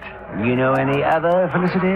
You no good loafer? All bets are down. No, wait a minute. I wanted these chips on 13 black. Sorry, all bets are down. What? Now see what you two made me do. If that 13 hits, Well, what do you want to see me about? We told you. Felicity. You know where he is? How would I know? Where have you been since 10:30 this evening? All around town. How long have you been here? Long enough. Look out now. 13, odd, and black. Why, you see what you two clowns cost me? Taking my mind off what I'm doing. Now get out of my way. I'm cashing in. You're not doing nothing to answer our questions, Mr. Oscar Emmett. You hear me? Oh, yeah. Oh, hey. Just a minute, Oscar. Hold back. Jediah, are you all right? Yes, I guess a fine bodyguard you'd make. Mr. Gillis, I'm sorry. I didn't really mean to hit you. Well, you sure did. Yes, sir. But here, let me help you up. Are you sure you're all right, Jediah? Yes, if I could just sit here a minute, I'll be fine. Okay, folks, it's all over. Let's get back to our business. Want to come over here a second, Dollar? If you say so. That crazy old fool. I didn't really mean to hit him so hard, but well, you know how it is sometimes. That was the best run of luck I had this year. Well, don't worry about Jediah. He sometimes forgets he's not as young as he used to be. You can say that again. Boy, the way he's been letting that Mrs. Hawkins make a fool of him. How do you mean? Oh, you know. Telling him how much she's in love with him, how nice it'll be after they're married, you know. You heard her say this? Sure. You see, my room's on the first floor just off the parlor. And I can't help but hear what's going on. Uh-huh. Well, what makes you think Mrs. Hawkins isn't sincere? Because she's been given the same line to Mr. Emmett. Oh. Only she really loves him. Oh, yes, sir. Sometimes he argues with her and she breaks out crying. Now, that's something no woman like her could fake. Yeah. Maybe you're right. I didn't tell Jediah what I'd learned from Oscar. At least not then. The wind had already been taken out of his sails. So I took him back to the Mapes. I made sure he was going to be all right. Then I returned to the old Hamelmeyer house. Joyce, Mr. Emmett, and Mrs. Hawkins were out in the yard hunting for Felicity. Hi, Johnny. Well, how is so? We've got some coffee inside if you're interested. Coffee? Sure. But have you found any sign of Felicity? Not yet. Poor Miss Hawkins, she's about to go out of her mind. Uh-huh. Did you find Oscar last night? Yeah. He's been having a session downtown at a roulette table. That's what I thought. Johnny? Mm-hmm. What will happen if we don't find Felicity? I mean, if he's just run away, we won't be able to prove he's dead. And the money... Well, what will happen? Do you know? Well, I imagine there'll be a waiting period, and then the court will declare Felicity dead, and the money will go wherever Mrs. Hamelmeyer has willed it. Mm-hmm. Oh, I sure wish I knew what's in the envelope Mr. Gillis has locked in his office. Mrs. Hawkins! Joyce! Mr. Dollar! What is it, Dad? In here, quick! Johnny, he's found something in the garage. Come on. The garage was about 25 yards from where we'd been standing. We made it nothing flat. Inside, toward the back and on the ground, was a small hatchet. And near the hatchet was some blood and cat fur. Oh, Johnny. Oh, no. Poor Felicity. Oh, the poor thing. Well, it looks like he met his end here, and then whoever did it carted him away, Dollar? Looks that way. Johnny, take me out of here. Yeah, sure, Joyce. So ashamed. And you know I hated that cat. I really wanted him dead, but not like this. Not... Oh, hey, come on now. I know it's silly of me, isn't it? No, I don't think it is. Oh, Mr. Dollar. Yes, ma'am. Will you be kind enough to notify Mr. Gillis? I'm afraid I just couldn't speak about it over the telephone. Of course. I'll be glad to. I drove Jediah's car back to the hotel. I made sure he was feeling better, then told him what we'd found in the garage. Naturally, he wanted to call out the police reserves, but I managed to talk him out of it. At 10 o'clock, I made some telephone calls to the local banks. When I got the information I'd been after, Jediah and I again drove out to the Hamelmeyer house. Well, I expected you two gentlemen a couple of hours ago. Sorry, Mrs. Hawkins. I had some things to take care of. Oh, well, come in. What's the matter with... Why, Jediah Gillis, you've been fighting. So I have, woman. So I have. Sweet darling, and at your age... Seems like I've been doing a lot of crazy fool things at my age. Now, just what do you mean by that? You know very well what. Pulling the wool over my eyes. Let me think that I'd found a true sweetheart at last. Oh, you miserable Jezebel. Mr. Dollar, whatever is he talking about? How about you and Mr. Emmett? And how you plan to use Jediah's friendship to get you out of trouble in case your little scheme failed? Well, I still don't understand. No? Well, suppose I tell you that you did away with Felicity yourself. Why, you can't prove that. I won't need to. Jediah's having a copy made of all your bank deposits since the time you moved in with Mrs. Hammelmeyer 15 years ago. And started taking care of her by paying her bills, ordering her food and medicine, and pocketing a good share of the money for yourself. Well, why shouldn't I have? She didn't give me 1 cent of salary. Oh, I know. And your bank balance shows you have $47,000 on deposit. All right.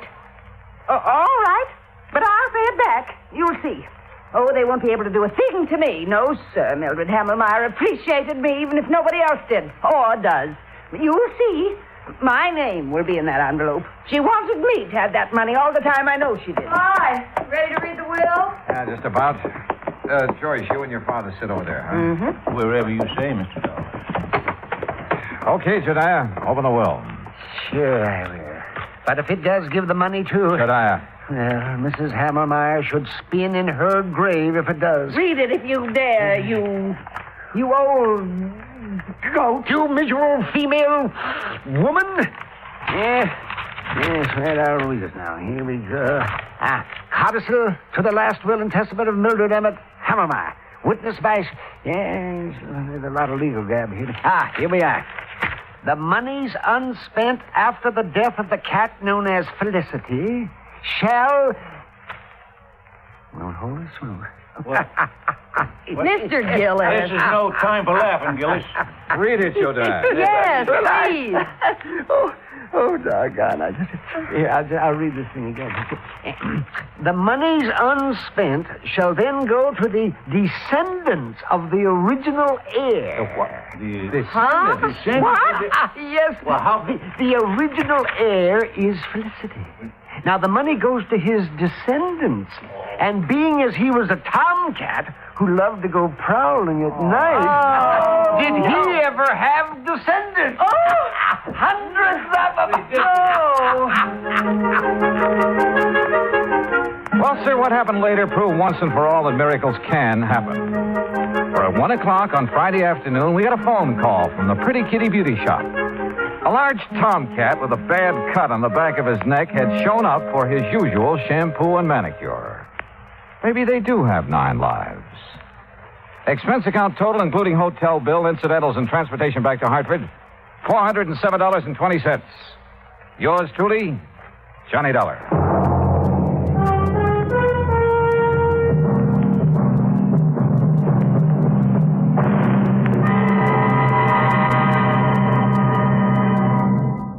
Now, here is our star to tell you about next week's story. Next week, an actor who talked nothing but Shakespeare and who talked himself into his grave. Join us, won't you? Yours truly, Johnny Dollar.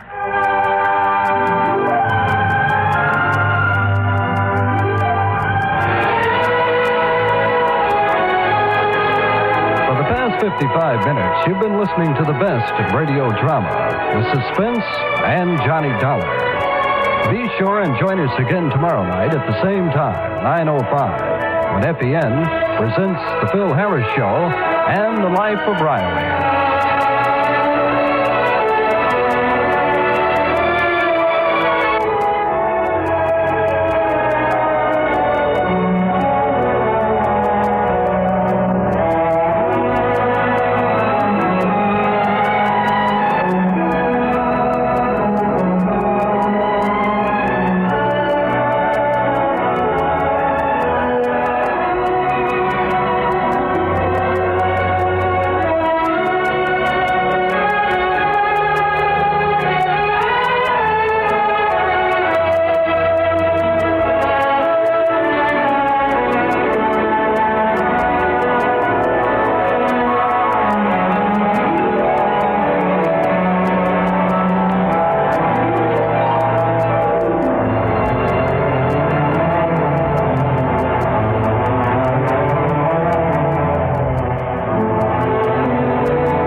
In this case, most of the principals were out on bail. It put me out on a limb.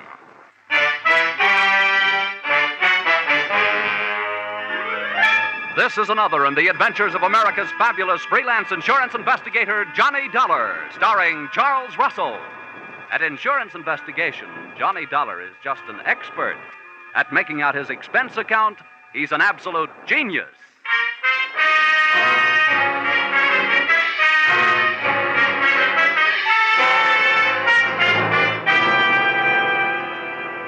Expense account submitted by Special Investigator Johnny Dollar to Max Krause, Krause Bail Bond and Insurance Agency, New York City, New York.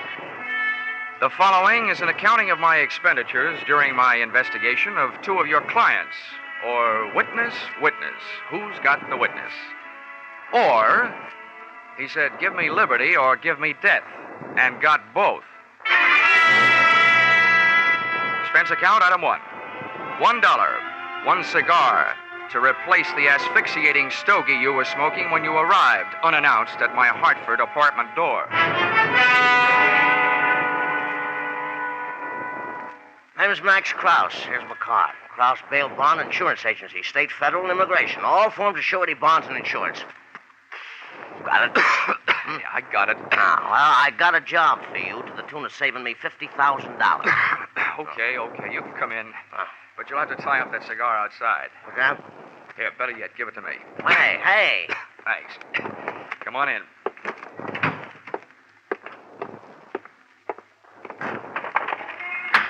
Hey, what's the idea of throwing it out the window? That was an expensive cigar. Oh, can you think of a better way to get rid of it? It was killing me. Here, have one of these. Oh. Well, not the quality I'm used to, you understand, but much obliged. Forget it. They were a gift. Maybe I won't even charge you for it, if I go to work for you. Well, shall we find out if I will or not? Sit down. What do you know about Leo Persino? Just what I read in the paper. Did you put up his bail? I wish I had. Well, the bonds I put up were for 2 prosecution witnesses, know what I mean? Yeah. And they either took a run out, jumped from one of the bridges, or some of Leo's men put them out of the way, get me? Vaguely. They're gone. Yeah, that's right. And unless I can prove they're dead or find them, you understand, before the trial, which is a week from today, I forfeit the $50,000. 25 apiece. Seem a problem? Yeah. Tell me something, Mr. Krause. Why'd you come to me? I'll tell you why. To the police, these witnesses are only 2 names on a long list of missing persons. You up with me? Yeah. Now, and as for private detectives, I could never be sure that one wouldn't make a deal with Persino and make more money not finding them than I'd be paying to find them. Get the point? Yeah. Well, what makes you think you can trust me? Oh, well, you were mentioned by one of the insurance companies I sell for. They tell me that you're straight, except for padding your expenses here and there. Hey, now that's an insult. What's a little padding? I used to do the same with my old man when I was in grade school. That's kid stuff. You'll find out. What's that? I said I'll find out what I can. Who are these lost, strayed, or stolen witnesses? Nippy Cochran is one. Real name is Glenn. You hear? Glenn. Yeah. The other is Dan Patterson. I got their addresses, next to kin, you know what I mean? What else do you need? A big fat retainer, about $2,500. That's pretty steep. I've only got $1,000 with me. It just so happens that I'm a grand person to do business with, Mr. Krause. I'll take the 1,000.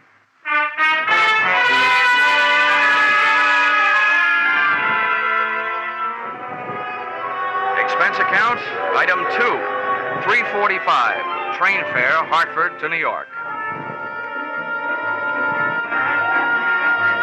A high wind and I hit the big city at the same time, 4 p.m. to be exact. So I set storm canvas and tacked crosstown toward 81st between Madison and 5th.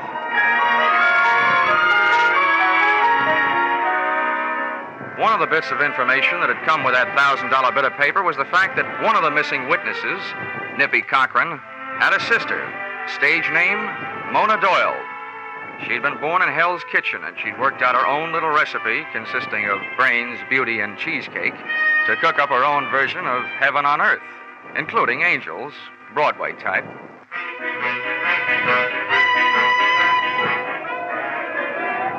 When I hove to in front of her 81st Street brownstone, a delivery boy was buzzing his way into the building. Not wishing to argue with Mona over the intercom system on the buzzer panel, I waited for the boy to come out. caught the door before it closed. Thanks, Bub. Went in and up to a second-floor apartment.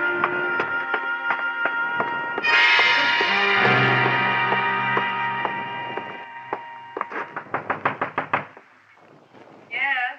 Who is it? My name is Dollar. You don't know me, but I have some news about your brother. Oh?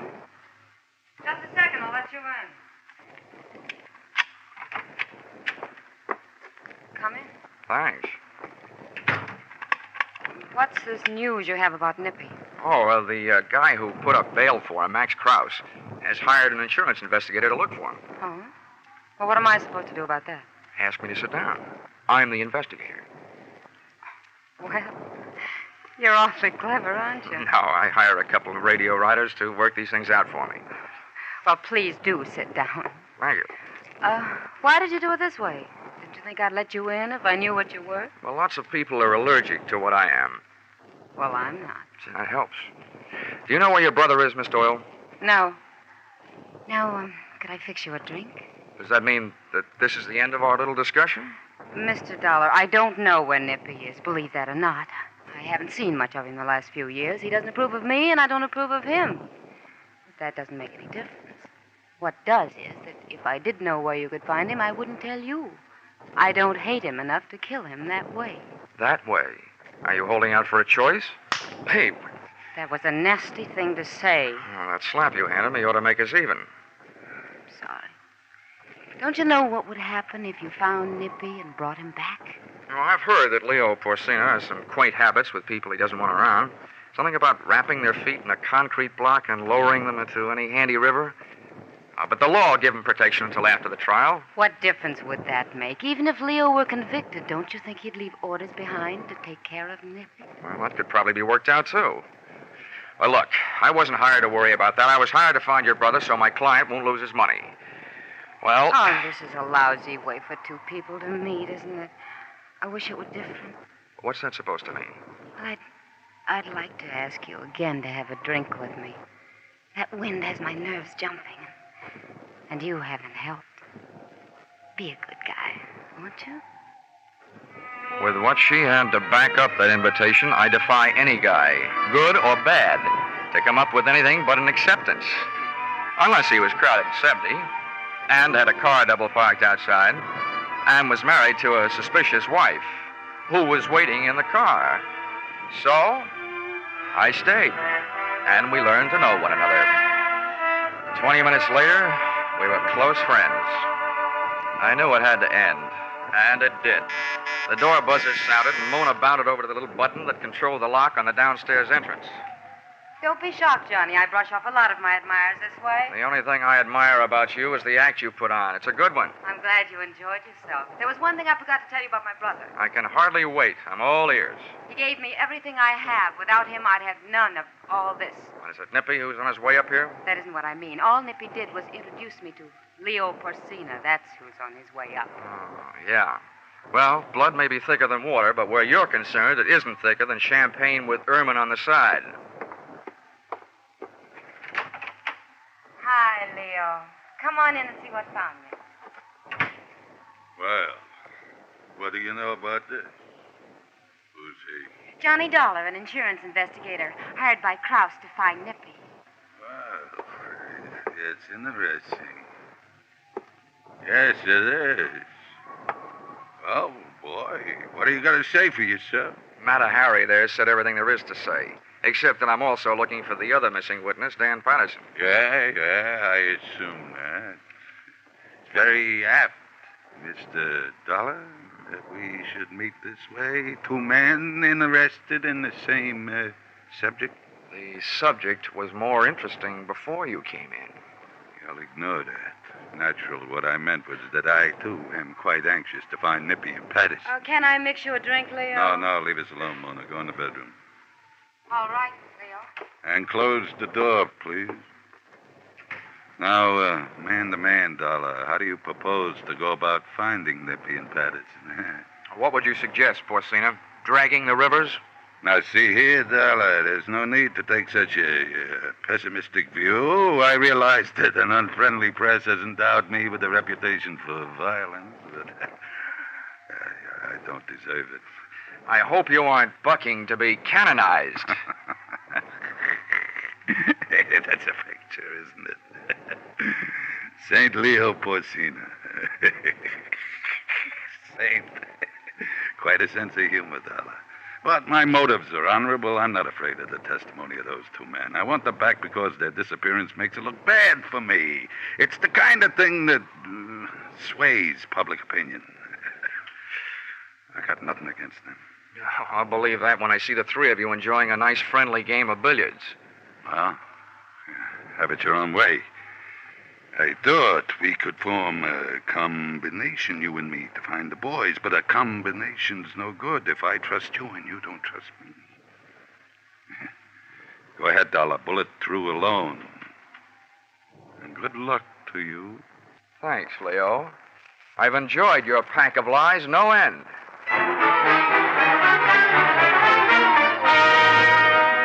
So I put on my top coat, picked up my hat, and left. He didn't shoot me while I was on the stairs, so by the time I felt the sidewalk underfoot, I also felt fairly safe. But not for long. The chauffeur in a limousine parked at the curb took off his uniform cap and put on a hat with an eye-hiding brim. I looked up at the lighted window of Mona Doyle's apartment and saw Leo's figure just slipping out of sight. As I started down the street, the chauffeur was no longer a chauffeur. At a signal from Leo, he had turned into a man who was following me. I grabbed a cab on Madison, and by the time our zigzag trip to Patterson's address was over, I felt reasonably sure that I was no longer being followed.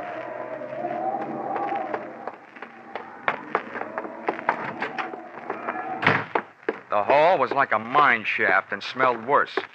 4 doors down on the right, I found the number of Patterson's apartment. Come on in.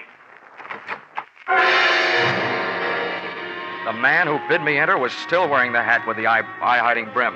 But something new had been added to his right hand, .45 caliber.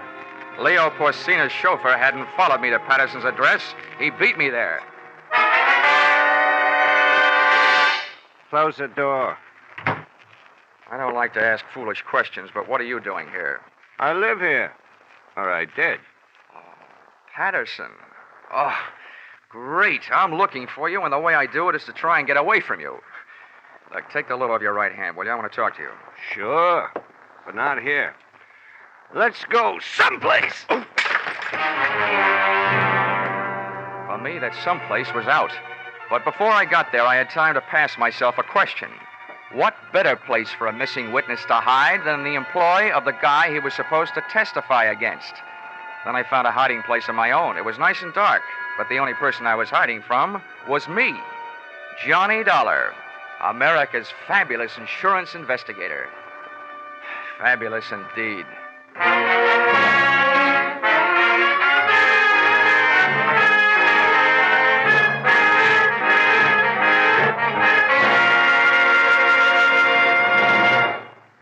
In just a moment, we will return to the second act of Johnny Dollar. But first, a battle to the finish, and no holds barred as far as words and opinions are concerned. That's only one of the entertaining elements of People's Platform, a Sunday daytime feature on most of these same CBS stations. Attack and defense and attack again. Politicians, labor leaders, statesmen, farm leaders, men and women from all walks of life find themselves going from the frying pan into the fire many times in each Sunday half-hour session. You'll enjoy People's Platform every Sunday on CBS. Now, with our star, Charles Russell, we return to the second act of yours truly, Johnny Dollar.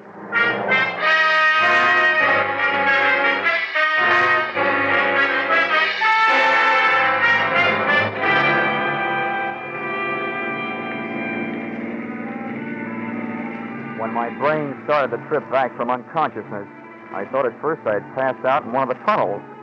The air, what there was of it, was thick with the smell of burned gasoline. It was still dark, and it seemed like cars were going past me without headlights. Then I noticed that the tunnel was moving. It took me a long time to figure out that meant it wasn't a tunnel. It was a car, and I was on the floor in the back seat with a blanket covering me. It took 2 hands and all my strength, but I managed to lift the blanket away from my face. The first thing I saw was one of those old-fashioned speaking tubes that sometimes are used between a limousine's rear and driver's seat. It was hanging down, the mouthpiece a few inches from my head. Well, what was coming out of it was not noise, but that smell of burned gasoline, carbon monoxide. I didn't have to try them to know that all the doors were locked from the outside and that all the glass was unbreakable. From there, it took me only one short mental step to realize that speaking tube was connected to the exhaust pipe, and I was in the process of being executed in Laughing Leo Porcina's private gas chamber. There's nothing so exhilarating as being slapped in the face with death. I wrestled a handkerchief out of my breast pocket, twisted it up into a stopper, jammed it into the tube, and clamped my hand over the mouthpiece. It didn't help the air any, but at least it wasn't getting any worse. Then I settled back to wait, trying not to breathe.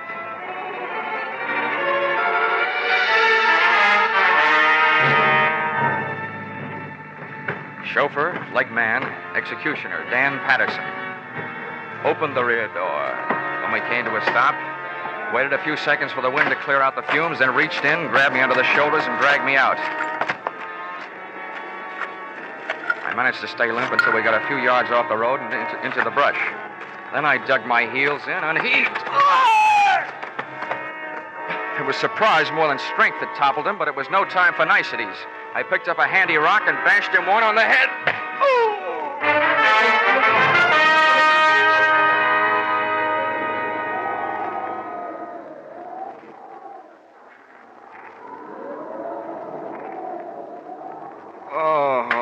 Come on, Danny boy, get with it.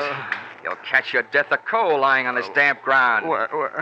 Oh, dollar. Yeah, dollar, which probably makes you feel like 2 cents. Listen, I couldn't help what I did. But Leo, it's either do what he tells you to or get it done to you. Oh, save that pitch for the jury, will you? I want some answers. First, where are we? In New Jersey, about 40 minutes out from the city. Listen, give me a break. I'll help you all I can. I ought to break your head. And save your time and effort. There's nothing in that shoulder holster your hand is moving for. I've got it. Now, do I use it or do you tell me where Nippy Cochran is? I don't know. I swear I don't. You gotta believe that. If I knew, I'd sell the information to Leo for plenty. He wants him bad. Yeah, dream boy. I'll just bet you would. Okay, get up. Wait a minute. What are you gonna do? I was hired to find you and I found you, and now I'm gonna put you away where you'll keep. Come on, get up. Listen, maybe I do know where Nippy is. Why don't you and me? Patterson, I'll have to stop you. I didn't want to fire, but I had to, and fast, in the darkness. Aim was next to impossible, but I shot low. I guess it takes more lead than I threw into him to kill a guy who's so full of mental poison. Patterson was alive when I got to him, and alive and conscious when I left him in the hands of the nearest police doctor. Score, 1 up.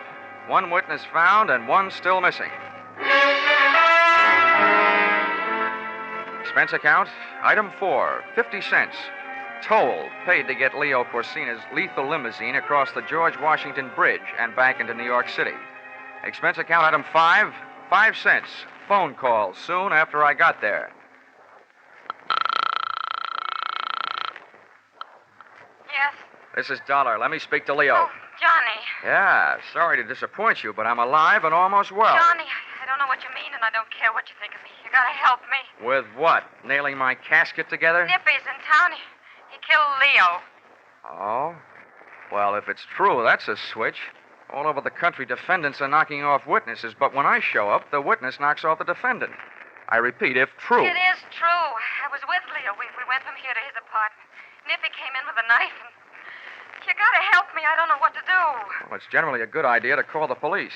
Did you? Are you crazy? Probably. Where is Leo's apartment? Do you have to go over there? Well, why not? All right. Pick me up here. I'll take you over. Goodbye. Whether she was asking me or telling me, she was right. I must be crazy. I gave myself 10 to 1 odds that my journey would end in a trap. But I've been wrong before. Leo Porcina was in his apartment, all right, ungracefully spread out on the floor in front of a not quite clean white leather chair. There he is. What are you going to do? Knife wound, left side of chest. No signs of struggle. Where were you? I was in the other room. You didn't see it happen? No, I hardly heard anything. I didn't even hear Nippy come in. The radio was on. I heard a mumble of voices that didn't mean anything, and Then Leo screamed, Nippy. I ran in then, and Leo was just falling, and Nippy was watching him go down. I wish I knew whether you were bawling because you're grief-stricken or because you're scared. I wish I knew a lot of things about you.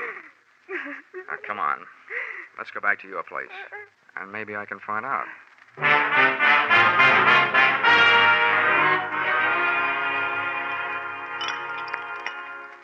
Here you are. Johnny Walker for Johnny Dollar. Oh, thanks. Would you also say it's Johnny on the spot? I don't know why I thought I had the right to ask you to help me. Well, I didn't have anyone else to turn to. Oh, you ought to improve your dialogue. I'm not trying to be clever, Johnny. I'm petrified. Nippy knows I saw him. I'm the only one that saw him. If you could just stay with me until I could get out of town or until this is cleared out. If I could keep my eyes closed, I'd say you weren't worth it. What you're trying to tell me is that you're afraid Nippy will show up with his dandy little carving set and go to work on you. Is that it? It's an awful thing to say about my own brother, but that's right. I'm afraid he'll kill me. He hates me. He blamed me when Leo kicked him out of the combination. Was he right? Of course not. But I couldn't make him believe me. He swore he'd pay us off, and he did. He sold the information that got Leo indicted, and now he's killed him. You know, that's an interesting point. That he'd go to all the trouble to turn state's witness against Leo and then kill him. Why would he do that? I don't know. What you started to say was to make it look as though you killed him, wasn't it? Yes. He'd do anything to hurt me. Johnny, if you only knew. Hold it. Never mind the dust in my eyes, gorgeous. To frame you, Nippy would have to supply you with a motive. Unless you already had one kicking around someplace. And your silence says you probably have. Johnny. Leo was nailed on tax evasion because it turned out that he had undeclared income deposited in various banks under various people's names. How much is in your account? You're smart. Not very. Doesn't take a wizard to add 2 and 2 and come up with a motive. With Leo out of the way, there's very little chance that you will be dragged into court as an accomplice. And I'll mention in passing the bank balance you didn't deny having. I know it looks bad, Johnny. Please put your drink down. Well, why not? It's empty.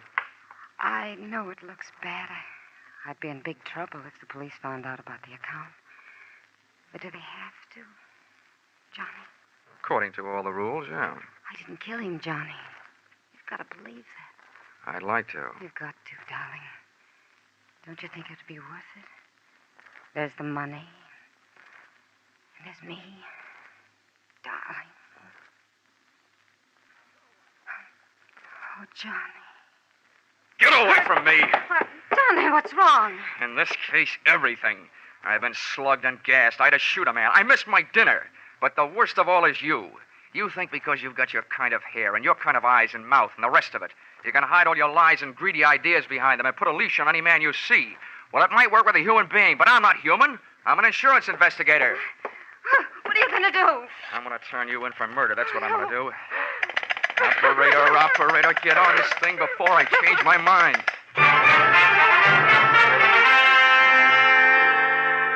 Mona didn't really turn on the tears until 2 men from homicide took her and tucked her into a squad car. And I didn't warm up to my story until the press arrived.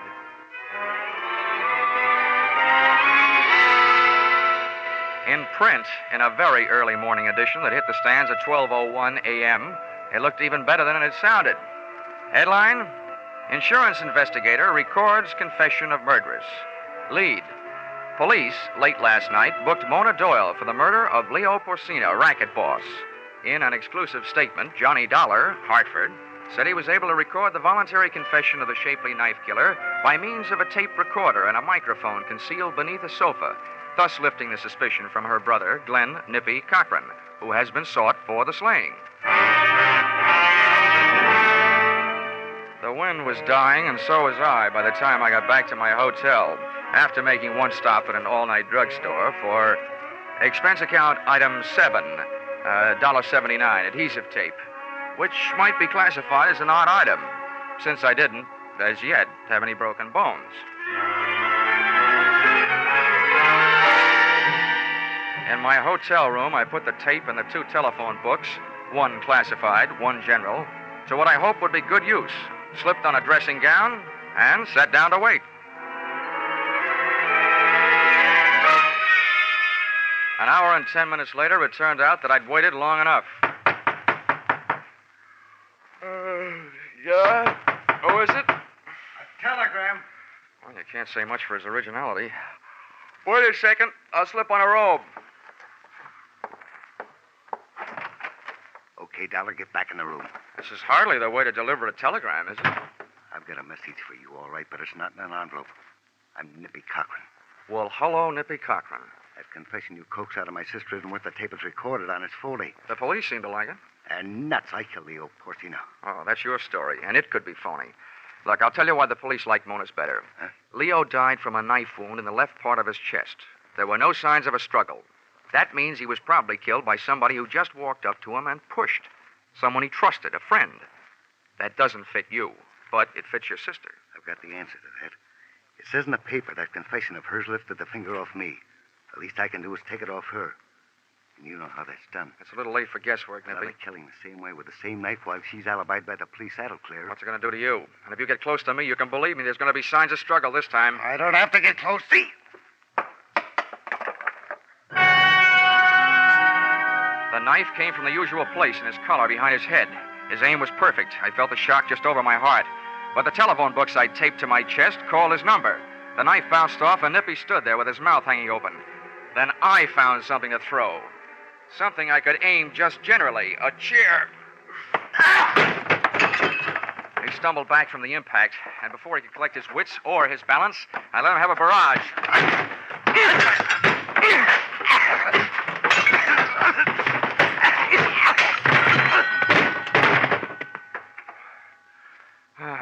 I should have known. A bail bondsman doesn't know the right people.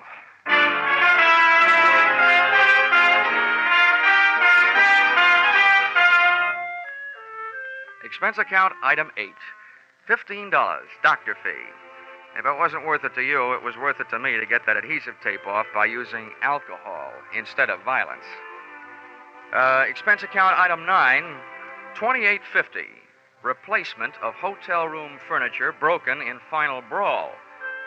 And expense account item 10, if you don't mind, $367.25. See enclosed bar, cafe, and theater receipts. Buying my way back into the favor of the magnificent Mona. Oh, and you may ask me how I was clever enough to know that she was innocent all that time. I didn't. But I could hope, couldn't I? Expense account total, original retainer not returnable, $500.71. Signed, yours, truly, Johnny Walker. I mean, Dollar.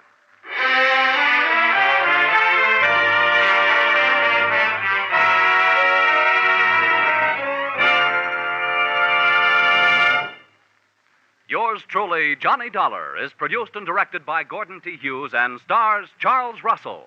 Script by Paul Dudley and Gil Dowd. Featured in the cast were Ed Max, Paul Dubov, Sidney Miller, Jim Nusser, and Georgia Ellis. The special music is written and conducted by Wilbur Hatch. Be sure to be with us at this same time next week when another unusual expense account is handed in by...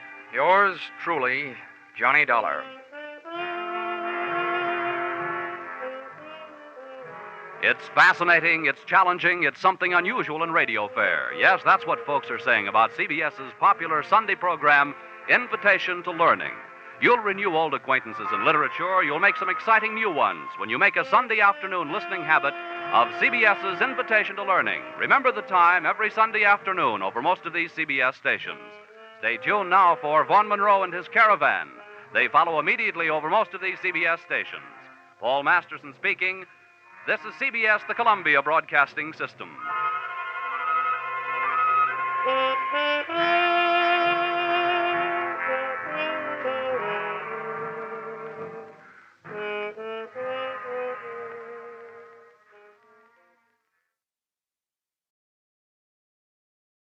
From Hollywood, it's time now for Edmund O'Brien as Johnny Dollar.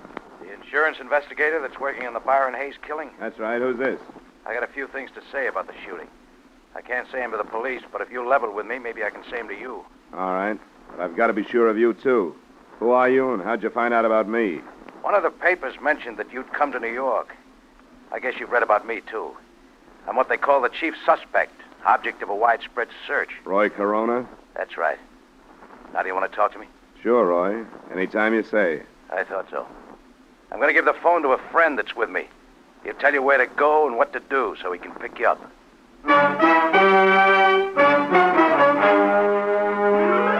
Edmund O'Brien in another adventure of the man with the action-packed expense account, America's fabulous freelance insurance investigator. Yours truly, Johnny Dollar.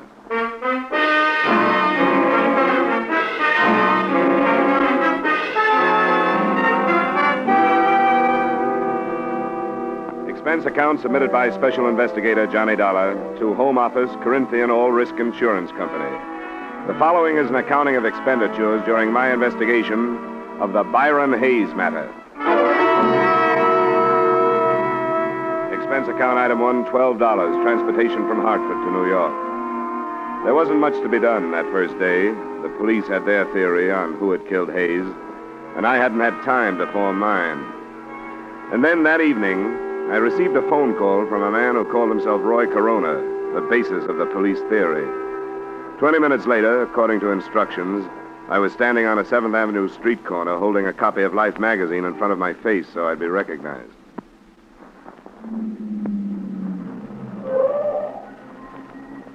Hey, you. Yeah? What's your name? I'm your man, all right, Dollar. Come on.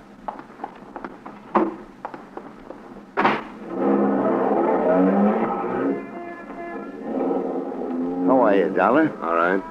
You didn't do anything I told you not to on the phone, did you? I told you I wouldn't do anything, didn't I? A lot of people make a lot of promises they don't keep. Maybe so. Well, I guess all I can do is either trust you or drive fast enough and far enough to shake a tail if I don't trust you.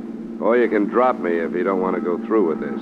I didn't ask to come, you know. That's right. And I don't think you should have been asked. But it's Roy's neck, not mine. I'll just pretend there's a tail on me so I won't get out of practice.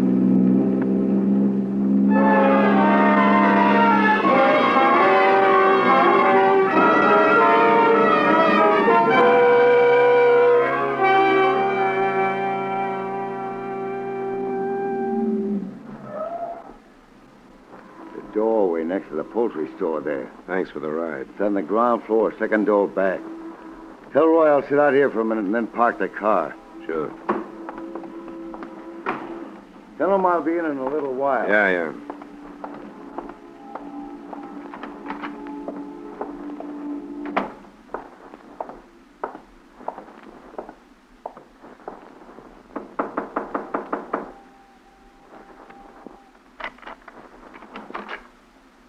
Roy? Yeah. My friend stay outside? Yeah, he said he was going to park the car. I'm not so sure I did the right thing calling you, but I guess they couldn't make things worse by doing it. I guess not, Roy. They want you real bad. Sure they do, because I'm a natural. Once you've been in prison, you're a natural for anything. There's more to it than that, isn't there? According to the papers, yeah, but not really. I didn't kill this Hayes guy. I didn't even know him. The police don't seem to think that's important. They figure that a guy who spends 2 years in a prison comes out to find his girl mixed up with a lot of men. It's going to get knocked off balance. Yeah, I guess that part of it's true. It did hit me pretty hard, but not hard enough to make me kill anybody. They think it did. Hayes was one of the men you lost your girl to, so they figure you wouldn't have to know him to kill him. That you were waiting outside her apartment when Hayes came out, you blasted him. Sure, they got it all worked out. The only thing wrong with it is that it ain't true. They don't care about that, but I do. If you can prove they're wrong, you got nothing to worry about, have you? My proof that I was someplace else is a couple of ex-convicts like myself. Statements from guys like that are broken down before they even make them. Isn't that right? I guess there could be better alibis. Why did you bring me here, Roy? Try out your alibi on me or to tell me who killed Byron Hayes? I don't know who killed him. But it would help if you believed that the proof I was someplace else would stand up. If you have something else to back it up, let's assume that I do believe it. It's something the police won't find out. Rita was blackmailing Hayes. How do you know that? I heard him. Right after I came out, when I was having a bad time over Rita. I was in the hallway one night, and I saw him go into her apartment. I listened at the door, and I heard him talking about it. That would make it pretty careless, wouldn't it? Oh, it was him that was talking so I could hear. He told her he couldn't afford to pay her anymore, but it had to stop. It wouldn't do you any good to make this up, Roy. I know that. And if she was taking him, she must be taking the others. A cop wouldn't get the truth out of anybody, but you might be able to check it if they'll trust you. All right. I'll look into it. What about the police? You gonna tell them? That I got it from you? Yeah. They'd either toss me into a cell or laugh me out of town if I did, unless you'd like to stick around and back me up. No, I don't think I will. I gave it to you, and by the time my friend gets you back to your hotel, I'll be out of here and holed up someplace else. Sure, Roy. I thought you would.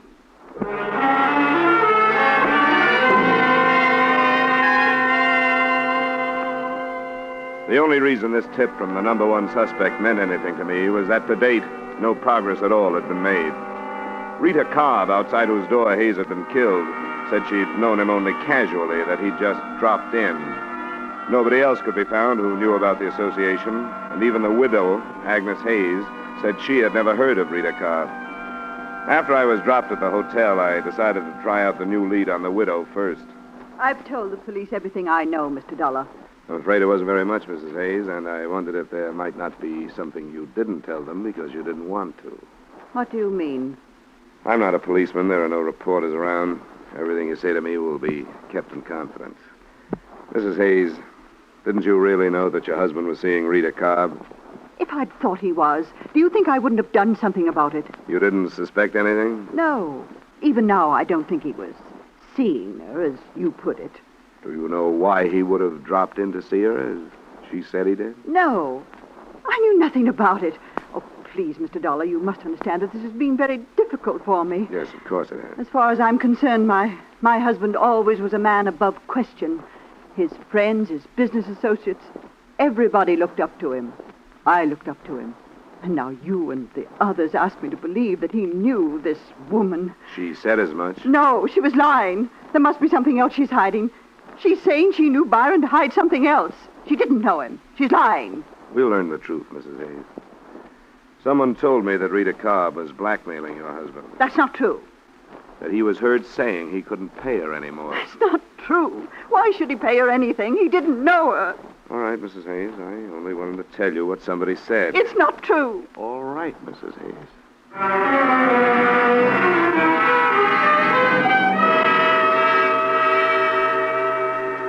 I thought a little more of Roy Corona's lead after I got the widow's reaction. Nobody can deny so vehemently and not be doubted. I wondered how the beautiful blonde in the case would take the bait.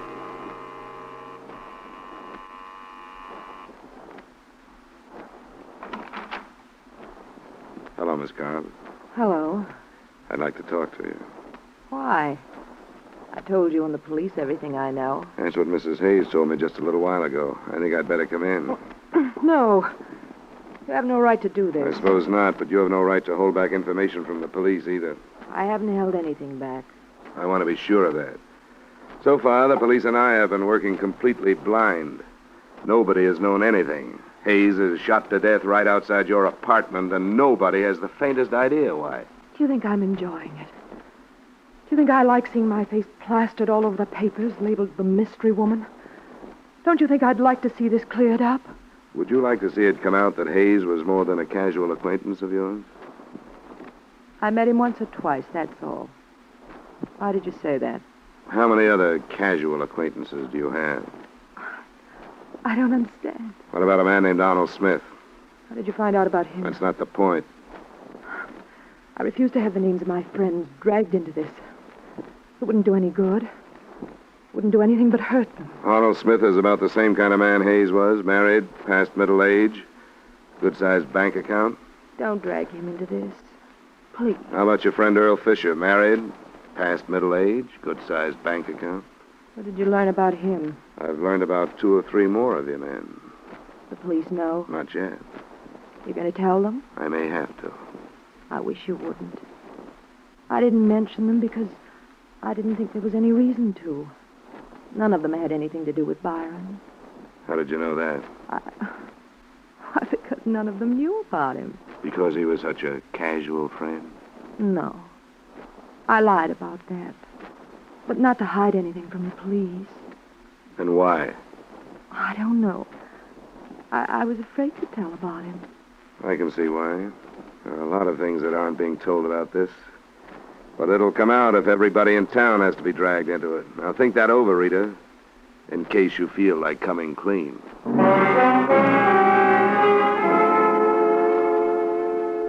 She didn't feel like saying any more to me anyway. It was about 10 p.m. when I left her. And my first stop was a phone booth a half block away from her apartment building. I dialed a number and got what I'd expected, a busy signal. It was nothing definite, but I would have staked my expense account total on the hunch that she was warning somebody. To bear me out, the phone was ringing in my hotel room when I got there. Johnny Dollar. This is Earl Fisher, Mr. Dollar. Earl Fisher? Yes. You mentioned my name to Rita Cobb a short time ago. Yeah? I had a feeling I should have talked to someone before this. That's right, you should have.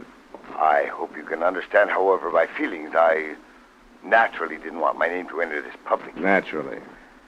I have a great deal to consider. A family, reputation. Yes, I understand, Mr. Fisher. But I feel that I have to talk to you. Did you tell Rita Cobb that you were going to? Hardly, since she threatened me with dire consequences if I did. All right, Mr. Fisher. Where can we get together? I'd have to know that I could count on your confidence, at least temporarily. I think you can count on that. Could you meet me this evening? Where? Do you know Ricky's Club on Lexington near 80th? I can find it. Then shall I see you there in 30 minutes? The bartender will point me out to you. I'll be there, Mr. Fisher. Thanks for calling.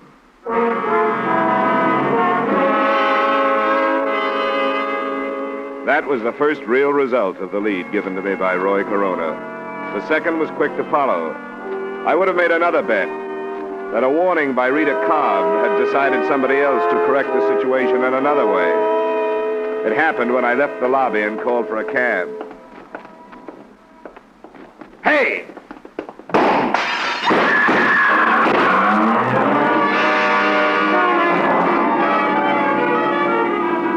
Shots came from a car, double parked. First, I saw the pistol come out of the window. Then I dropped, and from a prone position, I heard the rest. And I remember lying there. I didn't wonder so much about who was shooting at me then. I wondered how many people in the city of Greater New York wanted to see me and my information out of the way.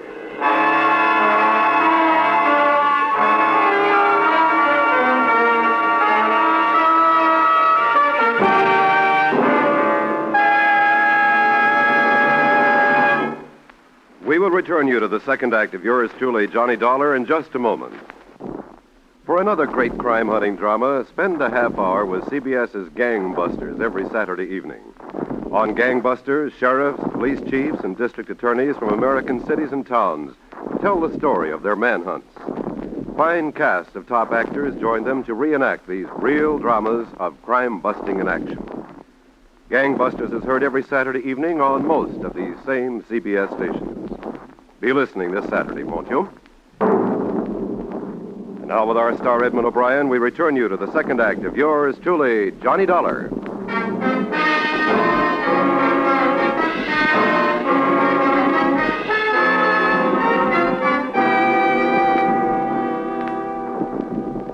I didn't want to talk to the police right then, but I didn't have a chance not to. A patrolman was on the scene almost before I could get up off the sidewalk. And 25 minutes later, I was in my room with the sergeant of detectives I'd met earlier in the case. What's going on, Dollar? Who's out after you? I think I was mistaken for somebody else. Now, you know better than that. I've got witnesses that for 10 minutes a car was double parked in front of this hotel. And that time, 4 or 5 men came out of that lobby. But the minute you step out, they open fire. Now, that doesn't sound like a mistake, does it? It still could be. Are you holding out anything, Dollar? I don't know who shot at me, if that's what you mean. That's only part of what I mean. I don't want anybody killed working on one of my cases. Now, what have you dug up? If you don't give it to me, I'm going to put you under wraps for your own good. Okay, Mayor. Oh, then you do have something. Well, I didn't think much of it at first. It was a lead on Rita Cobb. What kind of a lead?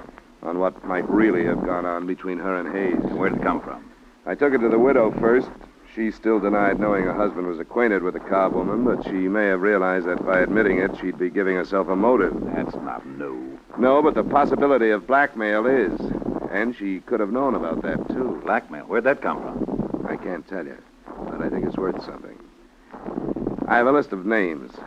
Men who might be on the same spot that Hayes was. Got it written down? Yeah, right here.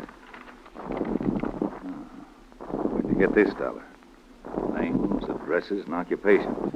Sorry, I can't tell you that. You're going to refuse to answer police questions? Just that one. I'm not trying to hog your case, Sergeant Middleton, or trying to be hard to get along with. But you've got to understand. You must have given your word to an informer somewhere along the line. All right, we'll let it pass for now. Thanks. And I guess you understand, too, that you're probably holding the names of some potential suicides if you break this publicly right now. What about a potential killer? Do these men know you're onto them? I'm not sure how many. I tossed a couple of names at Rita, generalized the rest. Then one of them phoned me. When I was leaving the hotel, I was on my way to meet him. He probably baited you out onto the sidewalk. It could be. I couldn't tell where he was phoning from. Maybe right downstairs. Which one was he? This one, Earl Fisher. Married, family. Fairly big gun on the stock exchange. Motive enough to make a try on you? No proof that he fired the shots, but I'd pick up Rita Cobb as a material witness or something. Somebody might think of putting her out of the way if they haven't already. No, not if they know you have their names. Well, I guess you're right. But I'll pick her up anyway. Let me get on the phone. Just try a check on Earl Fisher.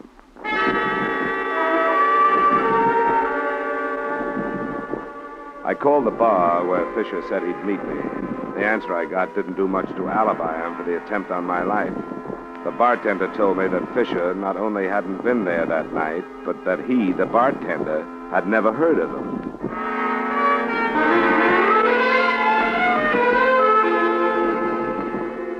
While Sergeant Middleton went out to pick up Rita Cobb, I hopped a cab, went back to the Hayes address to try the widow again.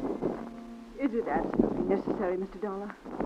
I'm so distraught. I'm afraid it is necessary, Mrs. Hayes. A number of things have happened since I left you. Very well. I hope you won't stay long. I'll try not to. Would you like to sit down? Yes, I think we'd better. All right. Come in here. I hope you'll forgive the appearance of the apartment. I haven't had the servant in. Might have been better if you had, rather than staying here alone. I couldn't. I couldn't face her. I don't know how I'll be able to face anybody ever. We've been not what you'd call prominent people, but certainly quite acceptable. And then to have Byron killed in that sordid place under these circumstances. What circumstances, Mrs. Hayes? That girl. No one will ever really believe that Byron didn't know her, no matter what the truth is. I think you know what the truth is, but you've had reason to deny it. Now, what reason? What are you trying to save? Save? What is there to save now? I can't think of anything except what's left of your pride, Mrs. Hayes, if you'll excuse my saying so. You're a cruel young man.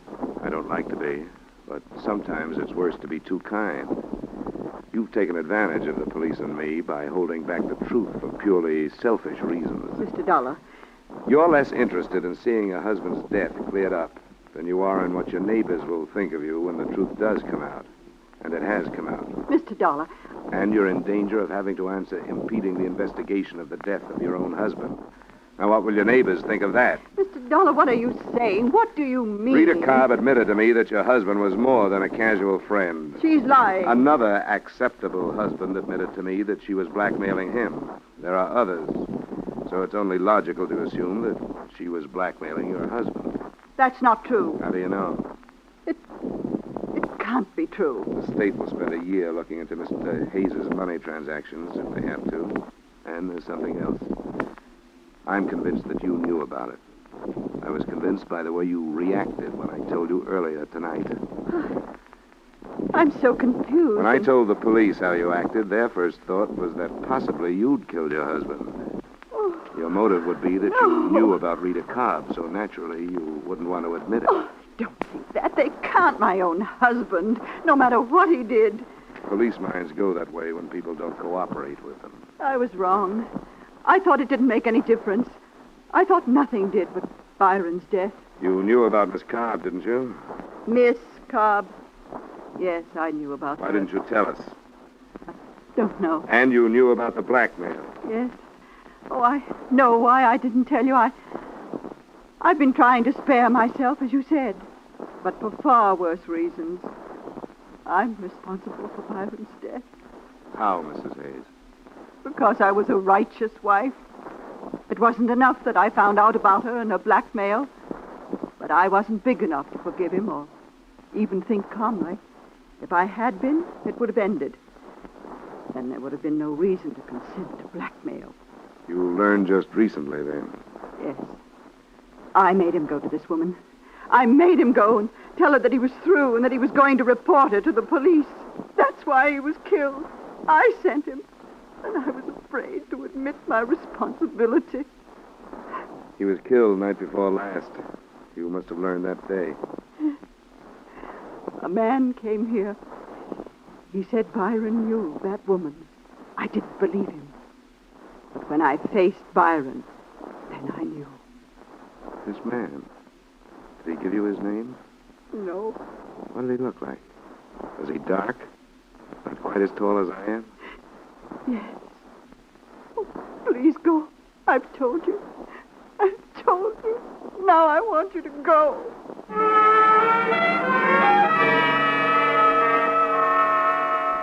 I left and took with me one more piece of the puzzle that looked like it was ready to fall into place. The man I described to her was my original informant, Roy Corona.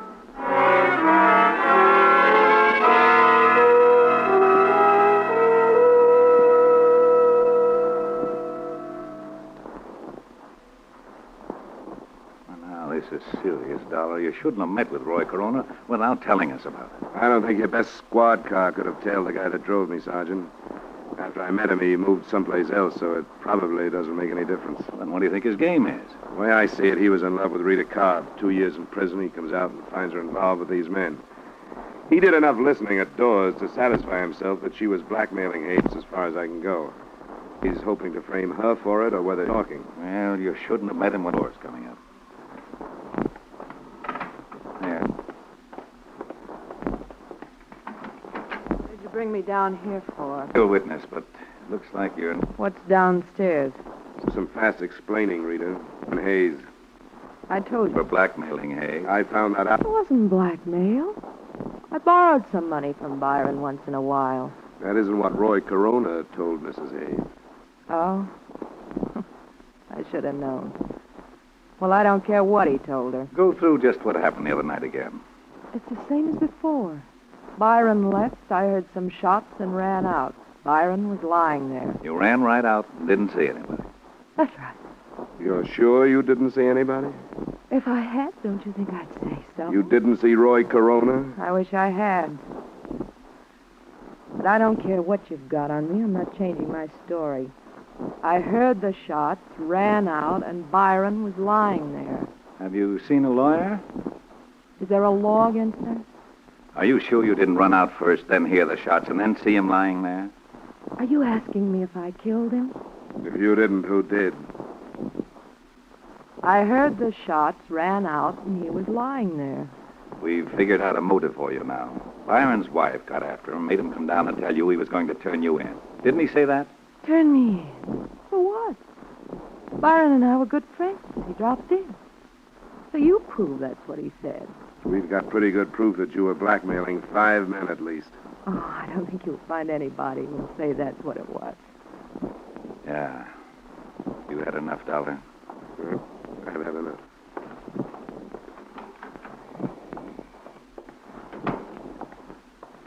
I'm going to see her charged with murder tomorrow. You've certainly got enough.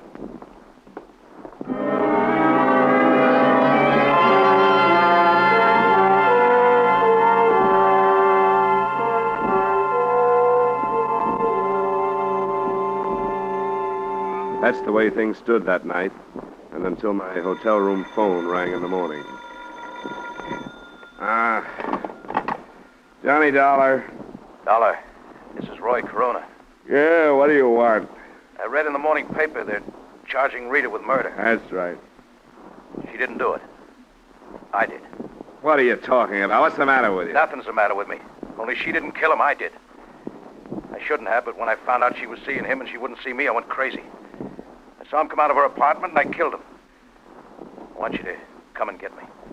Nobody has to come and get you, Roy. Nobody's interested in you. If you want to make a statement, look up Sergeant Middleton and make one. I can't do it that way. Look, Look, I'm where you first met me. Bring the sergeant and come out after me. And do it fast before I change my mind. Hello? Hello? After working half the night, it bothered Sergeant Middleton even more than it did me. But it was something that we thought we should look into. About 45 minutes later, we were knocking on the door of the dingy room next to the poultry shop. Who's that? Dollar? That's right, Roy. Well, you came too late. I told you I might change my mind. Well, I have. Oh, come on, Roy. Don't be ridiculous. No, I killed him. And if there's no chance of working out a life with Rita, you might just... Look, Roy, everything is just... Okay, Dollar, let him have it.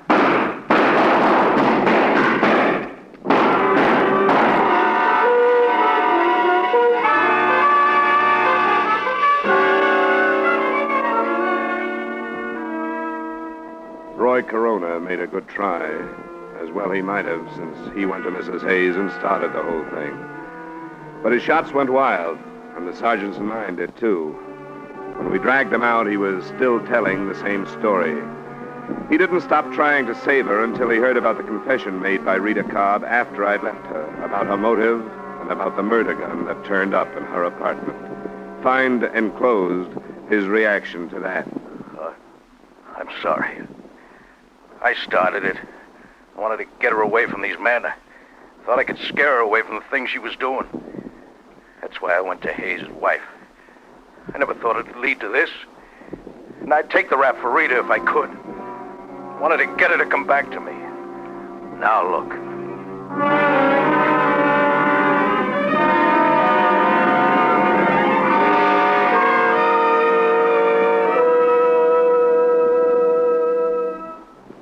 Expense account item 2, $140 miscellaneous expenses in New York.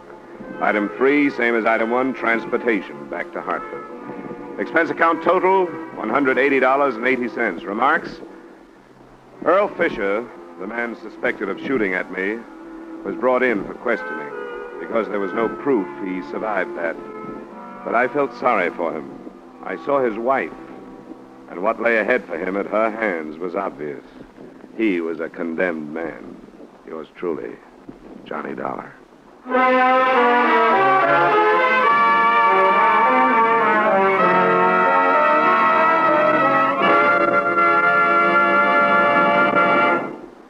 Yours truly, Johnny Dollar, stars Edmund O'Brien in the title role and is written by Gil Dowd with music by Wilbur Hatch.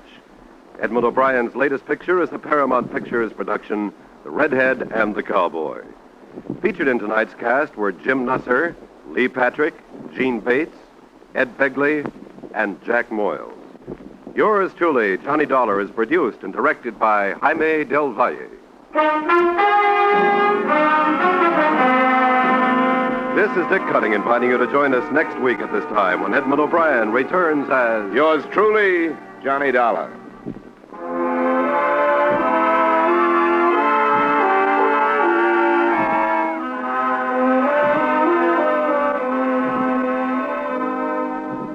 It's faster, it's funnier, it's got new life and a brand new punch because Jan Murray has taken over.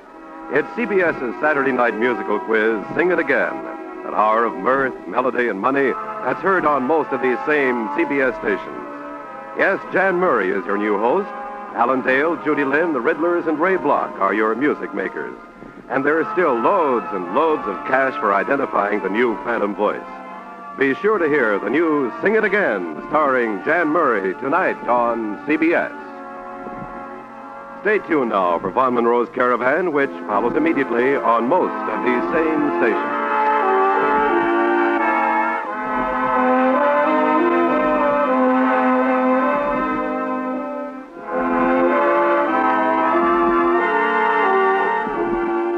This is CBS, where you laugh at Jack Benny every Sunday night, the Columbia Broadcasting System.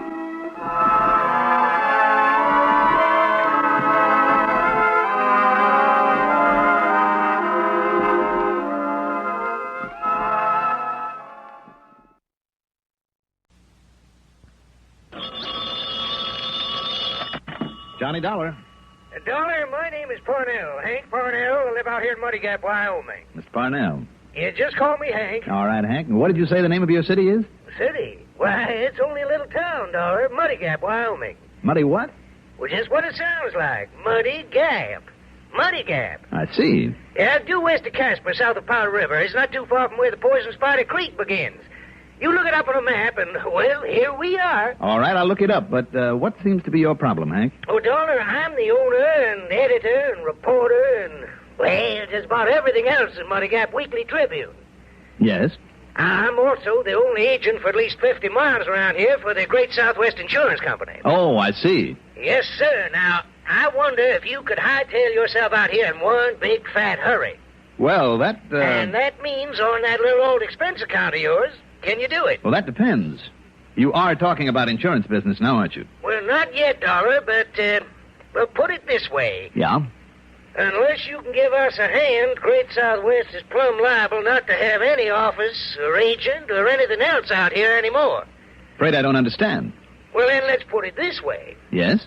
What I want you out here for is to keep the town of Muddy Gap from getting itself blowed right clean off the map. Well, sir? Well, sir, I'll be out to see you.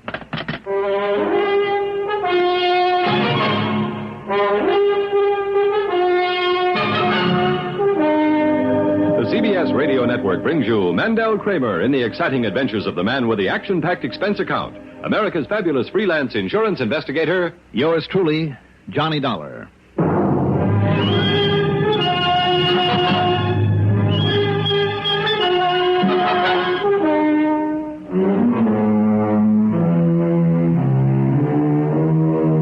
Expense account submitted by Special Investigator Johnny Dollar to the Greater Southwest Insurance Company branch office in the town with the unlikely name of Muddy Gap, Wyoming. Following is an account of expenses incurred during my investigation of the Mad Bomber Matter.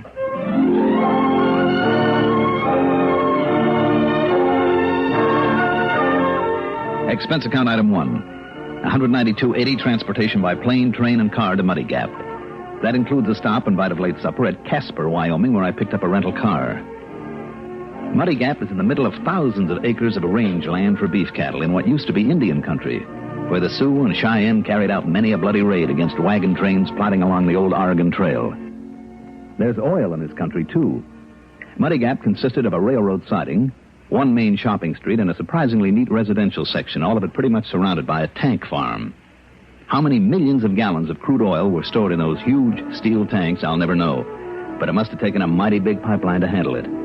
It was obvious that oil storage was the town's principal business.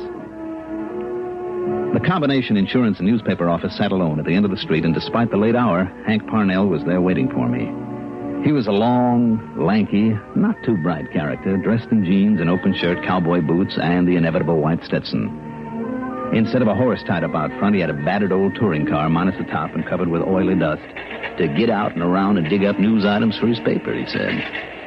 Oh, and I guess I forgot to tell you, Dollar, I'm also mayor of this town, a sort of city clerk. And dog catcher as well, Hank? Well, now, you know something? If we had enough headed dogs around here to worry about, I'd probably be that, too. Oh, and I'm also sort of acting police chief while Rafe Tucker's down to see his relations down in Texas. Mm-hmm. So, you see, I got plenty of reason to be worried about this nice little town of ours. Worried about what, exactly? You notice all them big oil tanks all around out there? Oh, you sure got a lot of them. Yes, sir. You imagine what'd happen if one of them, just even one of them, was to maybe explode? Dollar, there'd be just one long, continuous boom, and Muddy Gap wouldn't be no more. And maybe nearly 300 nice, fine people either be dead or, at the very least, homeless. Well, do you think something like that might happen, Hank? Unless you can somehow stop it, Dollar. Or rather, I mean stop him. Who? Billy Benbow's his name. Born and brought up right here in Muddy Gap. Yeah? A real bad boy. Always in trouble. Been a little older, he'd spend most of his time in the jail. Mm-hmm. So when the last war came along, my father, he run this paper then. He got an idea for ridding us of Billy. Yeah, so we wrote a couple of editorials or two to sort of pass on that idea. First thing you know, the draft board kind of caught on. The first thing he knew, Billy Boy was in the Army. Well, I'd say that was a pretty smart idea, Hank. Yes, sir. Except that when Billy realized how he'd been kind of, railroaded into the service, he swore loud and long as to how he'd come back here someday and get even with this town. Well, I don't see why. What's wrong with the Army? Oh, not a thing. It's just the way he got put there that rankled him. I see. Anyhow, all the time he was on the other side, they had him working on explosives. He got to be a real expert. Every time he'd set off a charge, to blow up a railroad or a bridge or whatever, he'd say, now, that's for so-and-so. Bahoom. And this one's for so-and-so. Bahoom. And every time he'd name somebody here in this town, starting, of course, with the draft board. Became a real obsession with him. Oh, it was more than that. It was like a mania.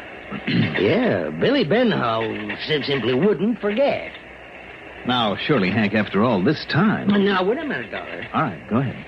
Where it was all the damage and destruction he was doing, or whatever it was, I'm not sure. But, Dollar, there at the end of the war, well, maybe it was shell shock or battle fatigue or whatever they want to call it, Billy went completely off base.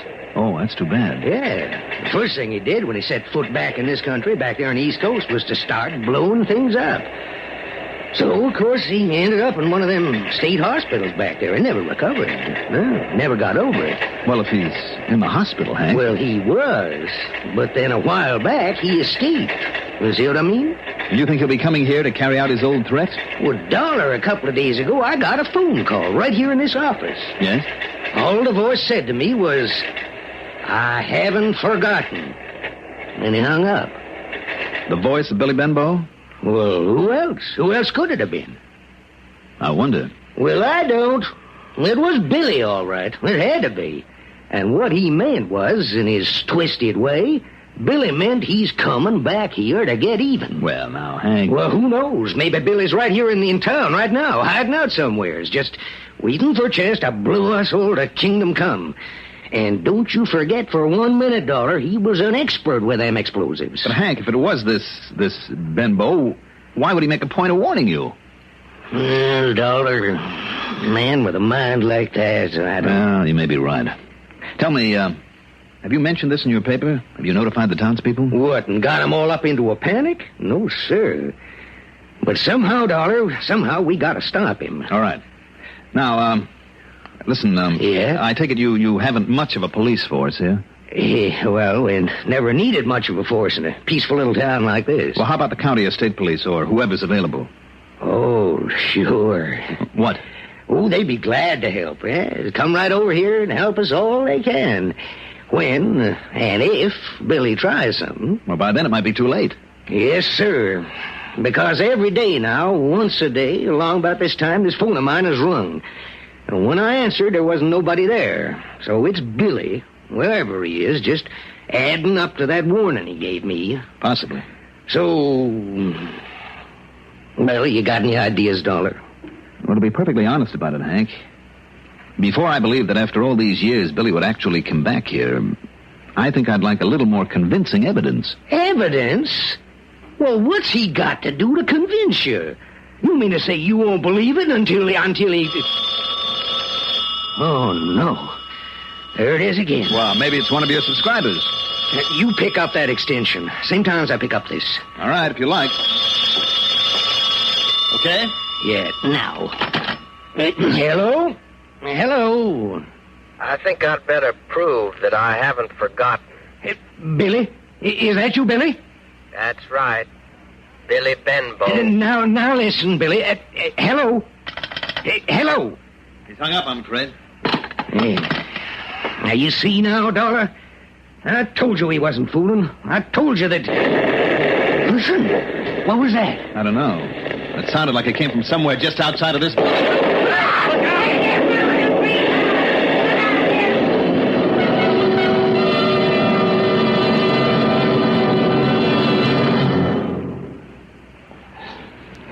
Remember how much racket automobiles used to make?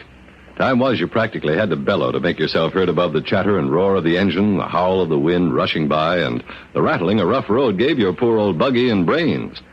Nowadays, with vastly improved automotive engineering and magnificent new superhighways, you literally purr along the road. This is a vast improvement, but one that can offer danger if you're not alert. You're sitting behind the wheel with the miles of highway unrolling smoothly beneath you. Suddenly, a sharp curve jumps in front of you, and you find that you have to use all the skill of a professional racer to navigate that curve without getting into real big trouble. Your car was so quiet that your speed had crept up stealthily during those long miles of straightaway. You were burning along without realizing it. The point here, a simple one, is this. Your speedometer was put there for a purpose you can't afford to forget. Keep alert, take care, and get there. The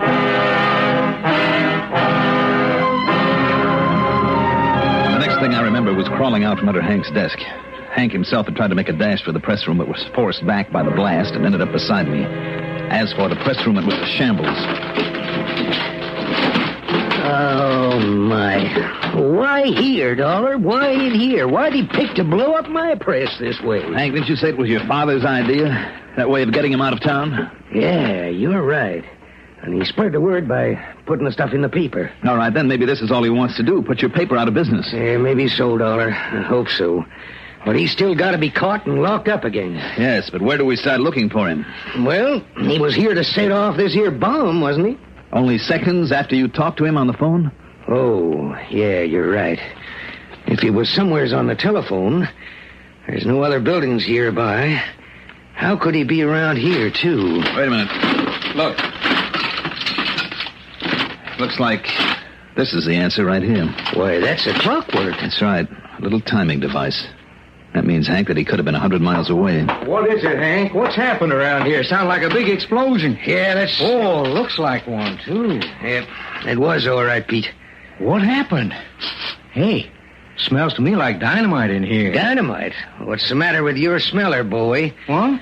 It was just that big can of benzene I had for cleaning up the type I use on the paper. It was, huh? Yeah, that's what it was. I had the dang thing up a little too close to the heater, and it blew up, that's all. Boy, sure funny it didn't start a fire then, Hank. What do you mean, funny? We were lucky, that's all. Well, I guess you were.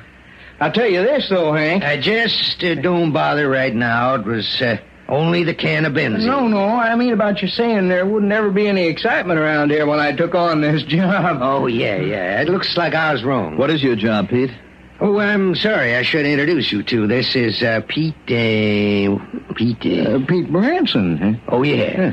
Him and Tony Batten are the rest of the police force here in Muddy Gap. Mm-hmm. Yeah, glad to meet you. What'd you say your name is? Johnny Dollar. But now listen, you hear the hoax out there? Yeah, Tony's out there, too. Well, you and him just keep that mob out of here, will you? Tell them everything's okay. It was just that can of benzene, like I said. Sure, Hank. Now, go on now. You and Tony keep that mob out of here. Okay.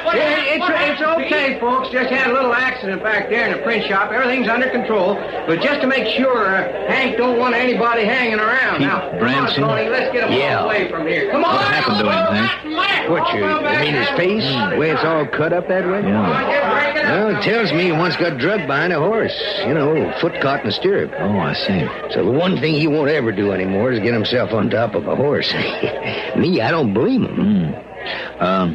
Hank, that excuse that you gave for the explosion. Oh, you think I should have told him the truth and let him spread the word and get the whole town into a panic? Well, if we were sure there won't be any more of them, that Billy's satisfied his yen for revenge by putting your paper out of business, okay, but if your fellow townspeople are still in danger... And didn't you mention the draft board? Who are they? Oh, they're all long gone, Dollar, except for old Grandpa Whedon. Oh, Lord. Well? Oh, Lord, that old house of his, it's right over near the terminal end of one of them pipelines off the tank farm, and if that place were to get blowed up, and if one of the tanks were to go, why, there'd be nothing left of this town. Then if Billy is still around... Well, how can we know? Wait a minute, telephone. What? It's the old-fashioned kind. It's no dial, which means you have to call an operator. Well, sure, Which also means that the operator has to call you. Come on, Hank. What are you going to do? We're going to find out where that... Hello? Hank Parnell, whatever happened down there at your newspaper office? Listen, operator. Whatever you had blow up over there fairly shook me out of my chair. I haven't had such an explosion here in Muddy Gap since Allie Briscoe's still blew up and everybody thought the whole tank farm was gone. Look, miss. Look, Hank, you better tell me what happened so I can... Well, I mean, you know, in case somebody calls in and wants to know. Operator, Well, will you listen to me a moment? what? Who are you? I'm speaking for Hank Parnell. Well, anything happened to him? Is he all right? No, he's all right. Now, listen. Yes? Just before the accident, you rang this phone. Well, that's right. I had a call for him. Do you know who was calling? No, he kept his voice low. Well, what'd you say your name is? Well, I didn't, and it doesn't matter. But what I want to know is, where did... You know something? Hmm? You sound exactly like that Johnny Dollar on the radio. Operator, listen, please. If you are and you're in town... Miss... Well, the folks around here would sure like to know that, they would. Now, listen, do you know where that call for Hank Parnell came from? Well, of course I do. Where? Well, the one outside phone booth we have over outside the drugstore. Okay, thanks. You heard? Yeah, Dollar. Then he is in town. I'm afraid so. Hank, you better take it. Okay. I'll listen in. Hello? You got the sample, Parnell. The big one's coming later. Billy. That's right. Later when? What do you mean by later? Maybe tonight. Billy, listen. Hello? Dollar, we gotta get the people out of this town. 300 of them before he can strike again? I don't know, but we gotta try. It's too late, and you know it. Well, then what can we do? Dollar? It's a long chance, Hank. I know it is. What? But I'm betting that he's been around this town a long time, maybe for weeks. Now, doesn't that mean anything to you? Well, I don't get it. All right, listen. Now, this crazy hunch of mine may be all wrong, but if you'll let me handle this my own way... Will you, Hank? In spite of the fact that it may mean jeopardizing all the people in town. Anything you say, Dollar, as long as we do something. All right. Those two boys on the force. Do you know where to reach them right now? Who, Tony and Pete? Yes. Yes. All right. Call them up and have them come over here. Then if you and they will follow my orders to the letter and without question... Well? We'll do anything. Okay. Get them over here.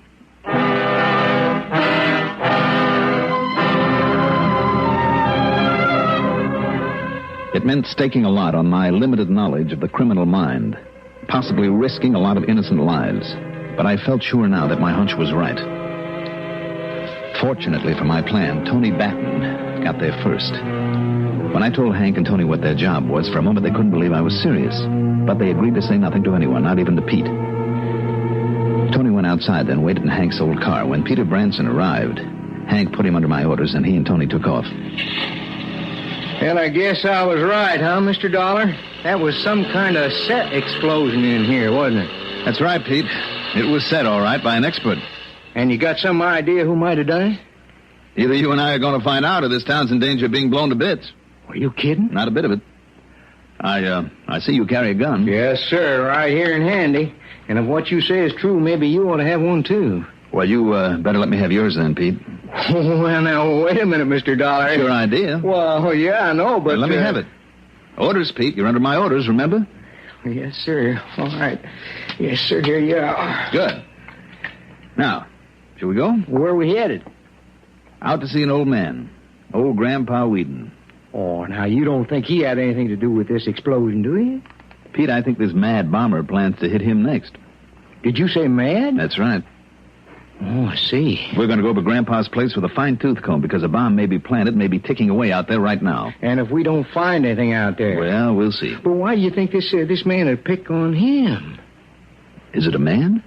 Well, I certainly guess so. But why on Grandpa? Well, because once he was a member of a draft board. Well, now, that don't make sense, does it? Maybe not, but does anything make sense where a madman is concerned? You're calling him mad again.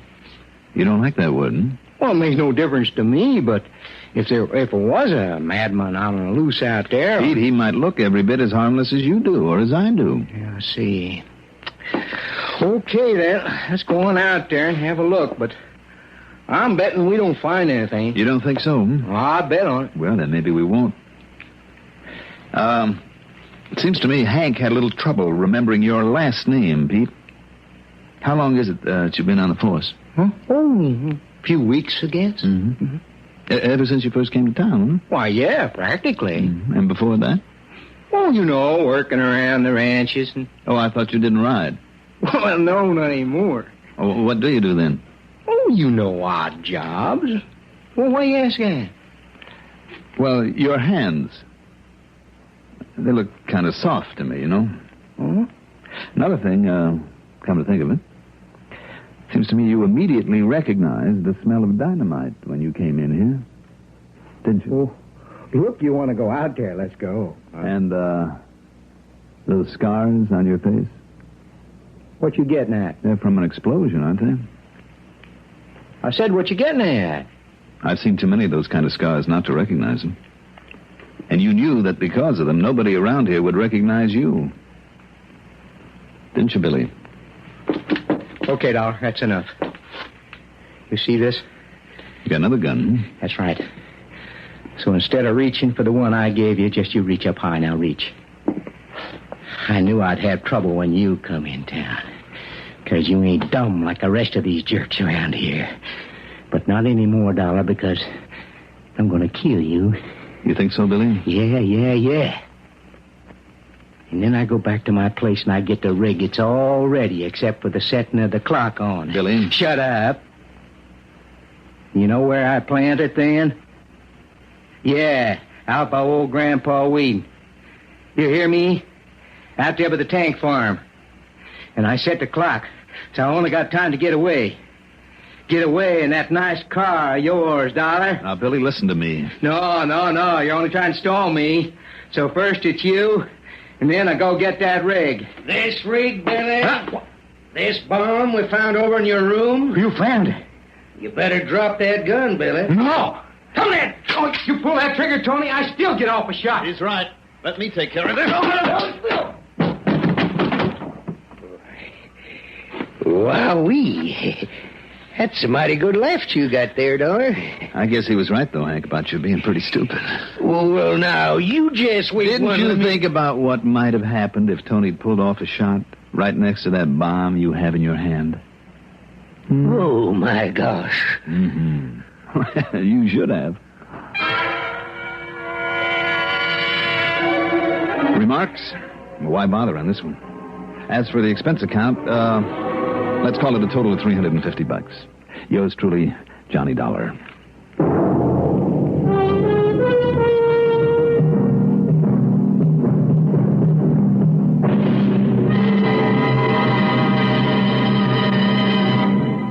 Now, here is our star to tell you about next week's story. Next week, a beautiful girl, a handful of coins, and a mysterious disappearance. Join us, won't you? Yours truly, Johnny Dollar. Yours truly, Johnny Dollar, is written by Jack Johnstone, produced and directed by Bruno Zerato Jr., music supervision by Ethel Huber. Johnny Dollar is played by Mandel Kramer. Also featured in our cast were Court Benson as Hank Parnell, Lawson Zerby as Pete Branson, Cliff Carpenter as Billy Benbow, and Barbara Cassar as the operator. Be sure to join us next week, same time, same station, for another exciting story of yours truly, Johnny Dollar. Art Hanna speaking. The #1 network for news, expanded CBS News on the CBS Radio Network. This is WROW Music in Albany, New York. A newcomer in town can feel mighty lonesome. Welcome Wagon hostesses make these newcomers feel wanted when they make their cordial Welcome Wagon visits.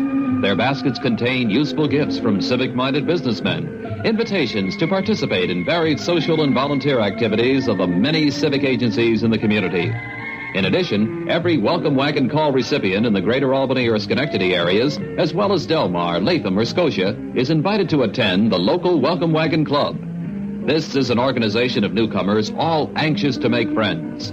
Various Welcome Wagon clubs vary from 30 to 150 members who meet monthly. Their interests include bowling, golf, cards, handcraft, and dancing. You can help to make your new neighbor feel at home. Call State 59640 today and make your neighbor eligible for the many opportunities in a Welcome Wagon Club.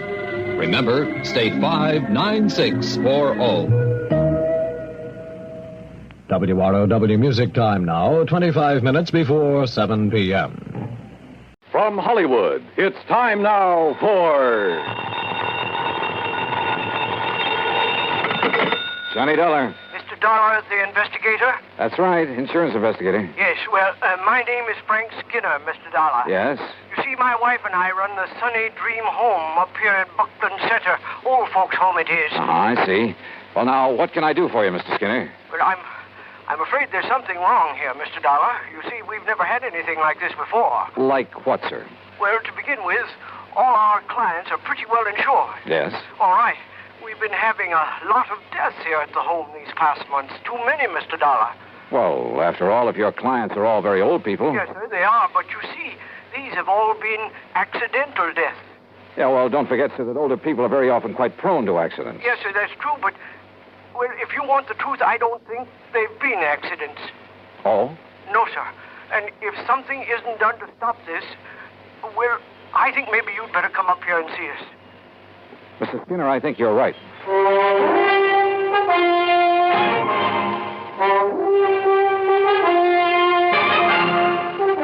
Bob Bailey in the exciting adventures of the man with the action-packed expense account. America's fabulous freelance insurance investigator. Yours truly, Johnny Dollar.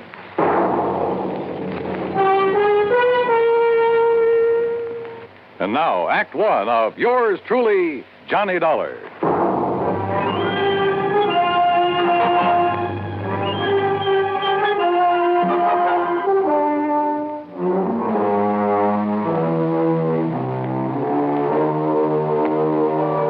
Expense account submitted by Special Investigator Johnny Dollar to the Universal Adjustment Bureau, Hartford, Connecticut. Following is an account of expenses incurred during my investigation of the Sunny Dream matter.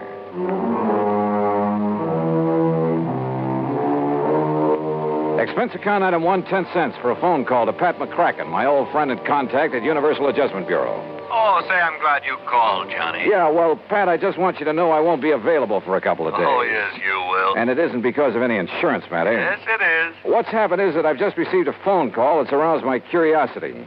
And, well, at any rate, any assignments you may have for me will have to wait until I get... That's where you're wrong, Johnny. I said we'll have to wait until... What? Just happens you have an assignment right now. As a matter of fact, I was just about to call you. Well, can't I wait a couple of days? Oh, no. Johnny, I want you to run over to Buckland Center.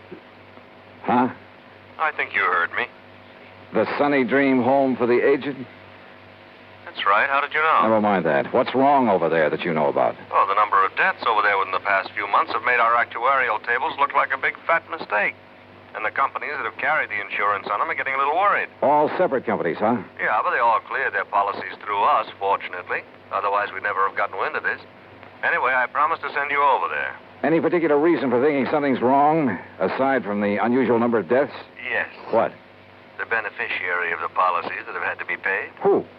The Sunny Dream home for the aged.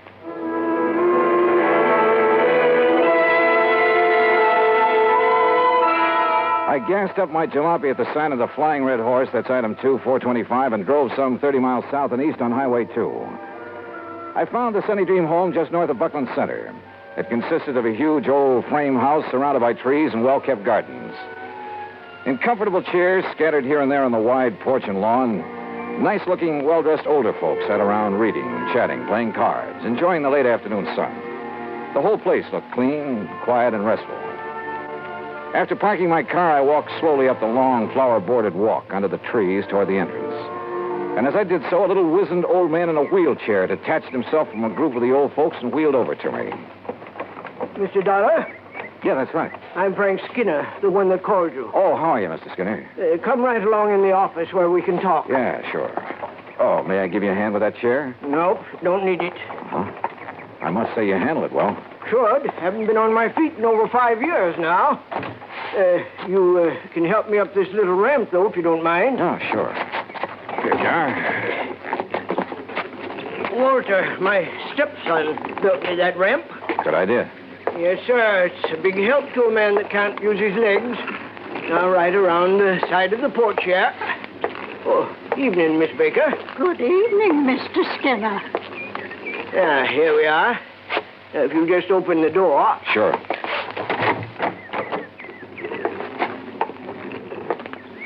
You just sit down there, and I'll get right to the point. Okay, fine.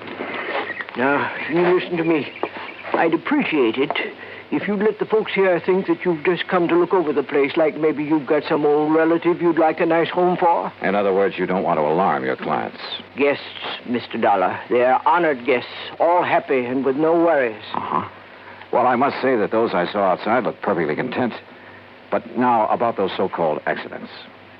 5 of our people have died within the last 6 months, Mr. Dollar. 5 of them. Terrible.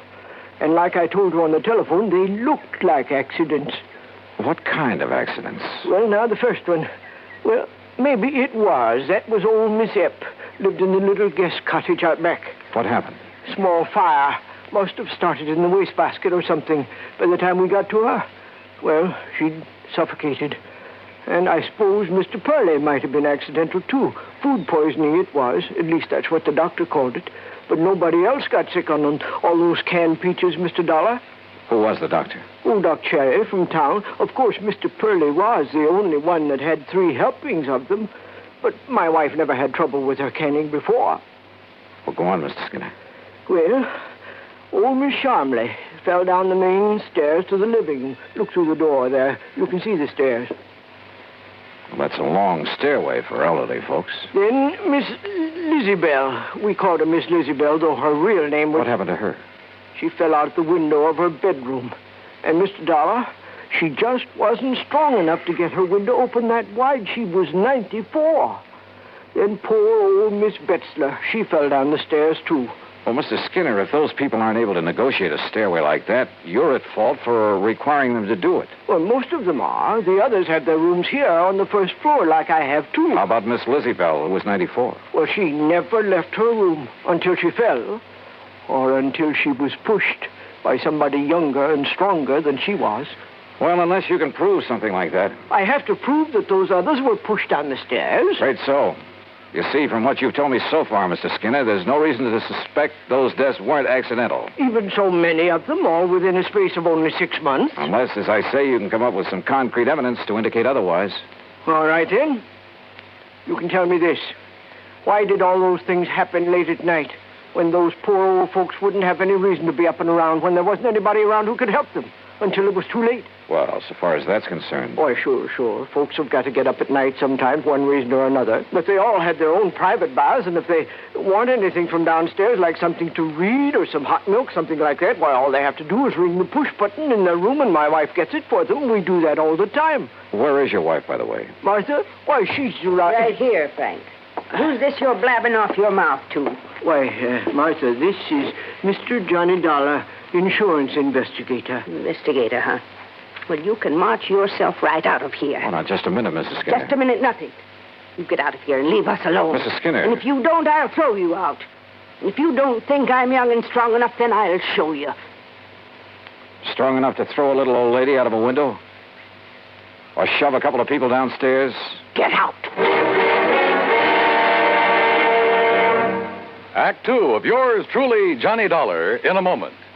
And now for another episode in the life of Sergeant Donald Bellwether, my husband.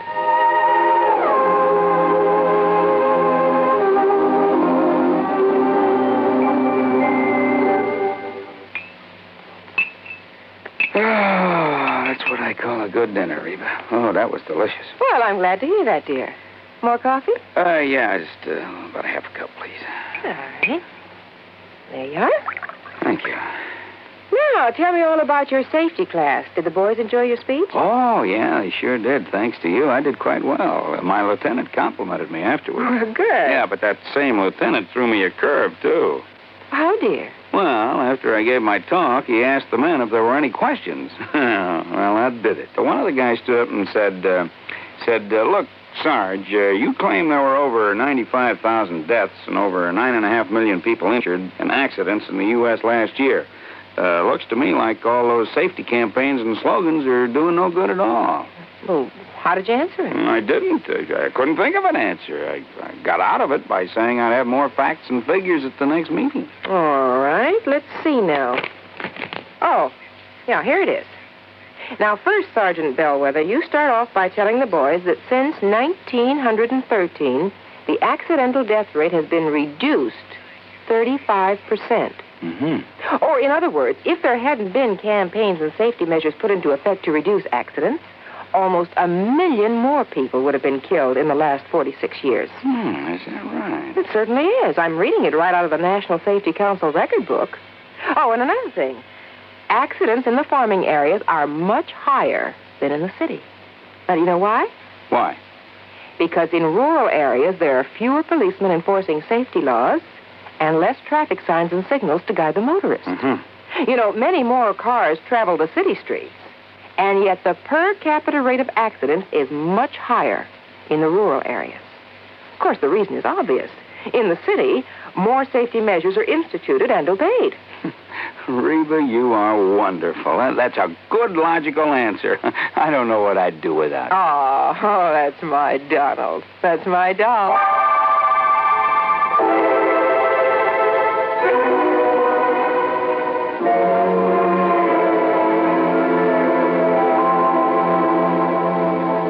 And now, Act Two of yours truly, Johnny Dollar and the Sunny Dream Matter.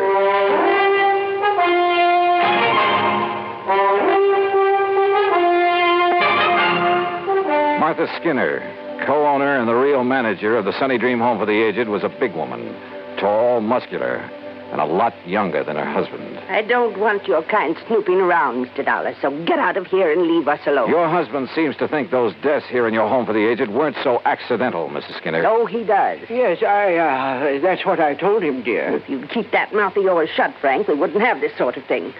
Why don't you in that wheelchair get out of here? You sound as though you have something to hide, Mrs. Skinner. I have nothing to hide. Don't you see what your coming around here will do to our nice place? It'll give us a bad name, that's what it'll do. Folks come here on the recommendation of the folks that live here. If your sort starts prowling around, it'll make our nice home for them sound like a murder factory, and I won't have it. Oh, now, just calm down a moment. Those poor old folks, Miss Lizzie Bell and Mr. Purley and the rest, were accidental, that's all. You got any reason to think they weren't? Well, I didn't have until a minute ago. What do you mean by that? If they weren't accidents, well, it certainly took somebody younger and stronger to push them down those stairs. You mean me? Well? No. No, Mr. Dollar, you're wrong. And if anybody started that talk about not being accidents, I guess I did. Yes, you did, Martha. Oh, I was so upset, those fine old people passing away. Why, they were like family to me. I guess I said a lot of things that didn't make sense. Until the doctor and the police came around and told me I was wrong. The police investigated? Yes, and they made quite a stir. I guess that's why your being here has upset Martha. Well, of course, if they found nothing. Mr. Dollar, do you think that I could do anything like that I could harm a single hair of any of these nice old people? What possible reason could I have, and what sense would it make? Why, we're being paid for their living here, and if anything happens to them... Yeah, if anything happens to them, you collect a nice, big, fat hunk of insurance money. You know about that? Insurance investigator, remember? No, you're wrong. It was their idea to name us in their policies, now wasn't it, Frank? Yes, Martha, it certainly was. Well, let's not talk about it anymore now. It's getting late, so I think I'll drive back to Buckland Center and have some dinner. Why, you'll do no such thing. You'll have your dinner right here. And if you wish to stay overnight... Oh, no. You mean I'll have another room to fix up? Well, I'll help you, of course. Walter, this is Mr. Johnny Dollar. Dollar? The insurance investigator I hear about all the time on the radio? That's right, son. What's your business here, Dollar? Frank called in, son. Yes. About those accidents? Yeah, that's right. What do you think about them, Walter? Look, Dollar, Mother's got enough trouble without you coming around Walter. here. Well, it's true, Ma. You know it. First it's the police making a big racket. We've been through all that, Walter. I asked you a question. Well, why don't you get out of here and leave us alone? I'm sick of all this nonsense. I'm sick of this whole place. Oh, Walter. Year after year working like a dog for a lot of old fogies. Are there only the three of you to take care of this place? That's right. Oh, and of course, Frank here is a lot of help tied down to that wheelchair. Well, I do all the office work. Oh, sure. Big deal. Handle all the money, too. Well, what about the talk that as soon as we get enough money, we can sell out and get away from here? Hey, look, Dollar, what difference is it to you who keeps this place up? Hey, you're a pretty husky fellow, Walter. Yeah. Would you like a little demonstration on you? Now, what do you mean by that? Well, maybe I'll tell you after I've had a look around. Then you will stay. Oh, yeah, I'll stay until I'm satisfied. Well, you won't be here for long if I've got anything to do with it, understand? Is that a threat, Walter? Take it any way you like. I'm sorry, Mr. Dollar. I'm sure he didn't mean that the way it sounded. Well, tell me, do you two have joint ownership of this place, you and Mr. Skinner? Well, it's really in my name. And if anything were to happen to you? It would go to Frank and Walter. I see. Walter said that you've talked about getting enough money to sell out and leave this place. He certainly did. Is that what you plan to do? Yes, sir. Well, I'm not so sure. Of course you are. I've grown to love this place. All the nice people who... Mr. Dollar. Yeah? Enough money, you said. Like a lot of insurance money from... Oh, no. You can't think that Walter would... Oh, no. He's spoiled and fresh and impetuous and talks a lot, but... Surely you don't think... Mrs. Skinner, what would you think?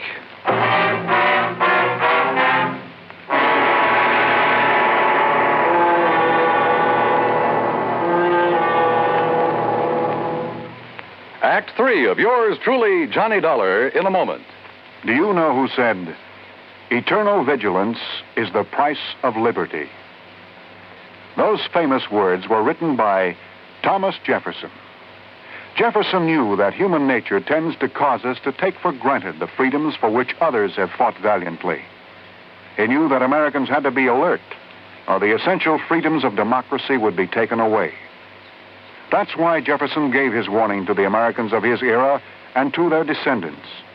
He set the price for liberty as eternal vigilance. And Americans through the years have heeded Jefferson's warning. They have been alert to detect and resist the enemies of liberty. Remember the words of Thomas Jefferson. They are part of your American heritage. The price of liberty is eternal vigilance. And now, Act 3 of yours truly, Johnny Dollar, and the Sunny Dream Matter.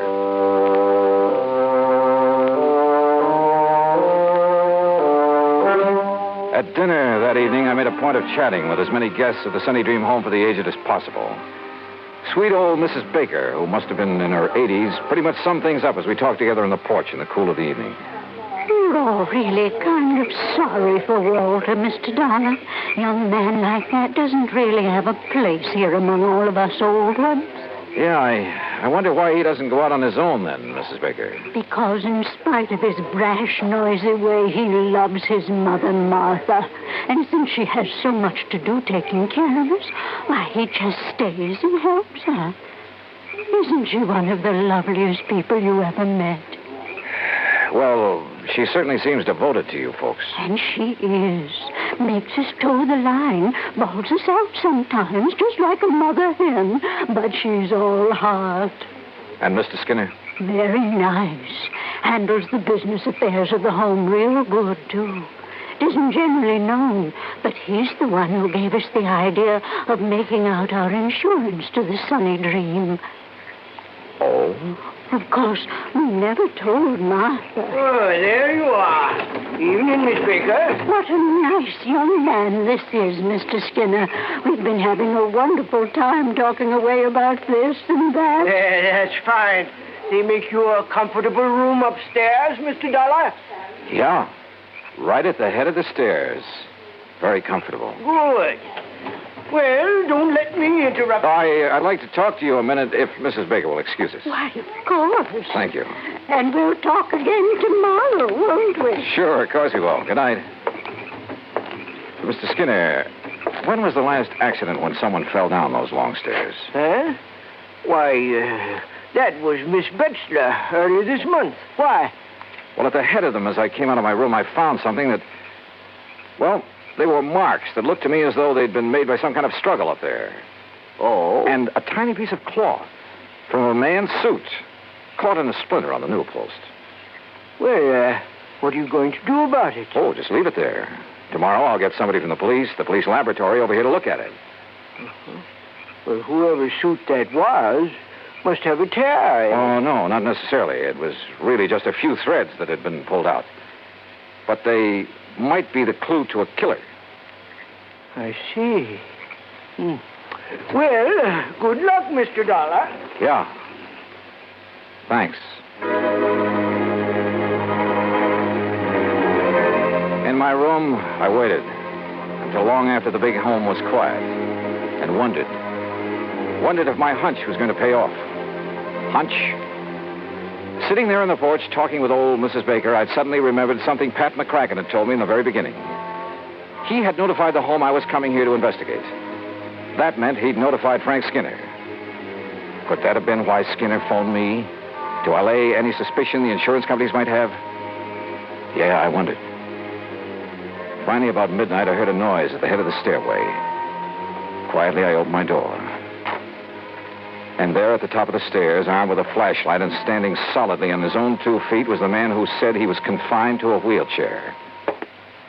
Where? Mr. Dollar. You won't find anything there, Mr. Skinner. Because there isn't anything. See? You lied to me. It got you up out of that phony wheelchair, didn't it? To see if you left some trace of your last murder, didn't it? Now listen, Dollar. Pretty rotten racket, Skinner. You and only you handle all the finances of this place. You persuaded the old folks to name you as beneficiary of their insurance policies. Then you proceeded to shove them down those stairs. Would you like to see how? Yeah, Skinner. Then I'll show you. No, you don't.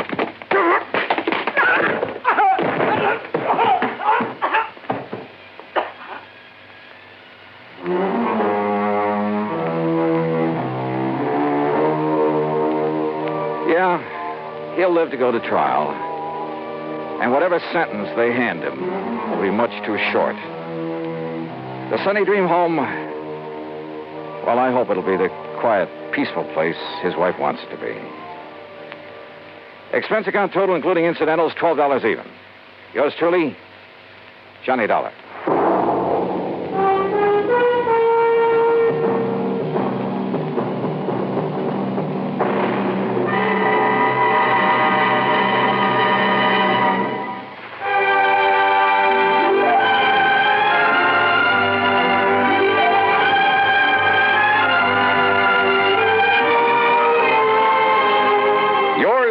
Johnny Dollar, starring Bob Bailey, originates in Hollywood and is produced and directed by Jack Johnstone, who also wrote tonight's story. Heard in our cast were Virginia Gregg, Peggy Weber, Junius Matthews, Larry Dobkin, and Bert Holland. Be sure to join us next week, same time and station, for another exciting story of yours truly, Johnny Dollar. This is Dan Cubberly speaking.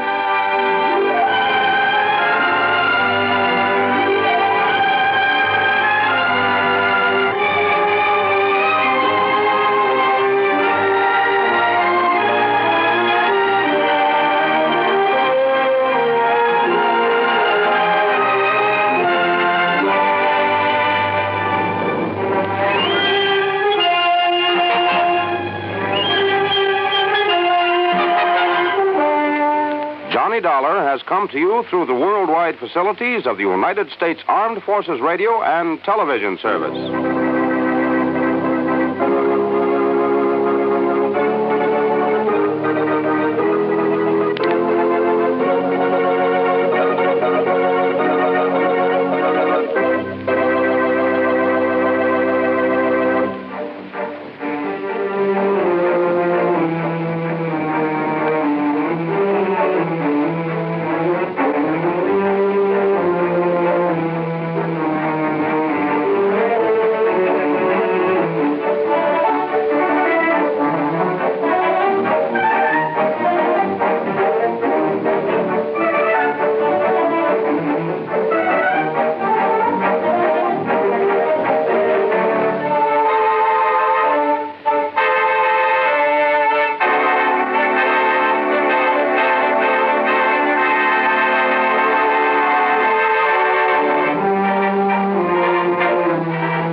Time now for yours truly, Johnny Dollar.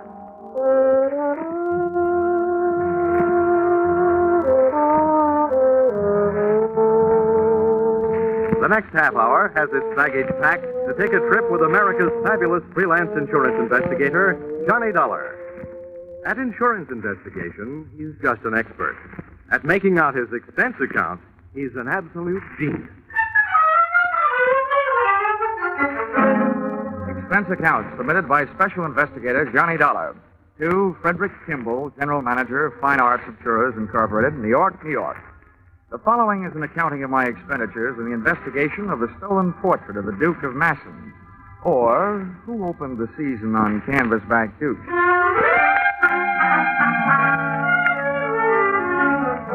Expense account, item 1, $350, plane fare, New York to London. Item 2, $125, replacement, brand new light tan topcoat, borrowed and not returned by fellow passenger during flight. We had cleared Gander, Newfoundland, and were 4 hours out, flying at 20,000 feet over the Atlantic, with the night and the weather fighting it out to see which could darken the sky first. Most of the passengers were asleep, but the rough weather was giving the man in the seat beside me a rough time. Although the plane had leveled off, his dinner was still trying to gain altitude. Among other things, he complained of chills, so I slipped out of my topcoat and threw it around his shoulders. Oh, thank you. I'm sorry to be such a bother. I think I'll try a drink of water. Okay, I'll buzz for the steward. No, don't bother. She's up forward.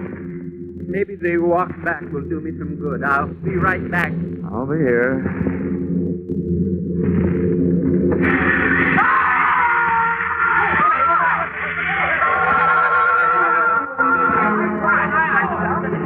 My seatmate had carried his constitutional too far. He stepped out for a breath of fresh air. I didn't think anybody could get sick enough to do that. By the time I got to the back of the ship, the rear seat passengers were milling around the aisle, all of them claiming not to know anything about what had happened. I didn't either. But if my ex-friend hadn't out of the plane, he'd been pushed. And that posed this tantalizing question. If he'd been pushed, and since he'd been wearing my light tan topcoat, was I the one who was supposed to be taking that 20,000-foot swan dive into the Atlantic? I looked over the passengers, and to me, they all looked guilty. But I knew they couldn't be. I also knew I had no chance of finding out which one was. When things settled down, everybody started asking the stewardess for sedatives to help them get back to sleep. I asked her for some black coffee to keep awake.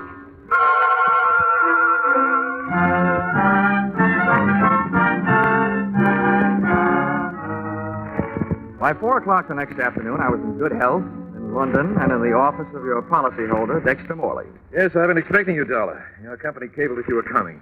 They're very generous of them to send you all the way over here to help. The way I have to pad my expense account to make an honest living. Don't ever accuse my clients of generosity. Oh? Oh, no. They aren't being soft-hearted benefactors. They're being hard-headed businessmen. If that painting stays lost, it'll cost them $250,000. Well, I'd better brief you from the beginning. Oh, if I yawn during your story, Morley, don't mind. I'm just sleepy. I see. Very well, I'll make it brief, Dollar. Well, during my lifetime, I have developed an overwhelming appreciation for fine painting. Unfortunately, I have not been able to develop the fortune that should go with it. As a result, I haven't only not been able to paint great paintings, I've not been able to afford to travel to the museums around the world where the great masterpieces hang. I guess there must be a lot of people stuck in the same fix. Exactly, and that's what gave birth to my plan. I have organized what you might call the Masterpiece of the Month Club. Its members are 12 of the top museums and galleries in the world. This plan calls for them to rotate their most famous paintings. In other words, if the people can't afford to come to the pictures, my scheme brings the pictures to the people. A new one, every month. Oh, that's very interesting, Mr. Morley. But let's talk about the one that got away. Oh, yes, of course. I was merely outlining the background of this case to delineate my responsibility in the matter. Well, so now we know that you feel personally responsible for the loss of the painting, even though it's well insured. Mr. Dollar, no amount of money can get that picture repainted by the man who originally painted it. The artist, Bonnet, has been dead for more than 300 years. A real gone guy.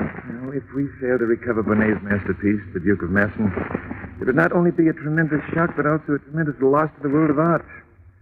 Further, it would ruin my reputation. The very first painting to be loaned arrives here in London from Paris 4 days ago. And the first night after I deliver it to the museum, it is stolen off their wall. Okay, Mr. Morley. So much for the story. Where's the museum? It's the new art gallery at Coventry. Here's the address. I won't be able to accompany you myself as I'm flying across the channel immediately to try to calm the officials in Paris. The ones who loaned the stolen painting. They've been calling incessantly. I'll phone my assistant, Miss Harding, to meet you at the main entrance in the museum. Let's say 45 minutes? Okay. Tell her I'll be the man asleep on the step.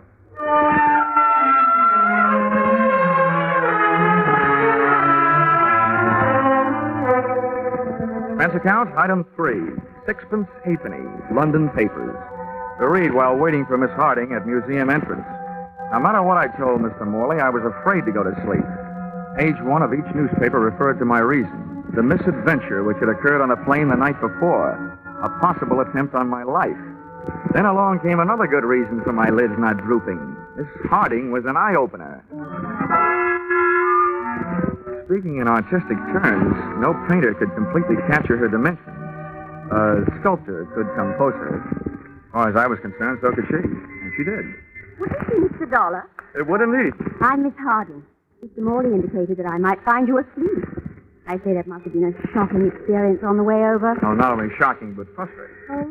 Yes, there was nothing much that could be done. We circled long enough to drop a few life rafts, some flares, and a big blob of yellow oil to help mark the spot.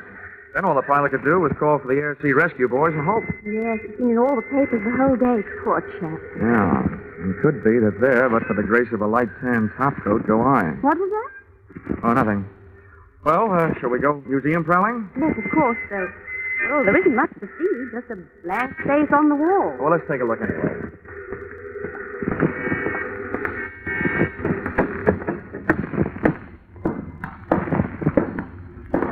Hey, did you see a blank space on the wall? Why, yes. You mean they stole the painting frame and all? Indeed, they did.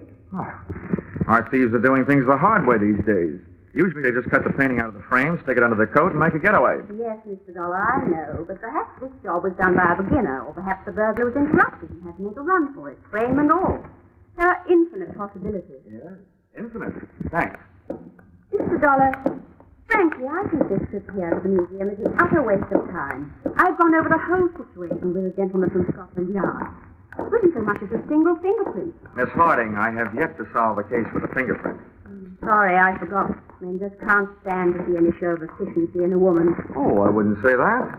It's according to what they find their efficiency. I'm speaking of business. Mr. Dollar, I'm sure that I can save you a great deal of trouble. I've already done an extraordinary amount of research on this case. Well, be careful what you tell me, Miss Harding. At this point, I confuse easily.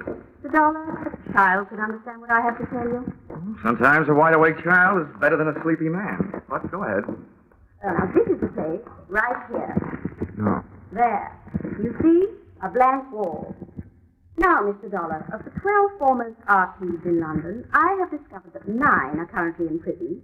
1 is in hospital after falling 4 stories off a roof. And the other 2 are at large and may be found residing at the addresses I have here. Hey, you sound more like a patron of the criminal courts than you do of the arts. The entire subject of criminology fascinates me. Now, have you seen enough of your blank wall? Yep, things are blank enough. Give me those addresses. And while you're at it, maybe you better give me yours. Mr. Dollar, you don't think I look suspicious? Oh, no. Delicious.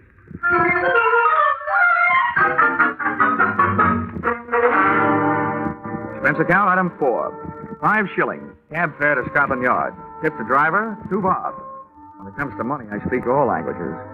Scotland Yard from the outside looked like a big public school. Well, it has taught a lot of lessons to a lot of people. Inside, it was tea time. When I inquired for the officer in charge of the robbery with which I was concerned, I was led to an Inspector Carew. First, he gave me a cup of tea. Then he gave me my lumps. Mr. Dollar, you sit here and ask me why we haven't done something. Believe me, sir, the yard is not as archaic as its architecture. There's a simple legal procedure which must occur before we can make either an investigation or an arrest. Well? First, a complaint must be lodged by the legal owners of any stolen property. At that point, and at that point only, are we allowed to act. You mean nobody called for help? Well, naturally, when the museum discovered the painting gone, they immediately rang us up. We went, of course, to gather primary evidence. Unfortunately, there was none. Well, what about the owners of the painting, the museum in Paris? As yet, we've heard nothing. We expect to momentarily. Inspector, just out of curiosity, what about this girl, Miss Harding? I'd say she's, a jolly fine type. I mean, do you know anything about her? I say, didn't you Yanks carry off enough of our girls after the war? I'm not in the importing business. I mean, is she known to you professionally? What? You suspect her? Well, not particularly, but she did give me this list. In her opinion, this is the who's who and where they are of your city's light-fingered art lovers. Let me see it. Well, quite complete and quite accurate. Hardly the work of an amateur. Where in the world would a young lady like Miss Harding come into such information? That, Inspector Carew, is exactly what I'm driving at.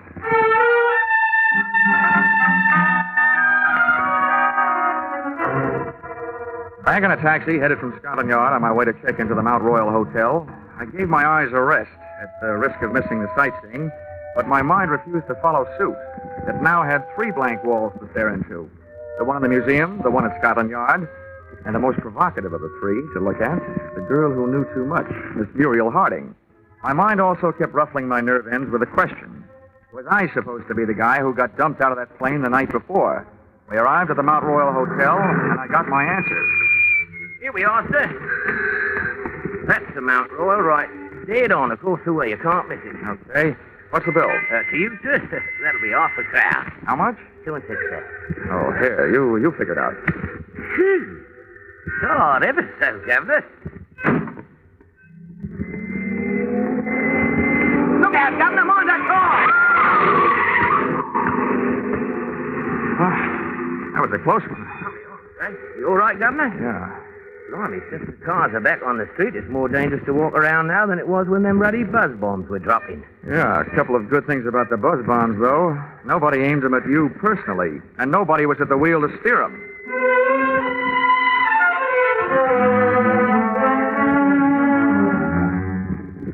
That made it official.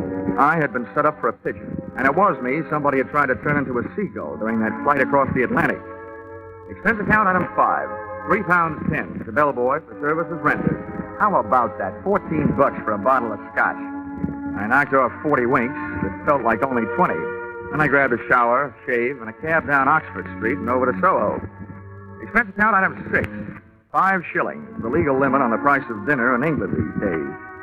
I ate in a nice place called Kettner's, dinner being a bit of chicken, 3 choices of vegetables. Brussels sprouts boiled, Brussels sprouts creamed, and Brussels sprouts roasted. For dessert, I looked at the names and addresses of Miss Harding's 2 candidates for the boys most likely to have succeeded in swiping the missing portrait of the Duke of Massen. I was in the right district for one of them. I found myself in a dark and lonely mews. That may sound good to you, but in Soho, a mews is still only a place fit for ash cans and cats. I groped my way up the stairs to the address of the number 1 boy on Miss Harding's list. On a top step, I was breathing hard. I wasn't all from the climb. I clenched my teeth, my knuckles, and knocked on the door.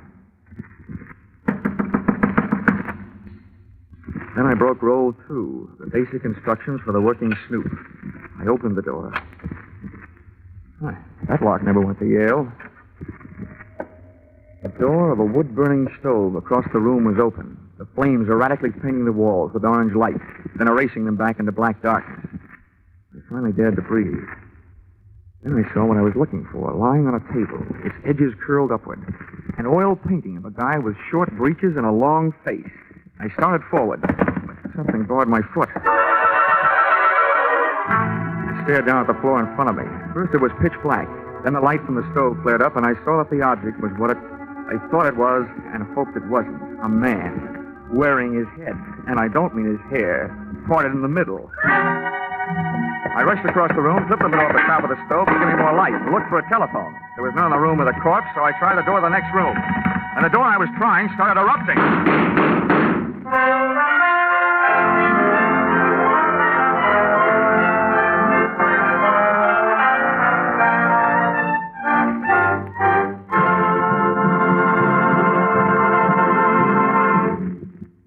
In just a moment, we'll return to the second act of Yours Truly, Johnny Dollar. But first, we want to remind you that those delightful, charming neighbors, Ozzie and Harriet, are coming back home next Sunday night, coming back to CBS. You'll be able to join them on most of these same stations at 6:30 Eastern Standard Time, just before the Jack Benny Show. Ozzie and Harriet now have their own sons, Ricky and David, playing themselves in place of the young actors who formerly portrayed them. So make it a party for your whole family when Ozzie and Harriet, Ricky and David come home with their fun and laughter to CBS next Sunday night. And now, back to Yours Truly, Johnny Dollar.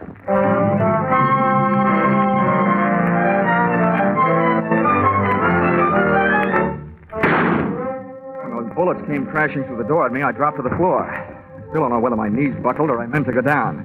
I stayed where I was. But whoever it was on the other side of that door decided to take off.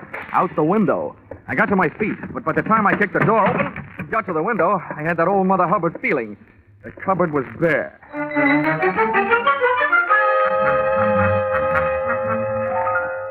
And that's what I'm doing here in your flat, Miss Harding. After my little adventure, the first thing I did was to call the police. And the second was to come here to call on you, the girl who steered me into that shooting gallery. Well, you needn't sound so annoyed at me. Of course, I advised you to go there, but after all, it was your duty. And you did recover the picture. And almost lost my health doing it for the third time. Really? Yes, really. First, somebody tried to make a sea-going paratrooper out of me. Then they tried to make me part of the pavement by running me down with an auto. And now tonight, somebody on the other side of a door tries to turn it into my personal copy of the Pearly Gate.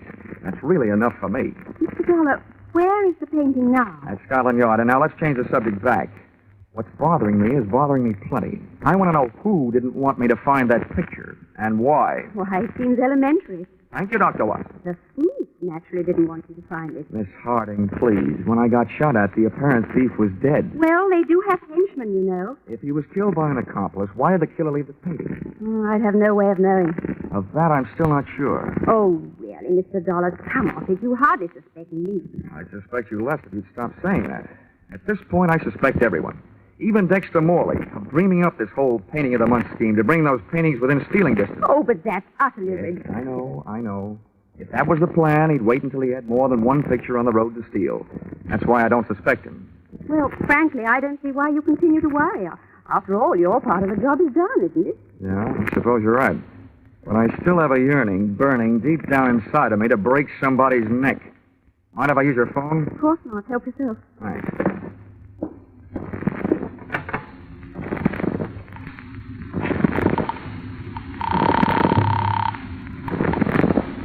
This is the transatlantic overseas operator.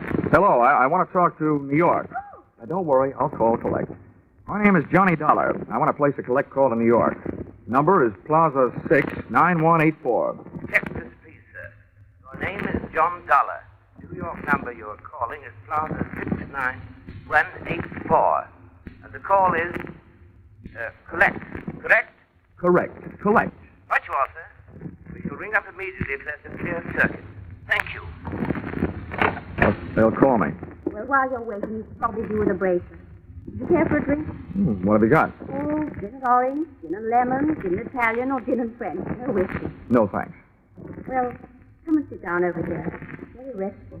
What's more restful in the eyes where I am? Here, I can have a better look at you. However... Why, Mr. Dollar, you can be charming. Do you mind if I change the mistress of Johnny? It sounds much more fun. I'll swap you one Johnny for every Muriel you let me use. It's a bargain. Now, tell me about yourself. Your line of work fascinates me. I'm an absolute bug on criminology. At the moment, Muriel, that happens to be my unfavorite subject. Let's talk about you. Where shall I begin? Just after the age of 21? You're a saucy type. At the age of 21, I was serving in the WAF. Huh? The Women's Air Force.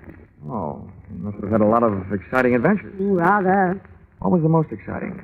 Oh, I think perhaps the night the young U.S. Air Force captain kissed. Oh, one of the boys of the wild blue yonder. Maybe it was the blue of your eyes that made him wild. Johnny. I know how he must have felt. Gee, Johnny.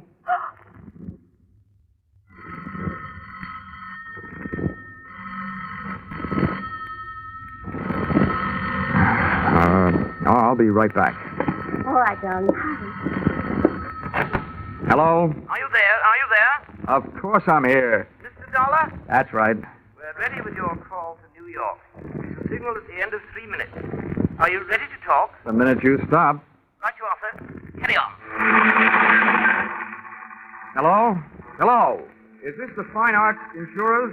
I want to talk to Mr. Kimball. Yes, Dollar. I'm on the line. Go ahead. Well, you can stop worrying, Kimball. I got the painting back. You say you did get it back? That's right. It's safe. All you'll have to pay is the price of a new frame. But that you say, what happened to the frame? Well, the guy who swiped it took the painting out of the frame. I don't know where it is. Well, ask the culprit what he did with it. I can't. He's dead. Well, then look for it. That frame itself is worth $10,000. It was insured along with the painting. Okay, Fred. Don't blow out any bridge work. I'll look around for it. Give it everything you've got, Dollar. Ain't too near doing that already. What'd you say? Okay, Fred, I'll cable you what happened. Goodbye. Well, Muriel, vacation's over. I just got put back to work. I gather from your conversation you want to send you chasing off into the night to look for the picture frame. Yeah, that's it. Oh, it's ridiculous. The thief had probably already found it somewhere in that fellow's flat. I'll check that. But my work is personal service. But must you go, Johnny? It's only 10:30. Couldn't you put it off till morning? Well, there's nothing I'd like better, but... Couldn't you stay even for a little while? Well, just long enough to calm my nerves.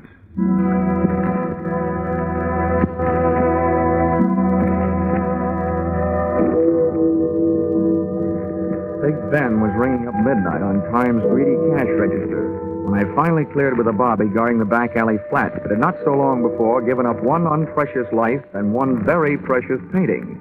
The place was darker than it had been on my previous visit, and when I groped for the electric switch, I realized why. There had been a brisk fire blazing before. In the bottom grate of the stove, I found enough unburned portions of the hot picture frame to justify my conclusions.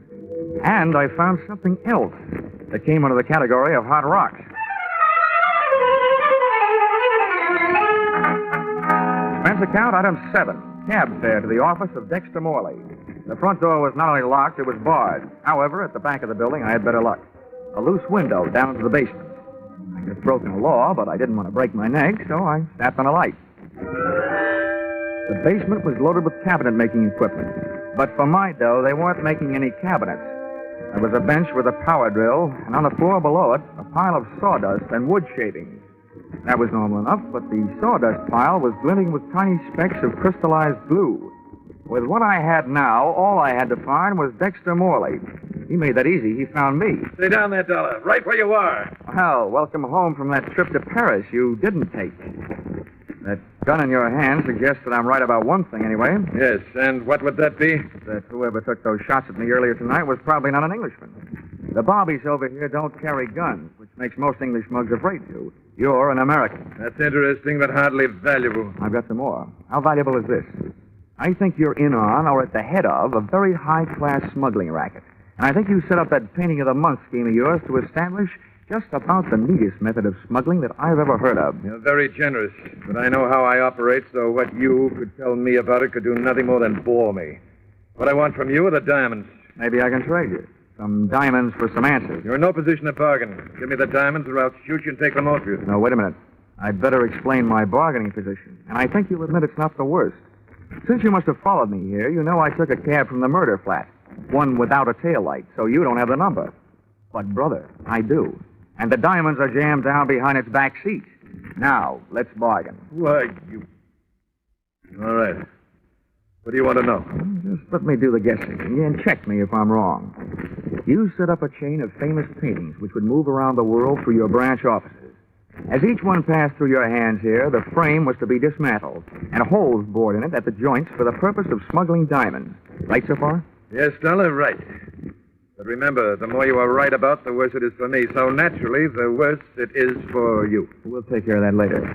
This scheme of yours is fascinating. The stuff moves around the world in the picture frames, under official armed guard, and enjoying virtual diplomatic immunity through customs. It's great. It would have been great if it hadn't been for that heavy-handed oath. Oh, that fills in a missing link. From out of the night comes a burglar, steals your first loaded picture, shoves the frame into his stove to get rid of it. You arrive, cream him with your gun, then I arrive, interrupting you before you get what you want out of the burning frame, and then... You saw what happened to him when he resisted me, Dollar. But now you must realize that I won't hesitate a moment. It works the other way, doesn't it? You kill me, who tells you the number of that taxi? And without it, you'll never get your diamond. There are ways. Keep your hands behind you. Painful. I thought so. Your head will wear out before this gun barrel does. Now, feel more like talking? Just enough to tell you one more thing. You can tell that blonde accomplice of yours I was onto her from the start. Tony, what do you mean? What? Ow! Don't shoot back.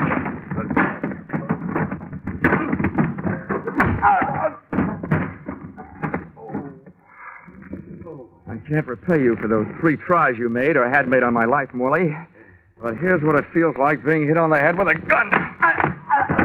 Yeah, rockabye booby. Muriel, look out, you'll fall.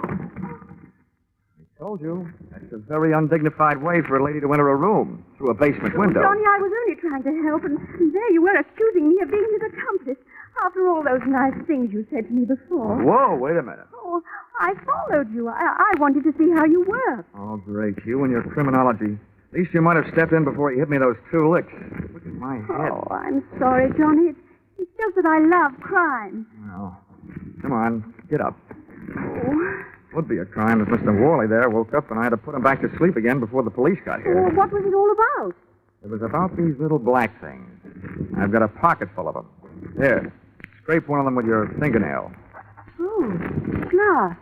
Honey, that's the kind of glass a fellow hands his girl when he wants to be engaged to marry her. Johnny, darling, you mean... Yes, I mean only that they're diamonds.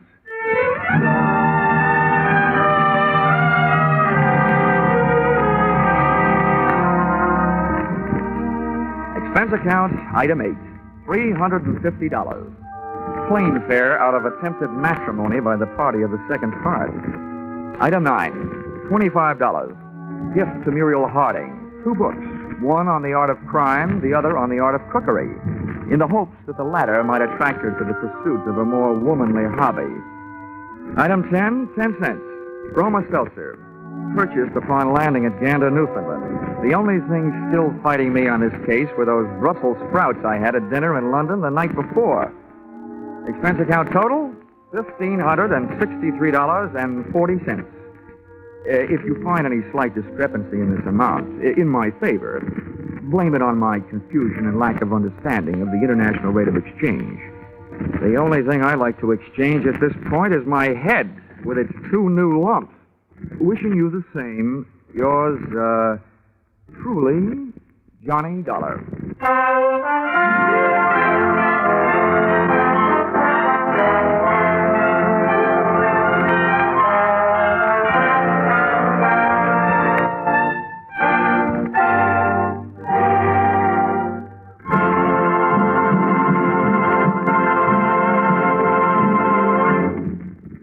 In just a moment, more about Johnny Dollar. But first, Academy Award winner Jane Wyman comes as guest to the Family Hour of Stars, and Ozzie and Harriet return in triumph to CBS.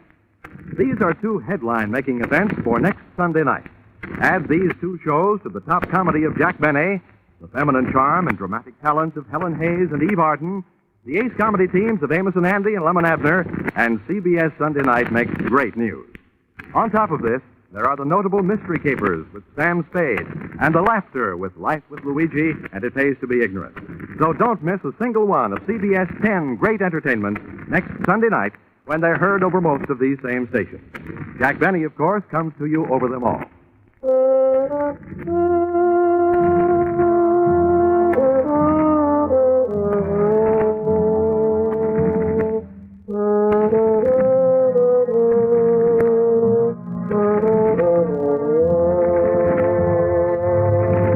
Listen in again next week when CBS brings you Yours Truly, Johnny Dollar, with Charles Russell as Johnny. Yours Truly, Johnny Dollar is written by Paul Dudley and Gil Dowd, with music by Mark Warnow, and is produced and directed by Richard Sandville for CBS, the Columbia Broadcasting System.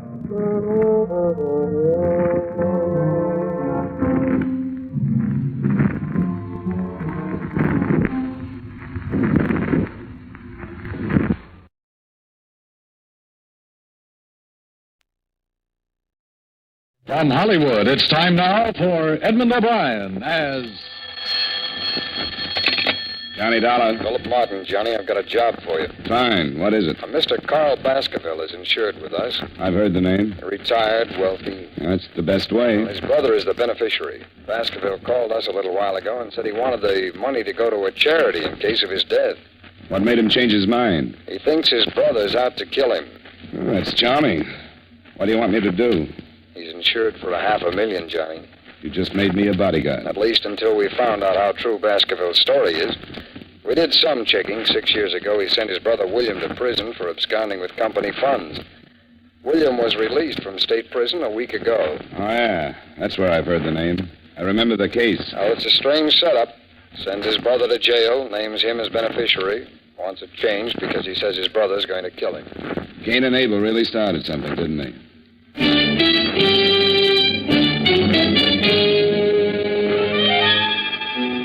Edmund O'Brien in a transcribed adventure of the man with the action-packed expense account. America's fabulous freelance insurance investigator. Yours truly, Johnny Dollar.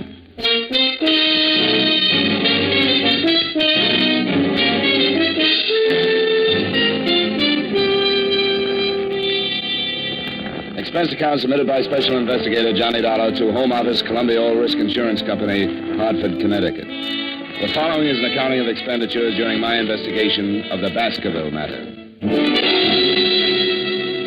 Expense account item 1, 3887, train fare and incidentals between Hartford and New York, after receiving from you the necessary information concerning Mr. Carl Baskerville. Expense account item 2, 750, cab fare between Grand Central and Baskerville's home on Long Island. The house was set back from the road, hidden by tall trees, and surrounded by several acres of well-kept lawns and gardens. I walked up the long gravel path to the front door and knocked. I lit a cigarette and waited. The afternoon sun was warm on the back of my neck, and the air smelled of wet grass and bright flowers. Yes? I turned around to see the biggest man since Goliath. He was close to 7 feet and must have weighed in at about 280. He was nice-looking and wearing a well-cut blue suit, probably made from the best part of a tent. Can I do something for you? Bend over. I'm getting a stiff neck. I'm Johnny Dollar. I'm here representing... Oh, yes, Columbia All Risk. They called and said you were on your way. Come in. I'm Mr. Baskerville's personal secretary. Mr. Baskerville is expecting you. The big man led the way through the big house, through the big French doors that opened on the big garden. Carl Baskerville was sitting in a chair, feeding the birds. He was reaching his late 50s with the sour look of a man that didn't want to. As he tossed the breadcrumbs out on the gravel walk, a big diamond on his little finger flashed in the sun. Mr. Baskerville. Oh, Collins. Who's that with you? The man from the insurance company. Pull up a chair and sit down, young man. Thanks. What's your name? Dollar, Johnny Dollar, Mr. Baskerville. Yes, your company called me, eh? I'm just feeding the little birds. Here, Birdy. Birdy! I've been doing it for some time now. Swell. What are you standing around for, Collins? I want to talk to Mr. Dollar in private. Oh, yes, sir. If you need me, I'll be in the study. I won't need you. Yes. How tall is he? 6 feet 9 inches. He's been with me for some time. I've been retired for 5 years, Mr. Dollar. I always wanted to spend my afternoons in the garden feeding the birds. I used to get up at 6 and go to work and have breakfast and look out of that window right over there. I used to see the little birds. I always said that someday I'd spend my afternoons out here feeding the little fellow. I'm glad you made it. All right. Mr. Baskerville, I was sent here. I know why you were sent here. Sit down. Mr. Dollar, I'm 57. I spent most of my life making money, making a success of myself. Success in terms of what you consider success. That's an interesting statement. How is it? Why'd you say that? How do you know what I consider the norm of success? Isn't money important to you? Sure, it has to be. How important? Very, but not all important. Oh, yes. Well, what else is important to you, Mr. Dollar? A lot of things. Don't be evasive. Tell me something. A philosophy. Oh, philosophy. I see. What kind of a philosophy? Not taking people for granted. Oh, I see. Here, you feed the birds for a while. Go on. Makes you feel real good. Good. Here, Birdy. Birdy. Oh, that's fine. Get a load of that one. He thinks he's a pheasant. Yes, he's a greedy one. He always does that. They're a lot like people, aren't they? I suppose you know about my brother, Mr. Dollar? William Baskerville worked for you 6 years ago. Supposedly took some company funds. Definitely took some. $100,000. Sent to state prison for 10 years. Was paroled last week after serving 6. You're insured with Columbia All Risk for $500,000, and your brother is the beneficiary. That is correct. Now you want to change. That is again correct. Want to tell me some more about your brother? No, your company's worried. Is that it? $500,000 worth. I suppose you consider it strange I'd send my brother to prison, then make him my beneficiary. I guess strange is a good word. I don't particularly care if you believe this or not, but I hated to prosecute my brother. but he was guilty. And it became more than just a family matter. There were stockholders to be considered, and his guilt was discovered before I could do anything. You're not feeling very. I'm out of crumbs. Oh, well, here. Take some right here. Now, feed that little fellow out there. He's the timid one. He doesn't get as much as the others. You know, you're right about them being like people. The timid ones never get enough and generally fall by the wayside. You made your brother your beneficiary, and now you want to change it. Yeah, well, only as a precaution. With my money out of the way, perhaps William will think twice before he attempts anything foolish. I'm having my will changed, too. You see, I originally left my entire estate to William. What makes you think he might try? This letter. This will do.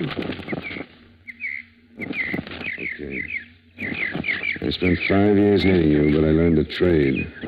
I used it drawing blueprints for your shroud. Poor William always did go for the dramatic. When'd you get this? I got it yesterday. It's the first I've heard from William since he went to prison. Well, we'll never get a Pulitzer Award. Yeah, William always did go in for the dramatic. Since boyhood, he's envied my get up and go. We never got along. It was even too much for my poor mother. She died very young.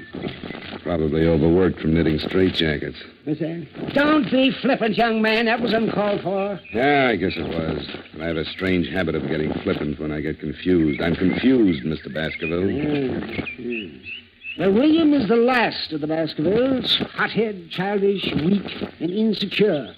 But he's a Baskerville. If he kills me, he'll be caught. If he doesn't gain by my untimely death, he may reconsider.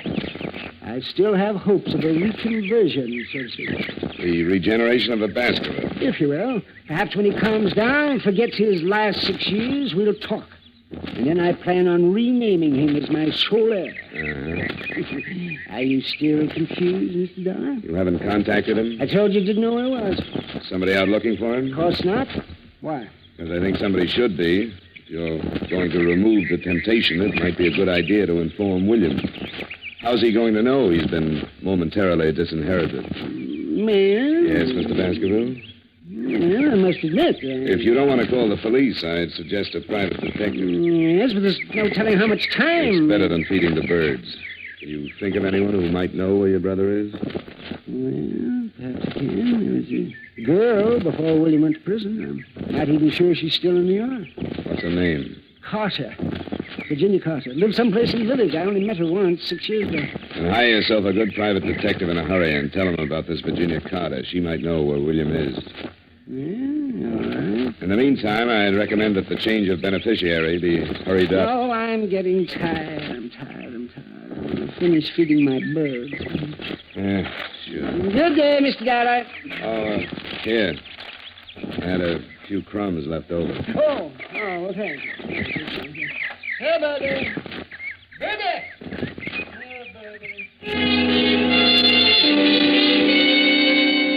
I left him sitting with his friends. He'd have one good deed to take along with him. I went back through the French doors and started back through the house. I got as far as the hallway.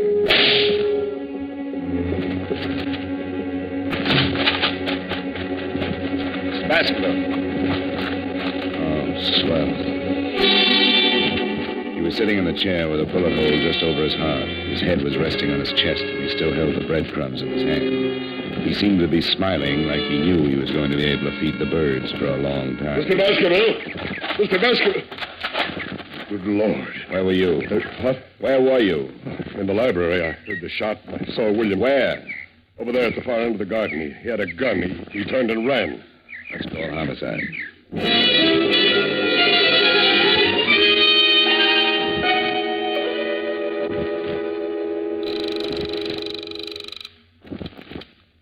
Renner's homicide. Lieutenant, this is Johnny Dollar. Well, hello. Haven't heard from you in a month. I've got a killing for you. Who? I'm out at the Baskerville estate. The Baskerville? He used to be Carl Baskerville. He was shot a few minutes ago in his garden. Oh, William did it. I saw William with a gun. What? Baskerville's secretary says he saw William Baskerville with a gun. The brother? The one who just got out of state? That's right. I'm here because Carl thought William was going to kill him. He showed me a letter. Holy... A letter? Get out here. I think I just made the mistake of my career. I shoved Collins aside and ran back out in the garden. Baskerville was still smiling, and things looked about the same. I went through his coat pockets and found what I was looking for. Nothing. A threatening letter from William was gone.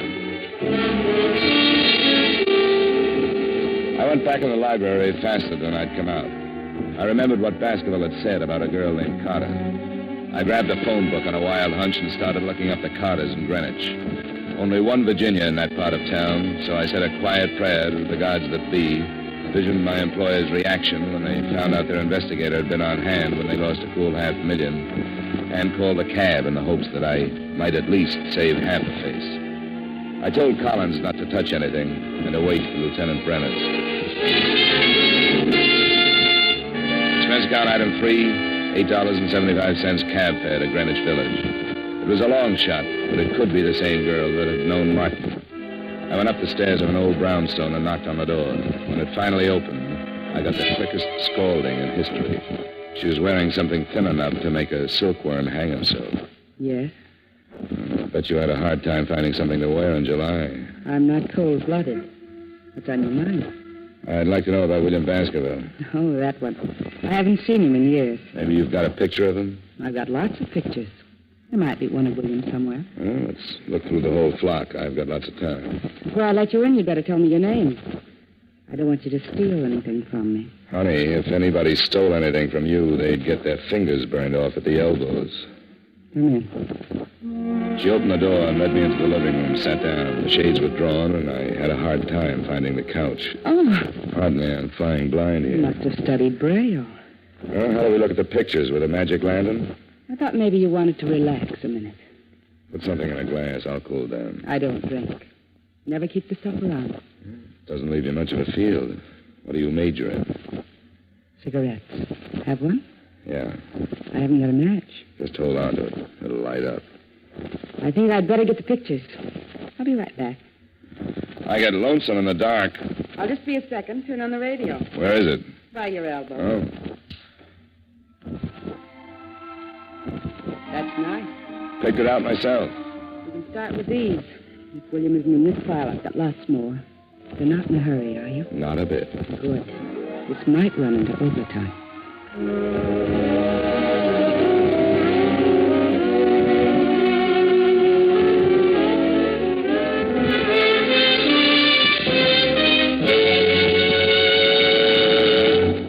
We will return you to yours truly, Johnny Dollar, in just a moment. Saddle up the sofa and ride off to adventure with CBS Radio every Saturday night. That's when most of these same stations bring you the Gene Autry Show and Bill Boyd as Hopalong Cassidy. Rustlers don't stand a chance. Crooks of the range go down under fire when those two riders for justice, Gene Autry and Hopalong Cassidy, empty their holsters. Enjoy their latest adventures tonight on CBS Radio. Now with our star, Edmund O'Brien, we bring you the second act of yours truly, Johnny Dollar.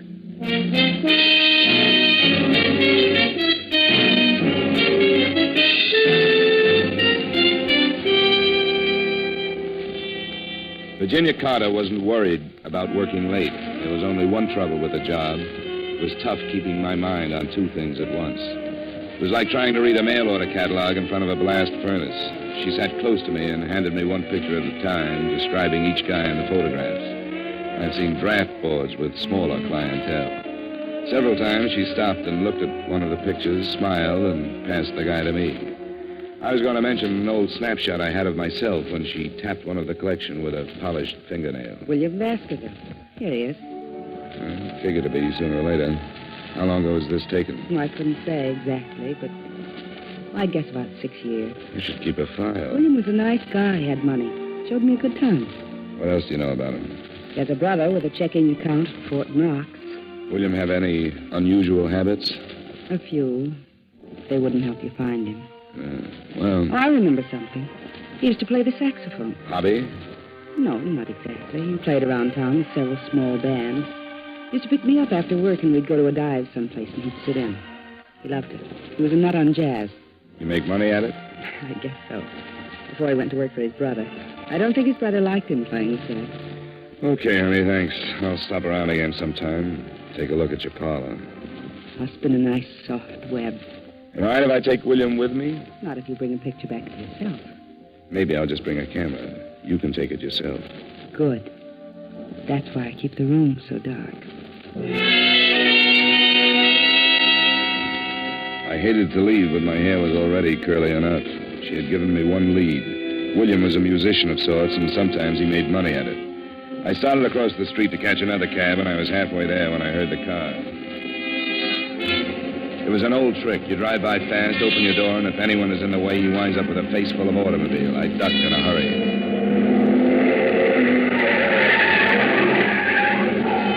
I picked myself up and thought about chasing it, but he was so far down the street I couldn't even get the license number.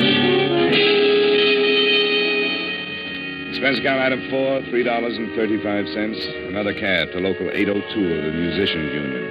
I went in, and a little short guy with a twitch looked up at me from behind a big desk. Yeah, something I can do for you, Pops? That twitch? Yeah. Too much pop. You know William Baskerville plays sax? Has he got a card? He makes money. Well, if he ain't, he better have. See if he does. I'm an old friend, and I'd like to get in touch with him. Between twitches, he found what I was looking for. William had just renewed his card. It didn't show a home address, but his mail was being sent to one of the swing joints on 52nd Street. I said thanks and left the little man in the middle of a twitch.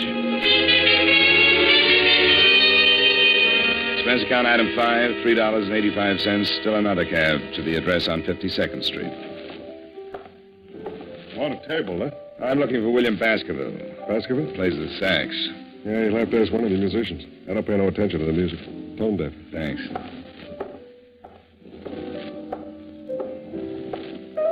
Can I bother you for a minute? No, but you can talk to me. Move and lean on the piano. Know William Baskerville? Sure. He blows here. Where is he? He's off tonight. He got a phone call and took off. Why? I want to find him. He took off. He left rehearsal and just took off. Was he headed someplace? Sure. Everybody's headed someplace. You can't go nowhere without heading someplace. I never quite looked at it that way. What time did he leave? About 4:30. What do you want Willie for? I got a message for him. You a cop? What makes you think so? I don't think so. I was just asking. I just thought maybe, not for sure. What? What do you mean, what? How do you feel? Oh, the end. Sometime when I got the patience, I'll tell you all about it, but don't bug me now, though. Here's 5. Come down and tell me where William Baskerville lives. I'll take the 5, but I'm staying right where I am. I like you. I may cry. You're putting me on now. And you've got my 5. 5? Oh, yeah. What did it buy you? An address. Crazy. I want William Baskerville. Okay, I can't make this much longer anyway. 69 East 12th Street. Thanks. Solid.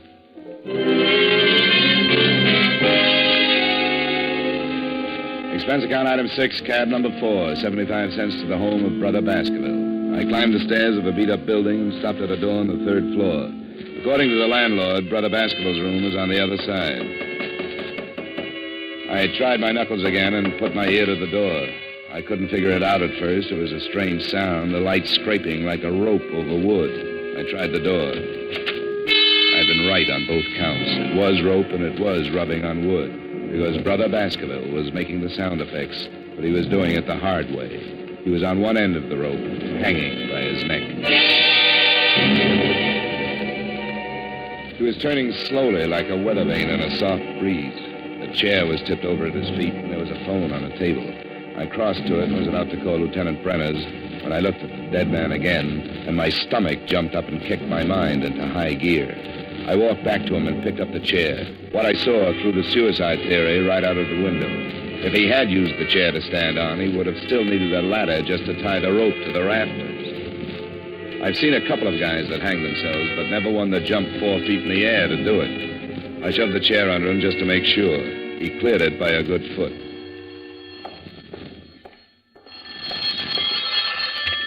Hello? Hello, William? He's tied up right now. Who is this? Hello, who is this? Sometimes you get lucky.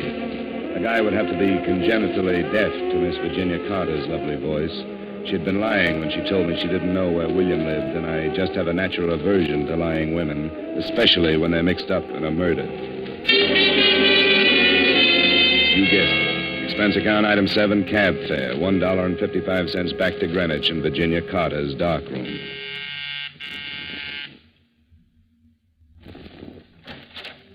Well, Mr. Dollar, did you bring your camera? We'll play spin the bottle some other time. How'd you know my name? Why, you gave it to me this afternoon. You're a bad liar. I'm coming in. Oh, now, wait a minute. I'm expecting someone. If it's who I think it is, you better hide all the rope in the house. Now move it. Oh, You heard from Collins yet? I don't know what you're talking about. Only 2 people have lied to me today, you and Collins. You told me you didn't know where William lived, and you called him 10 minutes ago. Collins said he saw William standing in the garden with a gun, and a musician told me William didn't leave rehearsal until 4:30. I didn't leave the Baskerville home until 4. Get out of here. I don't know anybody named Collins. Okay, but Collins just killed William Baskerville. Oh, yes. He strangled him first and then stood on a chair and hung the body to a rafter. How do you know it was Collins? Because he forgot he's a foot taller than most guys. He gave William a boost, but he left him hanging too high. Wait a minute. He just left William waiting for oxygen. You didn't say anything about killing William. I want to get out of this mess. And slow down and tell me everything you know. Well, I met him with William. William introduced me to him one night. After William went to prison, I started seeing Collins, and he told me that he'd been in some kind of a deal with William. He'd stolen some money, and that was why William went to prison. He went up and was supposed to split with Collins when he got out. So William came back and wanted his share, and Collins killed him, huh? I didn't know he was going to kill him. He forged some kind of a letter so that it would look like it came from Martin. That's where the letter figured. He was going to kill Carl Baskerville and blame it on William. He didn't say anything about killing anybody. He killed him and stole the letter. Looked like William had killed him and taken the letter to hide the motive. Listen, Mr. Dollar. Collins must have come in through the kitchen and started shooting. She went down like a diver with a bends and died on her face. He was trying for me when I jumped to one side and knocked over the only light burning in the room. He came close, but the flash of his gun gave him away, and I threw enough lead to fill a sink. Collins stumbled back into the kitchen, but he was dragging. I heard him drop, and I moved in after him. The moonlight slanted down through one of the windows and splashed out on the hard floor. He was lying in it, on his back, like he wanted to get that far anyway. You'd better give it up, Collins. Forget it. No reason to kill you now. Before you close your eyes, tell me something. All right. It won't take too long. Why didn't you go out and get William yourself? Why wait until I found him? Couldn't take the chance. I knew the old man would have somebody. Start looking sooner or later. I killed him in the garden because I knew you'd make a good witness. Probably go looking for Virginia after he told you about her. You called her and told her to tell me everything she knew. That's right. Wanted you to find him so it looked like a suicide. You nearly got away with it. You just forgot how tall you were when you hanged William. You tried to run me down? No. Just wanted to scare you. Make you think it was William. I'll call an ambulance. No. I got 3 of them. Should be rain enough. Too nice a night to die. Yeah, not a cloud in the sky.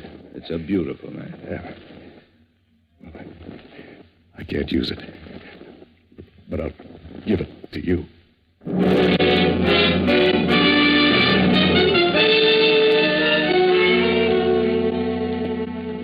I called Brenner's, and he came over with his boys and cleaned it up.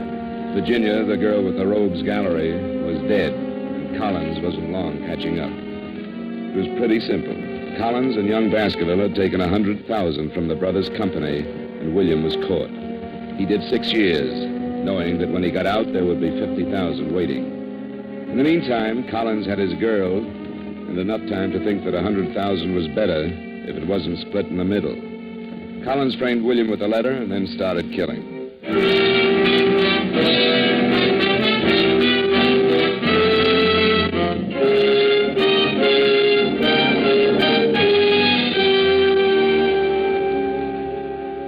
Expense account item 8, $23.45 dinner and incidentals covering the rest of the night up till the bars close. Expense account item 9, $10. A massage and steam bath. Item 10, another cab to Grand Central, 65 cents. Item 11, $38.55 train fare and incidentals back to Hartford. Expense account total, $137.27. Comments? Murder isn't so bad. A ride in any New York cab makes a killing look like a Sunday school taffy pull. Yours truly, Johnny Dollar.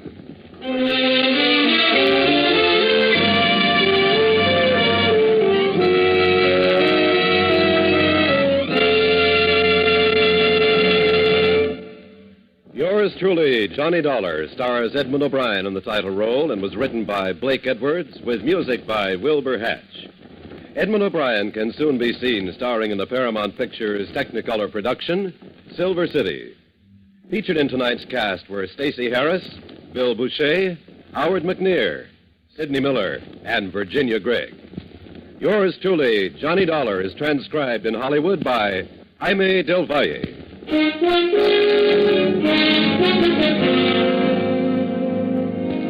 This is Dan Cumberly inviting you to join us next week at this time when Edmund O'Brien returns as... Yours truly, Johnny Dollar.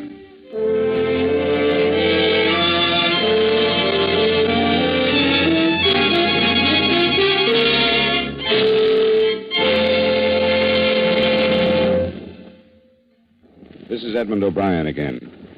I'd like to speak to you for a moment about one of the most important duties of American citizens.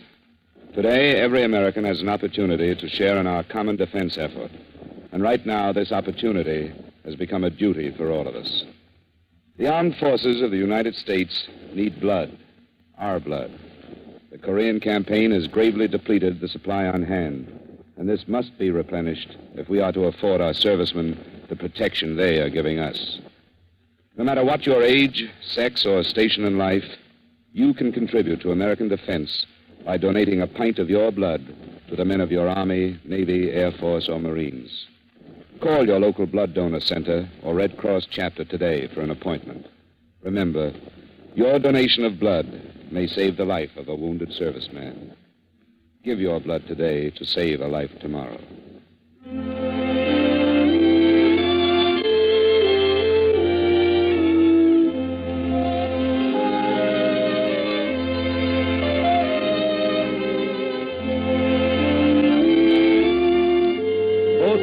Archer's grandmothers are due to arrive in force to add complications to the already busy existence of America's favorite teenager.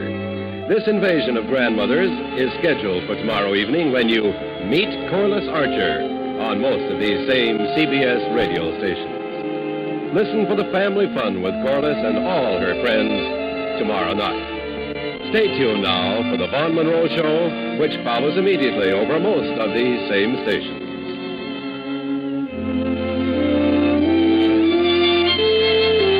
And remember, True Actions fans, never miss a case with Gangbusters Saturday night on the CBS Radio Network.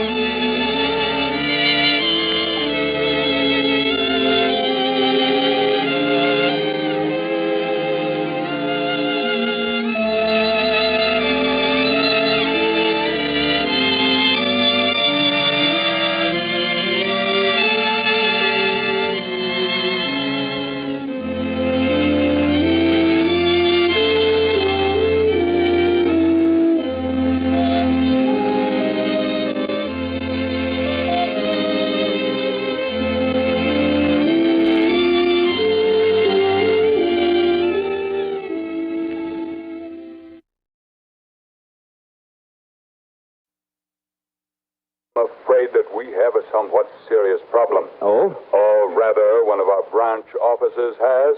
Now, would it be possible for you to come out here and look into it? I don't see why not. What sort of a problem, Mr. Hawkins? Well, you see, we've had a series of fires, Mr. Dollar, out in Simi Valley. Mm-hmm. That is north of here and just beyond the San Fernando Valley. Yes, and you think maybe some firebugs at work? Oh, I do, sir. I definitely do. But until it is proven, well, if you are free to come out and make an investigation for us, I hardly need tell you that we'll be glad to pay all your expenses. Plus my usual fee. Of course. You know what? Fee, did you say? That's right. Well, now, just... Now, don't worry about it, Mr. Harkins. We can decide on the amount of it after we see how much there is for me to do out there. But in order to justify a fee, Mr. Dollar... And just how much of my time it'll take. Now, hold on here, young man. Needless to say, if it turns out I'm able to save your company any actual money, I'll expect my usual commission. Now, look here, sir. Yes. Mr. Dollar... Yes? Well, Mr. Harkins? Very well. Very well. Good. I'll see you.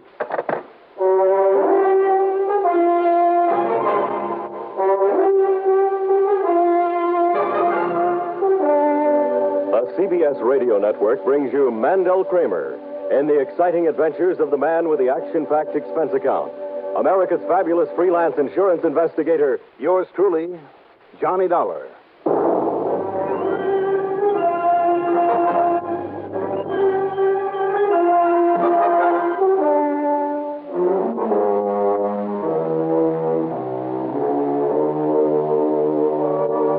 Expense account submitted by Special Investigator Johnny Dollar to the Greater Southwest Insurance Company, Home Office, Los Angeles, California. Following is an account of expenses incurred during my investigation of the do-it-yourself matter.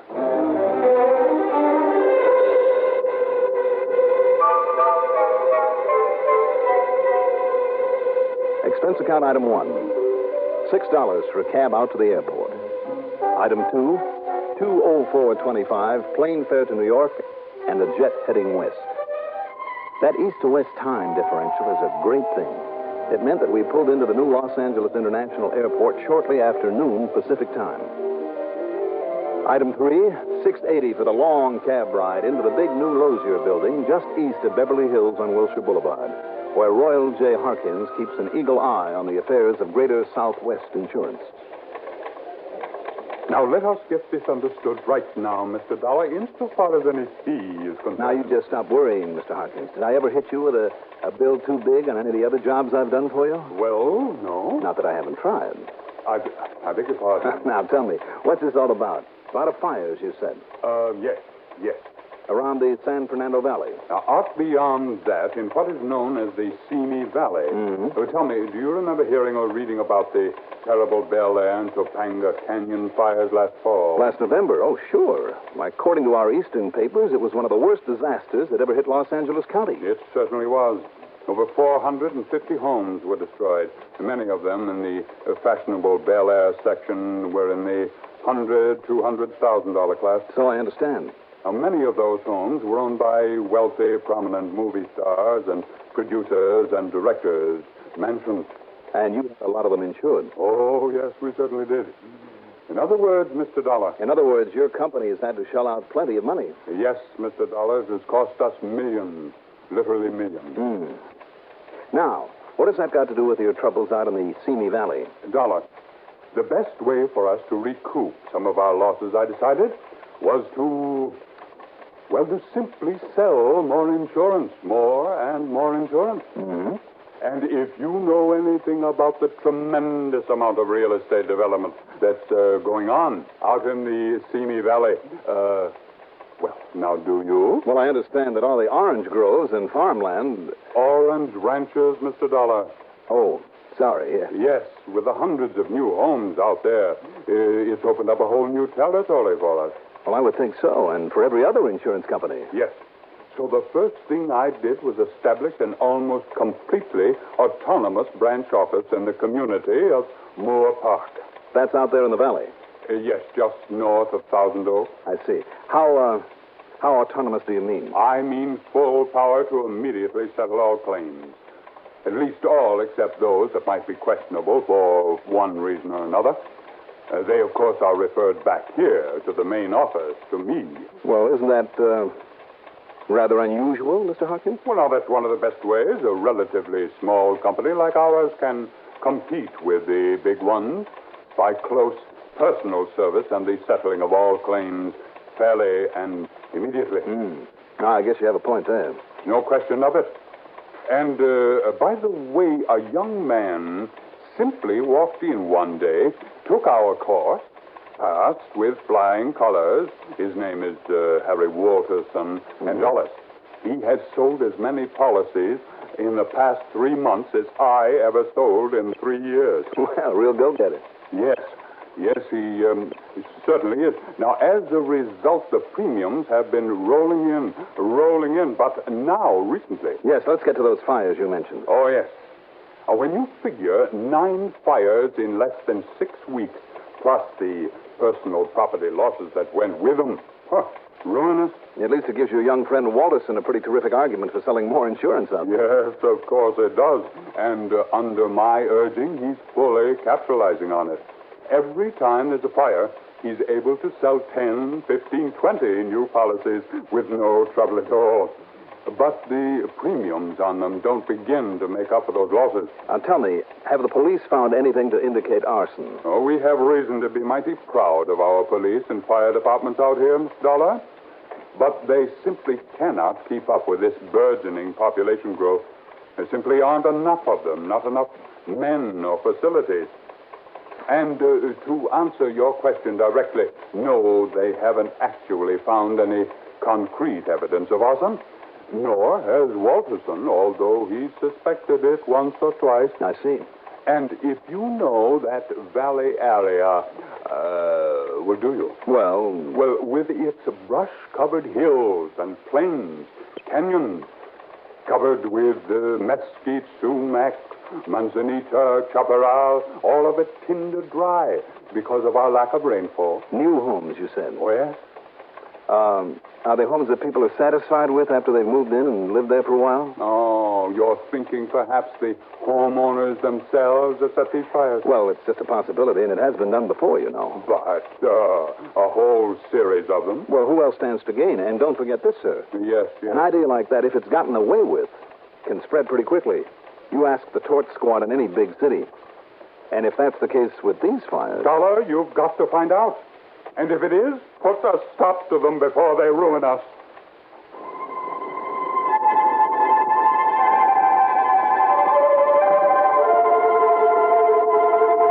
Item 4, that usual $50 deposit on a rental car. I drove west on Wilshire Boulevard to Sepulveda, north over the Santa Monica Mountains to the valley, west on the Ventura Freeway to Thousand Oaks, and then north to the little town of Moore Park. The Greater Southwest Insurance Office was a spanking new little building of fieldstone and white stucco with picture windows all around. Inside, there was only a reception desk, half a dozen girls with typewriters and calculating machines, and down at the end, the private office of Harry Walterson, who got right to the point. The homeowners themselves setting these fires? Well, it's a possibility, isn't it? No, sir, Dollar. And I'll tell you why. Excuse me, do you mind if I just close this door? No, go right ahead. Yeah, now. Maybe we can hear each other now. I guess I'm conditioned to all that racket out there. You'd have to be. You have a mighty busy little place here. Well, after all, if I'm going to make any money for the company. But as I started to say... excuse me. Go right ahead. Walterson. Oh, yes, Mr. Pretty. Yes, sir, your policy will be mailed out to you tonight. Well, I'm glad you did, too. Yes, sir. Yes, that last one scared me, too. But if you talk with Mrs. Hatcher, you know how fast we paid off on that. Yes, sir, just part of our regular service. Good boy. Okay, Mr. Pretty, and thank you. Now, let's see, Dollar. I was... Oops, here's another. Walterson. Burton? Oh, yes, of course, Mr. Burton. Well, fine. Yes, I think you're very wise. And the increase in premium is only negligible. Of course. Take care of it right away, Mr. Burton, and I thank you. Sorry, Dollar. It's all right. Betty, add those 2 outbuildings to the Burton policy. And listen, just hold any calls for me for a while. Now, you said that you don't think that the folks themselves could have set any of those fires.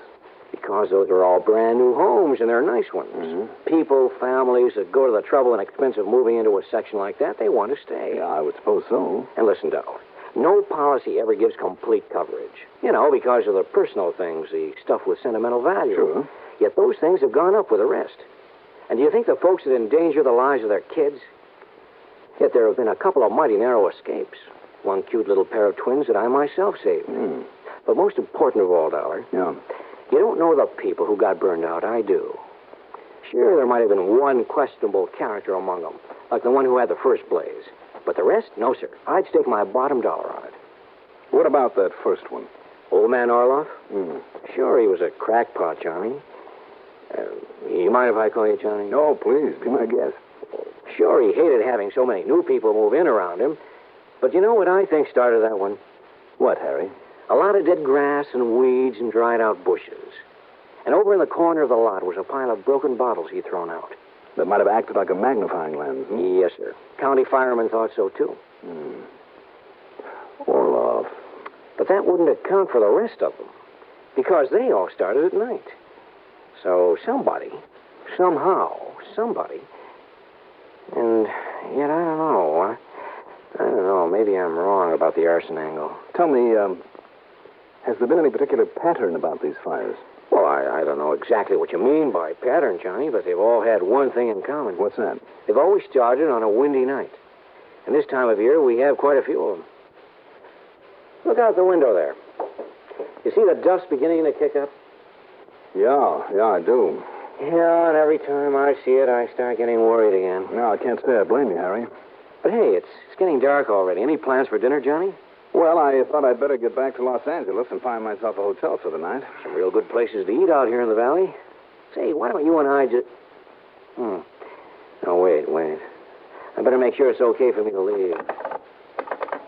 Betty, any calls, any callbacks I ought to make before I... Huh? What else? Go on. Oh, you're kidding. Okay. Well?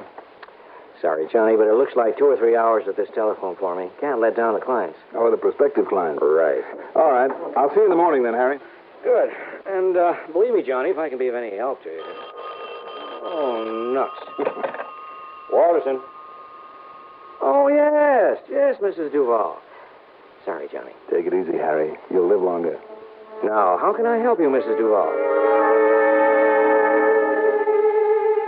Instead of going back to L.A., I grabbed a bite to eat. That's item 5, $1.70. Then prowled around until I found a county fire chief at his home down in Thousand Oaks. I'm afraid he wasn't much help, though.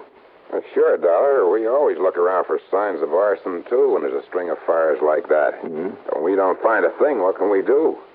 And don't forget, until people stop building those little frame houses, until we get some laws with teeth in them, it'll make people clean up the brush and old dried-up grass around their places. You know all it takes to start one of those fires? What, Chief? Just one live cigarette tossed out of somebody's car. I tell you, the American motorist is the worst firebug ever lived. Afraid I'll have to go along with you on that, Chief. All too often it makes them killers, too. Yes, sir. Sure, I agree with you. There's been too many fires in that one section. And with more people coming in all the time than we're ready for, people don't know how to handle this dry, brushy country. By the time we or any other department can get to some of those places, why, it's too late. Fire's done its work. There's nothing left to do but... Oh, excuse me. Go ahead. Steve Barter. Yeah? Yeah. Okay. Well, want to come along? What? Right on cue, Dollar. Another fire. Oh, where? Where else? Up in the Simi Valley. Let's go.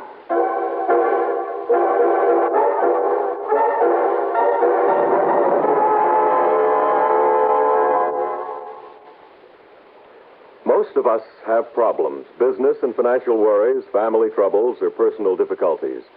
They can build up strains and tensions that, if improperly controlled, can develop into mental illness, America's #1 health problem. There are many effective ways of treating mental illness, but the most effective method is to prevent it before it starts. Write for the free booklet, How to Deal with Mental Problems. The address is Box 3000, New York 1, New York.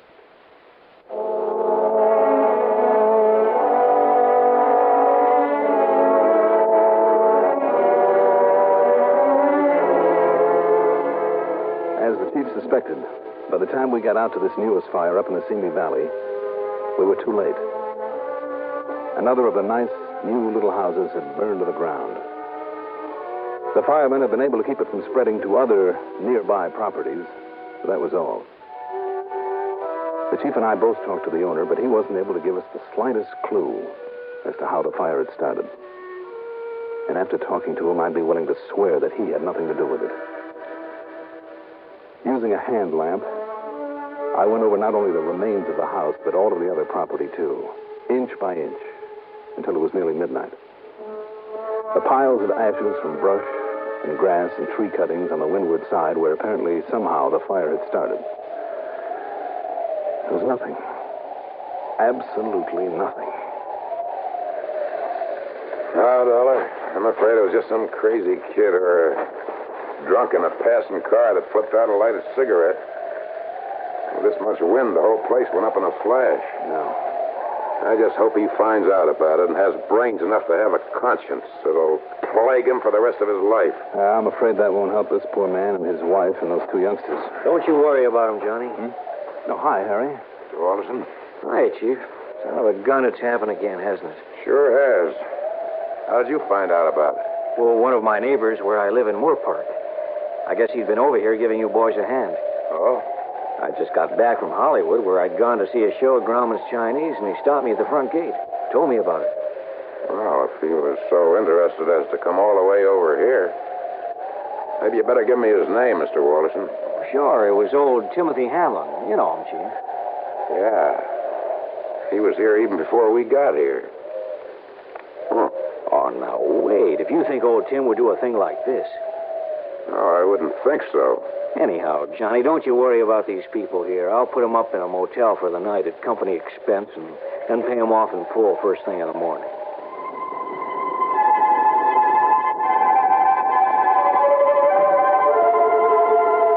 Item 6, $10 for a comfortable motel on Ventura Boulevard.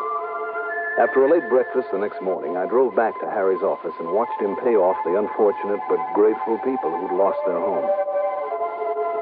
Then I watched him accept application after application from people who now, after this latest fire, suddenly decided they'd better have insurance or add to what they already had.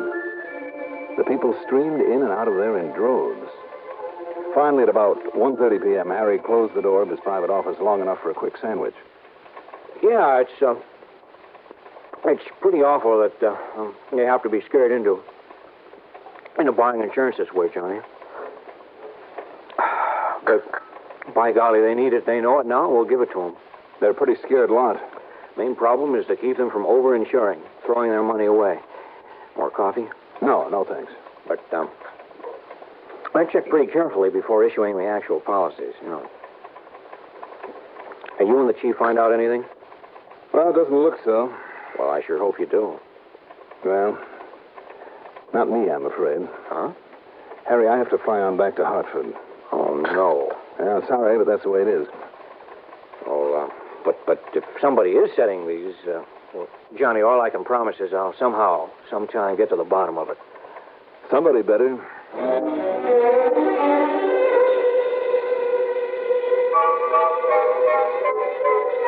Item 7, $314, covers a lot of things. First of all, a weekly rate for me at the motel. Then a phone call to Pat Fuller at Universal Adjustment Bureau back in Hartford, a sort of clearinghouse for information on claims made to companies throughout the whole country. Then a while later, when he called me back... Well, yes, Johnny, your guess was right. Greater Southwest is the only company that's had to pay on fire losses out there in the Simi Valley lately, and 9 or 10 of them in a row. Okay, Pat. Thanks. But what do you think it means, Johnny? Well, what I think, Pat... Yeah? I don't like. I'll see you.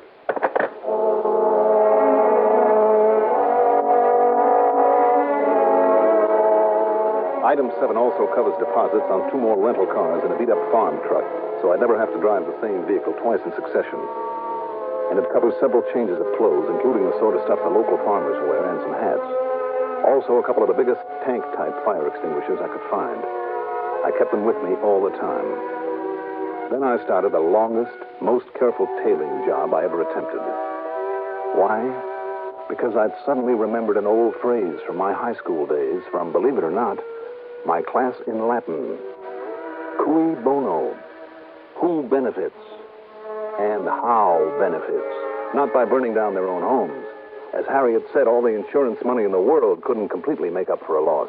No, the one big beneficiary of all those fires was the man who collected a nice fat commission on the policies and all the nice new policies that he sold as a direct result of those fires. I followed Harry Wallison 24 hours a day, even slept in one of my rental cars parked out near his home. And then finally, one moonlit, windy night, and thank the good Lord for that moon, when he slipped out, got into his car, and headed up into Simi Valley, I, with my lights off, was only a few hundred yards behind him. When he stopped, got out, and walked quietly over to a new little home with a lot of dried-out shrubbery at one side, I knew I'd guessed right.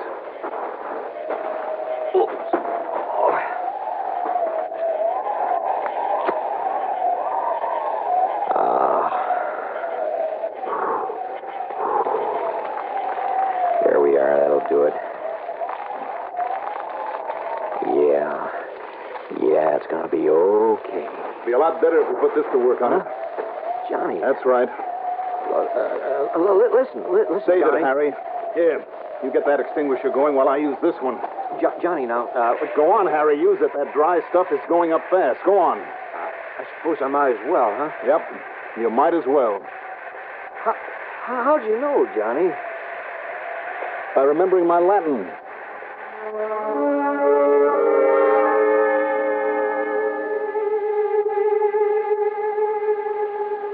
He didn't have a leg to stand on.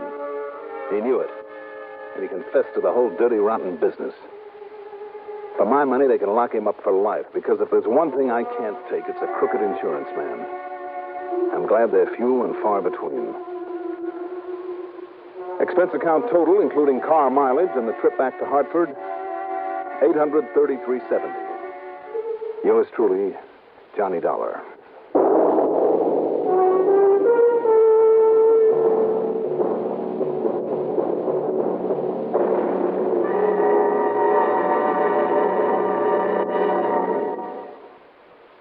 Now, here is our star to tell you about next week's story. Next week, I'll be back with another exciting story. Join us, won't you? Yours truly, Johnny Dollar.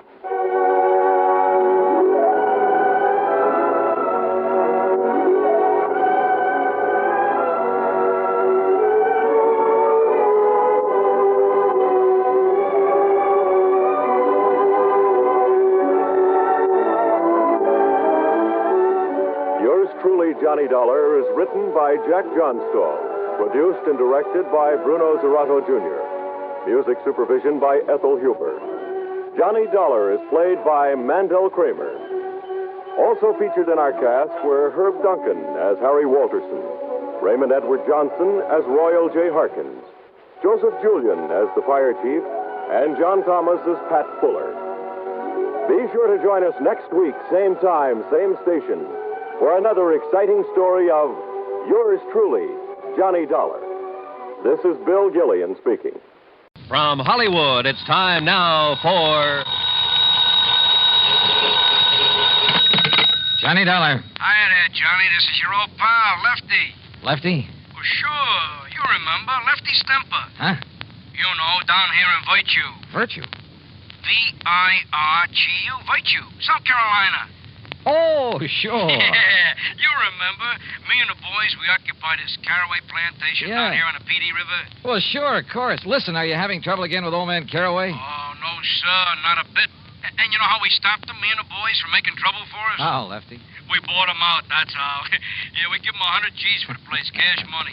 Now we own a whole entire plantation. Well, good for you. But now what's your problem? Well, Johnny, we fixed this place up real nice since you've seen it. You know, we spent a lot of dough on it. So? So we want to buy a lot of new insurance on it. Oh, well, then hop on over to Georgetown and see your old friend Joe Picatello about it. Old friend, huh? After all, he's your insurance agent. Yeah, is he? Well, sure, of course he is. Didn't he sell you all the other insurance you...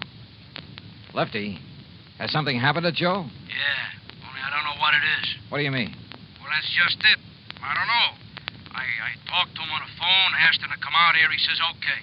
But he don't come. You think somebody's knocked him off? Then I call him again. He says okay again. He'll be right over. But he still don't come. Well, have you gone over to Georgetown to see him, to see what's the matter? 5, 6, maybe even half a dozen times. But every time he ain't there. Lefty, I don't get it. That's what I'm trying to tell you. There's something wrong about it, Johnny. And if I was you, I'd come down here and find out. You know something? I think you're right.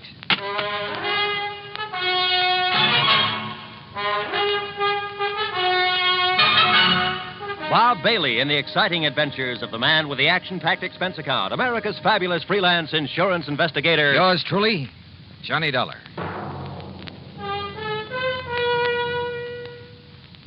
And now, Act One of yours truly, Johnny Dollar.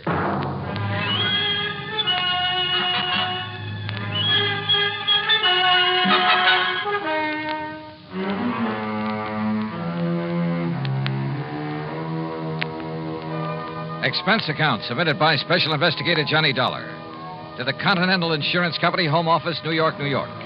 Following is an account of expenses incurred during my investigation of the Virtuous Mobster Matter. Expense account item 1, $7.85, train to New York City and taxi to the office of Continental Insurance Company. Fortunately, my contact there, Ben Orloff, was in. Come in, Mr. Dollar, come in. Thanks. How are you? Sit down. Thanks. Now, Mr. Orloff. Wait a minute. Don't tell me you never received that check for your services down in South Carolina. Oh, yes, I got that. Why, But I had that mailed out to you nearly 2 months ago. Yes, I said I got it. Oh, good. Incidentally, I thoroughly enjoyed your report on that case, the Village of Virtue Matter, you called it? Yes, So I why know. a group of ex-gangsters should decide to settle in a town called Virtue, I'll never understand. Well, Were they really behaving themselves, as your report indicated, or have they been using that old plantation for a sort of hideout? Their records have been clean down there for over 20 years now. Is that so? Well...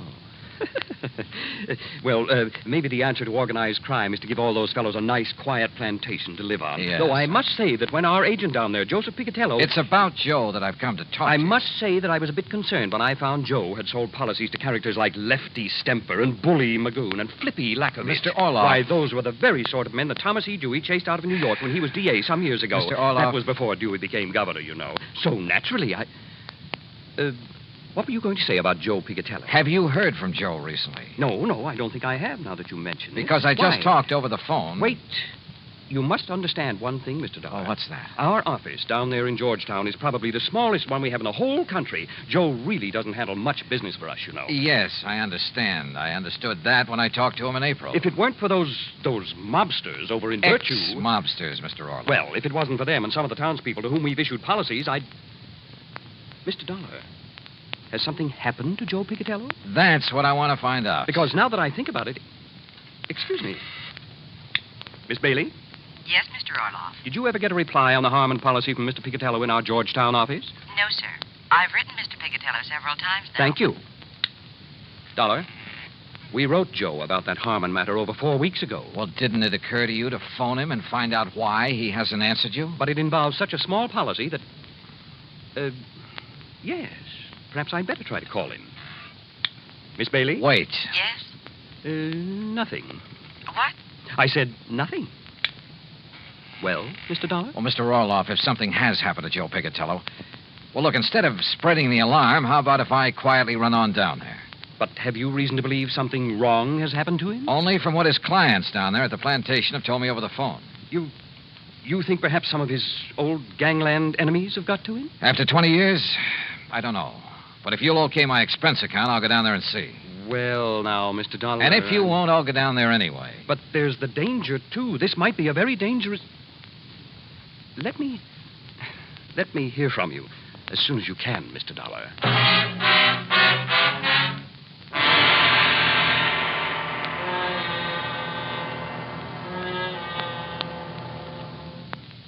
Act Two of yours truly, Johnny Dollar, in a moment. And now for another episode in the life of Sergeant Donald Bellwether, my husband.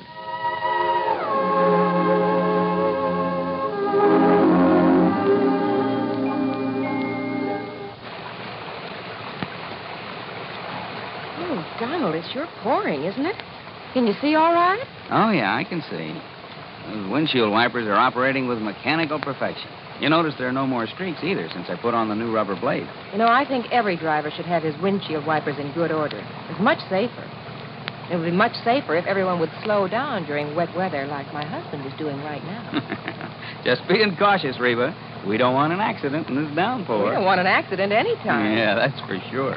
Well, the experts say that accidents just don't happen. Something causes accidents, and that cause can be prevented. By the way, dear, In what kind of weather do you think most accidents occur? Oh, I'd say in rain or snowy weather or slippery weather when visibility is impaired. That's the wrong answer, dear. Wrong? Are you serious? Statistics show that 8 out of 10 accidents occur when the weather is clear or with a cloudy overcast. Are you positive?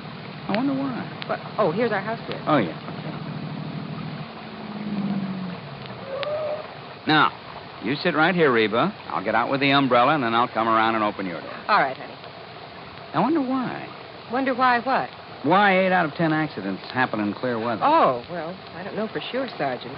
But I do know that you drove very carefully tonight in the rain. Thank you. Now, if everyone drove as carefully during clear, dry weather, there'd be less accidents, I'm sure. Hey, that must be it. People automatically get cautious in the rain and snow. Too bad they don't stay that way in good weather. You will, won't you? I mean, drive safely in good weather, too? I promise. Oh, that's my Donald. That's my doll.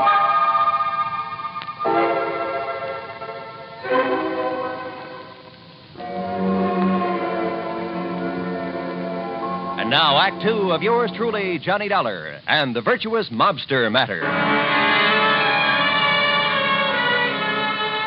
Expense account item 2, $28 even, transportation and incidentals, New York City to Georgetown, South Carolina. It was late when I pulled into the prosperous little southern community, and it was dark, pitch dark. Item 3, $50 deposit on a rental car. Item 4, 70 cents for a sandwich and a Coke at an all-night diner. Then I drove over to Joe Picatello's on a side street near the park. The small frame building that served as both office and living quarters for Joe was dark. But in the hope he might be asleep in his little apartment up above, I knocked. No answer. Until I was about to turn and go back to my car. There was the sound of a door slamming somewhere inside. But still no light showed. I knocked again. Then, faintly, I heard footsteps approaching. But why hadn't Joe turned on a light in there? Yeah? What do you want? Joe! Yeah? Joe, open up. It's Johnny Dollar. Johnny who? Johnny Dollar, insurance investigator, you know. Investigator? That's what you said? Are you kidding? What's the matter with you, pal? Open up. Yeah. Sure.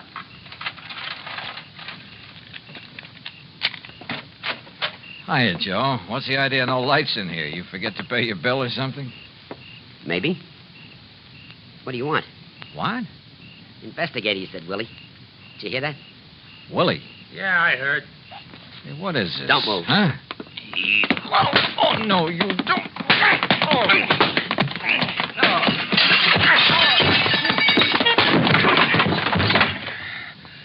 All right, Willie, I got his gun. I hit him again. Yeah. Again. Once more. Okay. There he is, out like a light. Yeah. What do you want I should do with him now? Huh? You crazy, Willie? You mean you don't know? Okay, but if I blast him here, it's going to make a lot of noise, and if anybody... Listen. Hey, it's a car. Coming down the street. Investigator, you said. So he wouldn't be working alone. Come on, out the back way. But I know who's going to stay here. Let's get out of here.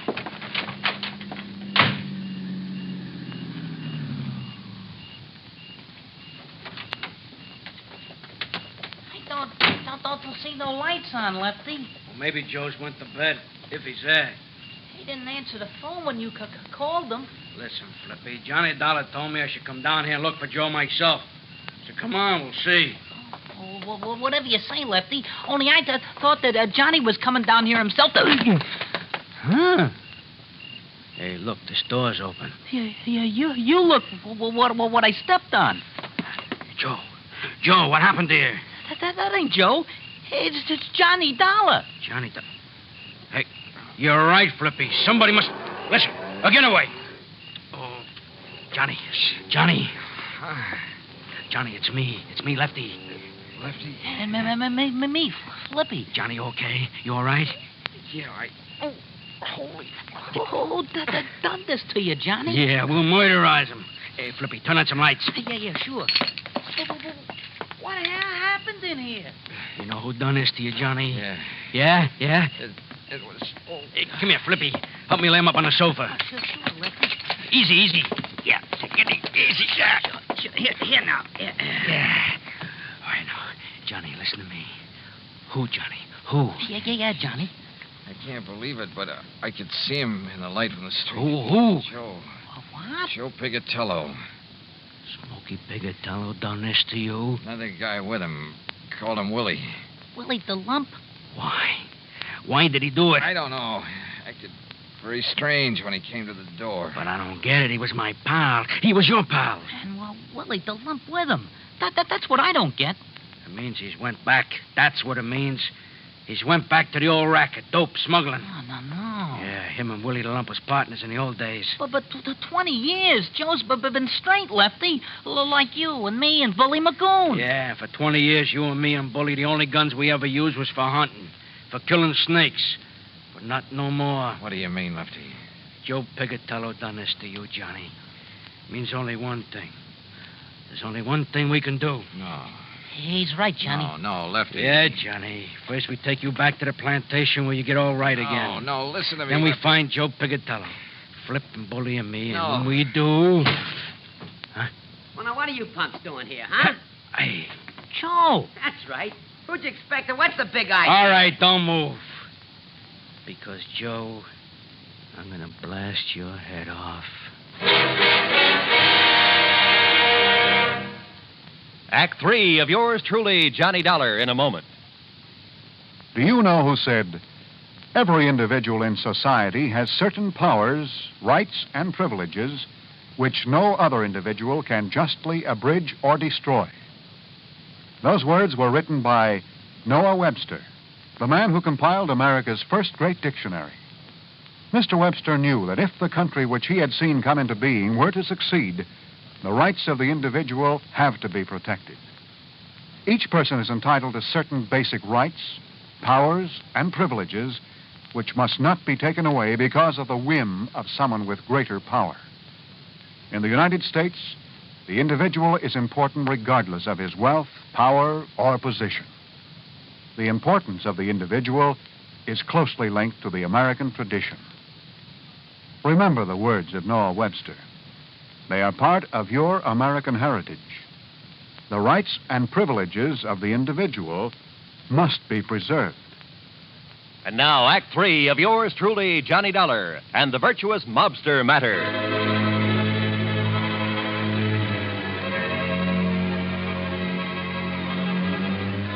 To say the atmosphere was tense there in Joe Pigatello's office in Georgetown, South Carolina, would be the understatement of the week.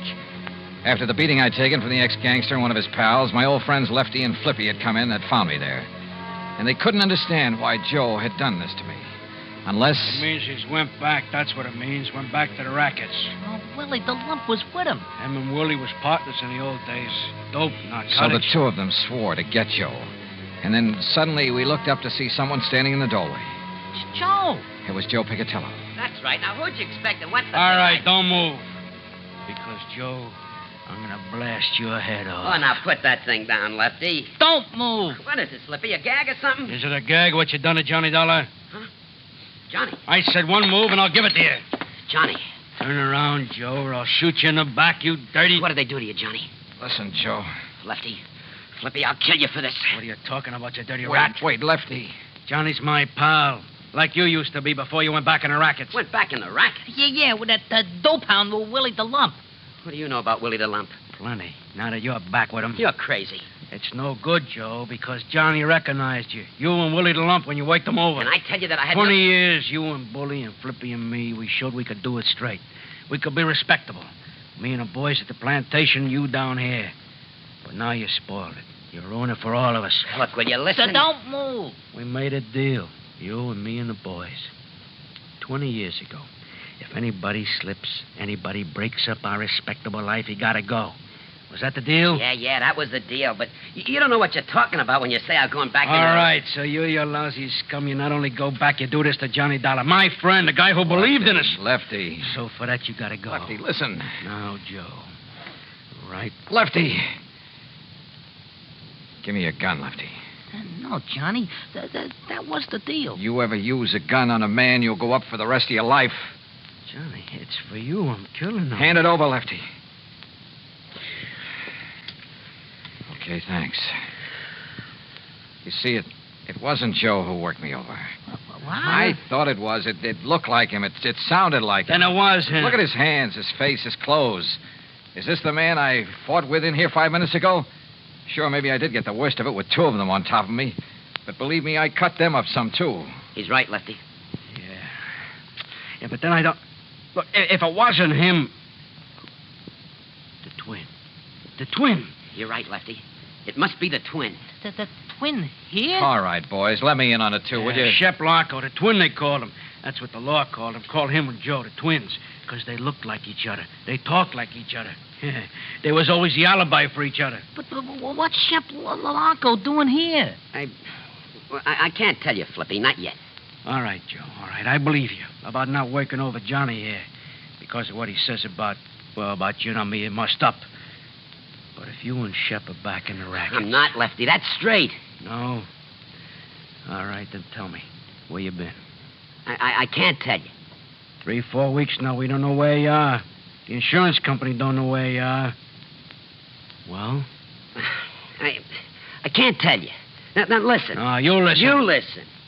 If Shep and Willie have been here, they'll be coming back. Why? Yeah, Joe. Why? I can't tell you. I can't tell you. All right. Listen.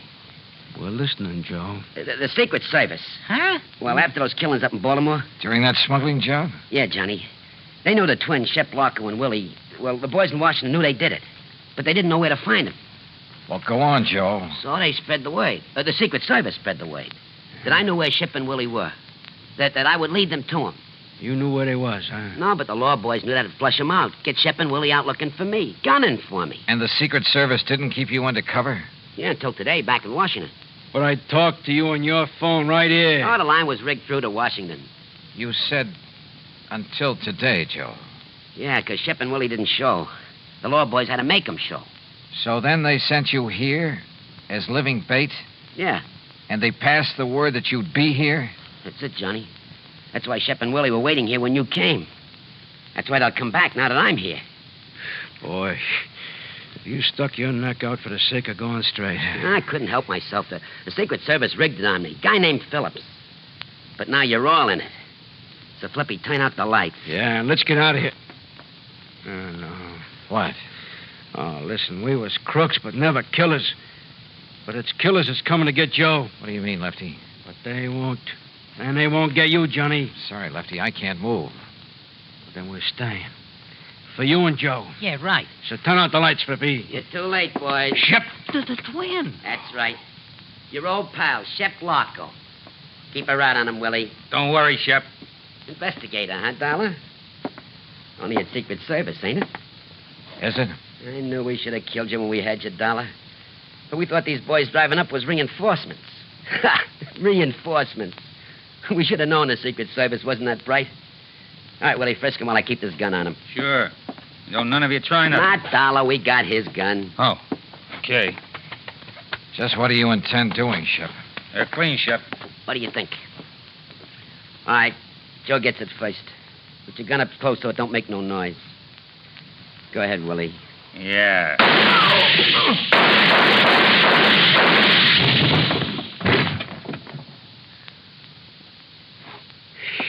Whew. Oh, you got them both. And I thought you couldn't move. Yeah, but boy. Thanks, Johnny. Thanks. Thank Lefty for giving me his gun when I asked for it, Joe. Oh. Hey, look. Any of you guys know a good doctor?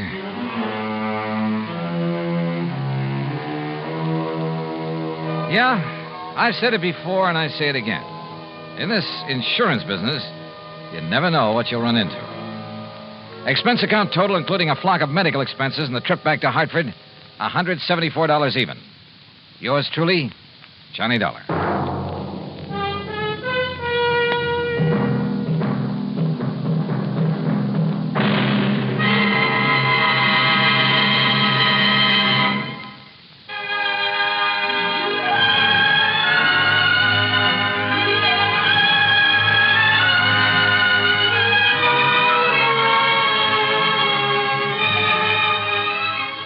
Yours truly, Johnny Dollar, starring Bob Bailey, originates in Hollywood and is produced and directed by Jack Johnstone, who also wrote today's story. Heard in our cast were Gene Tatum, Jack Crucian, Les Tremaine, Billy Hallett, Frank Gerstle, and Gil Stratton, Jr. Be sure to join us next week, same time and station, for another exciting story of yours truly, Johnny Dollar. This is Roy Rowan speaking.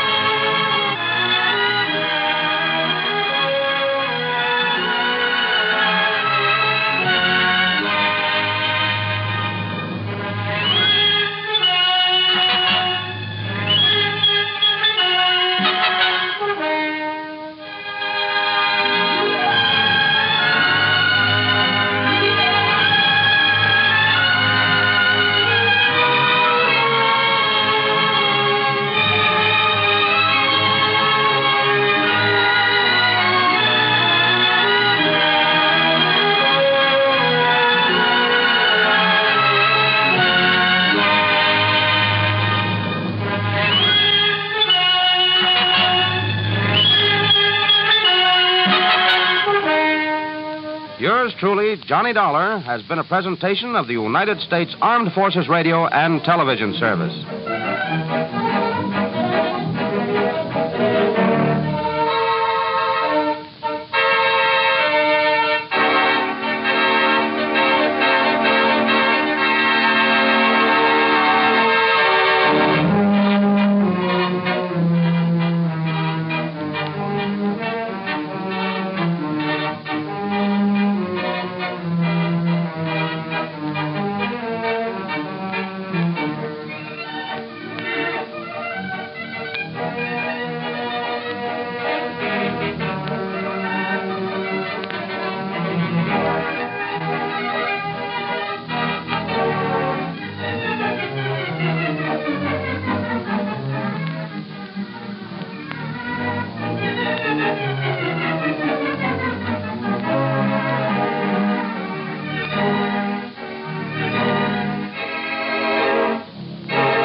The Columbia Broadcasting System presents Yours truly, Johnny Dollar.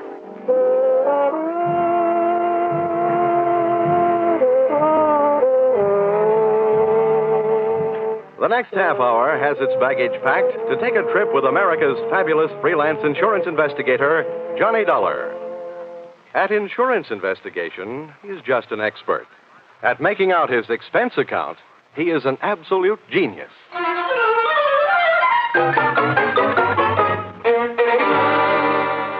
Expense account submitted by Special Investigator Johnny Dollar to Home Office, Honesty Life Insurance Underwriters, Terminal Building, Hartford, Connecticut. Attention, Austin Farnsworth, General Manager. The following is an accounting of my expenditures in the investigation of policyholder Milford Brooks III for your company. Expense account item 1, 75 cents. Cab fare to your office in answer to your original hurry call.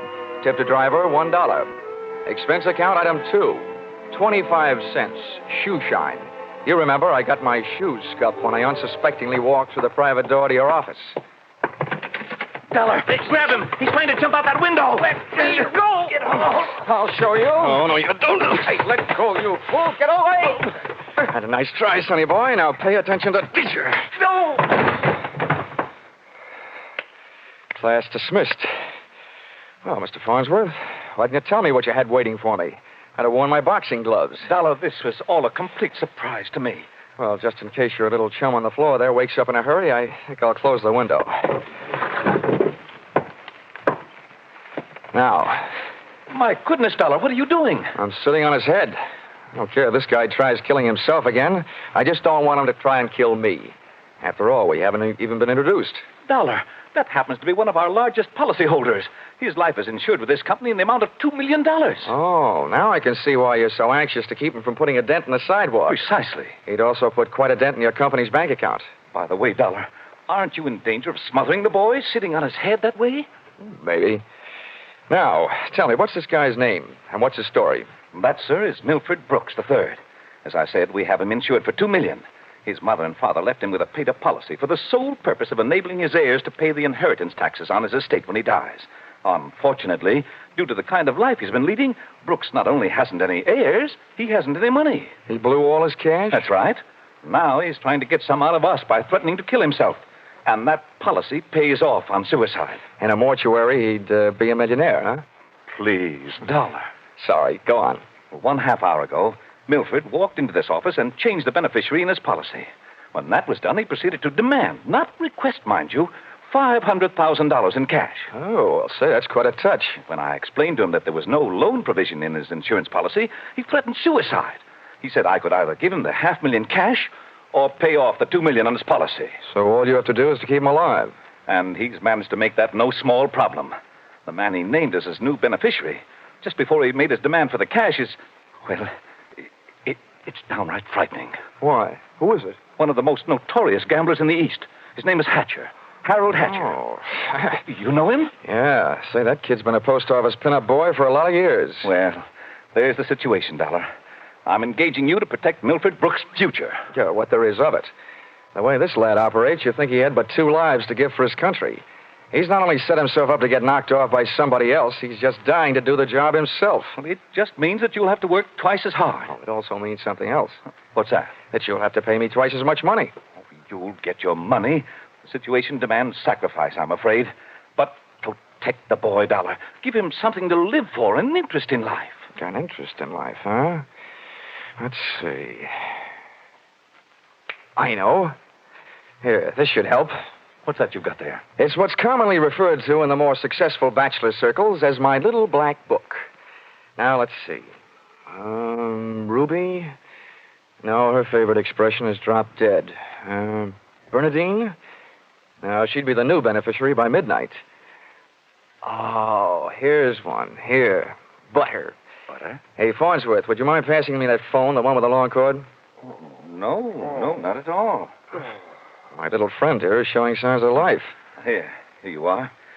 Maybe you should let him breathe a bit more. Don't worry. He'll be all right. Hello? Hello, I want to call New York. Person to person. Miss Theodora Butts. Yeah, that's right. And you'll get her at Hudson 24292. Dollar, you're not thinking of taking this boy to New York, are you? Well, I'm going there myself, and you want me to keep an eye on him, don't you? Don't fret, Farnsworth. All is not lost. You do worry me sitting on his head that way. Hello? Hello, Butter? Butter, this is Johnny Dollar. I'll be in town tonight. I want to see you. Look, here's what I want you to do. Yes, this is all right to say over the telephone. I want you to reserve a table at the hatchery in my name for 10 o'clock tonight. Will you do that? Okay, I'll see you in a few hours. Huh? But I can't make it any earlier. I'm sitting up on a sick friend. Okay, goodbye. I'm not sure that I agree with your methods. Oh! What's the matter, Dollar? Did he hit you? Hit me? No, he bit me.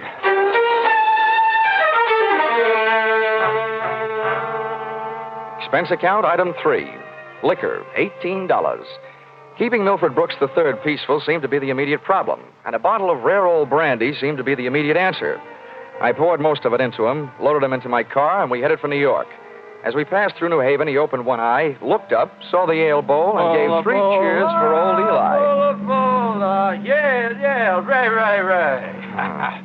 Old Yale would sure be proud of you. Why anybody would want to insure you for $2 million is more than I can figure. Yeah, well, my daddy loved me very much, and my mother loved me very much. Not only that, but I love somebody very much. And not only that, but I hate somebody very much. Hey, you want to know something? Huh. Next to one other guy, I hate you most of anybody else. Here, lover boy, it's cocktail hour again. Time for your bottle.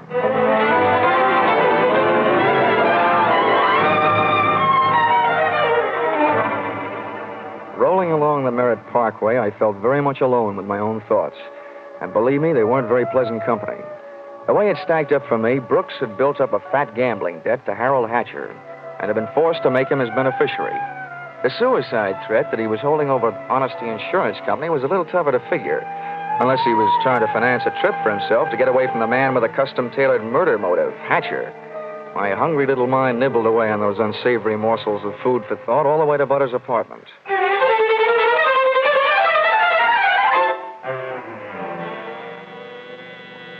Hey, where are you taking me? I want to go to New York. If you don't behave, Buster, I'll punch your ticket. Johnny, darling, welcome to New York. Fastest trip I ever made. Quiet. Well, where did you find this? In a box of Cracker Jacks. Come on, let me in. Oh, I don't know about you, Johnny. Some men bring me flowers and some bring me candy. What do you bring me? A boiled owl in a Brooks Brothers suit. Oh, I'm pleased to meet you. My name is Brooks, but I haven't got any brothers. Lucky them. Fix the pillows on the couch, will you? They look more at home in the bathtub. Oh, come on, Buster. Lie down. Oh, I'm charmed. Thank you very much. Hey, this kid's liquor sure can hold him. He's passed out. How long have you been playing nursemaid to this bottle baby? Lead me into the bar, sweet. Let's get away from this buzzsaw, and I'll tell you all about it. Sure, come along. Horrible examples don't seem to bother you, do they? If you knew how that guy's been bothering me. What'd you do to him? Oh, let's just say he put the bite on me. Ah, the river sure does look pretty tonight. Like a brandy? Well, anything but. I've been sniffing that second hand, all the way from Hartford. Oh, make it a Brow root beer. Hey, Butter. See that big boat out there? Mm-hmm. Oh, I sure would like to be on it with you. Sailing off to faraway romantic places. Get with it, darling. That's the 125th Street Ferry. Here's your root beer. Come on now. Tell Butter all about it. First things first. Now that I've got a Dad's old-fashioned root beer, how about giving me one of Mom's new-fashioned kisses? And then I'll tell you all about it.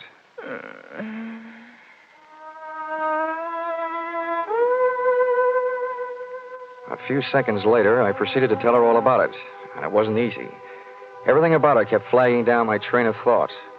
She was a sympathetic listener to my story until I gave her the answer to her first and only question. Where do I fit into all this? Well, baby, I thought you understood. My job is to give the poor, misguided boy something to live for. That's you. Well, he should live so long. Now, Butter, wait a minute. Well, don't butter me. Now, don't get excited now. You misunderstand. I really mean it. I thought if he just got a look at you, realized that things like you exist, you'd make any man glad to be alive. If you can't stand it, I'll take him away. But I sure need you, Butter. Come on, baby. Melt a little. I wouldn't let you get hurt. You know that. Did I hurt you? No, I'm getting used to it. People have been taking pokes at me all day. I'm sorry. Oh, that's better. Want some more root beer? I want some more of you. How about another kiss? Well, help yourself. Darn. I'll get it, Johnny. Okay, and if a man answers, hang up, will you? Oh, don't worry. Hello. Yes, this is Hudson 24292. Well, that depends. Who's calling? Oh, just a moment. It's for you, Johnny. Mr. Farnsworth. Huh? Oh, okay, I'll take it. Thanks. Say, while I'm talking, be a good girl, will you? And take a look at Milford in the other room. And while you're at it, get me in the root beer, huh? Oh, sure. The service is good around here. Hello, Farnsworth. Yes, Dollar, I'm glad I got you. How'd you get this number? It's the one you called from my office. I remembered it. I have a photographic mind. I hope you haven't got a picture of what I'm thinking. What do you want? I want to know how Milford is. I mean, is he still alive? Of course he's alive. Good, good. Do you suppose I could talk to him? I mean, do you think he'll talk to me? Well, the last time I saw him, he was sound asleep. I'll take a look. Hold the phone. Oh, Butter. Oh, Butter. Hey, Butter. Hello, Farnsworth? Yes, yes. Do you have any aspirin there at your house? Why, of course, Dollar. Why? Well, you better take a handful. Milford Brooks III just took a powder. I'll call you back. You let anything happen to him, and you'll need the aspirin. I've already got a headache. When Milford left, he took my girl with him.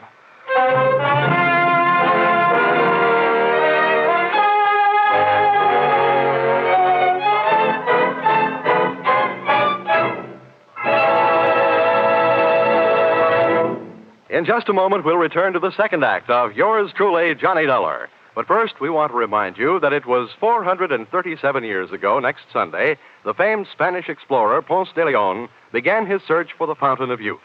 By sheer coincidence, the man who's still looking for it, Jack Benny, will be heard on CBS next Sunday at 7 o'clock Eastern Time. And now, back to Yours Truly, Johnny Dollar.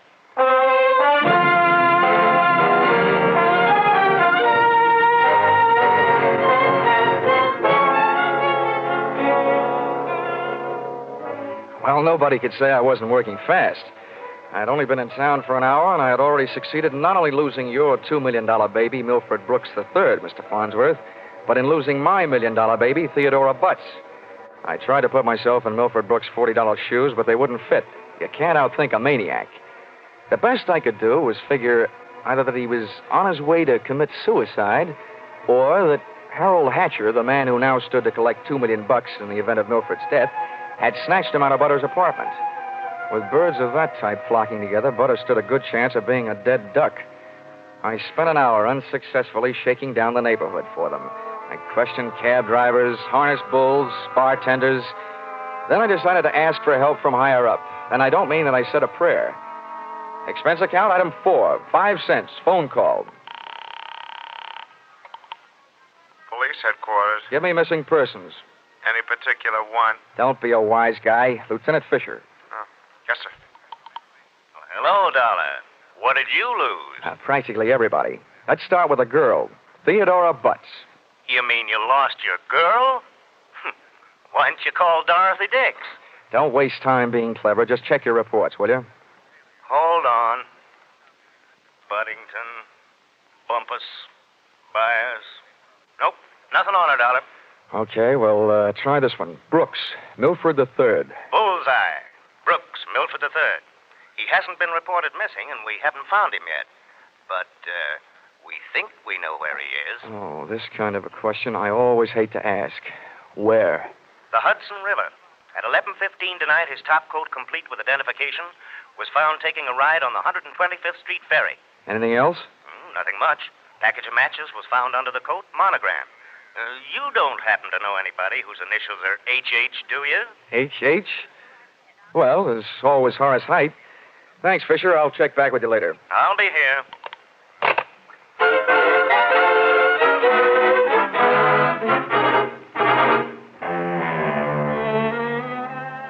Expense account, item 5. Nightclubs, $28. Harold Hatcher's hatchery was in a cellar under a hotel, but the prices were high enough to rate a penthouse. The club was draped in too much satin, its lady customers in too little. The decor was French provincial, music Brazilian, and the food was nowhere. The drinks looked weak and the waiters looked strong. All in all, the joint was a sight for sore eyes, for making them sore. The only pretty thing in the place was a blonde. She came strolling up to my table, her hips unconsciously sending subtle little messages back to the rumba band. She opened her mouth, slid her tongue over her lower lip, and let a few warm, soft words slide out. Looking for someone? Oh, well, you'll do until the real thing comes along. Sit down. Thanks. No, I won't have a drink. My name is Janelle. I understand you were asking about Mr. Hatcher. Yeah. You know him? More than somewhat. Are you Mrs. Hatcher by any chance? I might be. Does that mean you might admit it or that you might talk him into it someday? I'll ignore that. What do you want to see him about? A mutual friend, Milford Brooks. I know most of the quiet clothes boys around here, so you aren't a cop. You don't look like the type to be a society friend of the Brooks family. So what are you? I'll ignore that. Is Hatcher around? He might be. Oh, come on now. Where is this office? At the top of the stairs in the back. Can I expect any trouble getting in? You act like you just saw a B picture. Harold is doing his best to act like an honest businessman these nights. You won't have any trouble. How do you know? Because Harold sent me down here to look you over. I think you're all right. Oh, so I've won myself the good housekeeping seal of approval, huh? Keeping house with you would meet with my approval.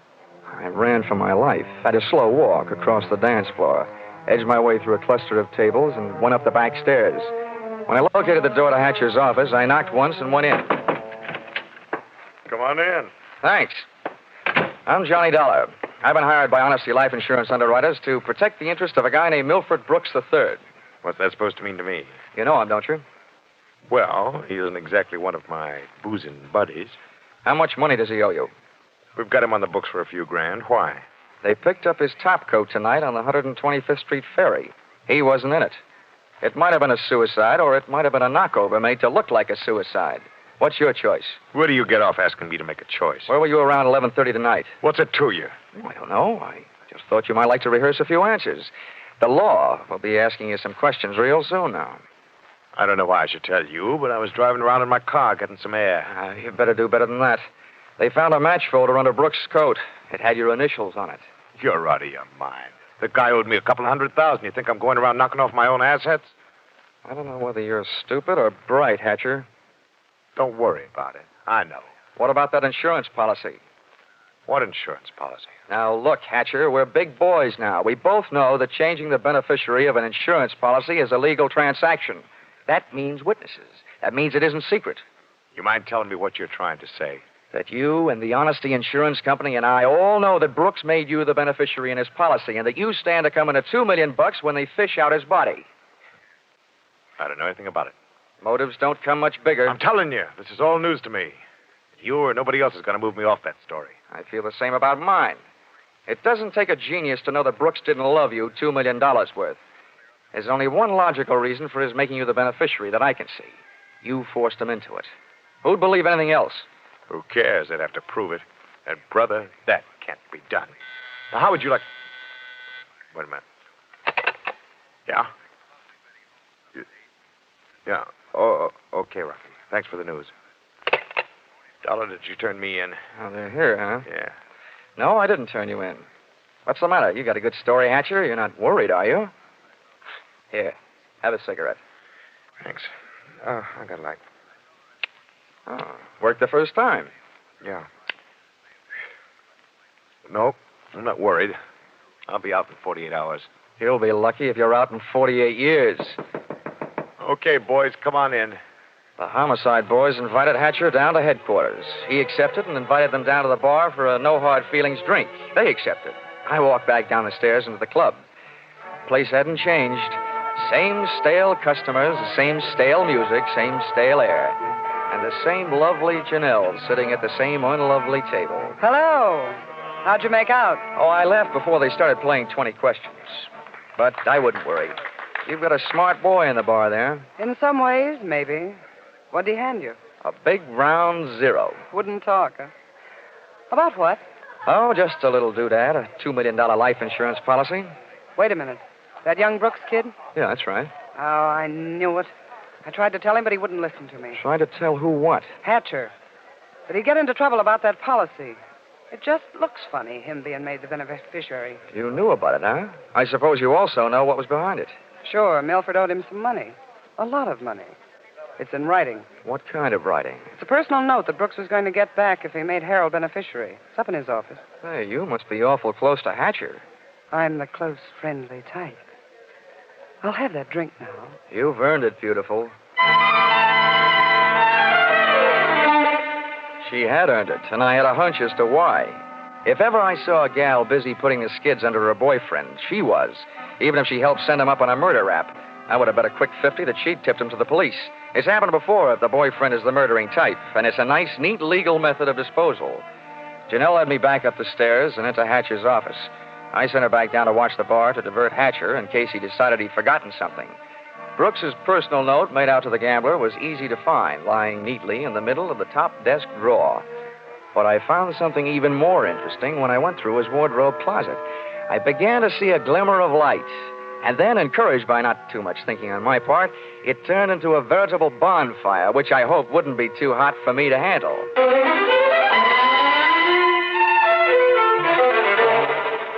Did you find everything? Honey, if I were a judge, I'd be ready to sentence the guilty party. Good. Oh, waiter, the check. Where are you going? To the police? Bright girl. I'll see you later.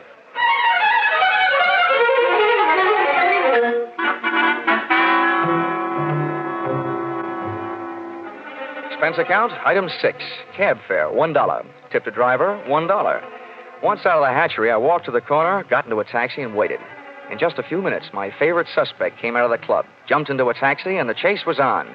We nuzzled our way through the traffic over to 2nd Avenue and headed downtown. Then he took a right turn on 45th Street over to Lexington and headed uptown. But they didn't lose us. At 72nd, the cab ahead turned right and pulled to a stop. My driver was on his toes, and his toes were on his brake. We stopped, too, half a block behind. You want I should wait? No, here you are. Keep the change.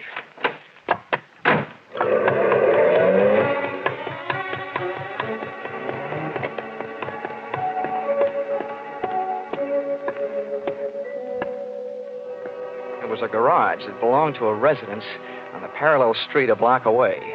I made out a for sale sign on one of the big doors. The living quarters upstairs were dark enough to look interesting, so I indulged in a bit of genteel breaking and entering. Entering that old barn didn't take much breaking. I crept up the stairs. They sounded like they were left over from an old ghost story. And so did the first voice I heard when I stopped, halfway up. So we've got to be careful, especially about that Johnny Dollar. Are you sure he didn't follow you? That voice sounded awful dry to be coming from a guy who supposedly had spent most of the night snoozing on the bottom of the Hudson River. It was Milford Brooks III.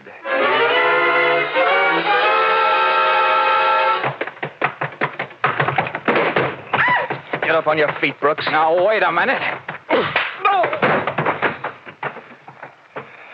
I started this thing slugging you. I might as well finish it the same way. Leave him alone. He's mine. Pull in the claws, Angel, and sit on his lap. Oh, you Connecticut hick. I'll kill you. Look, I'm the last guy in the world who enjoys physical violence, give or take. But believe me, you two are coming mighty close to changing my whole character. Now settle down before I really lose my head. Get off of me. I should have known better than to get mixed up with a low-class nobody like you. Cut. We've pushed the lady around enough, Brooks. Tell me to be careful. Why didn't you think of that before you led him here? Wipe your nose, big boy. Now, don't you go getting fat-headed gorgeous. Neither one of you is exactly what I'd call a mastermind. When you planted that match folder underneath the topcoat on the ferry boat, you both should have been more careful. Huh. You think so? You bet I think so. If I were planning a piece of evidence to incriminate Mr. Harold Hatcher, I would have left a cigarette lighter. I found one in the pocket of every suit he owns, back there in his closet in the club. It wasn't hard to figure out that guy never carries a book of matches. What do you want? I'm only interested in one thing, saving the insurance company $2 million. And, Buster, I think you've done it for me. Wait, look, Dollar. This is insurance fraud. It has been ever since you put on that fake suicide attempt, trying to extort $500,000 out of the company for you and Janelle. Wait a minute, Dollar. So much for the company. Now, something a little more personal and a little more serious. Where is my girl? Well, she's all right, Dollar. I couldn't help it. I had to get out of that apartment. She caught me leaving. I had to take her with me. Where is she? Well, I didn't mean to hurt her. I was afraid she'd yell. Oh, you miserable... I'll tell you where she is, Dollar. I put her in a cab and sent her to the emergency hospital. Get up. Oh, no, Dollar, please, I'm let me give you the beating Wait yell. a minute, Harold. Hatcher. You had your fun, Dollar. Now I want mine. How did you get here? New York City, world's most efficient police force, remember? When they think maybe a guy's jumped off a ferry boat and nobody's seen him do it, they check the turnstile counters at each end. In the case of Brooks here, as many people got off that boat as got on. Yeah, that makes sense. They'd hardly hold a guy for murder just because somebody else lost a topcoat. How'd you know we were here? You know me, Janelle. You never go any place that I don't know about. Okay, Brooks, you felt like explaining. Now I feel like listening. Get it up. I don't know what you mean. I know what you mean, Hatcher. One, he gave you a big, fat $2 million motive for murder. And two, he did his best to make it look like you did murder him with that broken-down match cover plan on the ferry boat. Why? Well, they wanted to get rid of you and live happily ever after. The big mistake they made was in trying to shake the insurance company down for some ready cash. And you, baby. Harold, please. You put him up to it, didn't you, you cheap little muscler? No, Harold! Calm down, Hatcher. You don't need a gun around here. They're tame. You don't know me very well, Dollar. I'm going to teach all of you amateurs a lesson. How these things are really done. Come on, Brooks. No, Hatcher. You can have everything I've got. For a second, it looked like Hatcher was going to take everything. But I hadn't gone that far to see Brooks knocked off with me as a witness. Hey, maybe I wasn't going to be a witness. Maybe I was going to be a victim, too. When that thought hit me, that's when I flew across the room and hit Hatcher in a do-or-die flying tackle from behind. Oh. Hatcher went down shooting. I went down kicking, and a lucky boot knocked the gun out of his hand. I beat him to it and swung it straight into his skull. Oh! Half the people in the room were lying there bleeding. Brooks from a gunshot, Hatcher from the gun butt. Janelle and I both stood there panting. But believe me, not for each other. We stood that way until the police arrived.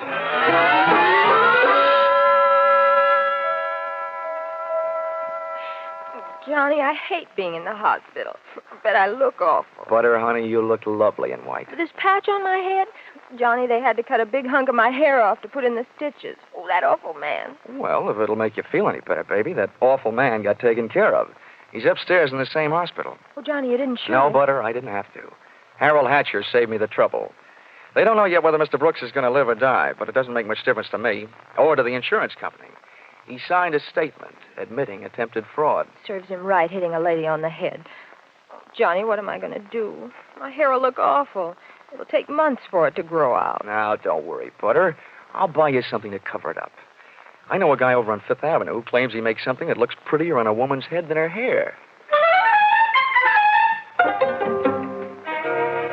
Expense account, item 7. $640. Ladies' hats. To cover the lump on lady's head. Expense account, item 8. $20. Tip to nurse for reminding Butter on the hour every hour that accidents will happen. Expense account, item 9. $7. Mileage driving back to Hartford. Expense account total, $1,182.23. Which you may say, Mr. Farnsworth, is a lot of money for one man to spend in a day and a half. But you must bear in mind that the amount at stake was $2 million. And you know the price of steak these days. Signed, yours, truly, Johnny Dollar.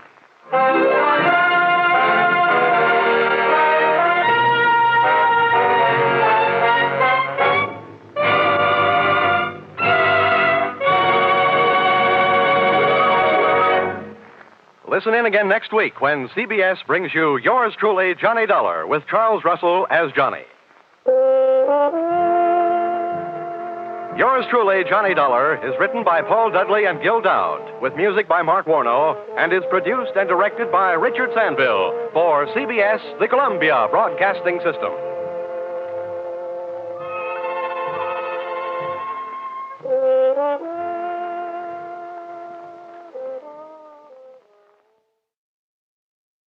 From Hollywood, it's time now for Johnny Dollar. Ah, how weary, stale, flat, and unprofitable seem to me all the uses of this world. Who's that? Garrett Reynolds, Johnny. Reynolds in Trenton? That's right, New Jersey State Mutual Life.